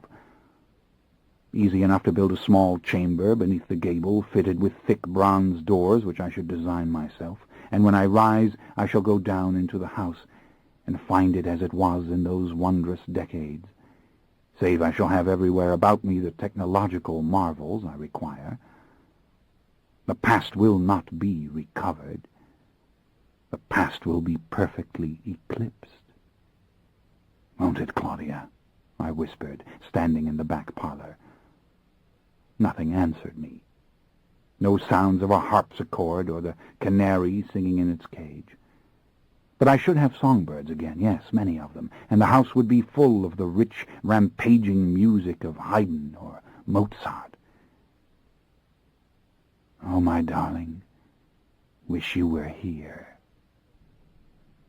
And my dark soul is happy again, because it does not know how to be anything else for very long, and because the pain is a deep, dark sea, in which I would drown if I did not sail my little craft steadily over the surface, steadily towards a sun which will never rise. It was past midnight now. The little city was humming softly around me with a chorus of mingled voices, and the soft clickety-clack of a distant train with a low throb of a whistle on the river and the rumble of traffic on the Rue Esplanade. I went into the old parlor and stared at the pale, luminous patches of light falling through the panes of the doors. I lay down on the bare wood, and Mojo came to lie down beside me, and there we slept. I dreamed no dreams of her. So why was I weeping softly when it came time finally to seek the safety of my crypt? And where was my Louis, my treacherous and stubborn Louis? Pain. Ah, and it would get worse, wouldn't it, when I saw him soon enough? With a start, I realized that Mojo was lapping the blood tears from my cheeks. "No, that you must never do," I said, closing my hand over his mouth. "Never, never that blood, that evil blood." I was badly shaken, and he was at once obedient, backing off just a little from me in his unhurried and dignified way. How perfectly demonic his eyes seemed as he gazed at me. What a deception! I kissed him again on the tenderest part of his long, furry face, just beneath his eyes. I thought again of Louis, and the pain hit me as if I'd been dealt a hard blow by one of the ancients right in the chest. Indeed, my emotions were so bitter and so beyond my control that I felt frightened, and for a moment thought of nothing and felt nothing but this pain. In my mind's eye, I saw all the others. I brought up their faces as if I were the Witch of Endor standing over the cauldron, invoking the images of the dead.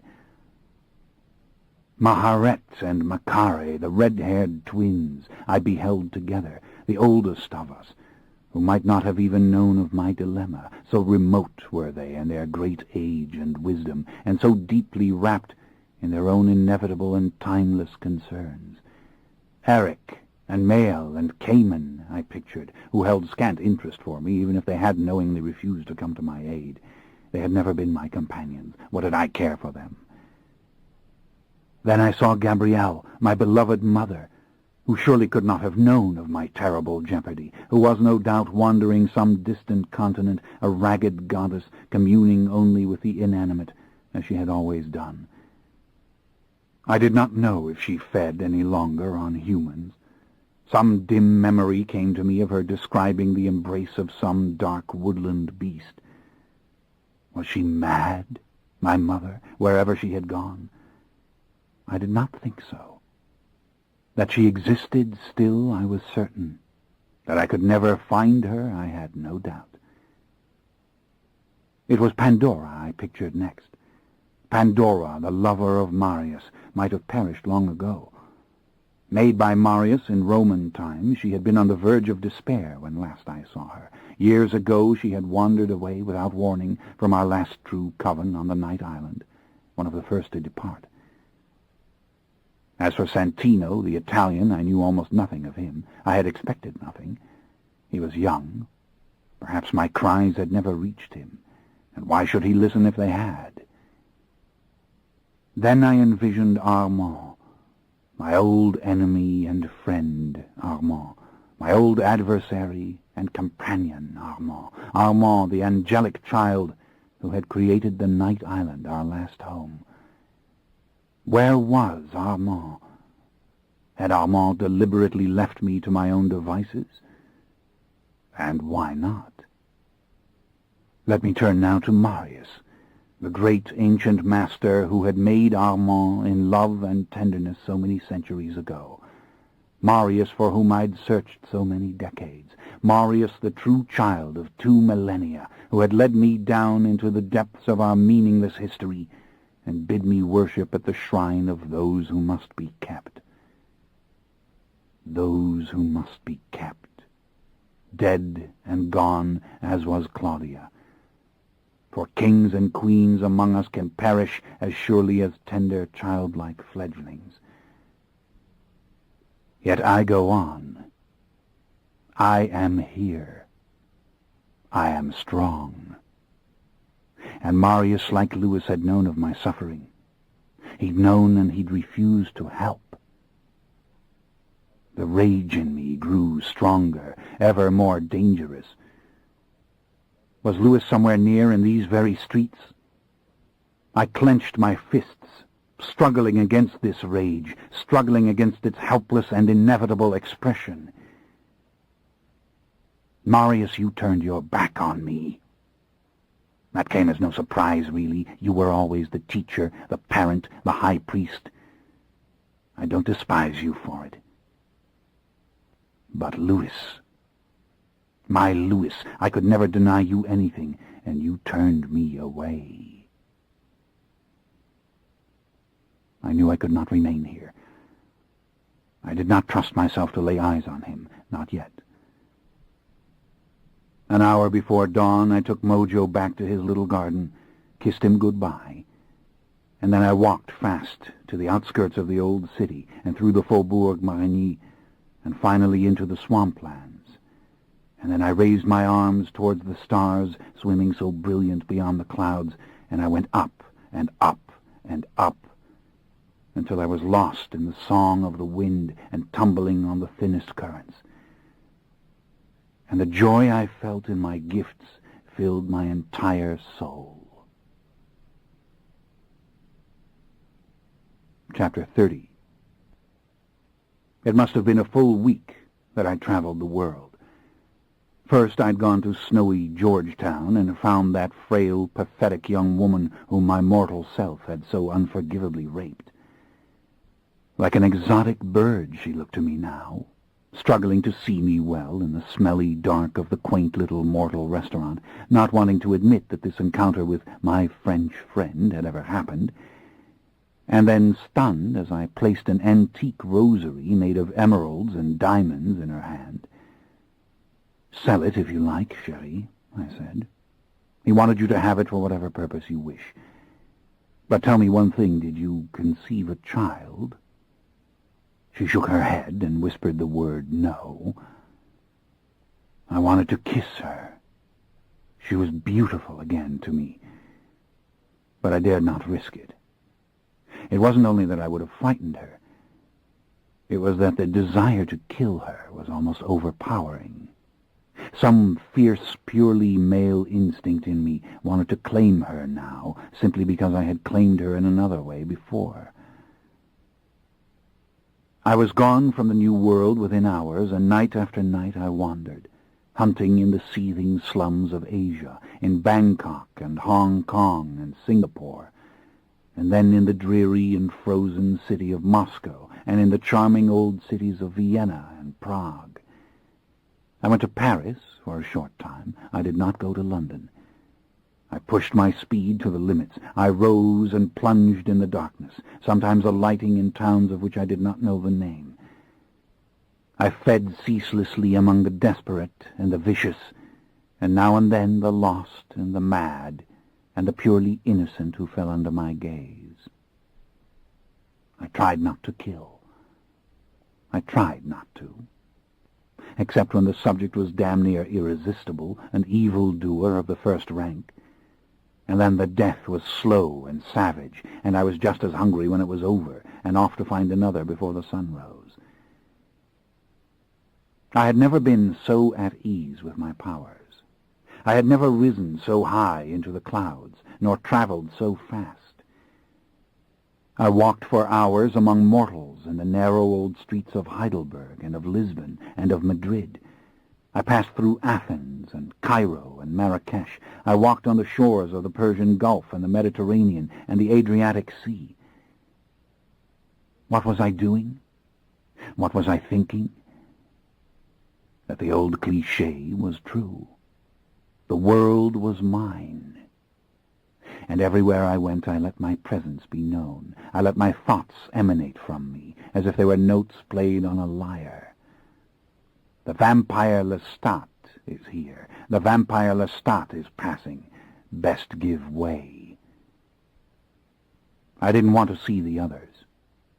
I didn't really look for them or open my mind or my ears to them. I had nothing to say to them. I only wanted them to know that I had been there. I did pick up the sound of nameless ones in various places, vagabonds unknown to us, random creatures of the night who had escaped the late massacre of our kind. Sometimes it was a mere mental glimpse of a powerful being who had once veiled his mind.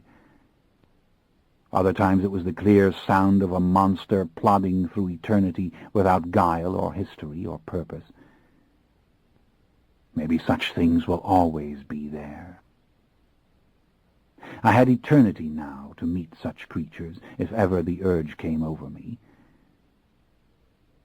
The only name on my lips was Louis. Louis. I could not for a moment forget Louis. It was as if someone else were chanting his name in my ear. What would I do if ever again I laid eyes on him? How could I curb my temper? Would I even try? At last I was tired. My clothes were rags. I could stay away no longer. I wanted to be home.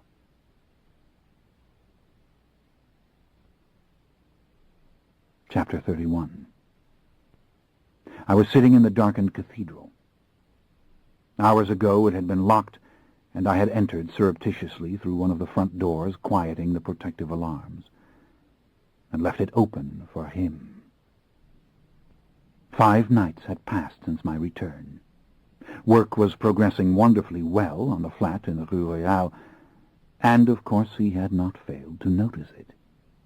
I'd seen him standing under the porch opposite, staring up at the windows, and I'd appeared on the balcony above for only an instant, not even enough for a mortal eye to see. I'd been playing cat and mouse with him since. Tonight I'd let him see me, near the old French market, and what a start it gave him, to actually lay eyes upon me, and to see Mojo with me, to realize as I gave him a little wink that it was truly Lestat whom he saw. What had he thought in that first instant? That it was Raglan James in my body come to destroy him, that James was making a home for himself in the Rue Royale? No, he'd known it was Lestat all along. Then I had walked slowly towards the church, Mojo coming along smartly at my side, Mojo who kept me anchored to the good earth. I wanted him to follow me, but I wouldn't so much as turn my head to see whether or not he was coming.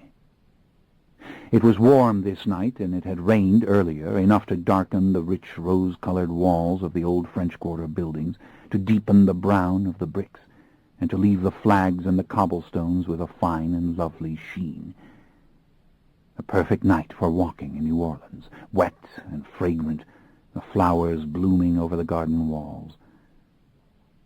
But to meet with him again, I needed the quiet and silence of the darkened church.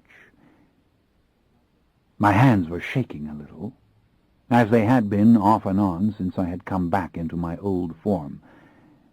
There was no physical cause for it, only my anger coming and going, and long spells of contentment, and then a terrifying emptiness which would open around me, and then the happiness coming again, quite complete, yet fragile, as though it were but a thin, fine veneer. Was it fair to say I didn't know the full state of my soul? I thought of the unbridled rage with which I'd smashed the head of David Talbot's body, and I shuddered. Was I still afraid? Look at these dark, sunburnt fingers with their gleaming nails. I felt the tremor as I pressed the tips of my right fingers to my lips. I sat in the dark pew several rows back from the railing before the altar, looking at the dark statues and the paintings and all the gilded ornament of this cold and empty place. It was past midnight. The noise from the Rue Bourbon was as loud as ever, so much simmering mortal flesh there. I'd fed earlier. I would feed again. But the sounds of the night were soothing.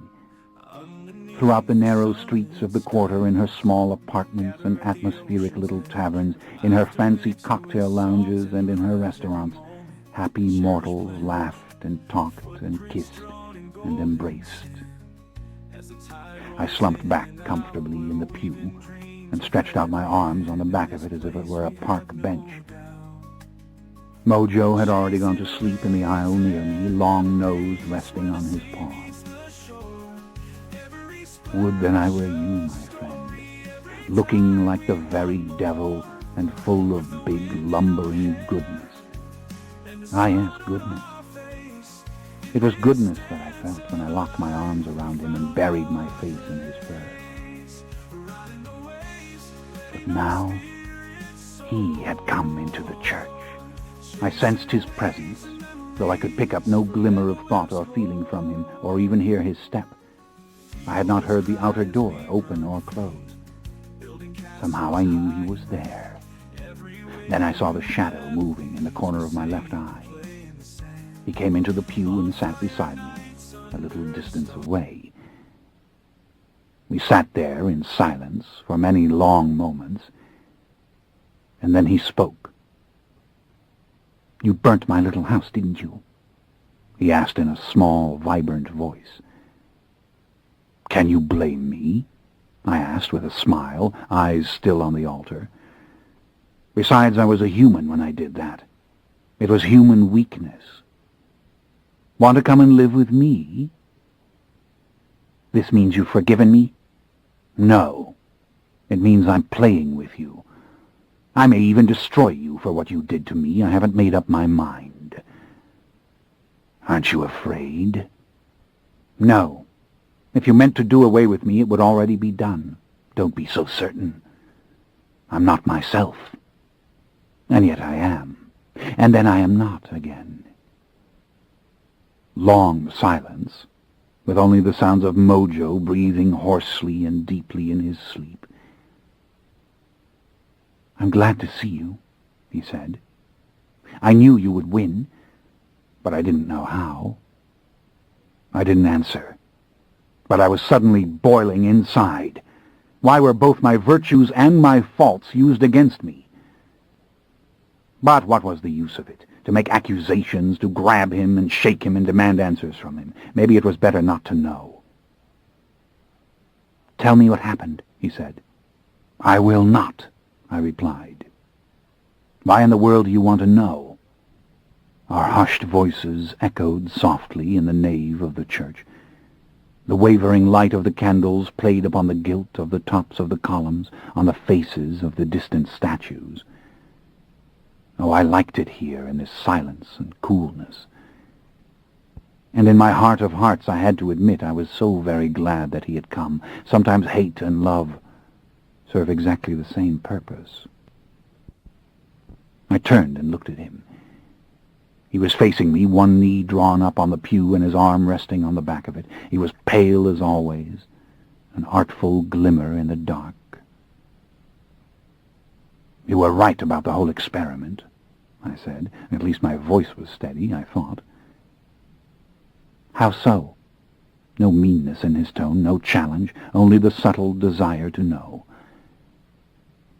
And what a comfort it was, the sight of his face, and the faint, dusty scent of his worn garments, and the breath of fresh rain still clinging to his dark hair. "What you told me, my dear old friend and lover," I said, "that I didn't really want to be human, that it was a dream, and a dream built upon falsehood and fatuous illusion and pride." "I can't claim that I understood it," he said. "I don't understand it now." "Oh, yes, you did. You understand very well. You always have. Maybe you lived long enough. Maybe you have always been the stronger one. But you knew. I didn't want the weakness. I didn't want the limitations. I didn't want the revolting needs and the endless vulnerability. I didn't want the drenching sweat or the searing cold.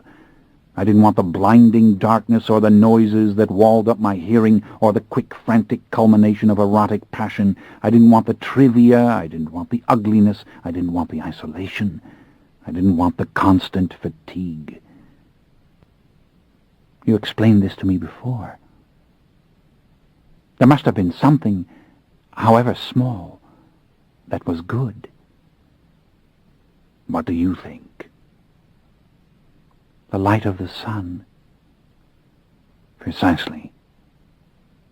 The light of the sun on snow, the light of the sun on water, the light of the sun on one's hands and one's face, and opening up all the secret folds of the entire world as if it were a flower, as if we were all part of one great sighing organism, the light of the sun on snow. I stopped. I really didn't want to tell him. I felt I had betrayed myself. There were other things, I said. Oh, there were many things. Only a fool would not have seen them. Some night, perhaps, when we're warm and comfortable together again, as if this never happened, I'll tell you. But they were not enough. Not for me. Not now. Silence. Maybe that was the best part, I said, the discovery, and that I no longer entertain a deception. That I know now I truly love being the little devil that I am. I turned and gave him my prettiest, most malignant smile. He was far too wise to fall for it. He gave a long, near-silent sigh, his lids lowered for a moment, and then he looked at me again. "Only you could have gone there," he said, "and come back." I wanted to say this wasn't true, but who else would have been fool enough to trust the body thief? Who else would have plunged into the venture with such sheer recklessness? And as I thought this over, I realized what ought to have been plain to me already, that I'd known the risk I was taking. I'd seen it as the price. The fiend told me he was a liar. He told me he was a cheat. But I had done it because there was simply no other way. Of course, this wasn't really what Lewis meant by his words, but in a way, it was. It was the deeper truth. "Have you suffered in my absence?" I asked, looking back at the altar. Very soberly, he answered, "It was pure hell." I didn't reply. "Each risk you take hurts me," he said. "But that is my concern and my fault." "Why do you love me?" I asked. "You know, you've always known. I wish I could be you. I wish I could know the joy you know all the time." "And the pain, you want that as well?" "Your pain?" He smiled. "Certainly. I'll take your brand of pain any time, as they say." "You smug, cynical, lying bastard," I whispered, the anger cresting in me suddenly, the blood even rushing into my face. "I needed you and you turned me away. Out in the mortal night you locked me. You refused me. You turned your back." The heat in my voice startled him. It startled me. But it was there, and I couldn't deny it. And once again my hands were trembling, these hands that had leapt out and away from me at the false David, even when all the other lethal power in me was kept in check. He didn't utter a word. His face registered those small changes which shock produces, the slight quiver of an eyelid, the mouth lengthening and then softening, a subtle clabbering look, vanishing as quickly as it appeared. He held my accusing glance all through it, and then slowly looked away. "It was David Talbot, your mortal friend, who helped you, wasn't it?" he asked. I nodded. But at the mere mention of the name, it was as if all my nerves had been touched by the tip of a heated bit of wire. There was enough suffering here as it was. I couldn't speak any more of David. I wouldn't speak of Gretchen. And I suddenly realized that what I wanted to do most in the world was to turn to him and put my arms around him and weep on his shoulder as I'd never done. How shameful. How predictable, how insipid, and how sweet. I didn't do it. We sat there in silence. The soft cacophony of the city rose and fell beyond the stained glass windows, which caught the faint glow from the street lamps outside. The rain had come again, the gentle, warm rain of New Orleans, in which one can walk so easily, as if it were nothing but the gentlest mist. "I want you to forgive me," he said. "I want you to understand that it wasn't cowardice, it wasn't weakness. What I said to you at the time was the truth. I couldn't do it. I can't bring someone into this. Not even if that someone is a mortal man with you inside him. I simply could not." "I know all that," I said. I tried to leave it there, but I couldn't. My temper wouldn't cool, my wondrous temper, the temper which had caused me to smash David Talbot's head into a plaster wall. He spoke again. "I deserve whatever you have to say." "Ah, more than that," I said. "But this is what I want to know." I turned and faced him, speaking through my clenched teeth. "Would you have refused me forever?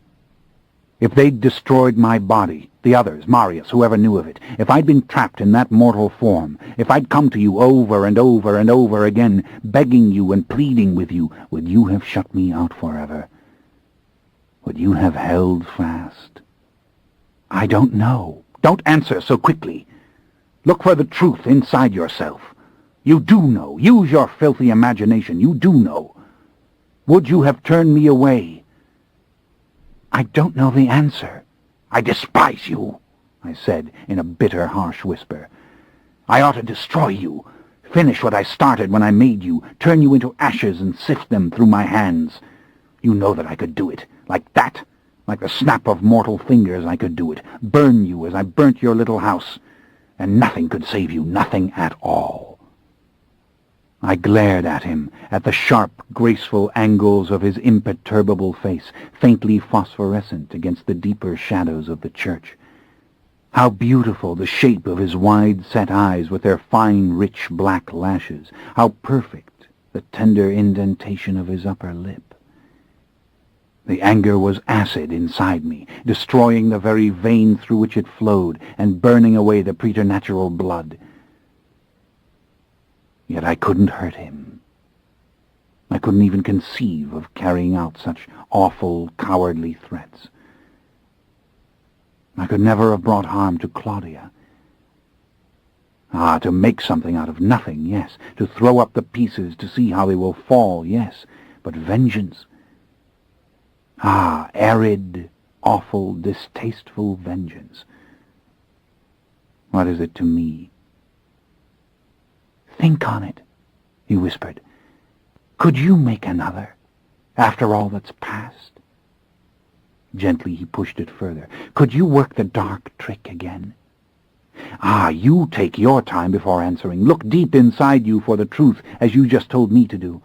And when you know it, you needn't tell it to me." Then he leant forward, closing the distance between us, and pressed his smooth, silken lips against the side of my face. I meant to pull away, but he used all his strength to hold me still, and I allowed it, this cold, passionless kiss. And he was the one who finally drew back, like a collection of shadows collapsing into one another, with only his hand still on my shoulder, as I sat with my eyes on the altar still. Finally I rose slowly, stepping past him, and motioned for Mojo to wake and come. I moved down the length of the nave to the front doors of the church. I found that shadowy nook where the vigil candles burn beneath the statue of the Virgin, an alcove full of wavering and pretty light. The scent and sound of the rainforest came back to me, the great enclosing darkness of those powerful trees. And then the vision of the little whitewashed chapel in the clearing with its doors thrown open, and the eerie, muted sound of the bell in the vagrant breeze, and the scent of blood coming from the wounds in Gretchen's hands. I lifted the long wick that lay there for the lighting of candles, and I dipped it into an old flame, and made a new one burst into being, hot and yellow and finally steady, giving off the sharp perfume of burnt wax. I was about to say the words, For Gretchen, when I realized that it was not for her at all that I had lighted the candle. I looked up at the face of the Virgin. I saw the crucifix above Gretchen's altar. Again I felt the peace of the rainforest around me, and I saw that little ward with those small beds. For Claudia? My precious, beautiful Claudia? No, not for her either, much as I loved her. I knew the candle was for me. It was for the brown-haired man who had loved Gretchen in Georgetown. It was for the sad, lost, blue-eyed demon I had been before I became that man. It was for the mortal boy of centuries ago, who went off to Paris with his mother's jewels in his pocket and only the clothes on his back. It was for the wicked, impulsive creature who had held the dying Claudia in his arms. It was for all those beings, and for the devil who stood here now, because he loved candles, and he loved the making of light from light, because there was no God in whom he believed, and no saints, and no Queen of Heaven, because he had kept his bitter temper, and he had not destroyed his friend, because he was alone, no matter how near to him that friend, and because happiness had returned to him, as if it were an affliction he'd never fully conquer, the impish smile already spreading on his lips, the thirst leaping inside him, and a desire in him rising just to step outside again and wander in the slick and shining city streets. Yes, for the vampire Lestat, that little candle, that miraculous tiny candle, increasing by that small amount all the light in the universe, and burning in an empty church the night long among those other little flames. It would be burning on the morrow when the faithful came, when the sun shone through these doors. Keep your vigil, little candle, in darkness and in sunshine. Yes, for me.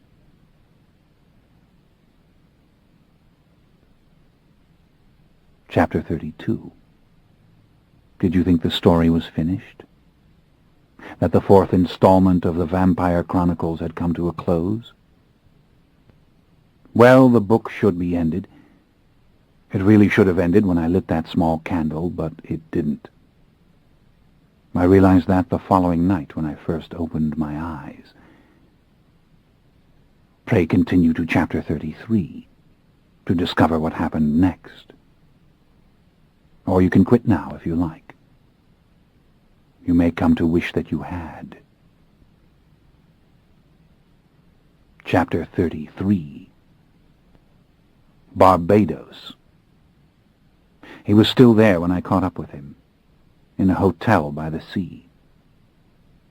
Weeks had passed, though why I let so much time go by I don't know. Kindness was no part of it, nor cowardice either. Nevertheless, I had waited. I had watched the splendid little flat in the Rue Royale being restored, step by step, until there were at least some exquisitely furnished rooms in which I could spend my time, thinking about all that had happened, and which might yet take place. Louis had returned to take up residence with me, and was busy searching for a desk very like the one which had stood in the parlor over 100 years before. David had left many messages with my man in Paris. He would be leaving soon for the Carnival in Rio. He missed me. He wished I would come join him there. All had gone well with the settlement of his estate. He was David Talbot, a young cousin of the older man who had died in Miami, and a new owner of the ancestral home. The Talamasca had accomplished these things for him, restoring to him the fortune he had left to them, and settling upon him a generous pension. He was no longer their superior general, though he maintained his quarters in the mother house. He would be forever under their wing. He had a small gift for me if I wanted it. It was the locket with a miniature of Claudia. He'd found it. Exquisite portrait, fine gold chain. He had it with him and would send it to me if I liked. Or would I not come to see him and accept it from his hands myself? Barbados. He had felt compelled to return to the scene of the crime, so to speak. The weather was beautiful. He was reading Faust again, he wrote to me. He had so many questions he wanted to ask me. When would I come? He had not seen God or the devil again, though he had, before leaving Europe, spent a long time in various Paris cafes. He wasn't going to spend this lifetime searching for God or the devil either. Only you can know the man I am now, he wrote. I miss you. I want to talk to you. Can you not remember that I helped you? And forgive me everything else. It was that seaside resort he'd described to me, of handsome pink stucco buildings and great sprawling bungalow roofs and soft fragrant gardens and endless vistas of the clean sand and the sparkling translucent sea. I didn't go there until I'd been in the gardens up the mountain, and had stood on those very cliffs he had visited, looking out over the forested mountains and listening to the wind in the branches of the noisy, clacking coconut palms. Had he told me about the mountains, that you could look immediately down into the deep, soft valleys, and that the neighboring slopes seemed so close you thought you could touch them, though they were far, far away? I don't think so.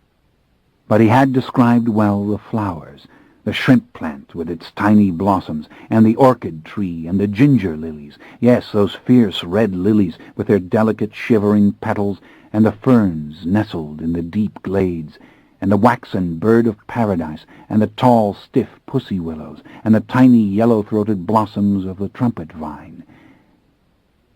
We should walk there together, he had said. Well, that we would do. Soft, the crunch of the gravel, and oh, never had the high swaying coconut palms looked so beautiful as on these bluffs. I waited until it was past midnight before I made my descent upon the sprawling seaside hotel. The courtyard was, as he had said, full of pink azaleas and large waxen elephant ears and dark, glossy shrubs. I passed through the empty, darkened dining room and its long, open porches and went down on the beach. I went far out in the shallows, so that I might look back from a distance upon the bungalow rooms with their roofed verandas. I found him at once. The doors to the little patio were completely pulled back, and the yellow light spilled out on the small paved enclosure with its painted table and chairs. Inside, as if on a lighted stage, he sat at a small desk, facing the night and the water, typing away on a small portable computer, the tight, small clicking of the keys carrying in the silence, even over the whisper of the lazy, softly foaming surf. He was naked except for a pair of white beach shorts. His skin was very darkly golden, as though he spent his days sleeping in the sun. Streaks of yellow shone in his dark brown hair. There was a glow to his naked shoulders and smooth, hairless chest, very firm muscles at his waist. A slight golden sheen came from the down on his thighs and legs and the very scant bits of hair on the backs of his hands. I hadn't even noticed that hair when I was alive. Or maybe I hadn't liked it. Didn't really know. I liked it now well enough. And that he seemed a little more slender than I had been in that frame. Yes, all the bones of the body were more visible, conforming, I suppose, to some modern style of health which says we must be fashionably underfed. It suited him. It suited the body. I suppose it suited them both. The room was very neat behind him and rustic in the style of the islands, with its beamed ceiling and rose-tiled floor. The bed was covered in a gay pastel fabric printed with a jagged geometric Indian design. The armoire and chests were white and decorated with brightly painted flowers. The many simple lamps gave off a generous light.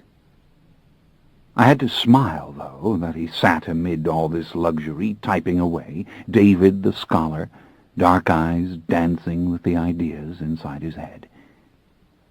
Drawing nearer, I noted that he was very clean-shaven. His nails had been trimmed and buffed, perhaps by a manicurist. His hair was still the same full, wavy mop I'd worn so carelessly when I'd been in this body, but it, too, had been trimmed and had an altogether more pleasing shape. There lay his copy of Goethe's Faust beside him, open, a pen lying across it, and many of the pages folded or marked with small silver paper clips. I was still taking my time with this inspection, noting the bottle of scotch beside him, and the thick-bottomed crystal glass, and the pack of small, thin cigars, when he looked up and saw me there. I stood on the sand, well outside the little porch with its low cement railing, but quite visible in the light. "Lestat," he whispered. His face brightened beautifully. He rose at once and came towards me with the familiar, graceful stride. "Thank God you've come." "You think so?" I said. I thought of that moment in New Orleans when I'd watched the body thief scurrying out of the Café du Monde and thought that body could move like a panther with someone else inside. He wanted to take me in his arms, but when I stiffened and moved just a little away, he stood still and folded his arms across his chest. A gesture that seemed to belong entirely to this body, as I couldn't remember ever seeing him do it before we'd met in Miami. These arms were heavier than his old arms. The chest was broader, too. How naked it looked. How darkly pink the nipples. How fierce and clear his eyes. "I've missed you," he said. "Really? Surely you haven't been living as a recluse here." "No, I've seen too much of others, I think. Too many little supper parties in Bridgetown. And my friend Aaron has come and gone several times. Other members have been here." He paused. "I can't bear to be around them, Lestat. I can't bear to be at Talbot Manor among the servants, pretending to be a cousin of my old self. There's something really appalling about what's happened. Sometimes I can't bear to look in the mirror. But I don't want to talk about that side of it." "Why not?" "This is a temporary period, one of adjustment. These shocks will eventually pass. I have so much to do." "Oh, I'm so glad you've come. I had a feeling you would. I almost left for Rio this morning, but I had the distinct feeling I'd see you tonight." "Is that so?" "What's the matter? Why the dark face? Why are you angry?" "I don't know. I don't really require a reason to be angry these days. And I ought to be happy. I will be soon. Always happens. And after all, it's an important night." He stared at me, trying to figure what I meant by these words, or more properly, what was the right thing for him to reply. "Come inside," he said finally. "Why not sit here on the porch in the shadows? I like the breeze." "Certainly, as you say." He went into the little room to take up the bottle of scotch, pour himself a drink, and then he joined me at the wooden table. I had just seated myself in one of the chairs and was looking directly out over the sea. "So what have you been doing?" I asked. "Where do I begin?" he asked. "I've been writing about it continuously, trying to describe all the little sensations, the new discoveries." "Is there any doubt that you're securely anchored in the body?" "None." He took a deep drink of his scotch. "And there seems to be no deterioration of any kind. You know, I feared that. I feared it even when you were in this body, but I didn't want to say it. We had enough to worry about, didn't we?" He turned and looked at me, and quite suddenly he smiled. In a low, stunned voice, he said, "You're looking at a man you know from the inside out." "No, not really," I said. "Tell me, how do you deal with the perception of strangers? those who don't guess. Do women invite you into their bedrooms? What about young men? He looked out to the sea, and there was a little bitterness in his face suddenly. You know the answer. I can't make a vocation of those encounters. They mean nothing to me. I don't say I haven't enjoyed a few safaris into the bedroom. I have more important things to do, Lestat, far more important things to do. There are places I want to go, lands and cities I always dreamt I would visit. Rio is only the beginning. There are mysteries I must solve, things I must find out. Yes, I can imagine. You said something very important to me when we were together last. You said, surely you won't give the Talamasca this life too. Well, I won't give it to them. What's paramount in my mind is that I must not waste it, that I must do something of absolute importance with it. Of course, the direction won't come to me all at once. There has to be a period of traveling, of learning, of evaluation before I make a decision as to direction. And as I engage in my studies, I write. I write everything down. Sometimes the record itself seems the goal. I know. There are many things I want to ask you. I've been plagued with questions. Why? What sort of questions? About what you experienced those few days, and whether you have the slightest regret that we ended the venture so soon. What venture? You mean my life as a mortal man? Yes. No regret. He started to speak again, and then broke off. Then again he spoke. What did you take back with you? He asked in a low, fervent voice. I turned and looked at him again. Yes, the face was definitely more angular. Was it personality which had sharpened it and given it more definition? Perfect, I thought. I'm sorry, David, my mind wandered. Ask me this question again. What did you take back with you? He said with his old familiar patience. What lesson? I don't know that it was a lesson, I said. And it may take time for me to understand whatever I learned. Yes, I see, of course. I can tell you that I'm aware of a new lust for adventure, for wandering, the very things you describe. I want to go back to the rainforests. I saw them so briefly when I went to visit Gretchen. There was a temple there. I want to see it again. You never told me what happened. Ah, yes, I told you, but you were Raglan at the time. The body thief witnessed that little confession. Why on earth would he want to steal such a thing? But I'm drifting off the point. There are so many places that I, too, want to go. Yes. It's a lust again for time and for the future, for the mysteries of the natural world, for being the watcher that I became that long-ago night in Paris when I was forced into it. I lost my illusions. I lost my favorite lies. You might say I revisited that moment and was reborn to darkness of my own free will. And such a will. Ah, yes, I understand.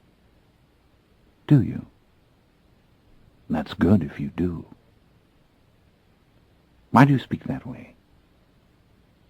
He lowered his voice and spoke slowly.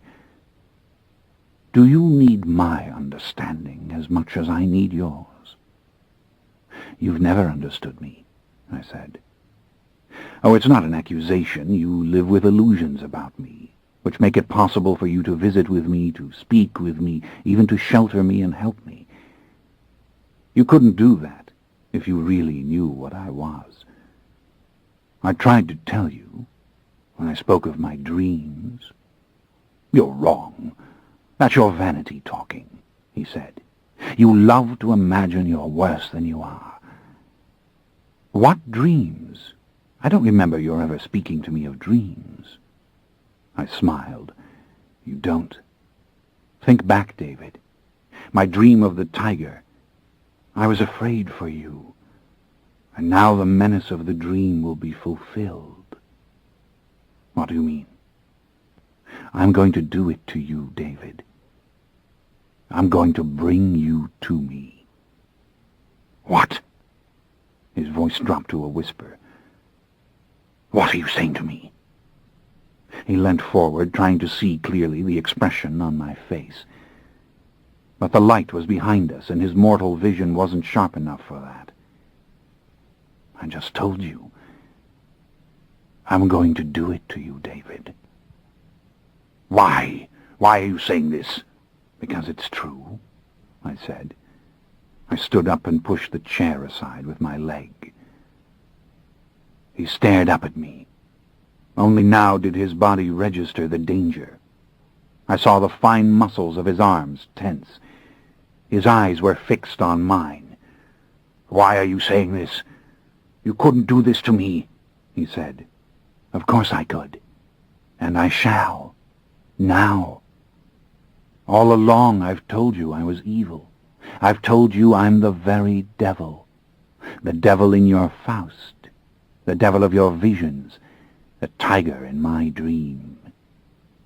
"No, that's not true." He climbed to his feet, knocking the chair over behind him and almost losing his balance. He stepped back into the room. "You're not the devil, and you know that you're not. Don't do this to me. I forbid it." He clenched his teeth on the last words. "You are in your own heart as human as I am, and you will not do it." "The hell I won't," I said. I laughed. I couldn't help it suddenly. "David the Superior General," I said. "David the Candomblé Priest." He backed across the tiled floor, the light fully illuminating his face and the tense, powerful muscles of his arms. "Want to fight me? It's useless. There's no force on earth that can stop me from doing this." "I'll die first," he said in a low, strangled voice. His face was darkening, flushed with blood. Ah, David's blood. "I won't let you die. Why don't you call on your old Brazilian spirits? You don't remember how to do it, do you? Your heart's not in it. Well, it wouldn't do you the slightest good if you did." "You can't do this," he said. He was struggling for calm. "You can't repay me in this fashion." "Oh, but this is how the devil repays his helpers." "Lestat, I helped you against Raglan. I helped you recover this body. And what was your pledge to me of loyalty? What were your words?" "I lied to you, David. I lie to myself and to others. That's what my little excursion in the flesh taught me. I lie. You surprise me, David. You're angry, so very angry, but you're not afraid. You're like me, David. You and Claudia, the only ones who really have my strength." "Claudia," he said with a little nod. "Ah, yes, Claudia. I have something for you, my dear friend." He moved away, deliberately turning his back on me, letting me see the fearlessness of this gesture, and he went slowly, refusing to hurry, to the chest beside the bed. When he turned around again, he had a small locket in his hands. "From the mother house. The locket you described to me." "Oh, yes. The locket. Give it to me." Only now did I see how his hand shook as he struggled with the little oval gold case. And the fingers, he did not know them so very well, did he? At last he had it opened, and he thrust it at me, and I looked down at the painted miniature, her face, her eyes, her golden curls. A child staring back at me out of the mask of innocence. Or was this a mask? And slowly out of the vast, dim vortex of memory came the moment when I had first laid eyes upon that trinket and upon its golden chain, when in the dark, muddy street I had happened upon the plague-ridden hovel where her mother lay dead, and the mortal child herself had become food for the vampire, a tiny white body shivering helplessly in Louis's arms. How I'd laughed at him. How I'd pointed my finger, and then snatched up from the stinking bed the body of the dead woman, Claudia's mother, and danced with it round and round the room. And there, gleaming on her throat, had been the golden chain and the locket, for not even the boldest thief would have entered that hovel to steal the bauble from the very maw of the plague. With my left hand I'd caught it, just as I let the poor body drop. The clasp had broken, and I'd swung the chain over my head as if waving a little trophy of the moment, and then dropped it in my pocket as I stepped over the body of the dying Claudia and ran after Louis through the street. It had been months after that I'd found it in that same pocket, and I'd held it to the light. The living child she'd been when that portrait was painted, but the dark blood had given her the very saccharine perfection of the artist. It was my Claudia, and in a trunk I'd left it, and how it came to be with the Talamasca or anywhere I did not know. I held it in my hands. I looked up.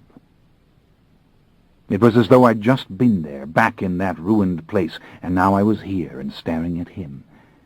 He'd been speaking to me, but I hadn't heard him, and now his voice came clear. "You would do it to me?" he demanded, the timber betraying him now as his trembling hands betrayed him. "Look at her! You would do it to me?" I looked at her tiny face, then back to him. "Yes, David," I said. "I told her I would do it again, and I will do it to you." I pitched the locket out of the room, over the porch, past the sand, and into the sea. The tiny chain was like a scratch of gold on the fabric of the sky for an instant. Then it disappeared as if into the luminous light. He drew back with a speed that astonished me, cleaving to the wall. "Don't do this, Lestat! Don't fight me, old friend. You waste your effort. You have a long night of discovery ahead." "You won't do it!" he cried, voice so low it was a guttural roar. He lunged at me as if he thought he could knock me off balance, and both his fists struck my chest, and I did not move. Back he fell, bruised from his efforts, and staring at me with pure outrage in his watering eyes. Once again the blood had flooded into his cheeks, darkening his entire visage. And only now, as he saw for himself the sheer hopelessness of defense, did he try to flee. I grabbed him by the neck before he reached the porch. I let my fingers massage the flesh as he struggled wildly, like an animal, to tear my grip away and pull himself loose. Slowly I lifted him, and cradling the back of his head effortlessly with my left hand, I drove my teeth through the fine, fragrant young skin of his neck and caught the first bubbling jet of blood. Ah, David, my beloved David. Never had I descended into a soul I knew so well. How thick and wondrous the images that enveloped me, the soft, beautiful sunlight slicing through the mangrove forest, the crunch of the high grass on the veldt, the boom of the great gun, and the shiver of the earth beneath the elephant's pounding feet. It was all there, all the summer rains washing endlessly through the jungles, and the waters swimming up the pilings and over the boards of the porch, and the sky flashing with lightning, and his heart pounding beneath it with rebellion, with recrimination. "You betray me, you betray me, you take me against my will," and the deep, rich, salty heat of the blood itself. I flung him backwards. That was enough for the first drink. I watched him struggle to his knees. What had he seen in those seconds? Did he know now how dark and willful was my soul? "You love me?" I said. "I am your only friend in this world." I watched him crawl across the tiles. He grabbed for the footboard of the bed and raised himself, then fell back dizzy to the floor. Again he struggled. "Ah, let me help you," I said. I spun him around and lifted him and sank my teeth in those very same tiny wounds. "For love of God, stop! Don't do it, Lestat! I'm begging you, don't do it!" Beg in vain, David. Oh, how scrumptious this young body, these hands shoving at me, even in the trance. What a will you have, my beautiful friend. And now we are in old Brazil, are we not? We are in the tiny room, and he is calling the names of the candomblé spirits. He is calling. And will the spirits come? I let him go. Again he sank on his knees, then keeled over on his side, eyes staring forward. That's enough for the second assault. There was a faint rattling in the room, a faint knocking. Oh, do we have company? We have little invisible friends? Yes, look, the mirror is wobbling.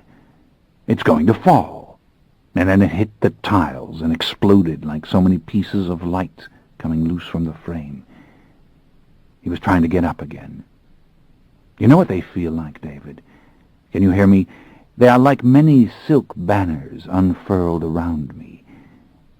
That week, I watched as he gained his knees again.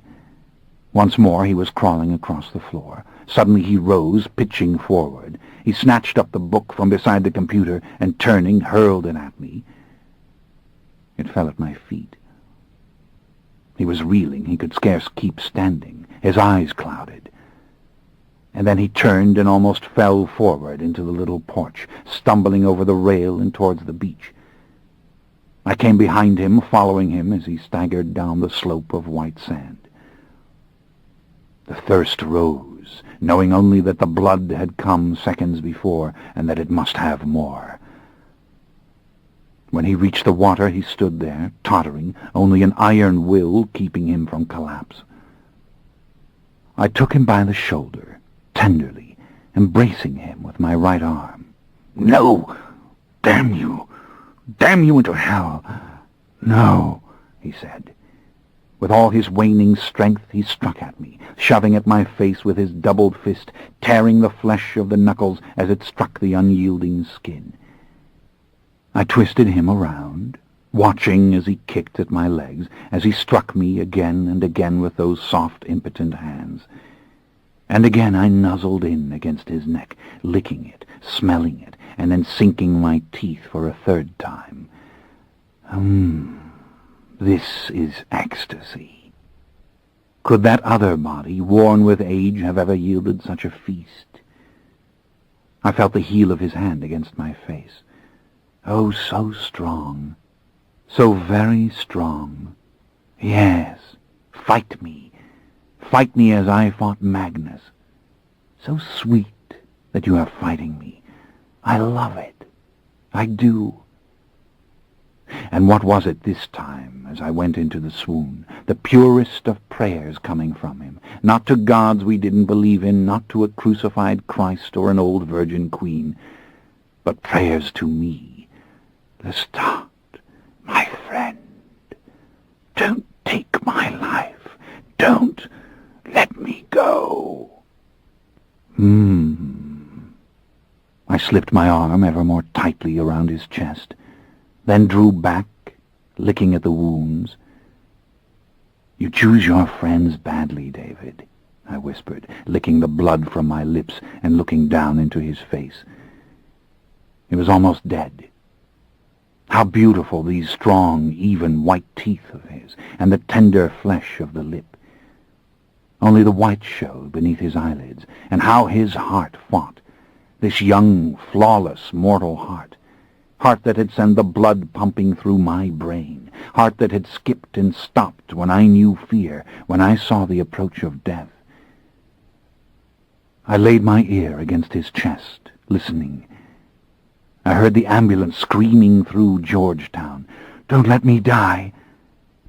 I saw him in that dream hotel room of long ago with Louis and with Claudia. Are we all but random creatures in the devil's dreams?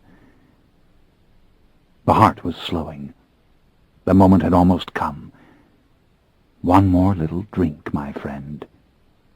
I lifted him and carried him up the beach and back into the room. I kissed the tiny wounds, licking at them and sucking them with my lips, and then letting my teeth go in again. A spasm passed through him. A little cry escaped his lips. "I love you," he whispered.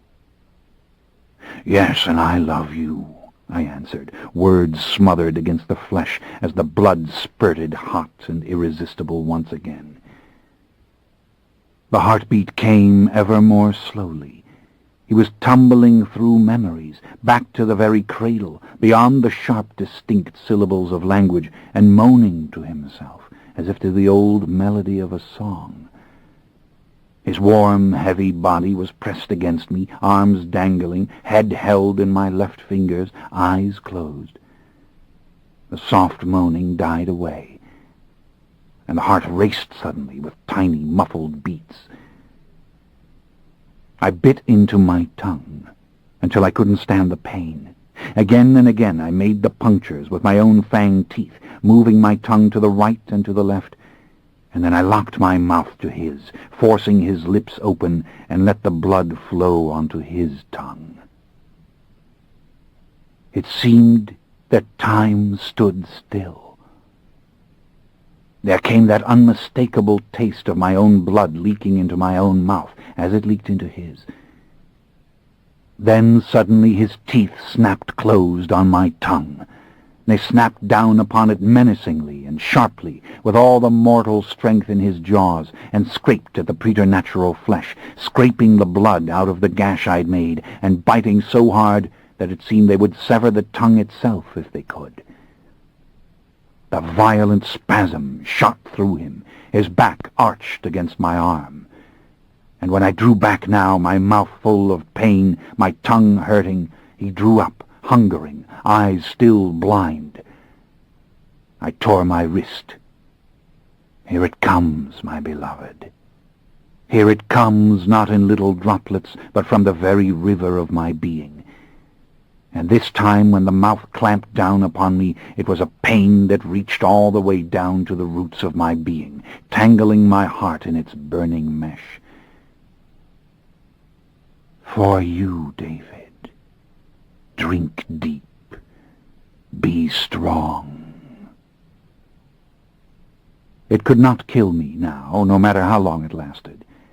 I knew it, and memories of those bygone times when I had done it in fear seemed clumsy and foolish, fading even as I recollected them, and leaving me here alone with him.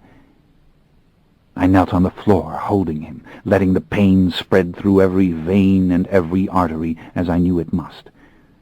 And the heat and pain grew so strong in me that I lay down slowly with him in my arms, my wrist sealed against his mouth, my hands still beneath his head. A dizziness came over me.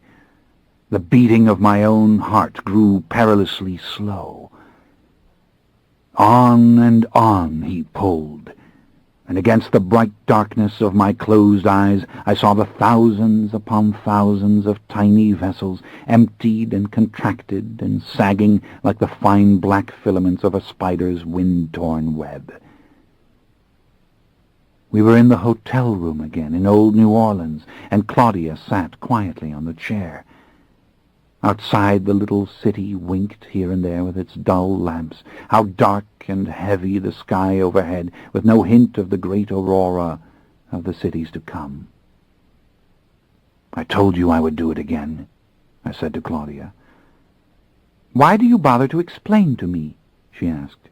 "You know perfectly well that I never asked you any questions about it. I've been dead for years and years." I opened my eyes.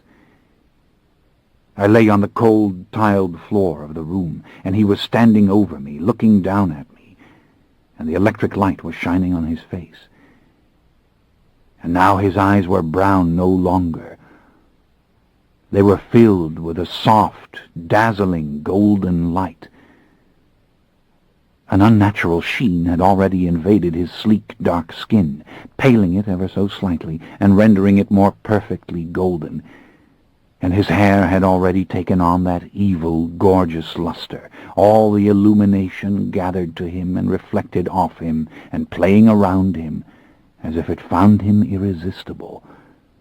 This tall, angelic man with the blank and dazed expression on his face. He didn't speak, and I could not read his expression. Only I knew the wonders that he beheld. I knew when he looked around him, at the lamp, at the broken fragments of mirror, at the sky outside, what he saw. Again he looked at me. "You're hurt," he whispered. I heard the blood in his voice. Are you hurt?" "For the love of God," I answered in a raw, torn voice. "How can you care if I'm hurt?" He shrank back away from me, eyes widening, as if with each passing second his vision expanded. And then he turned, and it was as if he'd forgotten that I was there. He kept staring in the same enchanted fashion. And then, doubling over with pain, grimacing with it, he turned and made his way out over the little porch into the sea. I sat up. The entire room shimmered. I had given him every drop of blood that he could take. The thirst paralyzed me, and I could scarce remain steady. I wrapped my arm around my knee and tried to sit there without falling down again in sheer weakness on the floor. I held my left hand up so that I might see it in the light. The little veins were raised on the back of it, yet they were smoothing out as I watched. I could feel my heart pumping lustily. And keen and terrible though the thirst was, I knew that it could wait. I knew no more than a sick mortal as to why I was healing from what I had done, but some dark engine inside me was working busily and silently upon my restoration, as if this fine killing machine must be cured of all weakness, so that it may hunt again. When I finally climbed to my feet, I was myself. I had given him far more blood than ever I had given the others I'd made. It was finished. I'd done it right. He'd be so very strong. Lord God, he'd be stronger than the old ones.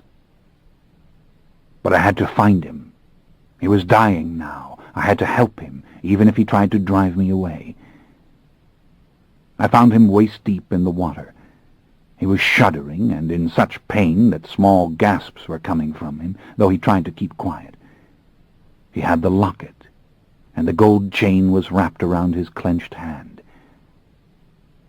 I put my arm around him to steady him. I told him it would not last very long at all, and when it was gone, it would be gone forever. He nodded his head. After a little while, I could feel his muscles loosening. I urged him to follow me into the shallow waves, where we could walk more easily, no matter what our strength. And together we walked down the beach. "You're going to have to feed," I said. "Do you think you can do that alone?" He shook his head no. "All right. I'll take you and show you all you need to know. But first the waterfall up there. I can hear it. Can you hear it? You can wash yourself clean." He nodded and followed me, his head bowed, his arms still locked around his waist, his body now and then tensing with the last of the violent cramps which death always brings. When we reached the waterfall, he stepped over the treacherous rocks easily and stripped away his shorts, and stood naked under the great gushing downpour, and let it pass over his face and all his body and his wide-open eyes. There was a moment when he shook himself all over and spit out the water which had come accidentally into his mouth. I watched, feeling stronger and stronger as the seconds passed. Then I leapt up, high above the waterfall, and landed upon the cliff. I could see him down there, a tiny figure, standing back with the spray covering him, gazing up at me. "Can you come to me?" I said softly. He nodded. Excellent that he had heard it. He stood back and made a great leap, springing out of the water and landing on the sloped face of the cliff only several yards below me, hands easily clutching the wet, slippery rocks. Over these he climbed without once looking down until he stood at my side. I was quite frankly astonished at his strength. But it was not merely his strength, it was his utter fearlessness. And he himself seemed to have forgotten about it entirely. He was merely looking off again at the rolling clouds and the soft, shimmering sky. He was looking at the stars, and then inland at the jungle running down over the cliffs above. "Can you feel the thirst?" I asked. He nodded, looking at me only in passing, and then looking out to the sea. "All right. Now we go back to your old rooms, and you dress properly to prowl the mortal world, and we go into town." "That far?" he asked. He pointed to the horizon. "There's a little boat out that way." I scanned for it, and saw it through the eyes of a man on board. A cruel, unsavory creature. It was a smuggling venture, and he was bitter that he'd been left by drunken cohorts to do it alone. "All right," I said. "We'll go together." "No," he said. "I think I should go alone." He turned without waiting for my answer, and quickly and gracefully descended to the beach. He moved out like a streak of light through the shallows, and dove into the waves and began to swim with powerful, swift strokes. I walked down the edge of the cliff, found a small, rugged path, and followed it listlessly until I reached the room. I stared at the wreckage, the broken mirror, the table overturned and the computer lying on its side, the book fallen on the floor, the chair lying on its back on the little porch. I turned and went out. I went back up to the gardens. The moon was risen very high, and I walked up the gravel path to the very edge of the highest point, and stood there looking down on the thin ribbon of white beach and the soft, soundless sea. At last I sat down, against the trunk of a great dark tree, with branches spreading over me in an airy canopy, and I rested my arm on my knee and my head on my arm. An hour passed. I heard him coming, walking up the gravel path, fast and light, with a footfall no mortal ever made. When I looked up, I saw he was bathed and dressed, and even his hair was combed, and the scent of the blood he'd drunk was lingering, perhaps coming from his lips. He was no weak and fleshly creature like Lewis. Oh, no, he was far stronger than that. And the process had not finished. The pains of his death had finished, but he was hardening even as I looked at him, and the soft golden gleam of his skin was enchanting to behold. "Why did you do it?" he demanded. What a mask was this face! And then it flashed with anger as he spoke again. "Why did you do it?" "I don't know." "Oh, don't give me that!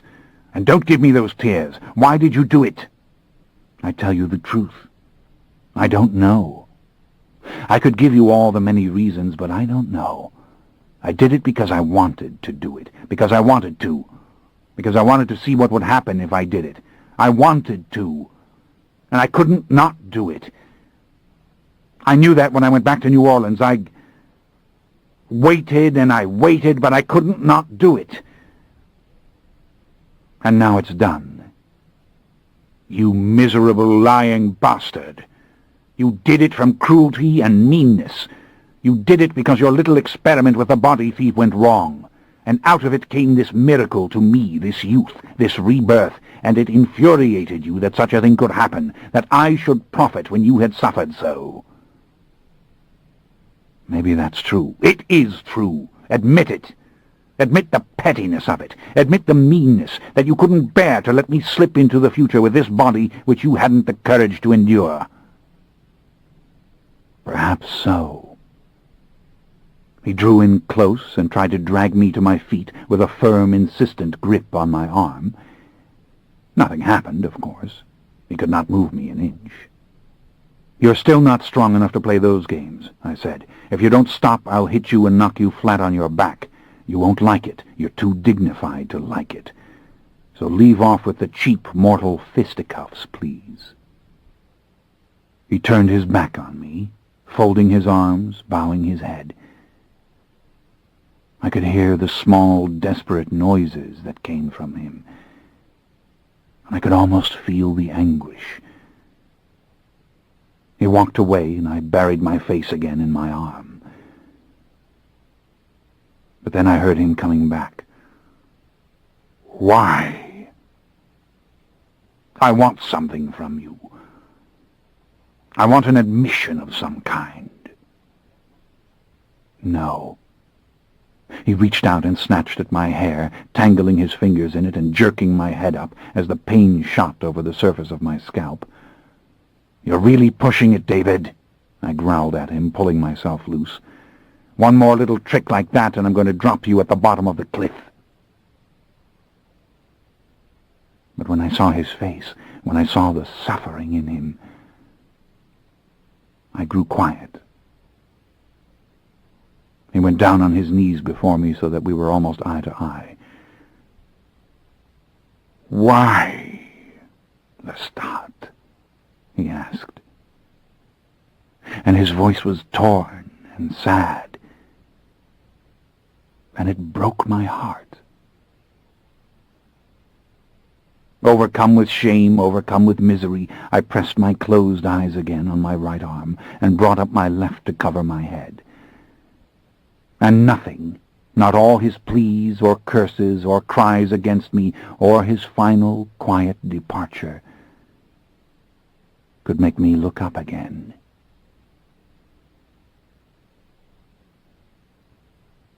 Well before morning, I went to search for him. The little room was now straightened and his suitcase lay on the bed. The computer had been folded up and the copy of Faust lay upon its smooth plastic case. But he was not there. I searched all about the hotel for him, but I couldn't find him. I searched the gardens and then the woodlands in one direction and another, but with no luck. At last I found a small cave high on the mountain and dug down deep into it and slept. What is the use of describing my misery, of describing the dull, dark pain I felt? What is the use of saying I knew the full measure of my injustice, my dishonor, and my cruelty? I knew the magnitude of what I had done to him. I knew myself and all my evil to the fullest, and I expected nothing back from the world now, except the very same evil in kind. I woke as soon as the sun had gone into the sea. On a high bluff I watched the twilight, and then went down into the streets of the town to hunt. It wasn't too long before the usual thief tried to lay hands on me and rob me, and I carried him with me into a little alleyway, and there drained him slowly and very enjoyably, only steps from the tourists passing by. I concealed his body in the very depths of the alley and went on my way. And what was my way? I went back to the hotel. His possessions were still there, but he was not. Once again I searched, fighting an awful fear that he had already done away with himself, and then realizing that he was far too strong for that to be a simple thing. Even if he had lain out in the fury of the sun, which I strongly doubted, he could not have been wholly destroyed. Yet I was plagued by every conceivable fear. Perhaps he had been so burnt and crippled that he could not help himself. He had been discovered by mortals, or perhaps the others had come and stolen him completely away. Or he would reappear and curse me again. I feared that too. Finally I made my way back down to Bridgetown, unable to leave the island until I knew what had become of him. I was still there an hour before dawn. And the next night I did not find him, nor the night after that. At last, bruised in mind and soul, and telling myself I deserved nothing but misery, I went home. The warmth of spring had come to New Orleans finally, and I found her swarming with the usual tourists beneath a clear and purple evening sky. I went first to my old house to take Mojo from the care of the old woman, who was not at all glad to give him up, save that he had obviously missed me very much. Then he and I together proceeded to the Rue Royale. I knew the flat wasn't empty, even before I reached the top of the back stairs. I paused for a moment, looking down on the restored courtyard with its scrubbed flagstones and romantic little fountain, complete with cherubs and their great cornucopia-style shells pouring forth a splash of clean water into the basin below. A bed of dark, sweet flowers had been planted against the old brick wall, and a stand of bananas was already thriving in the corner, long, graceful, knife-like leaves nodding in the breeze. This gladdened my vicious, selfish little heart beyond words. I went inside. The back parlor had finally been finished and beautifully laid out, with the fine antique chairs I'd selected for it, and the thick, pale Persian carpet of faded red. I looked up and down the length of the hallway, past the fresh wallpaper of gold and white stripes, and over the yards of dark carpet, and I saw Louis standing in the front parlor door. "Don't ask me where I've been or what I've done," I said. I walked towards him, brushed him aside, and went into the room. It surpassed all my expectations. There were a very replica of his old desk between the windows, and the camelback sofa of silver damask, and the oval table inlaid with mahogany, and the spinet against the far wall. "I know where you've been," he said, "and I know what you've done." "Oh? And what's to follow? Some stultifying and endless lecture? Tell me now, so I can go to sleep." I turned around to face him, to see what effect this stiff rebuff had had, if any. And there stood David beside him, dressed very well, in black fine-combed velvet, and with his arms folded across his chest and leaning against the frame of the door. They were both looking at me, with their pale, expressionless faces, David presenting the darker, taller figure, but how amazingly similar they appeared. It only penetrated to me slowly that Louis had dressed for this little occasion, and for once in clothes which did not look as if they'd come from an attic trunk. It was David who spoke first. "The carnival starts tomorrow in Rio," he said, the voice even more seductive than it had ever been in mortal life. "I thought we might go." I stared at him with obvious suspicion. It seemed a dark light infused his expression. There was a hard luster to his eyes. But the mouth was so gentle, without a hint of malevolence or bitterness. No menace emanated from him at all. Then Louis roused himself from his reverie and quietly moved away down the hall and into his old room. How I knew that old pattern of faintly creaking boards and steps. I was powerfully confused and a little breathless.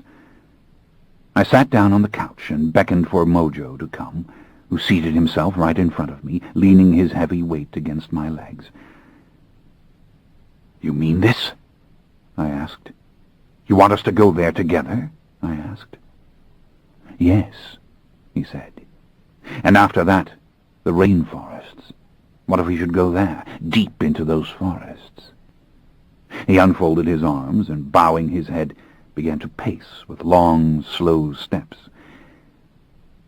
"You said something to me. I don't remember when. Maybe it was an image I caught from you before it all happened, something about a temple which mortals didn't know of, lost in the depths of the jungle. Think of how many such discoveries there must be.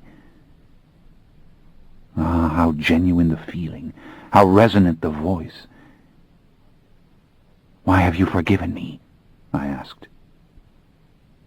He stopped his pacing and looked at me, and I was so distracted by the evidence of the blood in him and how it had changed his skin and hair and eyes that I couldn't think for a moment. I held up my hand, begging him not to speak.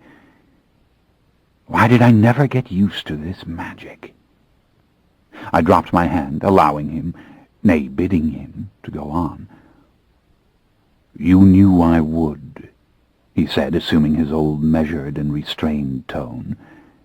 You knew when you did it that I'd go on loving you, that I'd need you, that I would seek you out and cling to you of all the beings in this world. Oh, no, I swear I didn't, I whispered. I went off a while to punish you. You're past all patience, really you are. You are the damnedest creature, as you've been called by wiser beings than I. But you knew I'd come back. You knew I'd be here. No, I never dreamt it. Don't start weeping again. I like to weep. I must. Why else would I do it so much? Well, stop. Oh, it's going to be fun, isn't it? You think you are the leader of this little coven, don't you? And you're going to start bossing me around. Come again? You don't even look like the elder of the two of us anymore, and you never were the elder. You let my beautiful and irresistible visage deceive you in the simplest and most foolish way. I'm the leader. This is my house. I shall say if we go to Rio. He began to laugh, slowly at first, and then more deeply and freely. If there was menace in him, it was only in the great flashing shifts of expression, the dark glint in his eyes. But I wasn't sure there was any menace at all. You are the leader? He asked scornfully, the old authority. Yes, I am. So you ran off. You wanted to show me you could get along without me. You could hunt for yourself. You could find a hiding place by day. You didn't need me. But here you are. Are you coming with us to Rio or not? Coming with us? Did you say us? I did. He walked over to the chair nearest the end of the couch and sat down. It penetrated to me that obviously he was already in full command of his new powers, and I, of course, couldn't gauge how strong he truly was by merely looking at him. The dark tone of his skin concealed too much. He crossed his legs and fell into an easy posture of relaxation, but with David's dignity intact.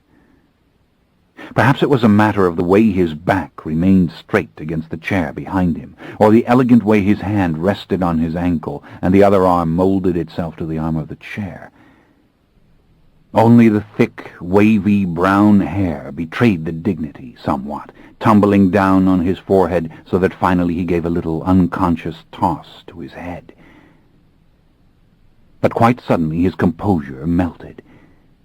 His face bore all the sudden lines of serious confusion and then pure distress. I couldn't stand it, but I forced myself to be silent. I tried to hate you, he confessed, the eyes widening even as the voice nearly died away. I couldn't do it. It's as simple as that. And for one moment there was the menace, the great preternatural anger glaring out of him, before the face became perfectly miserable and then merely sad. Why not? Don't play with me. I've never played with you. I mean these things when I say them. How can you not hate me? I'd be making the same mistake you made if I hated you, he said, eyebrows raised. Don't you see what you've done? You've given me the gift, but spared me the capitulation. You've brought me over with all your skill and all your strength, but you didn't require of me the moral defeat. You took the decision from me and gave me what I could not help but want. I was speechless. It was all true, but it was the damnedest lie I'd ever heard. Then rape and murder are our paths to glory. I don't buy it. They are filthy. We are all damned, and now you are too, and that's what I've done to you. He bore that as if it were a series of soft slaps, merely flinching just a little, and then fixing his eyes on me again. It took you 200 years to learn that you wanted it, he said. I knew the moment I woke out of the stupor and saw you lying there on the floor. You looked like an empty shell to me. I knew you'd gone too far with it. I was in terror for you, and I was seeing you with these new eyes. Yes. Do you know what went through my mind? I thought you'd found a way to die. You'd given me every drop of blood in you, and now you yourself were perishing before my very eyes. I knew I loved you. I knew I forgave you. And I knew with every breath I took, and with every new color or shape I saw before me, that I wanted what you'd given me.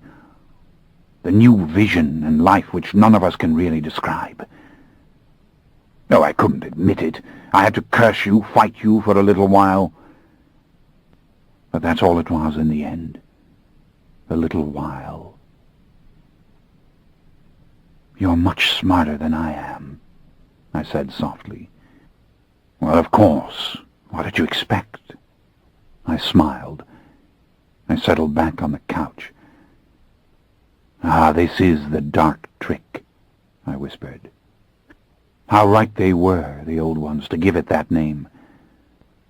I wonder if the trick's on me. For this is a vampire sitting here with me, a blood drinker of enormous power, my child. And what are old emotions to him now? I looked at him, and once more I felt the tears coming. They never let me down. He was frowning, and his lips were slightly parted, and it seemed now I truly had dealt him a terrible blow. But he didn't speak to me. He seemed puzzled, and then he gave a little shake of his head as though he couldn't reply. I realized that it wasn't vulnerability I saw in him now, so much as compassion and blatant concern for me. He left the chair suddenly, dropping to his knees in front of me and putting his hands on my shoulders, completely ignoring my faithful Mojo, who stared at him with indifferent eyes. Did he realize this was how I'd faced Claudia in my fever dream? You're the same, he said. He shook his head. The very same. The same as what? Oh, every time you ever came to me, you touched me. You wrung from me a deep protectiveness. You made me feel love. And it's the same now. Only you seem all the more lost and in need of me now. I'm to take you forward. I see it clearly. I'm your link with the future. It's through me that you'll see the years ahead. You're the same, too. An absolute innocent, a bloody fool. I tried to brush his hand off my shoulder, but didn't succeed. You're headed for great trouble. Just wait and see. Oh, how exciting. Now come, we must go to Rio. We must not miss anything of the carnival. Though, of course, we can go again, and again, and again. But come. I sat very still, looking at him for the longest time, until finally he became concerned again. His fingers were quite strong as they pressed my shoulders. Yes, I had done well with him in every step. What is it? He asked timidly. Are you grieving for me? Perhaps a little. As you've said, I'm not as clever as you are at knowing what I want. But I think I'm trying to fix this moment in my mind. I want to remember it always. I want to remember the way you are now, here with me, before things start to go wrong. He stood up, pulling me suddenly to my feet with scarcely any effort at all. There was a soft, triumphant smile on his face as he noted my amazement. Oh, this is going to be really something, this little tussle, I said. Well, you can fight with me in Rio while we are dancing in the streets. He beckoned for me to follow him. I wasn't sure what we would do next or how we would make this journey. But I was wondrously excited, and I honestly didn't care about the small aspects of it at all. Of course, Louis would have to be persuaded to come, but we would gang up on him and somehow lure him into it, no matter how reticent he was. I was about to follow him out of the room when something caught my eye. It was on Louis's old desk. It was the locket of Claudia. The chain was coiled there, catching the light with its tiny gold links, and the oval case itself was open and propped against the inkwell, and the little face seemed to be peering directly at me. I reached down and picked up the locket and looked very closely at the little picture, and a sad realization came to me. She was no longer the real memories. She had become those fever dreams. She was the image in the jungle hospital, a figure standing against the sun in Georgetown, a ghost rushing through the shadows of Notre Dame. In life, she'd never been my conscience. Not Claudia, my merciless Claudia. What a dream, a pure dream. A dark, secret smile stole over my lips as I looked at her, bitter and on the edge once more of tears. For nothing had changed in the realization that I had given her the words of accusation. The very same thing was true. There had been the opportunity for salvation, and I had said no. I wanted to say something to her as I held the locket. I wanted to say something to the being she had been, and to my own weakness, and to the greedy, wicked being in me who had once again triumphed. For I had won. Yes, I wanted to say something, so terribly much, and would that it were full of poetry and deep meaning, and would ransom my greed and my evil and my lusty little heart. For I was going to Rio, wasn't I, and with David, and with Louis, and a new era was beginning. Yes, say something, for the love of heaven and the love of Claudia, to darken it and show it for what it is. Dear God, to lance it and show the horror at the core. But I could not. What more is there to say, really? The tale is told. Lestat de Liancourt, New Orleans, 1991. The End.